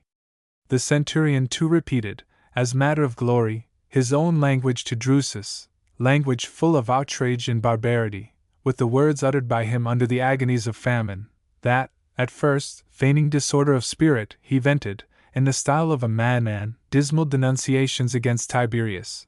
But after all hopes of life had forsaken him, then, in steady and deliberate imprecations, he invoked the direful vengeance of the gods. That as he had slaughtered his son's wife, slaughtered the son of his brother, and his son's sons, and with slaughters had filled his own house, so they would injustice to the ancestors of the slain, injustice to their posterity, doom him to the dreadful penalties of so many murders. The senators, in truth, upon this raised a mighty din, under color of detesting these imprecations, but it was dread which possessed them, and amazement, that he who had been once so dark in the practice of wickedness, and so subtle in the concealment of his bloody spirit, was arrived at such an utter insensibility of shame, that he could thus remove, as it were, the covert of the walls, and represent his own grandson under the ignominious chastisement of a centurion, torn by the barbarous stripes of slaves, and imploring in vain the last sustenance of life. Before the impressions of this grief were worn away, the death of Agrippina was published. I suppose she had lived thus long upon the hopes, which from the execution of Sejanus she had conceived, but, feeling afterwards no relaxation of cruelty, death grew her choice, unless she were bereaved of nourishment, and her decease feigned to have been of her own seeking. For Tiberius raged against her with abominable imputations, reproaching her with lewdness, as the adulteress of Asinius Gallus, and that upon his death she became weary of life. But these were none of her crimes. Agrippina, impatient of an equal lot, and eager for rule, had then sacrificed to masculine ambition all the passions and vices of women. The emperor added that she departed the same day on which Sejanus had suffered as a traitor 2 years before, and that the same ought to be perpetuated by a public memorial. Nay, he boasted of his clemency in that she had not been strangled, and her body cast into the charnel of malefactors. For this, as for an instance of mercy, the Senate solemnly thanked him, and decreed that, on the 17th of October, the day of both their deaths, a yearly offering should be consecrated to Jupiter forever. Not long after, Cocceius Nerva, in full prosperity of fortune, in perfect vigor of body, formed a purpose of dying. As he was the incessant companion of the prince, and accomplished in the knowledge of all laws divine and humane, Tiberius, having learned his design, was earnest to dissuade him, examined his motives, joined entreaties, and even declared how grievous to his own spirit it would prove, how grievous to his reputation, if the nearest of his friends should relinquish life, without any cause for dying. Nerva rejected his reasoning, and completed his purpose by abstinence. It was alleged, by such as knew his thoughts, that the more he saw into the dreadful source and increase of public miseries, the more transported with indignation and fear, he resolved to make an honest end, in the bloom of his integrity, ere his life and credit were assaulted. Moreover, the fall of Agrippina, by a reverse hardly credible, procured that of Plancina. She was formerly married to Gnaeus Piso, and though she exulted publicly for the death of Germanicus, yet when Piso fell, she was protected by the solicitations of Augusta, nor less by the known animosity of Agrippina. But as favor and hate were now withdrawn, justice prevailed, and being questioned for crimes long since sufficiently manifest, she executed with her own hand that vengeance, which was rather too slow than too severe. In the consulship of Paulus Fabius and Lucius Vitellius, after a long vicissitude of ages, the Phoenix arrived in Egypt, and furnished the most learned of the natives and Greeks with matter of large and various observations concerning that miraculous bird. The circumstances in which they agree, with many others that, however disputed, deserve to be known, claim a recital here. That it is a creature sacred to the sun, and in the fashion of its head, and diversity of feathers, distinct from other birds. All who have described its figure are agreed about the length of its life. Relations vary. It is by the vulgar tradition fixed at 500 years, but there are those who extend it to 1461, and assert that the three former phoenixes appeared in reigns greatly distant, the first under Sesostris, the next under Amasis, and that one was seen under Ptolemy the third king of Egypt of the Macedonian race, and flew to the city of Heliopolis, accompanied by a vast host of other birds gazing upon the wonderful stranger. But these are, in truth, the obscure accounts of antiquity. Between Ptolemy and Tiberius the interval was shorter, not 250 years. Hence some have believed that the present was a spurious phoenix, and derived not its origin from the territories of Arabia, since it observed nothing of the instinct which ancient tradition attributes to the genuine, for that the latter, having completed his course of years, just before his death builds a nest in his native land, and upon it sheds a generative power, from whence arises a young one, whose first care, when he is grown, is to bury his father. Either does he undertake it unadvisedly, but by collecting and fetching loads of myrrh, tries his strength in great journeys, and as soon as he finds himself equal to the burden, and fit for the long flight, he rears upon his back his father's body, carries it quite to the altar of the sun, and then flies away. These are uncertain tales, and their uncertainty heightened by fables, but that this bird has been sometimes seen in Egypt is not questioned. The same year the city suffered the grievous calamity of fire, which burnt down that part of the circus contiguous to Mount Aventine and the mount itself, a loss which turned to the glory of the prince, as he paid in money the value of the houses destroyed. 100,000 great sesterces, about £830,000, he expended in this bounty, which proved the more grateful to the people as he was ever sparing in private buildings. In truth, his public works never exceeded two, the Temple of Augustus and the scene, the stage, of Pompey's theatre, nor, when he had finished both, did he dedicate either, whether obstructed by old age or despising popularity. For ascertaining the damage of particulars, the four sons-in-law of Tiberius were appointed, Gnaeus Domitius, Cassius Longinus, Marcus Vincinus, and Rebellius Blandus, assisted by Publius Petronius, nominated by the consuls. To the emperor likewise were decreed several honors, variously devised according to the different drift and genius of such as proposed them. Which of these he meant to accept, or which to reject, the approaching issue of his days has buried in uncertainty. For not long after, Gnaeus Acerronius and Caius Pontius commenced consuls, the last under Tiberius.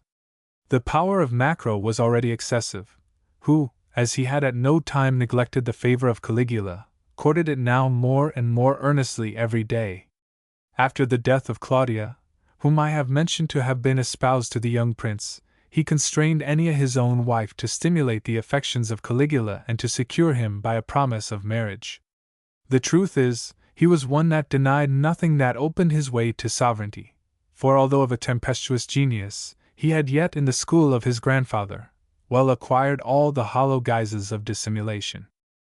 His spirit was known to the emperor, hence he was puzzled about bequeathing the empire, and first as to his grandsons, the son of Drusus was nearer in blood, and dearer in point of affection, but as yet a child.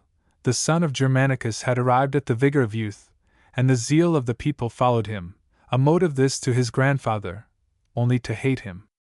He had even debates with himself concerning Claudius, because of solid age and naturally inclined to honest pursuits, but the defect of his faculties withstood the choice.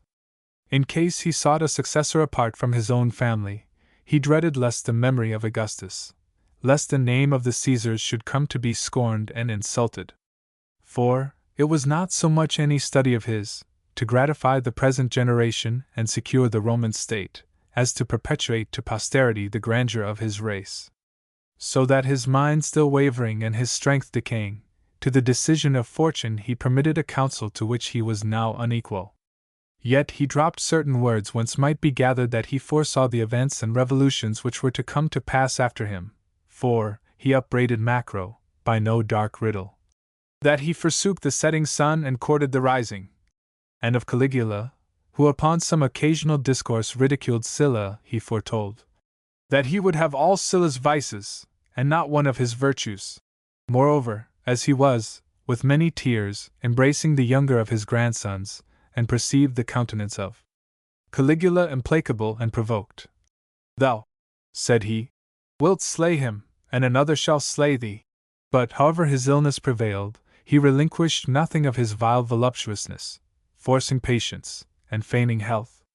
He was wont too to ridicule the prescriptions of physicians, and all men who, after the age of 30, needed to be informed by any one else what helped or hurted their constitutions.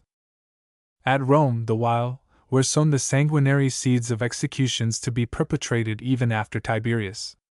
Laelius Balbus had with high treason charged Acutia, sometime the wife of Publius Vitellius, and, as the Senate were, after her condemnation, decreeing a reward to the accuser, the same was obstructed by the interposition of Junius Otho, tribune of the people, hence their mutual hate, which ended in the exile of Otho. Thereafter Albusilla, who had been married to Satrius Secundus, him that revealed the conspiracy of Sejanus, and herself famous for many amours, was impeached of impious rites devised against the prince. In the charge were involved, as her associates and adulterers, Gnaeus Domitius, Vibius Marsus, and Lucius Arruntius. The noble descent of Domitius I have above declared. Marsus too was distinguished by the ancient dignities in his house, and himself illustrious for learning. The minutes, however, transmitted to the Senate imported that in the examination of the witnesses, and torture of the slaves, Macro had presided. Neither came these minutes accompanied with any letter from the emperor against the accused.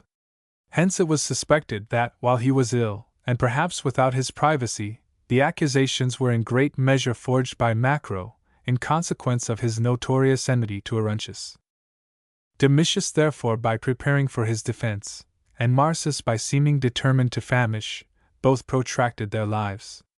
Arruntius chose to die, and to the importunity of his friends, urging him to try delays and evasions, he answered that the same measures were not alike honorable to all men.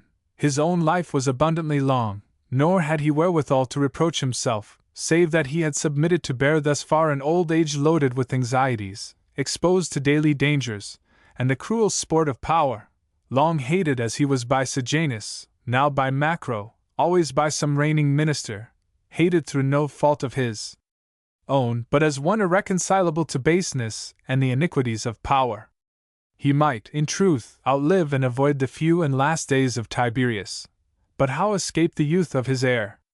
If upon Tiberius at such an age, and after such consummate experience, the violent spirit of unbridled dominion had wrought with such efficacy, as entirely to transport and change him, was it likely that Caligula, he who had scarce outgrown his childhood, a youth ignorant of all things, or nursed and principled in the worst, would follow a course more righteous under the guidance of Macro, the same Macro, who, for destroying Sejanus, was employed as the more wicked of the two, and had since by more mischiefs and cruelties torn and afflicted the commonweal?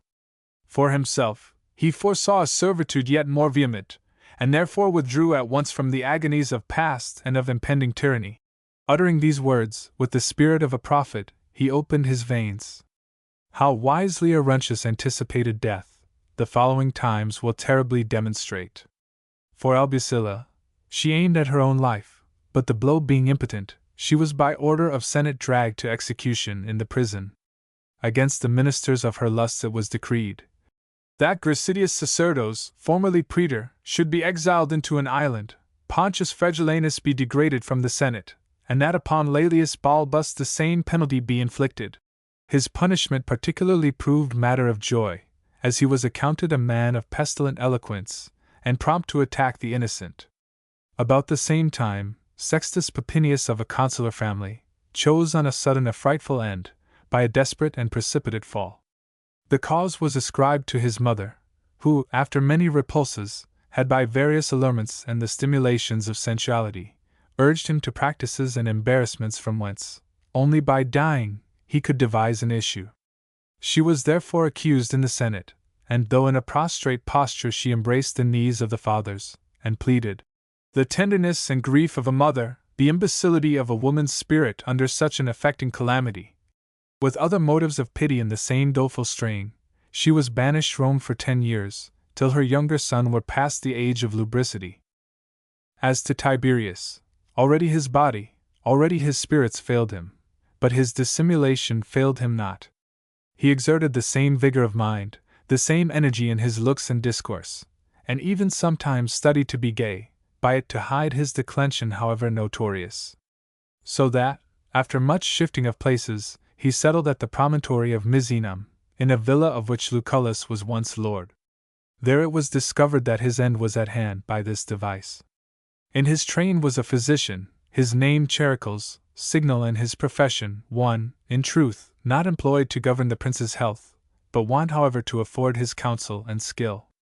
Charicles, as if he were departing to attend his own affairs, under the appearance of paying duty and kissing his hands, touched his pulse.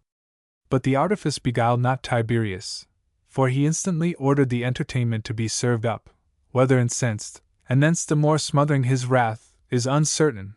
But, at table he continued beyond his wont, as if he meant that honor only for a farewell to his friend.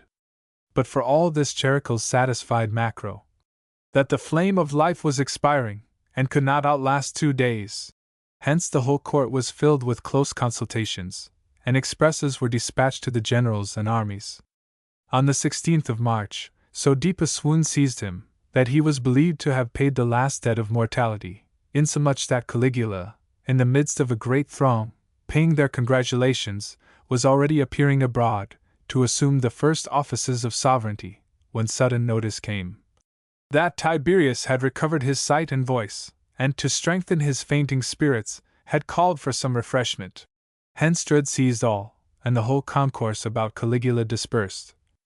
Every man resuming false sorrow, or feigning ignorance, he himself was struck speechless, and thus fallen from the highest hopes, waited for present death. Macro continued undismayed, and ordering the apartment to be cleared, caused the feeble old man to be smothered with a weight of coverings. Thus expired Tiberius in the 78th year of his age. He was the son of Nero, and on both sides a branch of the Claudian house, though his mother had been engrafted by adoptions into the Livian, and next into the Julian stock. From his first infancy, his life was checkered by various turns and perils, for then he followed, like an exile, his proscribed father, and when taken in quality of a stepson into the family of Augustus, he long struggled there with many potent rivals, during the lives of Marcellus and Agrippa, next of the young Caesars, Caius and Lucius. His brother Drusus too eclipsed him, and possessed more eminently the hearts of the Roman people. But above all, his marriage with Julia most egregiously threatened and distressed him, whether he bore the prostitutions of his wife, or relinquished the daughter of Augustus. Upon his return thereafter from Rhodes, he occupied for 12 years the prince's family, now bereft of heirs, and nigh 24 ruled the Roman state. His manners also varied with the several junctures of his fortune. He was well esteemed while yet a private man, and in discharging public dignities under Augustus, of signal reputation, covert and subdolous in feigning virtue so long as Germanicus and Drusus survived, a mixed character of good and evil during the days of his mother, detestably cruel, but secret in his lewdness, while he loved or feared Sejanus. At last he abandoned himself, at once, to the rage of tyranny and the sway of his lust, for he had then conquered all the checks of shame and fear, and thenceforth followed only the bent of his own abominable spirit. A treatise of the situation, customs, and people of Germany. The whole of Germany is thus bounded, separated from Gaul, from Rhaetia and Pannonia, by the rivers Rhine and Danube, from Sarmatia and Dacia by mutual fear, or by high mountains. The rest is encompassed by the ocean, which forms huge bays, and comprehends a tract of islands immense in extent, for we have lately known certain nations and kingdoms there, such as the Ward discovered. The Rhine rising in the Rhaetian Alps from a summit altogether rocky and perpendicular, after a small winding towards the west, is lost in the northern ocean. The Danube issues out of the mountain Abnoba, one very high but very easy of ascent, and traversing several nations, falls by 6 streams into the Euxine Sea, for its 7th channel is absorbed in the fens. The Germans, I am apt to believe, derive their original from no other people, and are nowise mixed with different nations arriving amongst them, since anciently those who went in search of new dwellings travelled not by land, but were carried in fleets, and into that mighty ocean so boundless, and, as I may call it, so repugnant and forbidding, ships from our world rarely enter. Moreover, besides the dangers from a sea tempestuous, horrid and unknown, who would relinquish Asia, or Africa, or Italy, to repair to Germany, a region hideous and rude, under a rigorous climate, dismal to behold or to manure, to cultivate, unless the same were his native country? In their old ballads, which amongst them are the only sort of registers in history, they celebrate Tisto, a god sprung from the earth, and Manus his son, as the fathers and founders of the nation. To Manus they assign 3 sons, after whose names so many people are called: the Ingavones, dwelling next the ocean, the Hermanones, in the middle country, and all the rest, Istivones. Some, borrowing a warrant from the darkness of antiquity, maintain that the god had more sons, that thence came more denominations of people, the Marsians, Cambrians, Suevians, and Vandalians, and that these are the names truly genuine and original. For the rest, they affirm Germany to be a recent word, lately bestowed, for that those who first passed the Rhine and expulsed the Gauls, and are now named Tungrians, were then called Germans, and thus by degrees the name of a tribe prevailed, not that of the nation, so that by an appellation at first occasioned by terror and conquest, they afterwards chose to be distinguished, and assuming a name lately invented were universally called Germans. They have a tradition that Hercules also had been in their country, and him above all other heroes they extol in their songs when they advance to battle. Amongst them too are found that kind of verses by the recital of which, by them called barding, they inspire bravery, nay, by such chanting itself they divine the success of the approaching fight. For, according to the different din of the battle, they urge furiously, or shrink timorously. Nor does what they utter so much seem to be singing as the voice and exertion of valor. They chiefly study a tone fierce and harsh, with a broken and unequal murmur, and therefore apply their shields to their mouths, whence the voice may by rebounding swell with greater fullness and force. Besides, there are some of opinion that Ulysses, whilst he wandered about in his long and fabulous voyages, was carried into this ocean and entered Germany, and that by him Aspergium was founded and named, a city at this day standing and inhabited upon the bank of the Rhine, nay, that in the same place was formerly found an altar dedicated to Ulysses, with the name of his father Laertes added to his own, and that upon the confines of Germany and Rhaetia are still extant certain monuments and tombs inscribed with Greek characters. Traditions these which I mean not either to confirm with arguments of my own or to refute. Let every one believe or deny the same according to his own bent. For myself, I concur in opinion with such as suppose the people of Germany never to have mingled by intermarriages with other nations, but to have remained a people pure and independent, and resembling none but themselves. Hence, among such a mighty multitude of men, the same make and form is found in all: eyes stern and blue, yellow hair, huge bodies, but vigorous only in the first onset. Of pains and labor they are not equally patient, nor can they at all endure thrift and heat. To bear hunger and cold they are hardened by their climate and soil.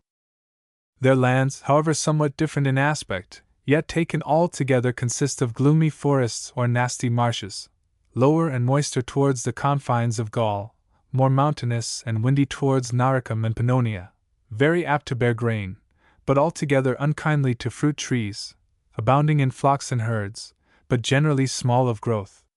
Nor even in their oxen is found the usual stateliness, no more than the natural ornaments and grandeur of head. In the number of their herds they rejoice, and these are these their most desirable riches. Silver and gold the gods have denied them, whether in mercy or in wrath, I am unable to determine.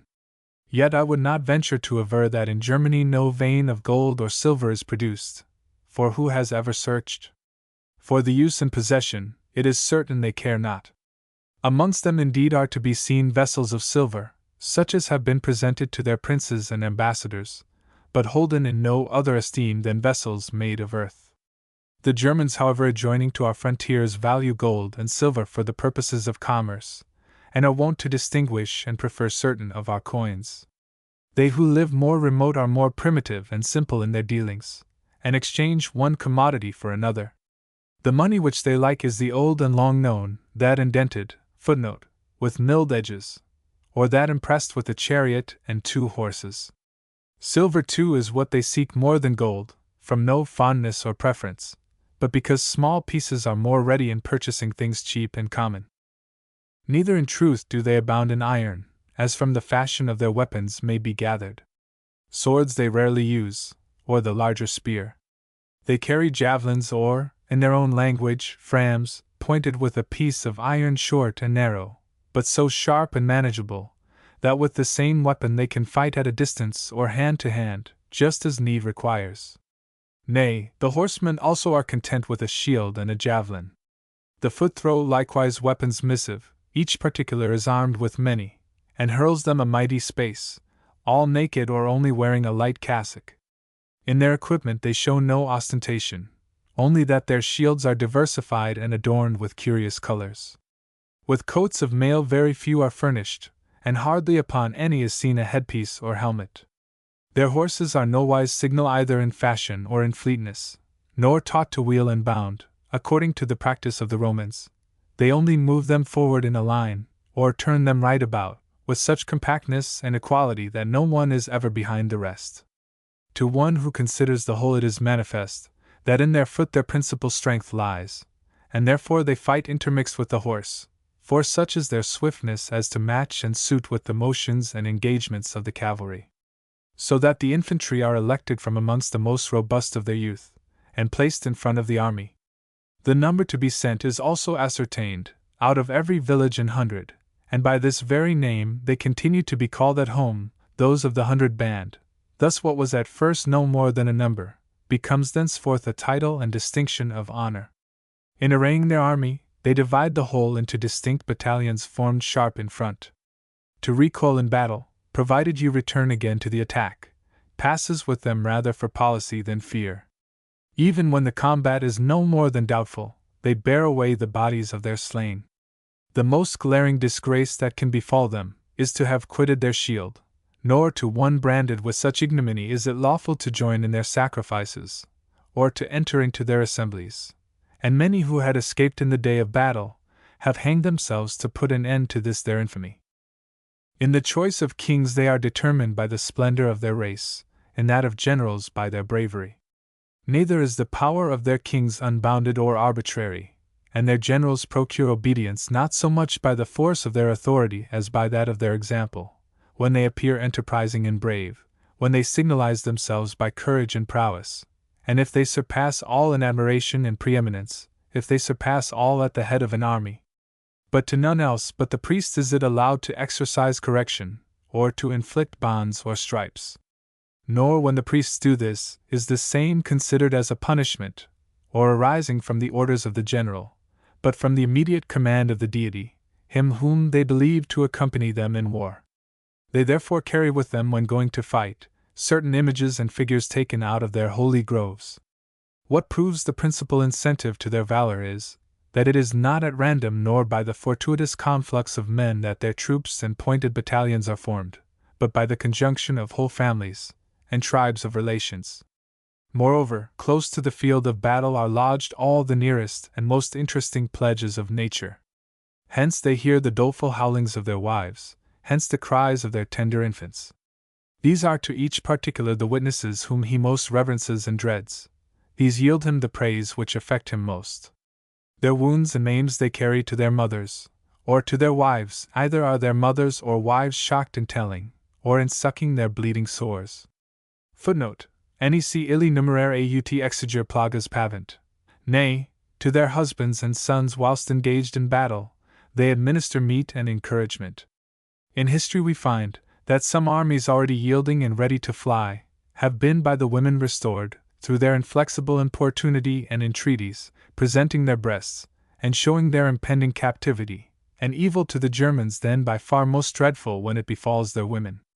So that the spirit of such cities as amongst their hostages are enjoined to send their damsels of quality, is always engaged more effectually than that of others. They even believe them endowed with something celestial, and the spirit of prophecy. Neither do they disdain to consult them, nor neglect the responses which they return. In the reign of the deified Vespasian, we have seen Velita for a long time, and by many nations, esteemed and adored as a divinity. In times past they likewise worshipped Oronea and several more, from no complaisance or effort of flattery, nor as deities of their own creating. Of all the gods, Mercury is he whom they worship most. To him on certain stated days it is lawful to offer even human victims. Hercules and Mars they appease with beasts usually allowed for sacrifice. Some of the Suevians make likewise immolations to Isis. Concerning the cause and original of this foreign sacrifice I have found small light, unless the figure of her image formed like a galley showed that such devotion arrived from abroad.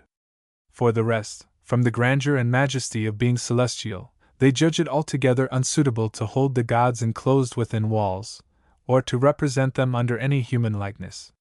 They consecrate whole woods and groves, and by the names of the gods they call these recesses, divinities these, which only in contemplation and mental reverence they behold. To the use of lots and auguries, they are addicted beyond all other nations. Their method of divining by lots is exceeding simple. From a tree which bears fruit they cut a twig, and divide it into 2 small pieces. These they distinguish by so many several marks, and throw them at random, and without order upon a white garment. Then the priest of the community, if for the public the lots are consulted, or the father of a family if about a private concern, after he has solemnly invoked the gods, with eyes lifted up to heaven, takes up every piece thrice, and having done thus forms a judgment according to the marks before made. If the chances have proved forbidding, they are no more consulted upon the same affair during the same day, even when they are inviting, yet, for confirmation, the faith of auguries too is tried. Yea, here also is the known practice of divining events from the voices and flight of birds. But to this nation it is peculiar, to learn presages and admonitions divine from horses also. These are nourished by the state in the same sacred woods and groves, all milk-white and employed in no earthly labor. These yoked in the holy chariot, are accompanied by the priest and the king, or the chief of the community, who both carefully observe his actions and neighing. Nor in any sort of augury is more faith and assurance reposed, not by the populace only, but even by the nobles, even by the priests. These account themselves the ministers of the gods, and the horses privy to his will. They have likewise another method of divination, whence to learn the issue of great and mighty wars. From the nation with whom they are at war they contrive, it avails not how, to gain a captive, him they engage in combat with one selected from amongst themselves, each armed after the manner of his country, and according as the victory falls to this or to the other, gather a presage of the whole. Affairs of smaller moment the chiefs determine, about matters of higher consequence the whole nation deliberates, yet in such sort, that whatever depends upon the pleasure and decision of the people, is examined and discussed by the chiefs. Where no accident or emergency intervenes, they assemble upon stated days, either when the moon changes, or is full, since they believe such seasons to be the most fortunate for beginning all transactions. Neither in reckoning of time do they count, like us, the number of days but that of nights. In this style their ordinances are framed, in this style their diets appointed, and with them the night seems to lead and govern the day. From their extensive liberty this evil and default flows, that they meet not at once, nor as men commanded and afraid to disobey, so that often the second day, nay often the third, is consumed through the slowness of the members in assembling. They sit down as they list, promiscuously, like a crowd, and all armed. It is by the priests that silence is enjoined, and with the power of correction the priests are then invested. Then the king or chief is heard, as are others, each according to his precedence in age, or in nobility, or in warlike renown, or in eloquence, and the influence of every speaker proceeds rather from his ability to persuade than from any authority to command. If the proposition displease, they reject it by an inarticulate murmur; if it be pleasing, they brandish their javelins. The most honorable manner of signifying their assent is to express their applause by the sound of their arms. In the assembly it is allowed to present accusations, and to prosecute capital offenses. Punishments vary according to the quality of the crime. Traitors and deserters they hang upon trees. Cowards, and sluggards, and unnatural prostitutes they smother in mud and bogs under an heap of hurdles. Such diversity in their executions has this view, that in punishing of glaring iniquities, it behoves likewise to display them to sight, but effeminacy and pollution must be buried and concealed. In lighter transgressions too the penalty is measured by the fault, and the delinquents upon conviction are condemned to pay a certain number of horses or cattle. Part of this mulct accrues to the king or to the community, part to him whose wrongs are vindicated, or to his next kindred. In the same assemblies are also chosen their chiefs or rulers, such as administer justice in their villages and boroughs. To each of these are assigned 100 persons chosen from amongst the populace, to accompany and assist him, men who help him at once with their authority and their counsel. Without being armed they transact nothing, whether of public or private concernment. But it is repugnant to their custom for any man to use arms, before the community has attested his capacity to wield them. Upon such testimonial, either one of the rulers, or his father, or some kinsman dignified the young man in the midst of the assembly, with a shield and javelin. This amongst them is the manly robe, this the first degree of honor conferred upon their youth. Before this they seem no more than part of a private family, but thenceforward part of the commonweal. The princely dignity they confer even upon striplings, whose race is eminently noble, or whose fathers have done great and signal services to the state. For about the rest, who are more vigorous and long since tried, they crowd to attend, nor is it any shame to be seen amongst the followers of these. Nay, there are likewise degrees of followers, higher or lower, just as he whom they follow judges fit. Mighty too is the emulation amongst these followers, of each to be first in favor with his prince, mighty also the emulation of the princes, to excel in the number and valor of followers. This is their principal state, this their chief force, to be at all times surrounded with a huge band of chosen young men, for ornament and glory in peace, for security and defense in war. Nor is it amongst his own people only, but even from the neighboring communities, that any of their princes reaps so much renown and a name so great, when he surpasses in the number and magnanimity of his followers. For such are courted by embassies, and distinguished with presents, and by the terror of their fame alone often dissipate wars. In the day of battle, it is scandalous to the prince to be surpassed in feats of bravery, scandalous to his followers to fail in matching the bravery of the prince. But it is infamy during life, an indelible reproach, to return alive from a battle where their prince was slain. To preserve their prince, to defend him, and to ascribe to his glory all their own valorous deeds, is the sum and most sacred part of their oath. The princes fight for victory, for the prince his followers fight. Many of the young nobility, when their own community comes to languish in its vigor by long peace and inactivity, betake themselves through impatience to other states which then prove to be in war. For, besides that this people cannot brook repose, besides that by perilous adventures they more quickly blazon their fame, they cannot otherwise than by violence and war support their huge train of retainers. For from the liberality of their prince, they demand and enjoy that war horse of theirs, with that victorious javelin dyed in the blood of their enemies. In the place of pay, they are supplied with a daily table and repasts, though grossly prepared, yet very profuse. For maintaining such liberality and munificence, a fund is furnished by continual wars and plunder. Nor could you so easily persuade them to cultivate the ground, or to await the return of the seasons and produce of the year, as to provoke the foe and to risk wounds and death, since stupid and spiritless they account it, to acquire by their sweat what they can gain by their blood. Upon any recess from war, they do not much attend the chase. Much more of their time they pass in indolence, resigned to sleep and repasts. Footnote: Dediti somno siboque, handed over to sloth and gluttony. All the most brave, all the most warlike, apply to nothing at all, but to their wives, to the ancient men, and to every the most impotent domestic, trust all the care of their house, and of their lands and possessions.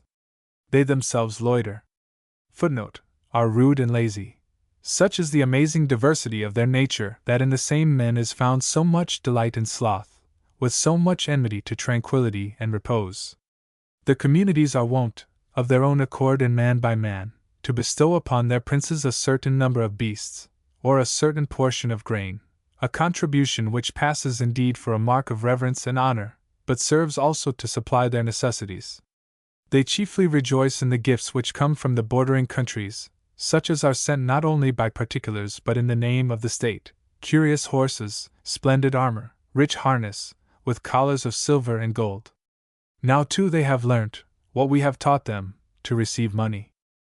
That none of the several people in Germany live together in cities, is abundantly known, nay, that amongst them none of their dwellings are suffered to be contiguous.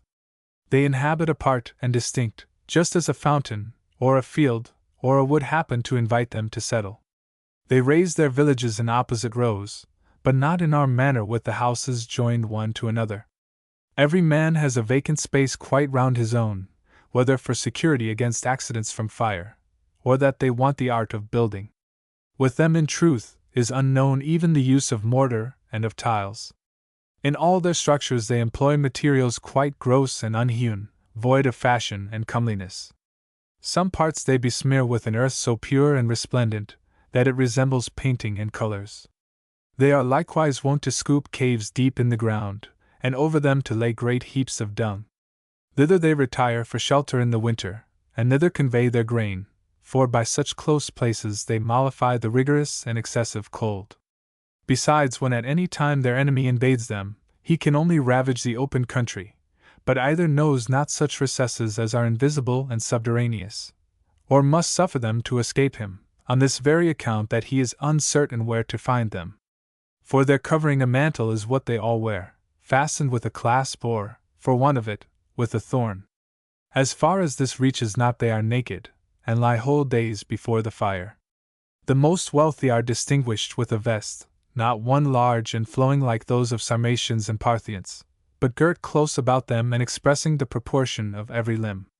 They likewise wear the skins of savage beasts, a dress which those bordering upon the Rhine use without any fondness or delicacy, but about which such who live further in the country are more curious, as void of all apparel introduced by commerce. They choose certain wild beasts, and having flayed them, diversify their hides with many spots, as also with the skins of monsters from the deep, such as are engendered in the distant ocean and in seas unknown. Neither does the dress of the women differ from that of the men, save that the women are orderly attired in linen embroidered with purple, and use no sleeves, so that all their arms are bare. The upper part of their breast is withal exposed. Yet the laws of matrimony are severely observed there, nor in the whole of their manners is aught more praiseworthy than this, for they are almost the only barbarians contented with one wife, excepting a very few amongst them, men of dignity who marry divers wives, from no wantonness or lubricity, but courted for the lustre of their family into many alliances. To the husband, the wife tenders no dowry, but the husband to the wife. The parents and relations attend and declare their approbation of the presents, not presents adapted to feminine pomp and delicacy, nor such as serve to deck the new married woman, but oxen and horse accoutred, and a shield, with a javelin and sword. By virtue of these gifts she is espoused. She too on her part brings her husband some arms. This they esteem the highest tie, these the holy mysteries, and matrimonial gods. That the woman may not suppose herself free from the considerations of fortitude and fighting, or exempt from the casualties of war, the very first solemnities of her wedding serve to warn her, that she comes to her husband as a partner in his hazards and fatigues, that she is to suffer alike with him, to adventure alike, during peace or during war. This the oxen joined in the same yoke plainly indicate, this the horse ready equipped, this the present of arms. 'Tis thus she must be content to live, thus to resign life. The arms which she then receives she must preserve inviolate, and to her sons restore the same, as presents worthy of them, such as their wives may again receive, and still resign to her grandchildren. They therefore live in a state of chastity well secured, corrupted by no seducing shows and public diversions, by no irritations from banqueting. Of learning and of any secret intercourse by letters, they are all equally ignorant, men and women. Amongst a people so numerous, adultery is exceeding rare, a crime instantly punished, and the punishment left to be inflicted by the husband. He, having cut off her hair, expels her from his house naked, in presence of her kindred, and pursues her with stripes throughout the village. for, to a woman who has prostituted her person, no pardon is ever granted. However beautiful she be, however young, however abounding in wealth, a husband she can never find. In truth, nobody turns vices into mirth there, nor is the practice of corrupting and of yielding to corruption called the custom of the age. Better still do those communities, in which none but virgins marry, and where to a single marriage all their views and inclinations are at once confined. Thus, as they have but one body and one life, they take but one husband, that beyond him they may have no thought, no further wishes, nor love him only as their husband but as their marriage. Footnote: Sed tamquam matrimonium amid, to restrain generation and the increase of children, is esteemed an abominable sin, as also to kill infants newly born. And more powerful with them are good manners, than with other people are good laws. In all their houses the children are reared naked and nasty, and thus grow into those limbs, into that bulk, which with marvel we behold. They are all nourished with the milk of their own mothers, and never surrendered to handmaids and nurses. The lord you cannot discern from the slave, by any superior delicacy in rearing. Amongst the same cattle they promiscuously live, upon the same ground they without distinction lie, till at a proper age the freeborn are parted from the rest, and their bravery recommend them to notice. Slow and late do the young men come to the use of women, and thus very long preserve the vigor of youth. Neither are the virgins hastened to Wednesday, they must both have the same sprightly youth, the like stature, and marry when equal and able-bodied. Thus the robustness of the parents is inherited by the children. Children are holden in the same estimation with their mother's brother, as with their father.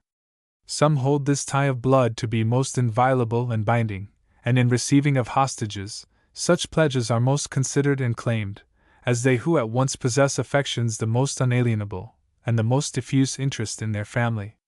To every man, however, his own children are heirs and successors, wills they make none, for want of children his next of kin inherits, his own brothers, those of his father, or those of his mother. To ancient men, the more they abound in descendants, in relations and affinities, so much the more favor and reverence accrues. From being childless, no advantage nor estimation is derived. All the enmities of your house, whether of your father or of your kindred, you must necessarily adopt, as well as all their friendships. Neither are such enmities unappeasable and permanent, since even for so great a crime as homicide, compensation is made by a fixed number of sheep and cattle, and by it the whole family is pacified to content. A temper this, wholesome to the state, because to a free nation, animosities and faction are always more menacing and perilous. In social feasts, and deeds of hospitality, no nation upon earth was ever more liberal and abounding. To refuse admitting under your roof any man whatsoever, is held wicked and inhuman. Every man receives every comer, and treats him with repasts as large as his ability can possibly furnish.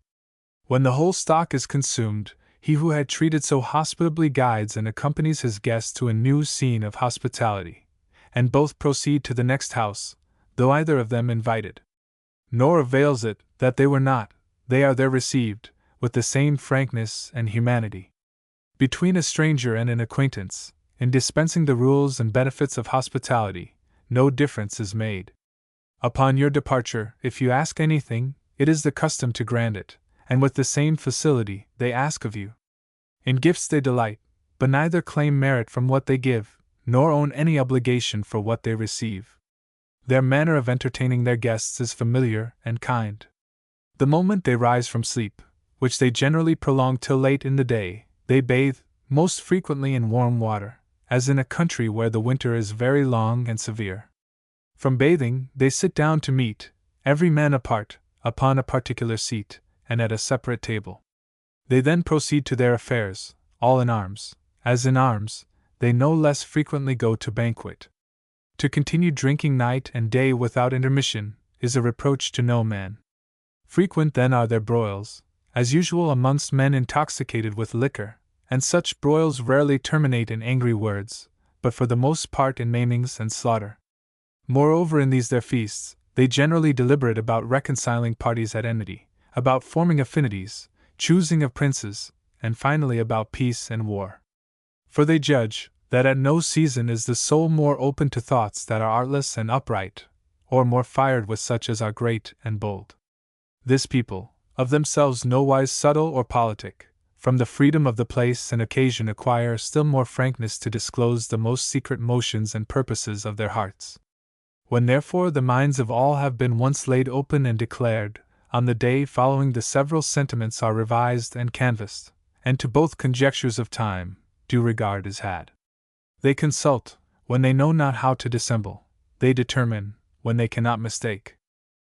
For their drink, they draw a liquor from barley or other grain, and ferment the same, so as to make it resemble wine. Nay, they who dwell upon the bank of the Rhine deal in wine. Their food is very simple: wild fruit, fresh venison, or coagulated milk.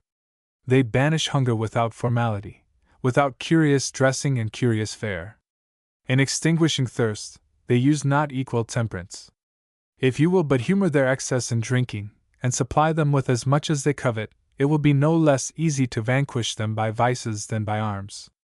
Of public diversions they have but one sort, and in all their meetings the same is still exhibited. Young men, such as make it their pastime, fling themselves naked and dance amongst sharp swords and the deadly points of javelins.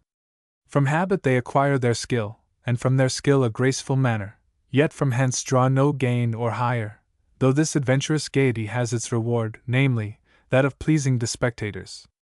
What is marvelous, playing at dice is one of their most serious employments, and even sober they are gamesters, nay, so desperately do they venture upon the chance of winning or losing, that when their whole substance is played away, they stake their liberty and their persons upon one and the last throw. The loser goes calmly into voluntary bondage. However younger he be, however stronger, he tamely suffers himself to be bound and sold by the winner. Such is their perseverance in an evil course, they themselves call it honor. Slaves of this class, they exchange away in commerce, to free themselves too from the shame of such a victory. Of their other slaves they make not such use as we do of ours, by distributing amongst them the several offices and employments of the family. Each of them has a dwelling of his own, each a household to govern. His lord uses him like a tenant, and obliges him to pay a quantity of grain, or of cattle, or of cloth. Thus far only the subserviency of the slave extends. All the other duties in a family, not the slaves, but the wives and children discharge. To inflict stripes upon a slave, or to put him in chains, or to doom him to severe labor, are things rarely seen. To kill them they sometimes are wont, not through correction or government, but in heat and rage, as they would an enemy, save that no vengeance or penalty follows. The freedmen very little surpass the slaves, rarely are of moment in the house, in the community never, excepting only such nations where arbitrary dominion prevails. For there they bear higher sway than the freeborn, nay, higher than the nobles. In other countries the inferior condition of freedmen is a proof of public liberty.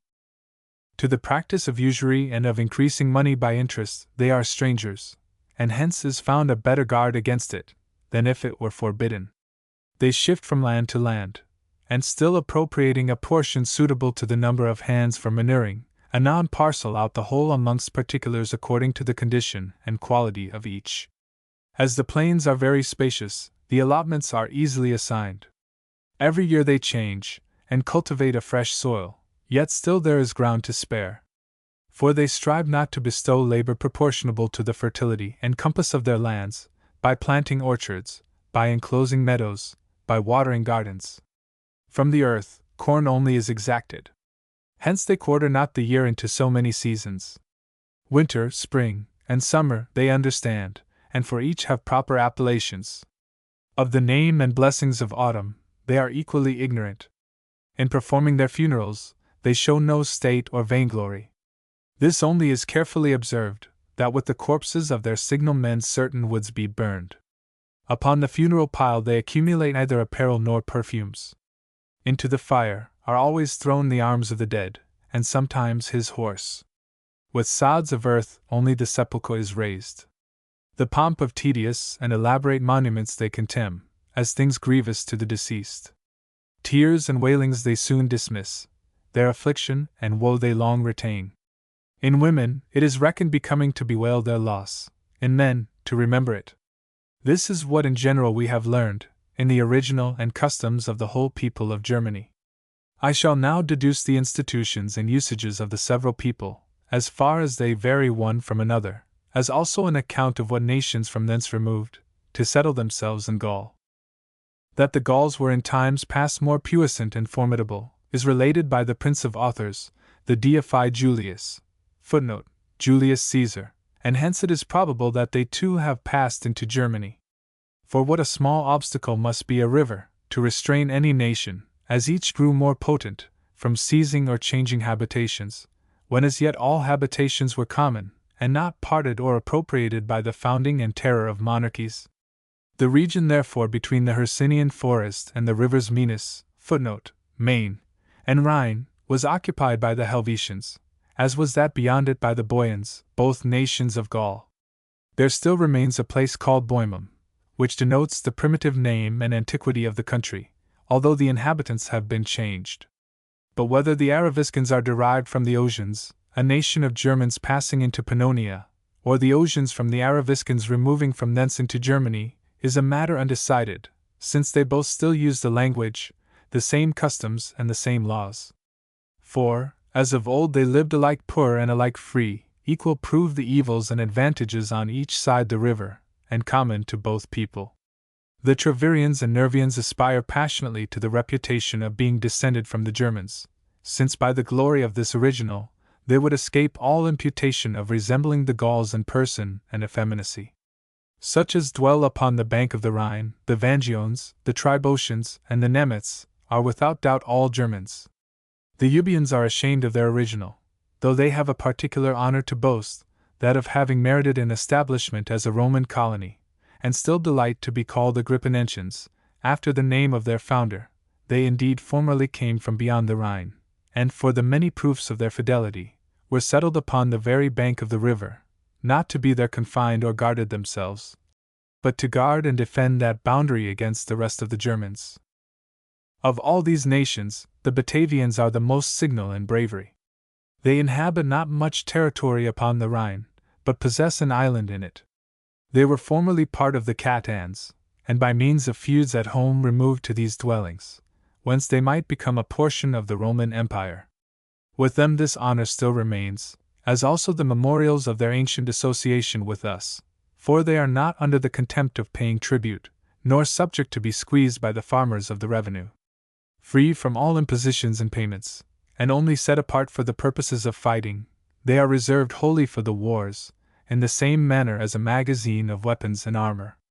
Under the same degree of homage are the nation of the Matiatians. For such is the might and greatness of the Roman people, as to have carried the awe and esteem of their empire beyond the Rhine and the ancient boundaries. Thus the Matiatians, living upon the opposite banks, enjoy a settlement and limits of their own, yet in spirit and inclination are attached to us, in other things resembling the Batavians, save that as they still breathe their original air, still possess their primitive soil, they are thence inspired with superior vigor and keenness. Amongst the people of Germany I would not reckon those who occupy the lands which are under decimation, though they be such as dwell beyond the Rhine and the Danube, by several worthless and vagabond Gauls, and such as poverty rendered daring. That region was seized as one belonging to no certain possessor. Afterwards it became a skirt of the empire and part of a province, upon the enlargement of our bounds and the extending of our garrisons and frontier. Beyond these are the Catans, whose territories begin at the Hercynian forest, and consist not of such wide and marshy plains, as those of the other communities contained within the vast compass of Germany, but produce ranges of hills, such as run lofty and contiguous for a long tract, then by degrees sink and decay. Moreover, the Hercynian forest attends for a while its native Catans, then suddenly forsakes them. This people are distinguished with bodies more hardy and robust, compact limbs, stern countenances, and greater vigor of spirit. For Germans, they are men of much sense and address. Leur intelligence et leur finesse tenant don de Germains. They dignify chosen men, listen to such as are set over them, know how to preserve their posts, to discern occasions, to rebate their own ardor and impatience, how to employ the day, how to entrench themselves by night. They account fortune amongst things slippery and uncertain, but bravery amongst such as are never failing and secure, and what is exceeding rare nor ever to be learnt but by a wholesome course of discipline. In the conduct of the general they repose more assurance than in the strength of the army. Their whole forces consist of foot, who besides their arms carry likewise instruments of iron and their provisions. You may see other Germans proceed equipped to battle, but the cat ends so as to conduct a war. Footnote: Alios ad proelium ire vidias, chatos ad bellum. They rarely venture upon excursions or casual encounters. It is in truth peculiar to cavalry, suddenly to conquer, or suddenly to fly. Such haste and velocity rather resembles fear. Patience and deliberation are more akin to intrepidity. Moreover, a custom, practiced indeed in other nations of Germany, yet very rarely and confined only to particulars more daring than the rest, prevails amongst the Catans by universal consent. As soon as they arrive to maturity of years, they let their hair and beards continue to grow, nor till they have slain an enemy do they ever lay aside this form of countenance by vows sacred to valor. Over the blood and spoil of a foe they make bare their face. They allege that they have now acquitted themselves of the debt and duty contracted by their birth, and rendered themselves worthy of their country, worthy of their parents. Upon the spiritless, cowardly, and unwarlike, such deformity of visage still remains. Footnote: Mene squalor. All the most brave likewise wear an iron ring, a mark of great dishonor this in that nation, and retain it as a chain, till by killing an enemy they become released.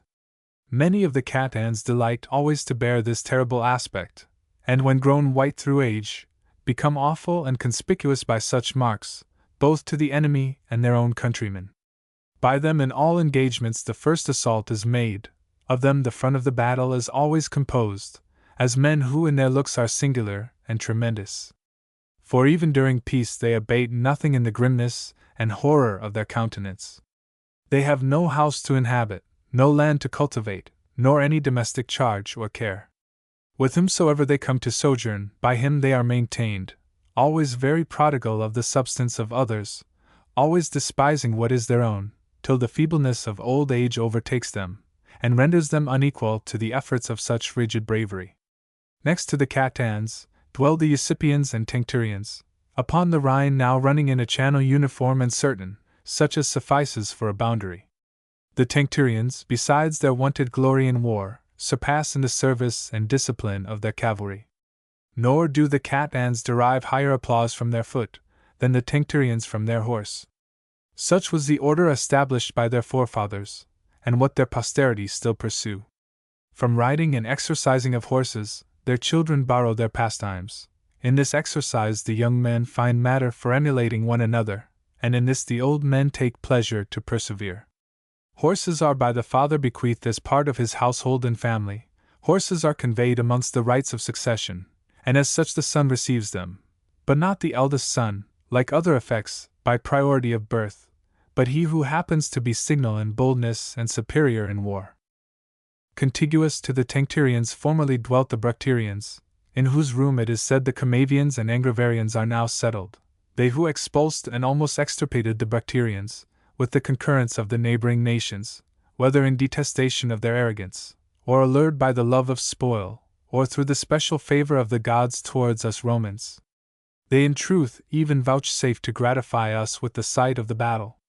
In it there fell above 60,000 souls, without a blow struck by the Romans, but, what is a circumstance still more glorious, fell to furnish them with a spectacle of joy and recreation. May the gods continue and perpetuate amongst these nations, if not any love for us, yet by all means this their animosity and hate towards each other, since whilst the destiny of the empire thus urges it, fortune cannot more signally befriend us, than in sowing strife amongst our foes.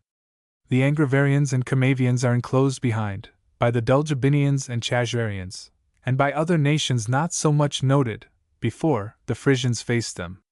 The country of Frisia is divided into two, called the Greater and Lesser, according to the measure of their strength. Both nations stretch along the Rhine, quite to the ocean, and surround vast lakes such as once have borne Roman fleets. We have moreover even ventured out from thence into the ocean, and upon its coasts common fame has reported the Pillars of Hercules to be still standing, whether it be that Hercules ever visited these parts, or that to his renowned name we are wont to ascribe whatever is grand and glorious everywhere. Neither did Drusus, who made the attempt, want boldness to pursue it, but the roughness of the ocean withstood him, nor would suffer discoveries to be made about itself, no more than about Hercules. Thenceforward the enterprise was dropped, nay, more pious and reverential it seemed, to believe the marvelous feats of the gods than to know and to prove them. Footnote: Colam ipsum petimus stultitia. Hitherto, I have been describing Germany towards the west. To the northward, it winds away with an immense compass. And first of all occurs the nation of the Chaucians, who, though they begin immediately at the confines of the Frisians, and occupy part of the shore, extend so far as to border upon all the several people whom I have already recounted, till at last, by a circuit, they reach quite to the boundaries of the Catans. A region so vast, the Chaucians do not only possess but fill, a people of all the Germans the most noble, such as would rather maintain their grandeur by justice than violence. They live in repose, retired from broils abroad, void of avidity to possess more, free from a spirit of domineering over others. They provoke no wars, they ravage no countries, they pursue no plunder. Of their bravery and power, the chief evidence arises from hence, that, without wronging or oppressing others, they are come to be superior to all. Yet they are all ready to arm, and if an exigency require, armies are presently raised, powerful and abounding as they are in men and horses. And even when they are quiet and their weapons laid aside, their credit and name continue equally high. Along the side of the Chaucians and Catans dwelled the Cheruscans, a people who, finding no enemy to rouse them, were enfeebled by a peace everlasting and uniform, but such as they failed not to nourish. A conduct which proved more pleasing than secure, since treacherous is that repose which you enjoy amongst neighbors that are very powerful and very fond of rule and mastership. When recourse is once had to the sword, modesty and fair dealing will be vainly pleaded by the weaker, names these which are always assumed by the stronger. Thus the Cheruscans, they who formerly bore the character of good and upright, are now called cowards and fools, and the fortune of the Catans who subdued them grew immediately to be wisdom. In the ruin of the Cheruscans, the Phocians, also their neighbors, were involved, and in their calamities bore an equal share, though in their prosperity they had been weaker and less considered. In the same winding tract of Germany live the Cimbrians, close to the ocean, a community now very small, but great in fame. Nay, of their ancient renown, many and extensive are the traces and monuments still remaining, even their entrenchments upon either shore, so vast in compass that from thence you may even now measure the greatness and numerous bands of that people, and assent to the account of an army so mighty. It was on the 640th year of Rome, when of the arms of the Cimbrians the first mention was made, during the consulship of Caecilius Metellus and Papirius Carbo. If from that time we count to the second consulship of the Emperor Trajan, the interval comprehends near 210 years, so long have we been conquering Germany. In a course of time, so vast between these two periods, many have been the blows and disasters suffered on each side. In truth, neither from the Samnites, nor from the Carthaginians, nor from both Spains, nor from all the nations of Gaul, have we received more frequent checks and alarms, nor even from the Parthians, for, more vigorous and invincible is the liberty of the Germans than the monarchy of the Arsacides. Indeed, what has the power of the East to allege to our dishonor, but the fall of Crassus, that power which was itself overthrown and abased by Ventidius, with the loss of the great king Pacorus bereft of his life? But by the Germans the Roman people have been bereft of 5 armies, all commanded by consuls. By the Germans, the commanders of these armies, Carbo, and Cassius, and Scaurus Aurelius, and Servilius Scipio, as also Marcus Manlius, were all routed or taken. By the Germans even the Emperor Augustus was bereft of Varus and 3 legions. Nor without difficulty and loss of men were they defeated by Caius Marius in Italy, or by the deified Julius in Gaul, or by Drusus or Tiberius or Germanicus in their native territories. Soon after, the mighty menaces of Caligula against them ended in mockery and derision. Thenceforward they continued quiet, till taking advantage of our domestic division and civil wars, they stormed and seized the winter entrenchments of the legions, and aimed at the dominion of Gaul, from whence they were once more expulsed, and in the times preceding the present, we gained a triumph over them rather than a victory. I must now proceed to speak of the Suevians, who are not, like the Catans and Tencturians, comprehended in a single people, but divided into several nations all bearing distinct names, though, in general, they are entitled Suevians, and occupy the larger share of Germany. This people are remarkable for a peculiar custom, that of twisting their hair and binding it up in a knot. It is thus the Suevians are distinguished from the other Germans, thus the free Suevians from their slaves. In other nations, whether from alliance of blood with the Suevians, or, as is usual, from imitation, this practice is also found, yet rarely, and never exceeds the years of youth. The Suevians, even when their hair is white through age, continue to raise it backwards in a manner stern and staring, and often tie it upon the top of their head only. That of their princes is more accurately disposed, and so far they study to appear agreeable and comely, but without any culpable intention. For by it, they mean not to make love or to incite it. They thus dress when proceeding to war, and deck their heads so as to add to their height and terror in the eyes of the enemy. Of all the Suevians, the Semnones recount themselves to be the most ancient and most noble. The belief of their antiquity is confirmed by religious mysteries. At a stated time of the year, all the several people descended from the same stock, assemble by their deputies in a wood, consecrated by the idolatries of their forefathers, and by superstitious awe in times of old. Thereby publicly sacrificing a man, they begin the horrible solemnity of their barbarous worship. To this grove another sort of reverence is also paid. No one enters it otherwise than bound with ligatures, thence professing his subordination and meanness, and the power of the deity there. If he fall down, he is not permitted to rise or be raised, but grovels along upon the ground. And of all their superstition, this is the drift and tendency, that from this place the nation drew their original, that here God, the supreme governor of the world, resides, and that all things else whatsoever are subject to him and bound to obey him. The potent condition of the Semnones has increased their influence and authority, as they inhabit 100 towns, and from the largeness of their community it comes, that they hold themselves for the head of the Suevians. What on the contrary ennobles the Langobards is the smallness of their number, for that they, who are surrounded with very many and very powerful nations, derive their security from no obsequiousness or plying, but from the dint of battle and adventurous deeds.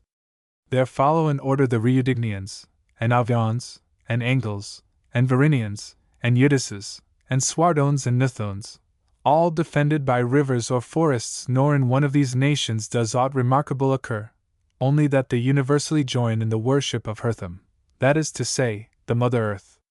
Her they believe to interpose in the affairs of men, and to visit countries. In an island of the ocean stands the wood Castum.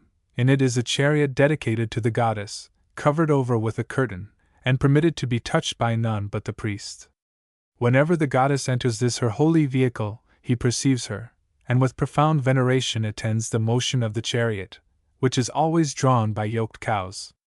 Then it is that days of rejoicing always ensue, and in all places whatsoever which she descends to honor with a visit and her company, feasts and recreation abound.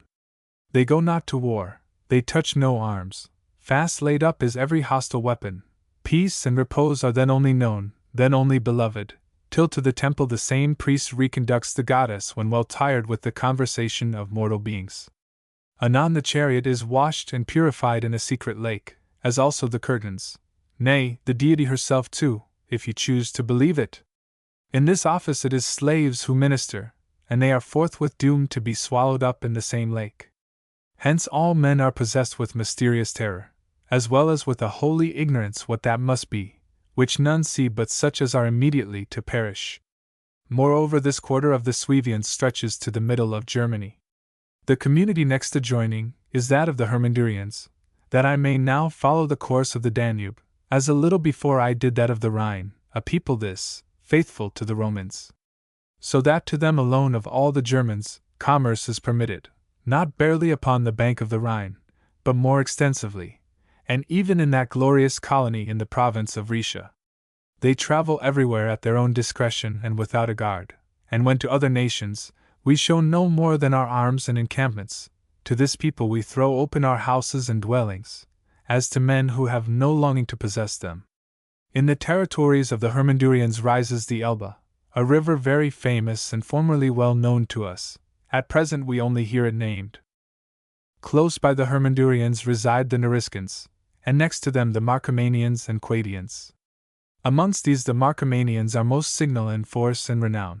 Nay, their habitation itself they acquired by their bravery, as from thence they formerly expulsed the Boians.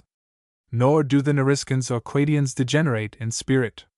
Now this is as it were the frontier of Germany, as far as Germany is washed by the Danube. To the times within our memory the Marcomannians and Quadians were governed by kings, who were natives of their own, descended from the noble line of Maroboduus and Tudrus. At present they are even subject to such as are foreigners. But the whole strength and sway of their kings is derived from the authority of the Romans.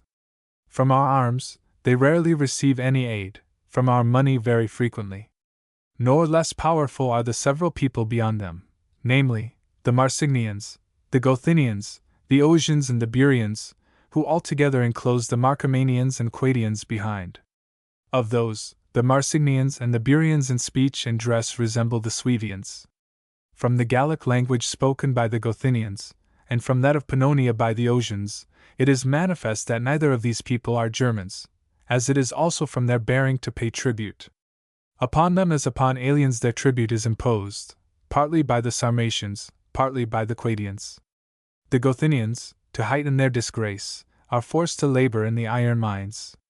By all these several nations but little level country is possessed. They are seated amongst forests, and upon the ridges and declivities of mountains. For Suvia is parted by a continual ridge of mountains, beyond which live many distinct nations. Of these the Lygians are most numerous and extensive, and spread into several communities. It will suffice to mention the most puissant, even the Arians, Helvecones, Monimians, Elysians and Naharvalians. Amongst the Naharvalians is shown a grove, sacred to devotion extremely ancient. Over it a priest presides apparelled like a woman, but according to the explication of the Romans, 'tis Castor and Pollux who are here worshipped. This divinity is named Alcis. There are indeed no images here, no traces of an extraneous superstition, yet their devotion is addressed to young men and to brothers. Now the Arians, besides their forces, in which they surpass the several nations just recounted, are in their persons stern and truculent, and even humor and improve their natural grimness and ferocity by art and time.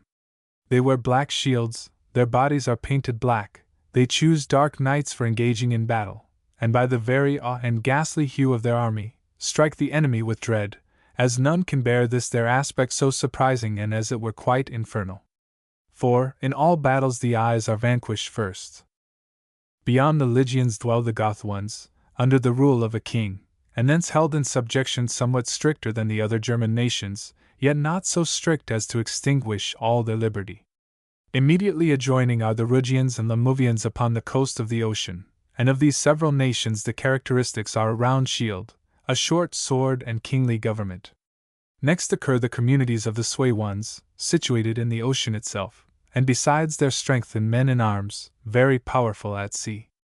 The form of their vessels varies thus far from ours, that they have prows at each end, so as to be always ready to row to shore without turning, nor are they moved by sails, nor on their sides have benches of oars placed, but the rowers ply here and there in all parts of the ship alike, as in some rivers is done, and change their oars from place to place, just as they shift their course hither or thither.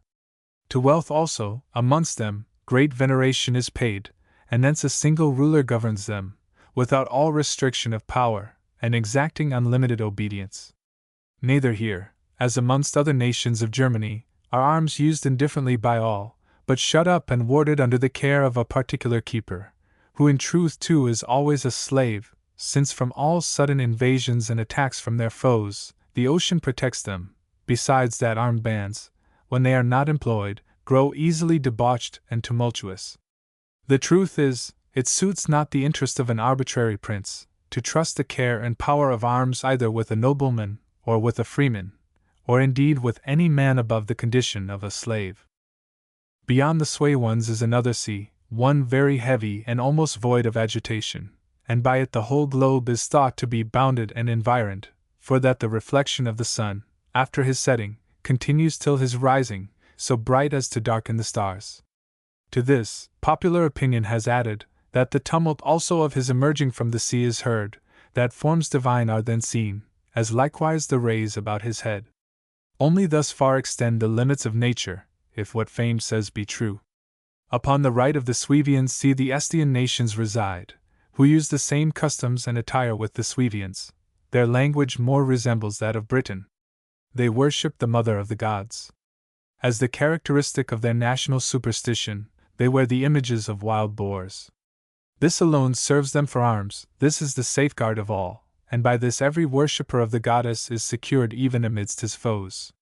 Rare amongst them is the use of weapons of iron, but frequent that of clubs.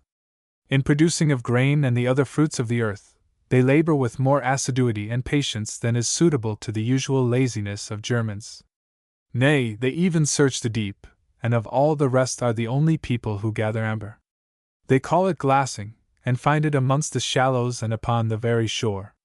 But, according to the ordinary incuriosity and ignorance of barbarians, they have neither learnt, nor do they inquire, what is its nature, or from what cause it is produced. In truth, it lay long neglected amongst the other gross discharges of the sea, till from our luxury it gained a name and value. To themselves it is of no use. They gather it rough, they expose it in pieces coarse and unpolished, and for it receive a price with wonder. You would, however, conceive it to be a liquor issuing from trees, for that in the transparent substance are often seen birds and other animals, such as at first stuck in the soft gum, and by it, as it hardened, became quite enclosed.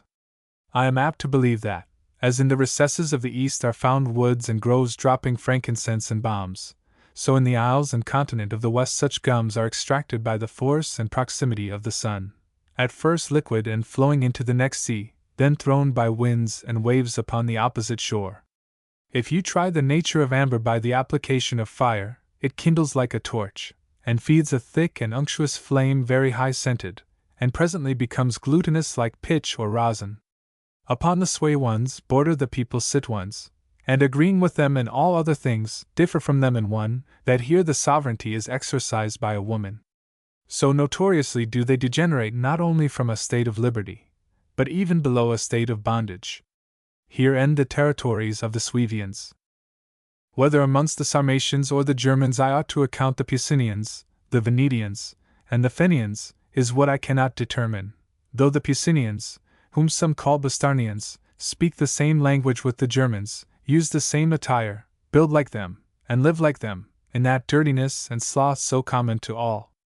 Somewhat they are corrupted into the fashion of the Sarmatians by the intermarriages of the principal sort with that nation, from whence the Venetians have derived very many of their customs and a great resemblance. For they are continually traversing and infesting with robberies all the forests and mountains lying between the Pusinians and Fenians. Yet they are rather reckoned amongst the Germans, for that they have fixed houses, and carry shields, and prefer traveling on foot, and excel in swiftness. Usages these, all widely differing from those of the Sarmatians, who live on horseback and dwell in wagons.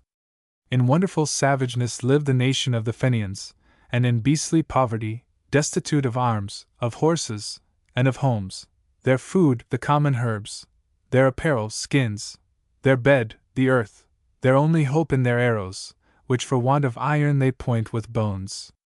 Their common support they have from the chase, women as well as men, for with these the former wander up and down, and crave a portion of the prey. Nor other shelter have they even for their babes, against the violence of tempests and ravening beasts, than to cover them with the branches of trees twisted together, this a reception for the old men, and hither resort the young.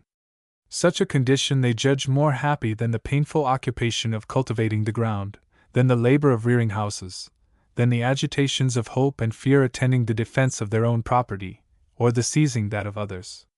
Secure against the designs of men, secure against the malignity of the gods, they have accomplished a thing of infinite difficulty, that to them nothing remains even to be wished. What further accounts we have are fabulous, as that the Helusians and Oxiones have the countenances and aspect of men, with the bodies and limbs of savage beasts. This, as a thing about which I have no certain information, I shall leave untouched. The life of Agricola, with an account of the situation, climate, and people of Britain. Amongst the ancients, it was common to transmit to posterity the characters and exploits of memorable men, nor in truth in our own times has the age, however indifferent about what concerns itself, failed to observe the like usage, whenever any spirit eminent for great and signal virtue has vanquished and triumphed over the blindness of such as cannot distinguish right from wrong, as well as over the spite of malignants. For spite and blindness are evils common to great states and to small. But as in those early times there was found greater propensity to feats of renown, and more scope to perform them, so whoever excelled in a happy genius was naturally led to display the merits and memory of the virtuous dead, without all view to court favor, or to gain advantages, but only by the motives and recompense flowing from a benevolent and conscientious mind. Indeed, there were several who, in recounting their own lives, concluded that they thence showed rather a confidence in their own integrity and demeanor than any mark of arrogance. Neither was the account which Rutilius and Scaurus gave of themselves thence the less credited or the more censured. So true it is that the several virtues are best understood and most prized during the same times in which they are most easily produced.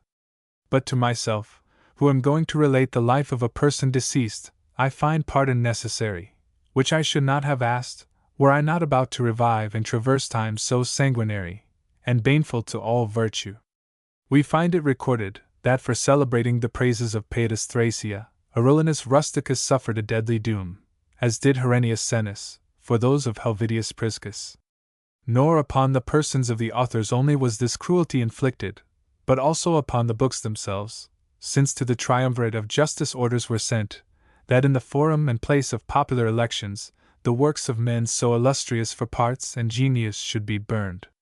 Yes, in this very fire they imagined that they should abolish the voice and utterance of the Roman people, with the liberty of the Senate, and all the ideas and remembrances of humankind. For they had besides expelled all the professors of philosophy, when Vespasian's worthless son cleared Rome of what most shammed him. Domitian banished Epictetus, and the other philosophers, and driven every laudable science into exile, that naught which was worthy and honest might anywhere be seen. Mighty surely was the testimony which we gave of our patience, and as our forefathers had beheld the ultimate consummation of liberty, so did we of bondage, since through dread of informers and inquisitions of state, we were bereft of the common intercourse of speech and attention. Nay, with our utterance we had likewise lost our memory, had it been equally in our power to forget, as to be silent.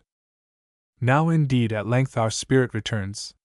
Yet, though from the first dawn of this very happy age begun by the reign of Nerva, he blended together two things once found irreconcilable, public liberty and sovereign power, and though Trajan his adopted successor be daily augmenting the felicity of the state, insomuch that for the general security not only hopes and vows are conceived, but even firm assurance follows these vows, and their full accomplishment is seen.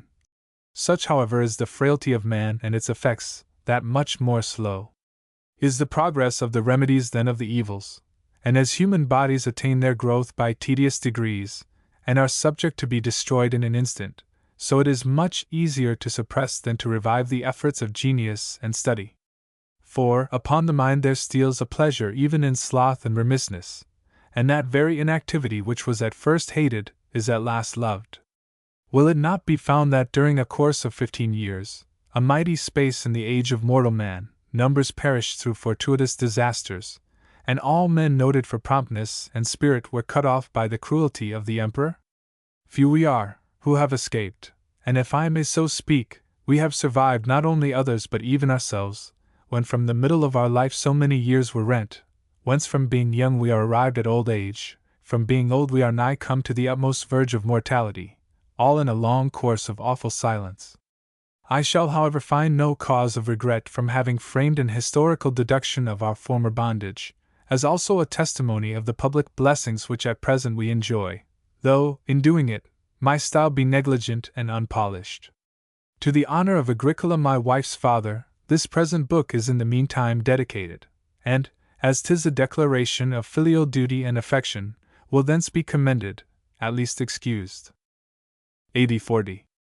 Gnaeus Julius Agricola was born in the ancient and illustrious colony of Forojulium, Phrygia, and both his grandfathers were procurators to the emperors, a dignity peculiar to the equestrian order. His father Julius Graecinus was a senator, and noted for eloquence and philosophy. By these his virtues he earned the wrath of Caligula. For he was by him ordered to accuse Marcus Silanus, and put to death for refusing. His mother was Julia Procilla, a lady of singular chastity. Under her eye and tender care he was reared, and spent his childhood and youth in the continual pursuit and cultivation of worthy accomplishments. What guarded him from the allurements of the vicious, besides his own virtuous disposition and natural innocence, was, that for the seat and nursery of his studies, whilst yet very little, he had the city of Marseilles, a place well tempered and framed, as in it all the politeness of the Greeks and all the provincial parsimony are blended together. I remember he was wont to declare, that in his early youth he studied philosophy and the law with more avidity than was allowable to a Roman and a senator, till the discretion of his mother checked his spirit, engaged with passion and ardor in the pursuit. In truth, his superior and elevated genius thirsted, with more vehemence than caution, after the loveliness and luster of a name and renown so mighty and sublime. Reason and age afterwards qualified his heat, and what is a task extremely hard, he satisfied himself with a limited measure of philosophy. AD 59 to 62. The first rudiments of war he learnt in Britain, under that prudent and vigilant commander Suetonius Paulinus, by whom he was chosen and distinguished as his domestic companion. Neither did Agricola behave licentiously, after the manner of young men, who turn warfare into riot, nor assumed the title and office of a tribune without the sufficiency, in order to use it slothfully in feats of pleasure and absence from duty, but to know the province, to be known to the army, to learn of such as had experience, to follow such as were worthy and brave, to seek for no exploits for ostentation, to refuse none through fear, and in all his pursuits was equally zealous and active. Indeed, at no time had Britain been under greater combustions, nor our affairs there more precarious. Our veterans were slaughtered, our colonies burned down, our armies surprised and taken. At that juncture the struggle was for life, afterwards for victory. Now, though all these affairs were transacted by the counsels and conduct of another than Agricola, and though the stress of the whole, with the glory of recovering the province, accrued to the general, they all however proved to the young man matters of skill, of experience and stimulation, and there seized his soul a passion for military glory, a spirit disgustful to the times, when of men signally eminent a malignant opinion was entertained, and when as much peril arose from a great character as from a bad. AD 62 to 68. Departing from hence to Rome for the exercise of public dignities, he there married Domitia Decidiana, a lady splendid in her descent, and to him, who was aspiring to higher honors, this marriage proved a great ornament and support. In marvelous unanimity they also lived, in a course of mutual tenderness and mutual preference, a temper commendable in both, only that the praise of a good wife rises in proportion to the contumely of a bad. His lot as quaestor fell upon Asia, where he had Salvius Titianus for proconsul. But neither the province nor the proconsul corrupted his probity, though the country was very rich, nay, prepared as a prey for men corruptly disposed, and Titianus, a man bent upon all acts of rapine, was ready, upon the smallest encouragement, to have purchased a mutual connivance in iniquity. In Asia he was enriched by the birth of a daughter, tending at once to his consolation and the support of his family, for the son born to him before, he very soon lost. The interval between his bearing the office of quaestor and that of tribune of the people, and even the year of his tribuneship, he passed in repose and inactivity, as well aware of the spirit of the times under Nero, when sloth and heaviness served for wisdom. With the like indolence he held the praetorship, and in the same quiet and silence. For upon him the jurisdiction of that dignity fell not. The public pastimes and the empty gaieties of the office he exhibited according to the rules of good sense and to the measure of his wealth, in a manner though remote from prodigality, yet deserving popular applause. As he was next appointed by Galba to make research into the gifts and oblations appertaining to the temples, he proceeded with such diligence, and an examination so strict, that the state suffered from no sacrilege save that of Nero. AD 69 and 70. In the year following he suffered a grievous blow in his spirit and family. For Otho's fleet, which continued roving upon the coast and pursuing rapine, whilst they were ravaging Intimilium, Venetimiglia, a part of Liguria, slew the mother of Agricola upon her estate there, and plundered the estate itself with a great part of her treasure, which had indeed proved the cause of the murder. As he therefore went from Rome to solemnize her funeral, he had tidings upon the road that Vespasian was pursuing the sovereignty, and instantly espoused his party. In the beginning of this reign all the exercise of power and the government of the city were entirely in the hands of Mucianus, for Domitian was yet extremely young, and of the imperial fortune of his father, assumed nothing further than a latitude for debauchery. Mucianus, who had dispatched Agricola to levy forces, and found him to have acted in that trust with uprightness and magnanimity, preferred him to the command of the 20th Legion, as soon as he was informed that he who commanded it before was engaged in seditious practices. Indeed, that legion had with great slowness and reluctance been brought to swear allegiance to Vespasian, nay, was grown overmighty and even formidable to the commanders-in-chief, so that their own commander was found void of authority to control them, though it is uncertain whether from the temper of the man or from that of the soldiers. Thus Agricola was chosen, at once to succeed him, and to punish delinquency in them, and exercising moderation altogether rare, would rather have it thought that he had found them unblameable than made them so.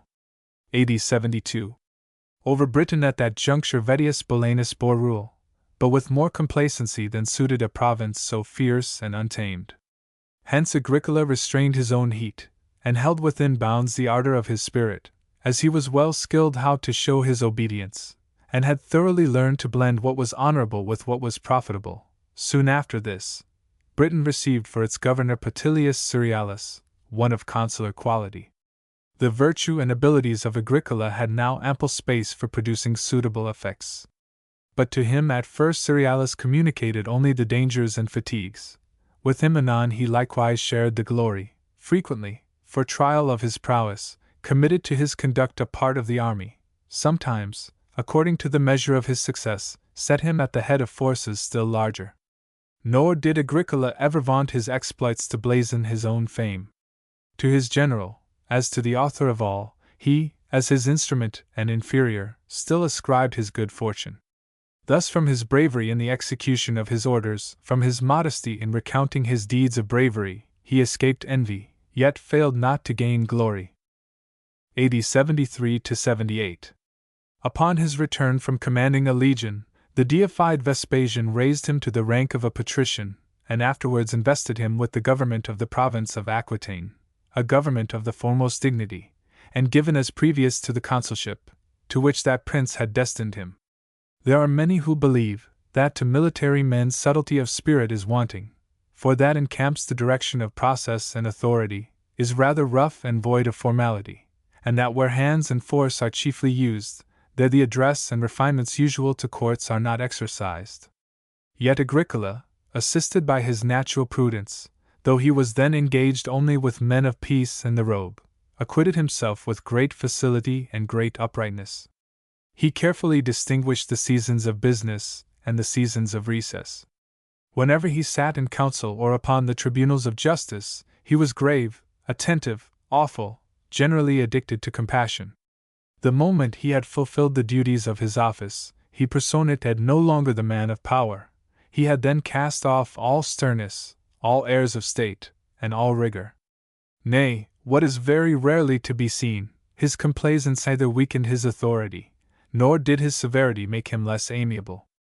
It were an injury to the virtues of so great a man, to particularize his just dealings, his temperance, and the cleanness of his hands. Footnote: Integritatem ac abstinentiam refer. In truth, glory itself was what he pursued, not by any ostentation of bravery, nor by any strain of artifice or address, though of that pursuit even the best men are often fond. Thus he was far from maintaining any competition with his equals in station, far from any contest with the procurators of the prince, since, to conquer in this contention he judged to be no glory, and to be crushed by them were disgrace. His administration here lasted hardly 3 years, ere he was recalled to the present possession of the consulship. With this employment there accrued the public opinion that for his province Britain would be assigned him, from no words which had dropped from him about it, but because he was deemed equal to the office. Common fame does not always err, sometimes it even directs the public choice. To myself yet very young, whilst he was consul, he contracted his daughter, a young lady even then of excellent hopes, and, at the end of his consulship, presented her in marriage. He was then forthwith promoted to the government of Britain, as also invested with the honor of the pontificate. The account which I shall here present of the situation and people of Britain, a subject about which many authors have written, comes not from any design of setting up my own exactness and genius against theirs, but only because the country was then first thoroughly subdued. So that such matters as former writers have, without knowing them, embellished with eloquence, will by me be recounted according to the truth of evidence and discoveries. Of all the islands which have reached the knowledge of the Romans, Britain is the largest. It extends towards Germany to the east, towards Spain to the west. To the south it looks towards Gaul. Its northern shore, beyond which there is no land, is beaten by a sea vast and boundless. Footnote: Belluosus, Caramotus obstrepit Oceanus Britannis. Britain is by Livy and Fabius Rusticus, the former the most eloquent of the ancient historians, the latter of the moderns, compared in shape to an oblong shield, or a broad knife with 2 edges. And such an effect is its figure on this side Caledonia, whence common opinion has thus also fashioned the whole. But a tract of territory huge and unmeasurable stretches forward to the uttermost shore, and straightening by degrees, terminates like a wedge.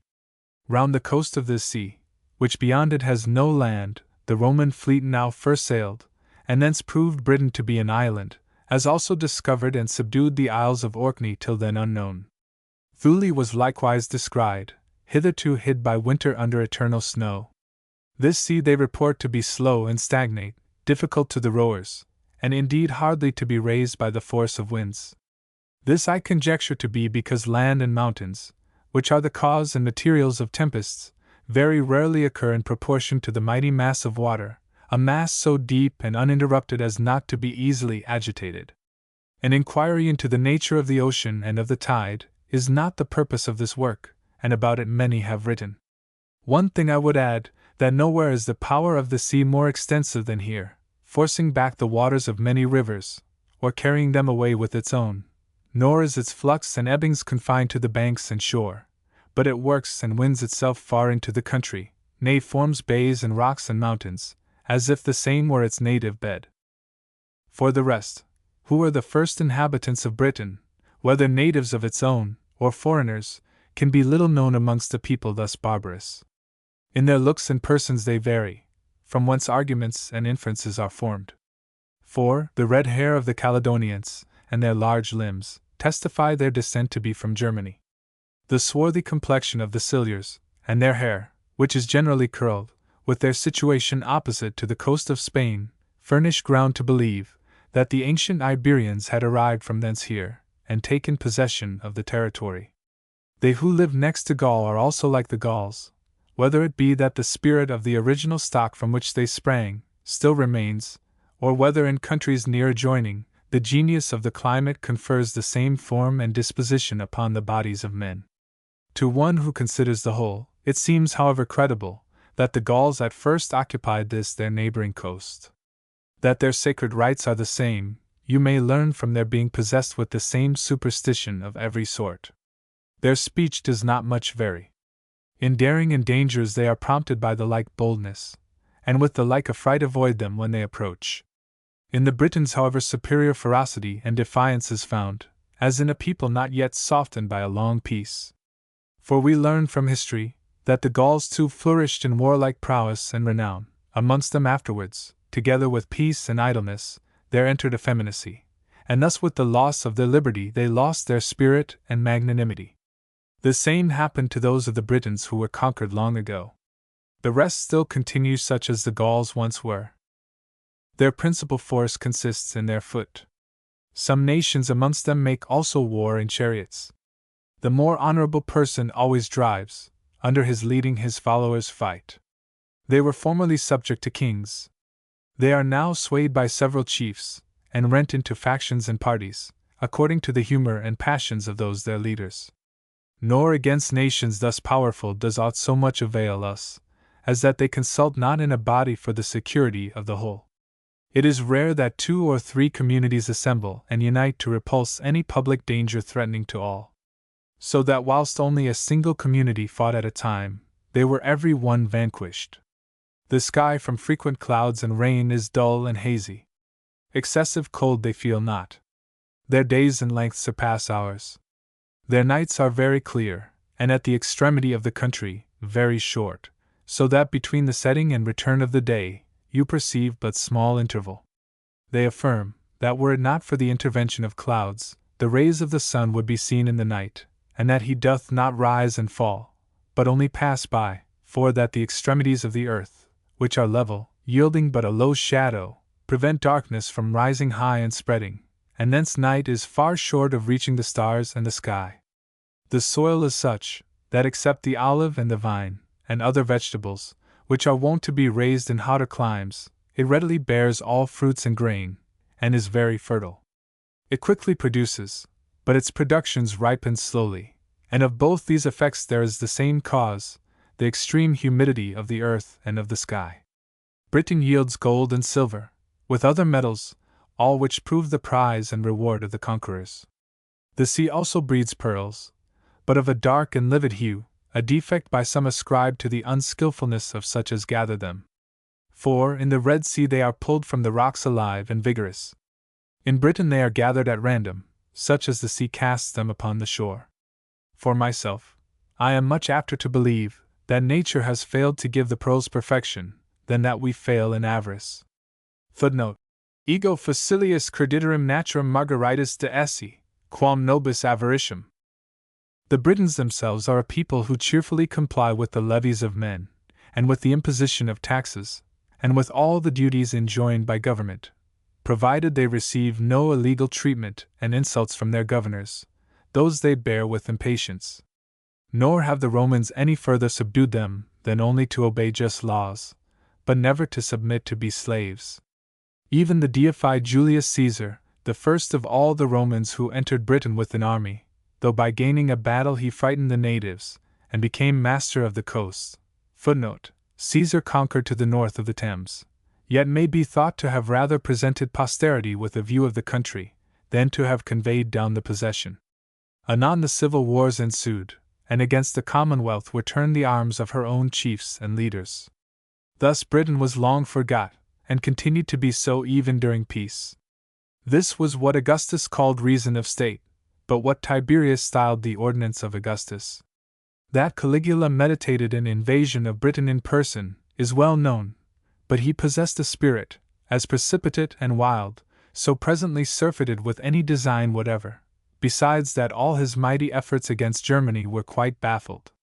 The deified Claudius accomplished the undertaking, having thither transported the legions, with a number of auxiliary forces, and associated Vespasian into the direction of the design, an incident which proved the introduction to his approaching fortune. There, nations were subdued, kings taken captive, and Vespasian placed to advantage in the eye of the fates. The first governor of consular quality was Aulus Plautius, then Ostorius Scapula, both signal in war, and by degrees the nearest part of Britain was reduced into the condition of a province. To secure it, a colony of veterans was likewise settled.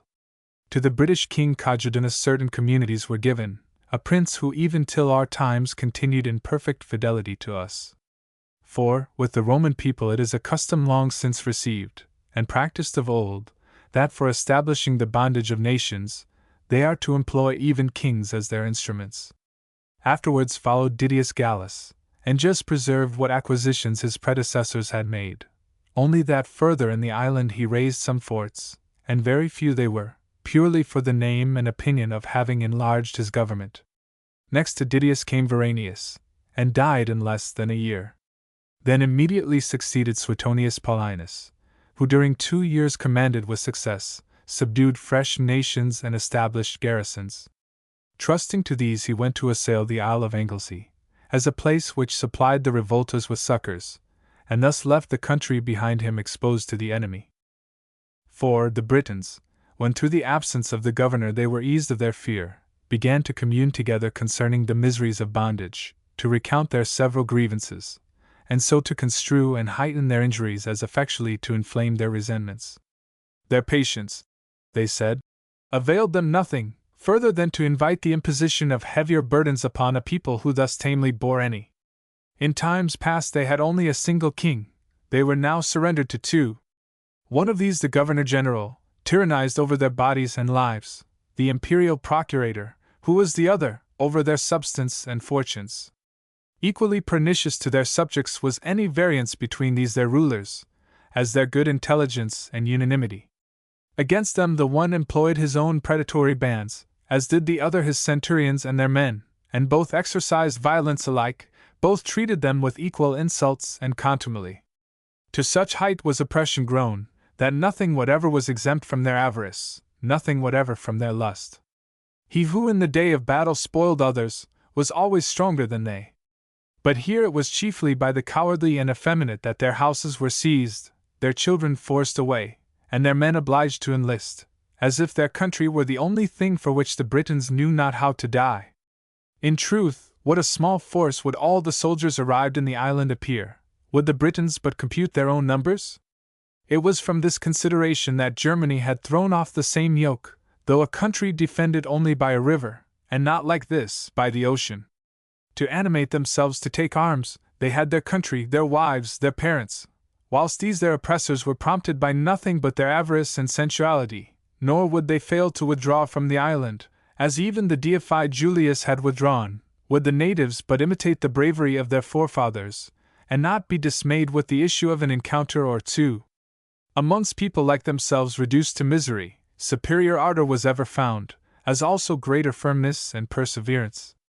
Towards the Britons, at this juncture even the gods manifested compassion, since they thus kept the Roman general at such a distance, thus held the Roman army confined in another island. Nay, already they themselves had gained a point the most difficult to be gained, that they could now deliberate about measures common to all, for, doubtless more perilous it were to be discovered forming such counsels, than openly to put them in execution. When with these and the like reasons they had instigated one another, they unanimously took arms under the leading of Boadicea, Boadicea, a woman of royal descent, for, in conferring sovereignty, they make no distinction of sexes. They then forthwith assailed on every side the soldiers dispersed here and there in forts, and having stormed and sacked the several garrisons, fell upon the colony itself, as the seat and center of public servitude, nor was any kind of cruelty omitted, with which rage and victory could possibly inspire the hearts of barbarians. In truth, had not Paulinus, upon learning the revolt of the province, come with notable speed to its relief, Britain had been lost. Yet by the success of a single battle, he reduced the country to its old subjection, though several continued in arms, such namely as were conscious of inciting the rebellion, and under personal dread from the spirit of the governor. He, though otherwise a signal commander, yet treated such as had surrendered themselves in a manner very imperious, and, as one who likewise avenged his own particular injury, thence exerted the greater rigor. Insomuch that in his room Petronius Turpilianus was sent, as one whose behavior would prove more relenting, one who being unacquainted with the delinquencies of the enemies, would be more gentle in accepting their remorse and submission. Turpilianus, when he had quite appeased the late commotions, ventured upon nothing further, and then delivered the province to Trebellius Maximus. He, still more unwarlike and inactive than his predecessor, and nowise trained in camps and armies, maintained the tranquillity of the province by a method of softness and complaisance. The barbarians had now likewise learned to forgive such vices as humored them in pleasure and ease. Moreover, the civil wars which then intervened furnished a proper excuse for the lazy behavior of the governor. But he found himself greatly embarrassed with faction and discord, for that the soldiers, who had ever been inured to expeditions and feats in the field, were through idleness grown turbulent and licentious. Trebellius, by flight and lurking, escaped the present fury of the army. He afterwards resumed the command, but with an authority altogether precarious, without all spirit and destitute of all dignity, as if between him and them articles had been settled, that the soldiers should retain their licentious behavior, and the general be permitted to enjoy his life. During this mutiny no blood was spilled. Neither did Vettius Bolanus, as the civil war yet subsisted, exert any discipline in Britain. Towards the enemy there still remained the same sloth and negligence, with the same insolent spirit in the camp. This difference only there was, that Bolanus was a man perfectly innocent, and being subject to no hate, as he was free from all crimes, he had instead of authority over them, only gained their affections. But when Vespasian had, with the possession of the world, also recovered Britain, in it were seen great commanders, noble armies, and the hopes of the enemy quite abetted. Petilius Cerealis, particularly, at his first entrance, struck them at once with general terror, by attacking the community of the Brigantes, reckoned the most populous of the whole province. There followed many encounters, such as sometimes proved very bloody, so that he held most part of their country as his conquest, or continued to ravage it by war. In truth, though the exploits of Cerealis would have eclipsed the vigilance and fame of any other successor, yet Julius Frontinus sustained in his turn the mighty task, and, as he was a man as great and able as he found scope and safety to be, he by the sword utterly subdued the powerful and warlike nation of the Silures, though besides the bravery of the enemy, he was likewise obliged to struggle with the difficulties of places and situation. AD 78. Such was the condition in which Agricola found Britain, such to have been the vicissitudes of the war there, upon his arrival about the middle of summer, a time when the Roman soldiers, supposing the service of the season to be concluded, were securely bent upon inaction and repose, as were the enemy upon any opportunity to annoy the Romans. The community of the Ordovicians had not long before his coming slaughtered, almost entirely, a band of horse stationed upon their confines, and by an essay so notable the province in general became roused, while such as were intent upon present war commended the action as an example and a call to the whole, and others were for delaying till they had discovered the spirit of the new lieutenant general. Now though the summer was over, though the troops were severed and lay dispersed over the province, though the soldiers had assured themselves of rest for the residue of the year, a heavy obstacle and very discouraging to one who is commencing war, nay, though many judged it better only to guard the places which were threatened and precarious, yet Agricola determined to meet the danger. Hence, drawing together the choice bands of the legions, with a small body of auxiliaries, he led them against the Ordovicians, and as these dared not descend into equal ground, he, who by sharing equal danger, would inspire his men with equal courage, marching in person before his army, conducted them to the encounter upon the ascent. Almost the whole nation was here cut off, but as he was well aware that it behoved him to urge and maintain this his fame, and that with the issue of his first attempts all the rest would correspond, he conceived a design to reduce the Isle of Anglesey, a conquest from which Paulinus was recalled by the general revolt of Britain, as above I have recounted. But, as this council was suddenly concerted, and therefore ships were found wanting, such was the firmness and capacity of the general, that without ships he transported his men. From the auxiliaries he detached all their chosen men, such as knew the fords, and according to the usage of their country were dexterous in swimming, so as, in the water, at once to manage themselves, and their horses and arms. These, unencumbered with any of their baggage, he caused to make a descent and onset so sudden, that the enemy were quite struck with consternation, as men who apprehended nothing but a fleet and transports, and a formal invasion by sea, and now believed no enterprise difficult and insurmountable to such as came thus determined to war. Thus they sued for peace and even surrendered the island, and thence Agricola was already considered as a very great and even renowned commander, for that, at his first entrance into the province, a time which other governors are wont to waste in show and parade, or in courting compliment and addresses, he preferred feats of labor and of peril.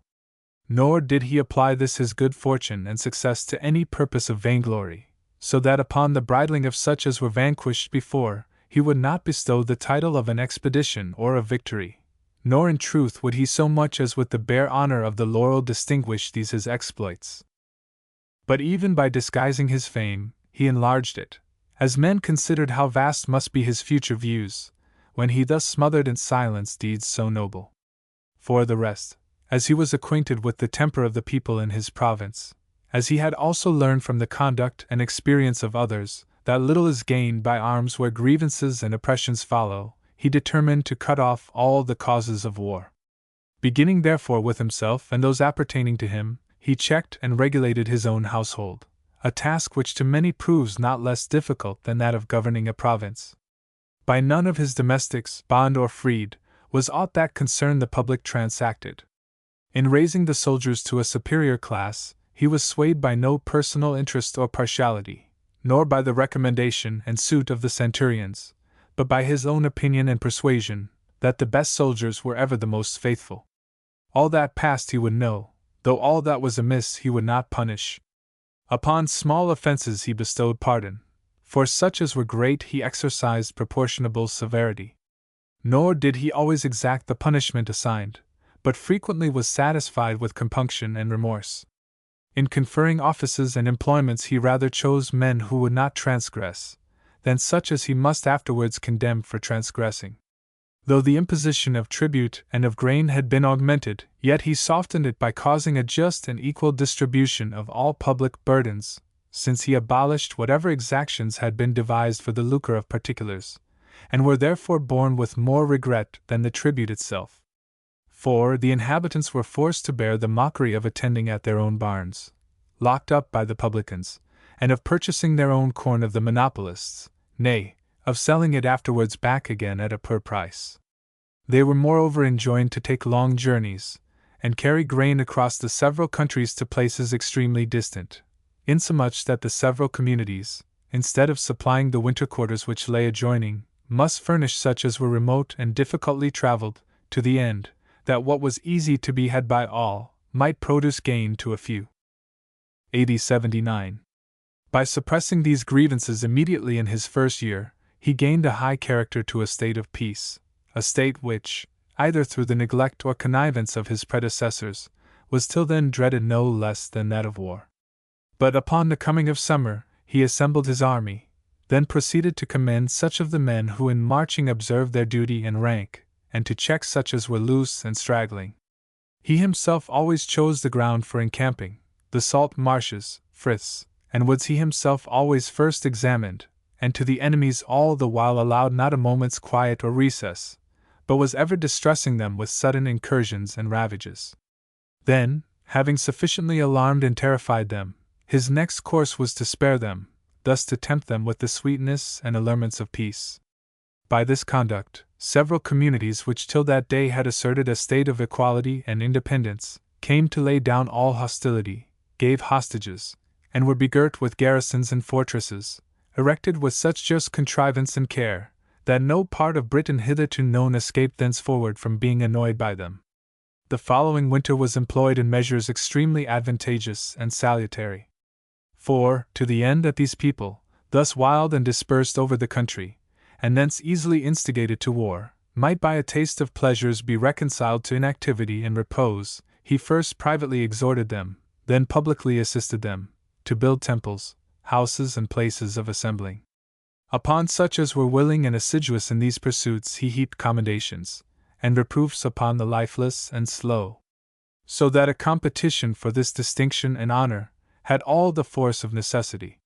He was already taking care to have the sons of their chiefs taught the liberal sciences, already preferring the natural capacity of the Britons to the studied acquirements of the Gauls, and such was his success, that they who had so lately scorned to learn the Roman language, were become fond of acquiring the Roman eloquence. Thence they began to honor our apparel, and the use of the Roman gown grew frequent amongst them. Footnote: In idiom habitus nostri honor, et frequens toga. By degrees they proceeded to the incitements and charms of vice and dissoluteness, to magnificent galleries, sumptuous bagnios, and all the stimulations and elegance of banqueting. Nay, all this innovation was by the unexperienced styled politeness and humanity, when it was indeed part of their bondage. AD 80. During the third year of his command, in pursuit of his conquests he discovered new people, by continuing his devastations through the several nations quite to the mouth of the Tay, so the Frith is called. When such terror seized the foe, that they durst not attack our army though sorely shaken and annoyed by terrible tempests, nay, the Romans had even time to secure possession by erecting forts. It was observed of Agricola by men of experience, that never had any captain more sagely chosen his stations for commodiousness and situation, for that no place of strength founded by him was ever taken by violence, or abandoned upon articles or despair. From these their strongholds frequent excursions were made, for, against any long siege they were supplied with provisions for a year. Thus they passed the winter there without all apprehension, every single fort defended itself. So that in all their attempts upon them the enemies were baffled, and thence reduced to utter despair, for that they could not, as formerly they were wont, repair their losses in the summer by their success in the winter, since now whether it were winter or summer, they were equally defeated. Neither did Agricola ever arrogate to himself the glory of exploits performed by others. Were he a centurion or were he commander of a legion, in the general he was sure to find a sincere witness of his achievements. By some he is said to have been over-sharp in his reproofs, since he was one who, as to them that were good he abounded in courtesy, appeared withal stern and unpleasant to the bad. But from his anger no spleen remained. In him you had no dark reserves, no boding silence to fear. More honorable he thought it to give open offense than to foster secret hate. 80-81. The fourth summer was employed in settling and securing what territories he had overrun. Indeed, would the bravery of the armies and the glory of the Roman name have suffered it, there had been then found in Britain itself a boundary to our conquests there. For, into the rivers Glota and Bodotria, the Clyde and Forth, the tide from each opposite sea flows so vastly far up the country, that their heads are parted only by a narrow neck of land, which was now secured with garrisons.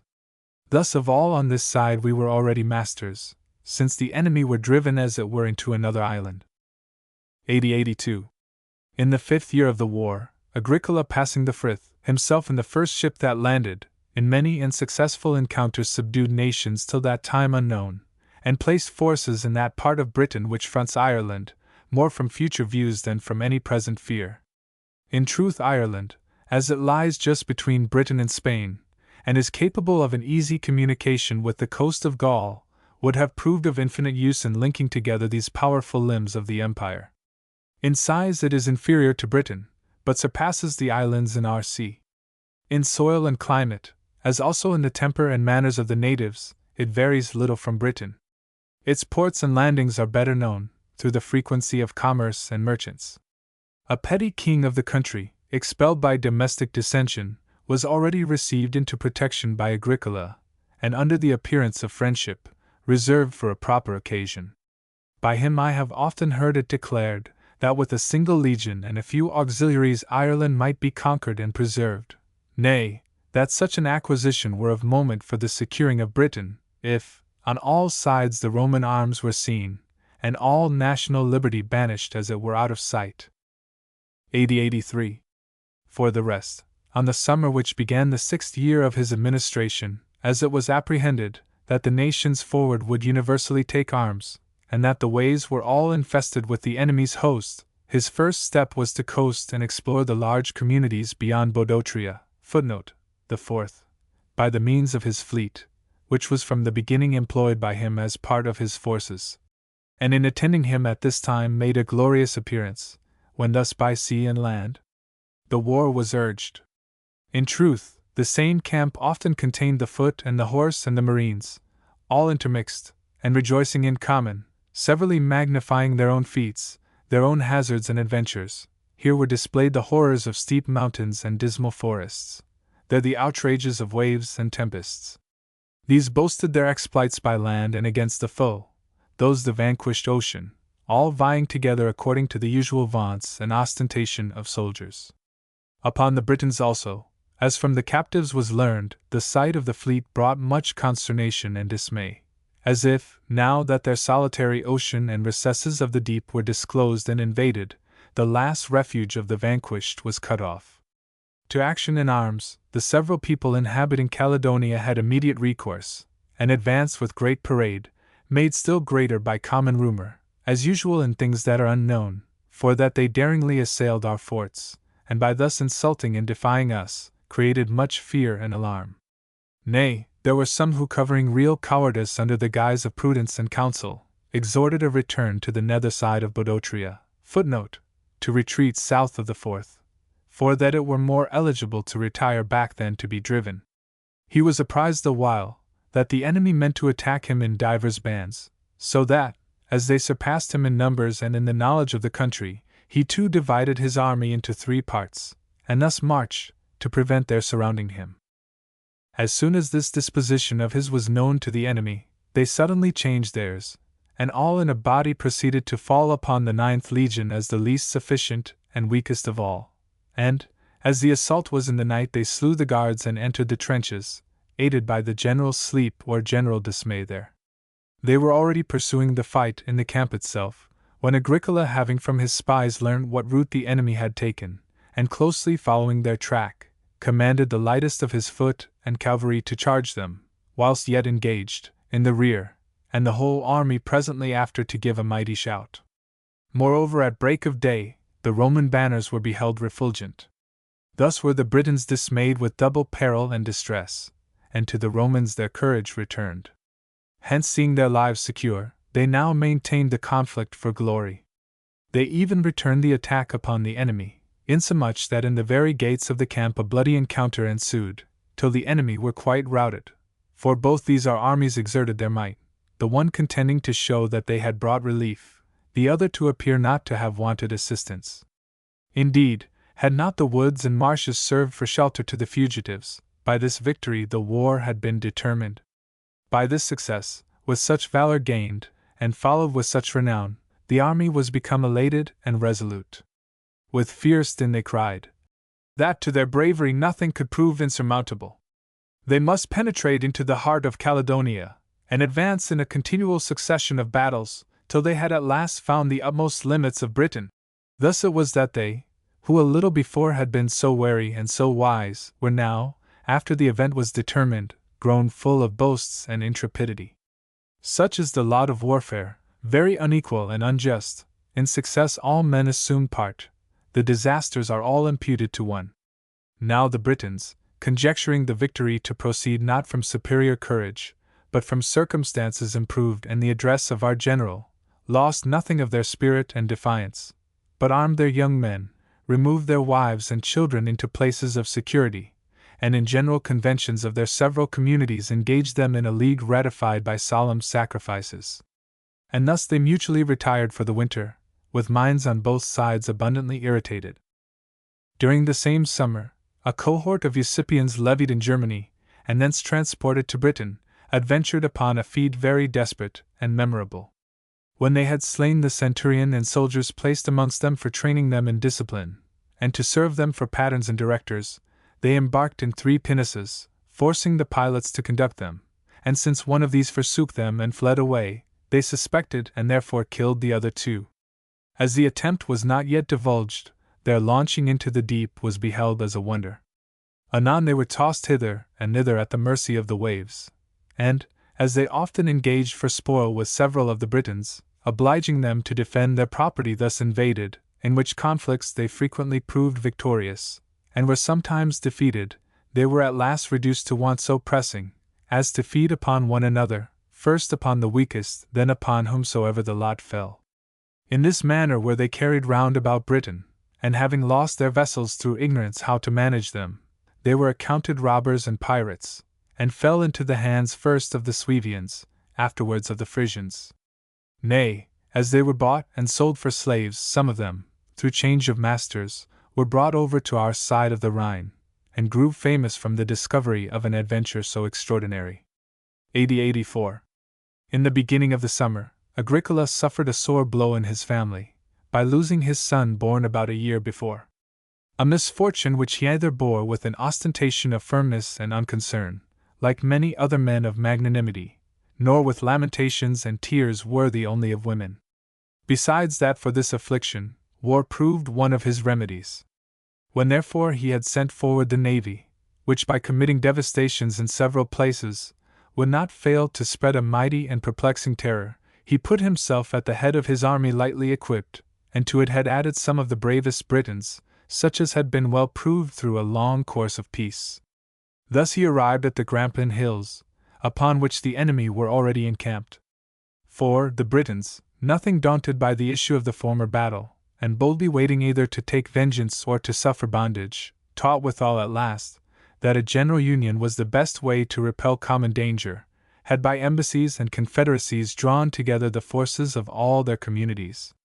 Even then were to be seen 30,000 men in arms, and their youth from every quarter were still continuing to flock in, as were also such of their elderly men as were yet vigorous and hale, they who were signal in war, and now carried with them their several ensigns of honor formerly gained in the field.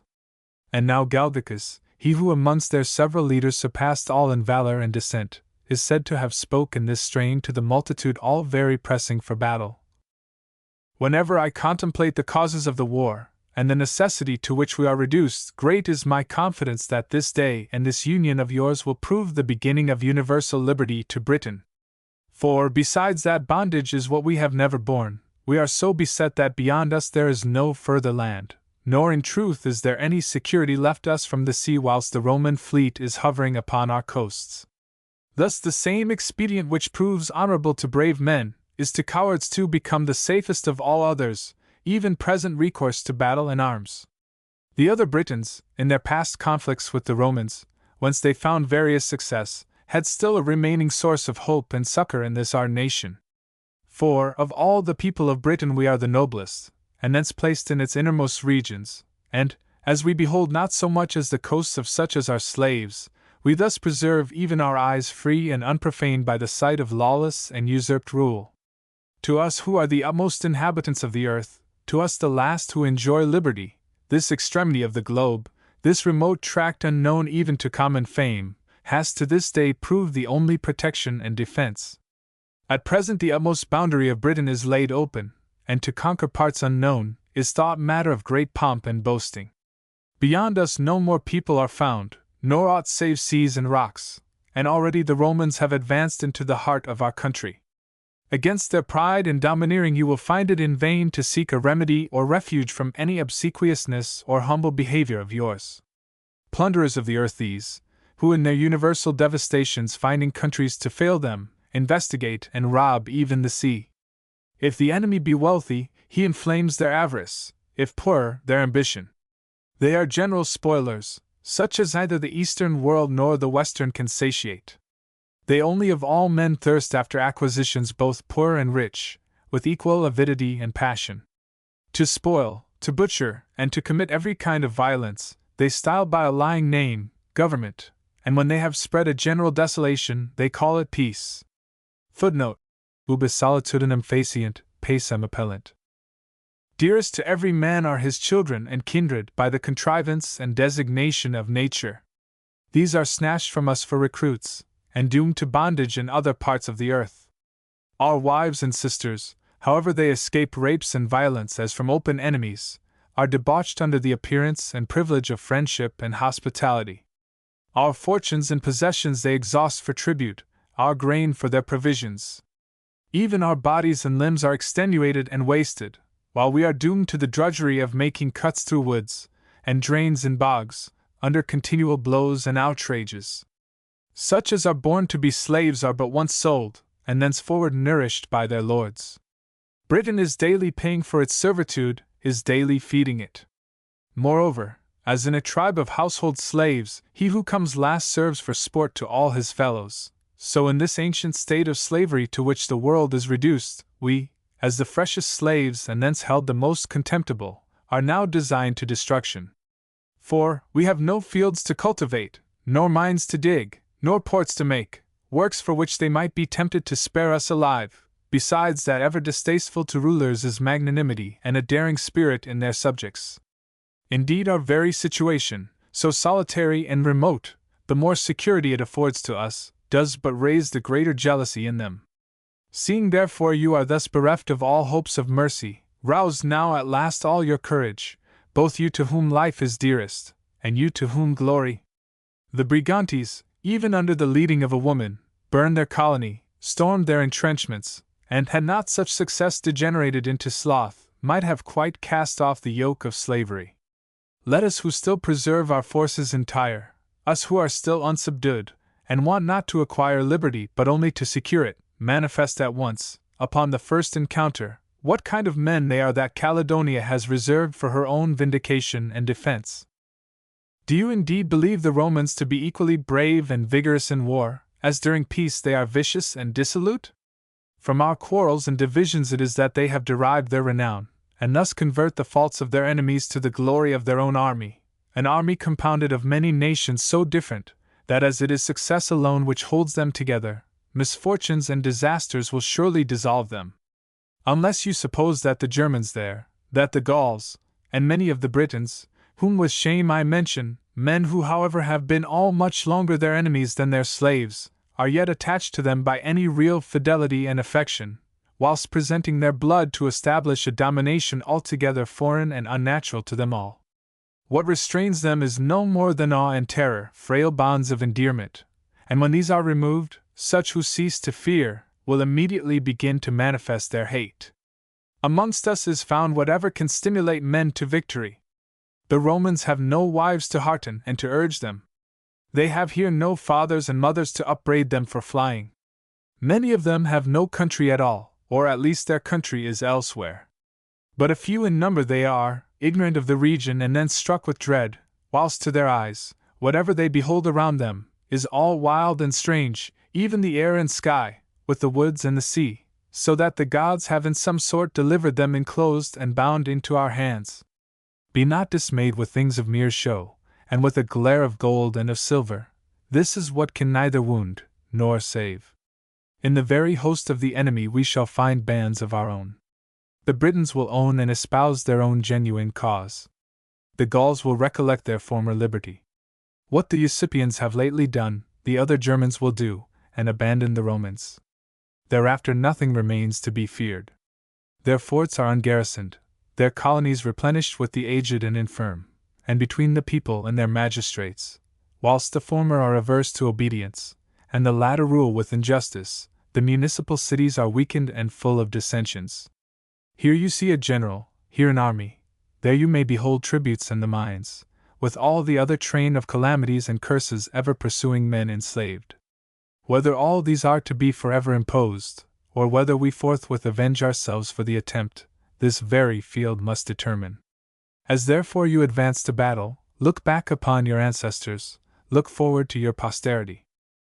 They received his speech joyfully, with chantings, and terrible din, and many dissonant shouts, after the manner of barbarians. Already too their bands moved, and the glittering of their arms appeared, as all the most resolute were running to the front. Moreover, the army was forming in battle array, when Agricola, who indeed saw his soldiers full of alacrity, and hardly to be restrained even by express cautions, yet chose to discourse to them in the following strain. It is now the 8th year, my fellow soldiers, since through the virtue and auspicious fortune of the Roman Empire, and by your own services and fidelity you have been pursuing the conquest of Britain. In so many expeditions that you have undertaken, in so many battles as you have fought, you have still had constant occasion either to be exerting your bravery against the foe, or your patience and pains even against the obstacles of nature. Neither, during all these struggles, have we found any cause of mutual regret, I to have conducted such soldiers, or you to have followed such a captain. We have both passed the limits which we found, I those known to the ancient governors, you those of former armies, and we possessed the very extremity of Britain, not only in the broodings of fame and vulgar rumor, but possess it with our camps and arms. Britain is entirely discovered, and entirely subdued. In truth, as the army has been marching, whilst in passing morasses and mountains and rivers you have been fatigued and distressed, I was wont to hear every man remarkably brave ask, when shall we see the enemy, when be led to battle? Already they are come, roused from their fastnesses and lurking holes. Here you see the end of all your wishes, here scope for all your valor, and all things promising and propitious, if you conquer, but all cross and disastrous, should you be vanquished. For, as to have thus marched over a tract of country so immense, to have passed through gloomy forests, to have crossed arms of the deep, is matter of glory and applause whilst we advance against the enemy, so if we fly before them, whatever is now most in our favor will then prove most to our peril. We know not the situation of the country so well as they know it, we have not provisions so abundant as they have, but we have limbs and arms, and in these, all things. For myself, it is a rule long since settled by me, that safety there is none either to the army or to the general, in turning their backs upon the foe. Hence it is not only more eligible to lose life honorably than to save it basely, but security and renown both arise from the same source. Neither would it be a fate void of glory to fall in this the utmost verge of earth and of nature. Were the people now arrayed against you such as were new to you, were you to engage with bands never before tried, I should animate you by the examples of other armies. At present, only recollect and enumerate your own signal exploits, only ask and consult your own eyes. These are they whom but the last year you utterly discomfited, only by the terror of your shouting, when, trusting to the darkness of the night, they by stealth attacked a single legion. These are they who of all the Britons are the most abandoned to fear and flight, and thence happen thus long to survive all the rest. It is with us as with those who make inroads into woods and forests, as beasts of the greatest strength there are driven thence by the superior force of such as pursue them, and as the timorous and spiritless fly even at the cry of the pursuers, in like manner, all the bravest Britons are long since fallen by the sword. They that remain are only a crowd, fearful and effeminate, nor can you consider them as men whom you have therefore reached, because they have persisted to oppose you, but as such whom you have surprised as the last and forlorn of all, who struck with dread and bereft of spirit, stand benumbed in yonder field, whence you may gain over them a glorious and memorable victory. Here complete all your expeditions and efforts, here close a struggle of 50 years with one great and important day, so that to the army may not be imputed either the procrastination of the war or any cause for reviving it. Apparent, even whilst Agricola spoke, was the ardor of the soldiers, mighty their transport and applause at the end of his speech, and instantly they flew to their arms. Thus inflamed and urging to engage, he formed them so that the strong band of auxiliary foot, who were 8,000 men, composed the center. The wings were environed with 3,000 horse. The legions without advancing stood in battle just without the entrenchment, for that mighty would be the glory of the victory, were it, by sparing them, gained without spilling any Roman blood, and they were still a sure stay and succor, should the rest be repulsed. The British host was ranged upon the rising grounds, at once for show and terror, in such sort that the first band stood upon the plain, and the rest rose successively upon the brows of the hills, one rank close above another, as if they had been linked together. Their cavalry and chariots of war filled the interjacent field with great tumult and boundings to and fro. Agricola then, fearing from the surpassing multitude of the enemy, that he might be beset at once in the front and on each flank, opened and extended his host. Yet, though thence his ranks must prove more relaxed, and many advised him to bring on the legions, he, who rather entertained a spirit of hope, and in all difficulties was ever firm, dismissed his horse and advanced on foot before the banners. In the beginning of the onset the conflict was maintained at a distance. The Britons, they who were possessed at once of bravery and skill, armed with their huge swords and small bucklers, quite eluded our missive weapons, or beat them quite off, whilst of their own they poured a torrent upon us, till Agricola encouraged 3 Batavian cohorts and 2 of the Tungrians, to close with the enemy and bring them to an engagement hand to hand, as what was with those veteran soldiers a long practice, and become familiar, but to the enemy very uneasy and embarrassing, as they were armed with very little targets and with swords of enormous size. For the swords of the Britons, which are blunt at the end, are unfit for grappling and cannot support a close encounter. Hence the Batavians thickened their blows, wounded them with the iron bosses of their bucklers, mangled their faces, and bearing down all who withstood them upon the plain, were already carrying the attack up to the hills, insomuch that the rest of the cohorts, incited by emulation and sudden ardor, joined with those and made havoc of all whom they encountered.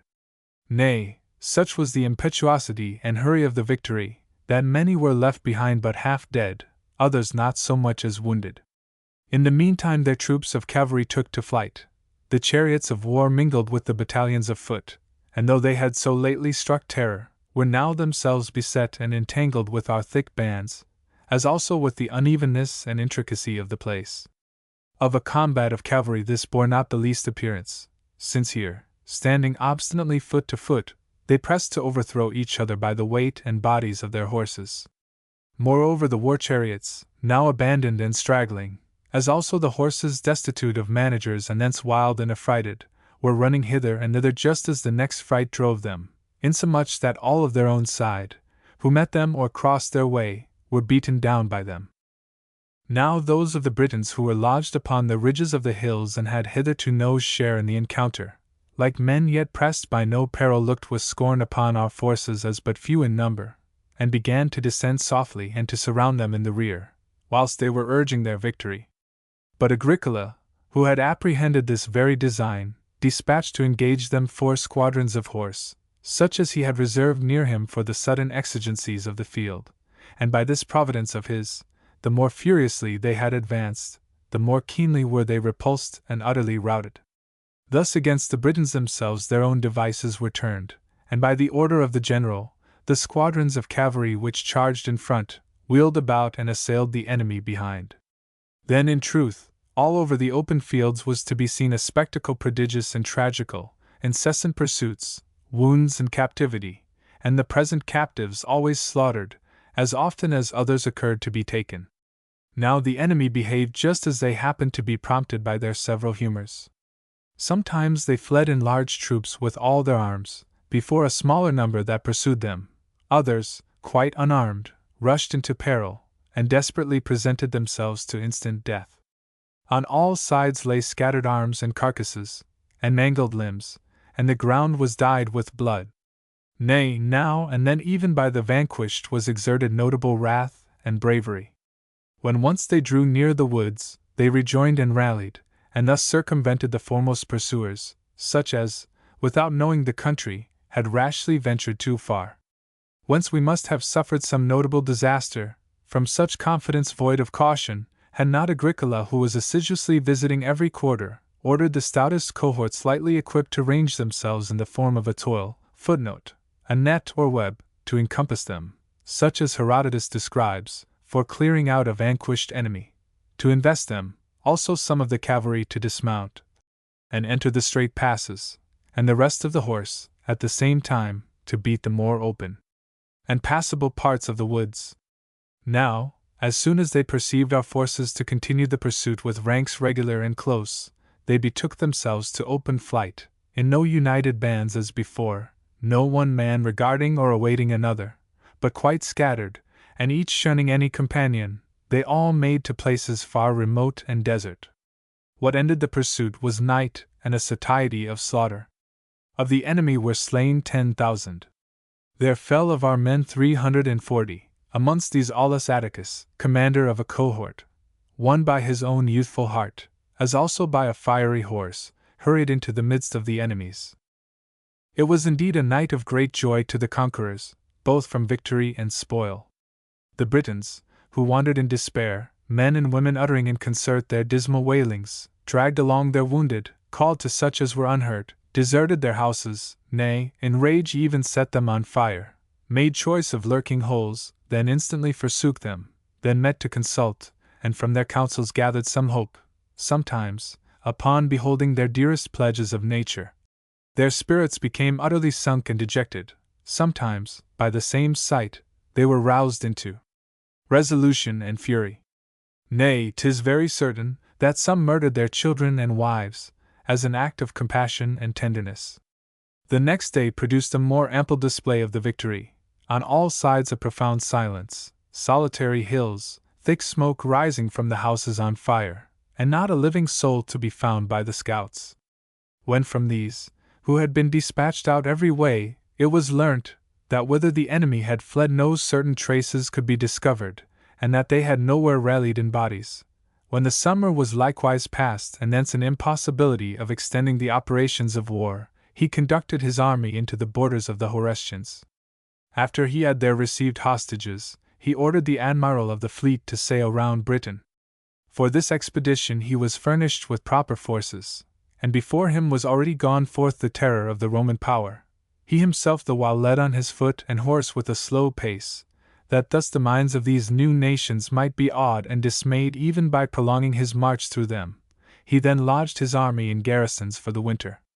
The fleet too, having found a favorable sea, entered with great fame into the harbor of Vertupium, supposed to be Sandwich Haven, for from thence it had sailed, and coasting along the nethermost shore of Britain, thither returned. With this course and situation of things Agricola by letters acquainted the emperor, tidings which, however modestly recounted, without all ostentation, or any pomp of words, Domitian received as with joy in his countenance, so with anguish in his soul, such was his custom. His heart indeed smote him for his late mock triumph over the Germans, which he knew to be held in public derision.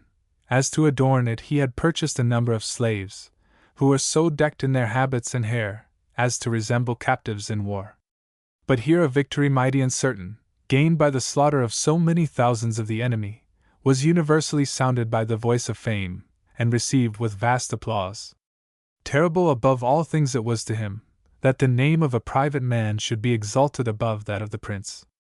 In vain had he driven from the public tribunals all pursuits of popular evidence and fame, in vain smothered the luster of every civil accomplishment, if any other than himself possessed the glory of excelling in war. Nay, however he might dissemble every other distaste, yet to the person of the emperor properly appertained the virtue and praise of being a great general. Tortured with these anxious thoughts, and indulging his humor of being shut up in secret, a certain indication that he was fostering some sanguinary purpose, he at last judged it the best course, upon this occasion, to hide and reserve his rancor till the first flights of fame were past, and the affection of the army cooled. For Agricola held yet the administration of Britain. To him therefore he caused to be decreed in Senate the triumphal ornaments, a statue crowned with laurel, with whatever else is bestowed instead of a real triumph, and heightened this his compliment with many expressions full of esteem and honor. He directed moreover a general expectation to be raised, that to Agricola was destined the province of Syria, a government then vacant by the death of Attilius Rufus, a man of consular quality, since the same was reserved only for men of illustrious rank. Many there were who believed that an imperial freedman, one much trusted with the secret designs of his master, was by him dispatched to carry the instrument appointing Agricola governor of Syria, with orders to deliver it to him, were he still in Britain, that the freedman met Agricola crossing the channel, and without once speaking to him, returned directly to Domitian. It is uncertain whether this account be true, or only a fiction framed in conformity to the character and genius of the prince.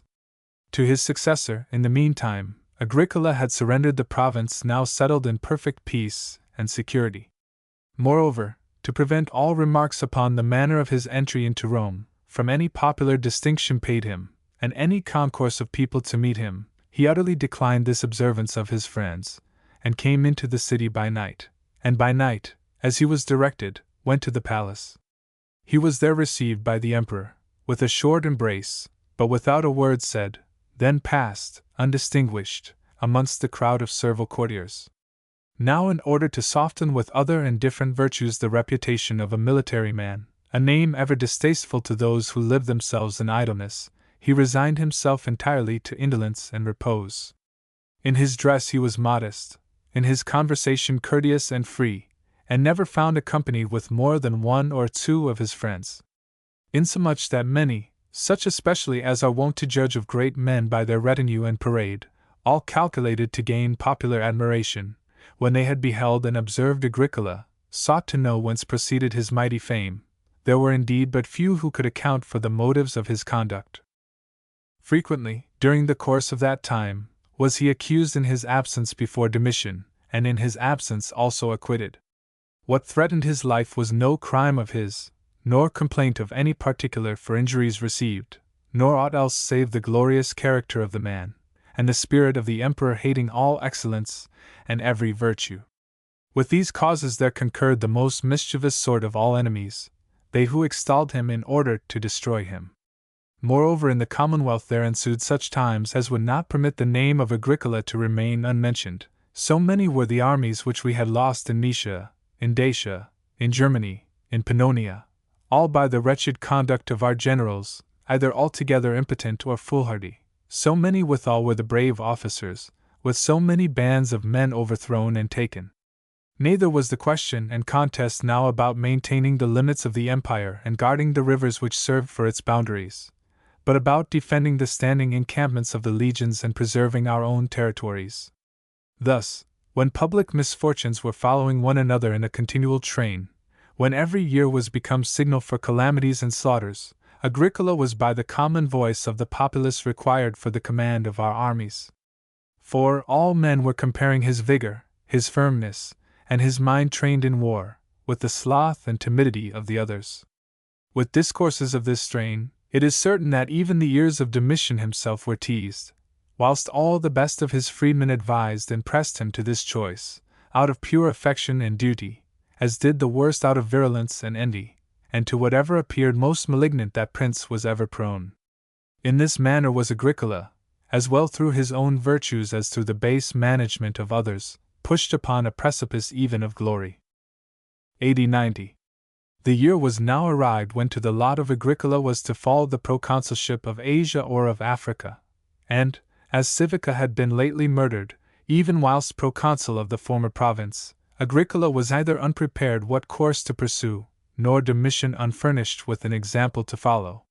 It happened, too, that certain persons, men apprised of the secret purposes of the prince, made it their business to accost Agricola and asked him whether he meant in earnest to take possession of his province.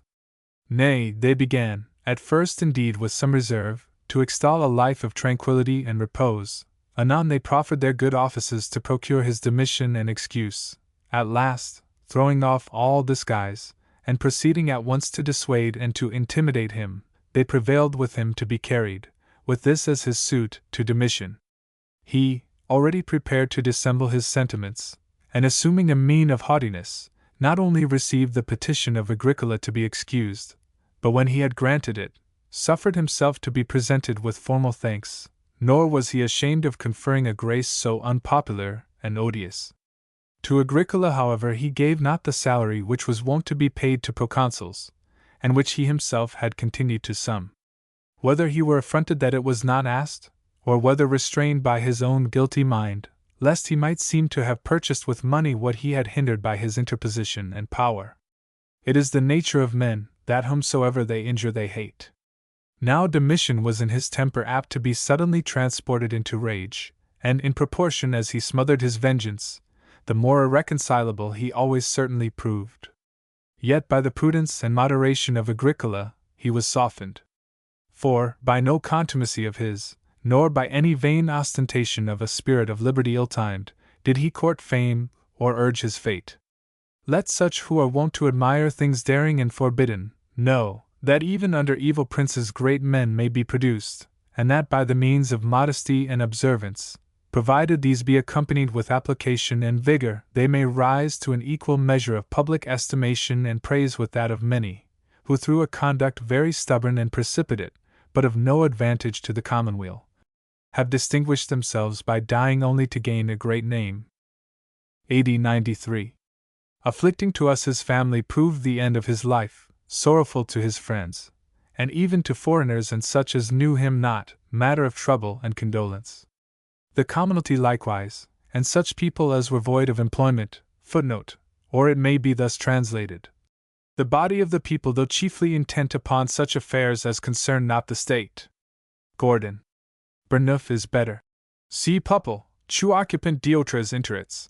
Were not only frequent in their visits to his house, but in all public places, in all particular companies made him the subject of their conversation.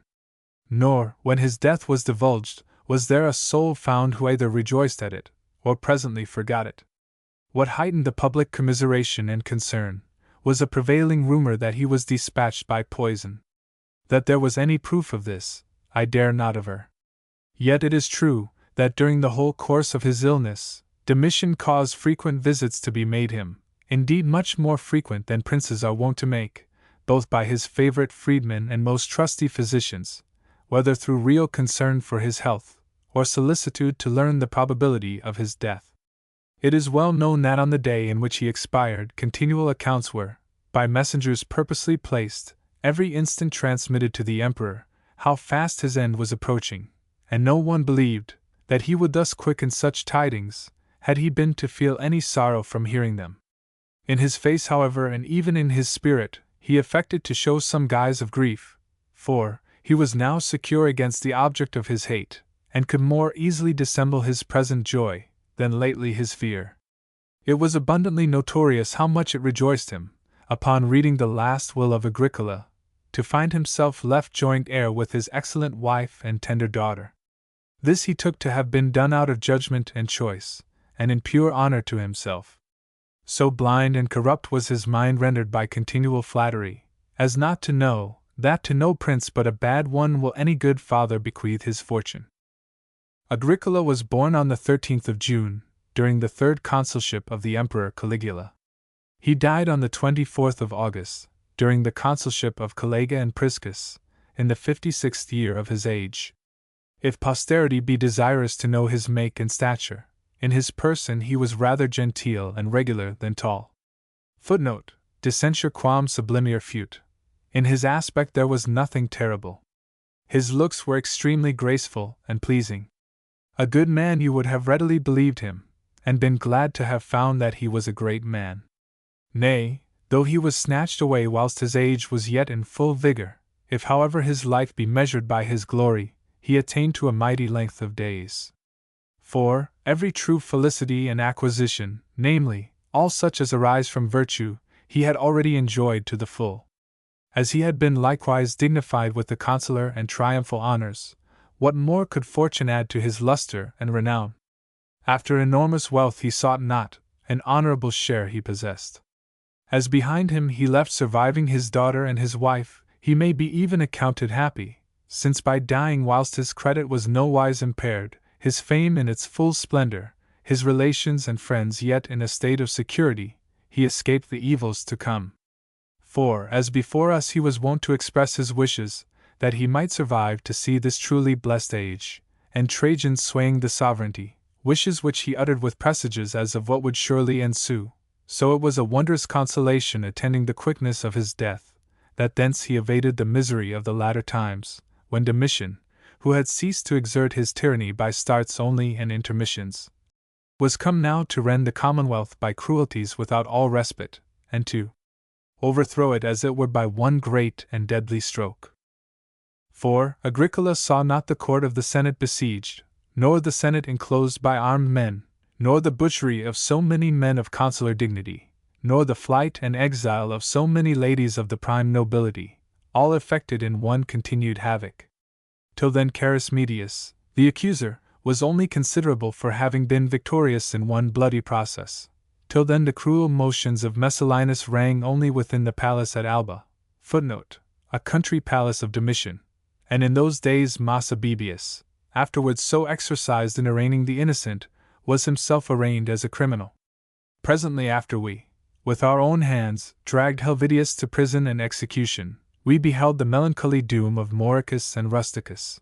We found ourselves besprinkled with the innocent blood of Senecio. Even Nero withheld his eyes from scenes of cruelty. He indeed ordered murders to be perpetrated, but saw not the perpetration. The principal part of our miseries under Domitian was to be obliged to see him and be seen by him, at a time when all our sighs and sorrows were watched and marked down for condemnation, when that cruel countenance of his, always covered with a settled red, whence he hardened himself against all shame and blushing, served him to mark and recount all the pale horrors at once possessing so many men. Thou therefore, Agricola, art happy, not only as thy life was glorious, but as thy death was seasonable.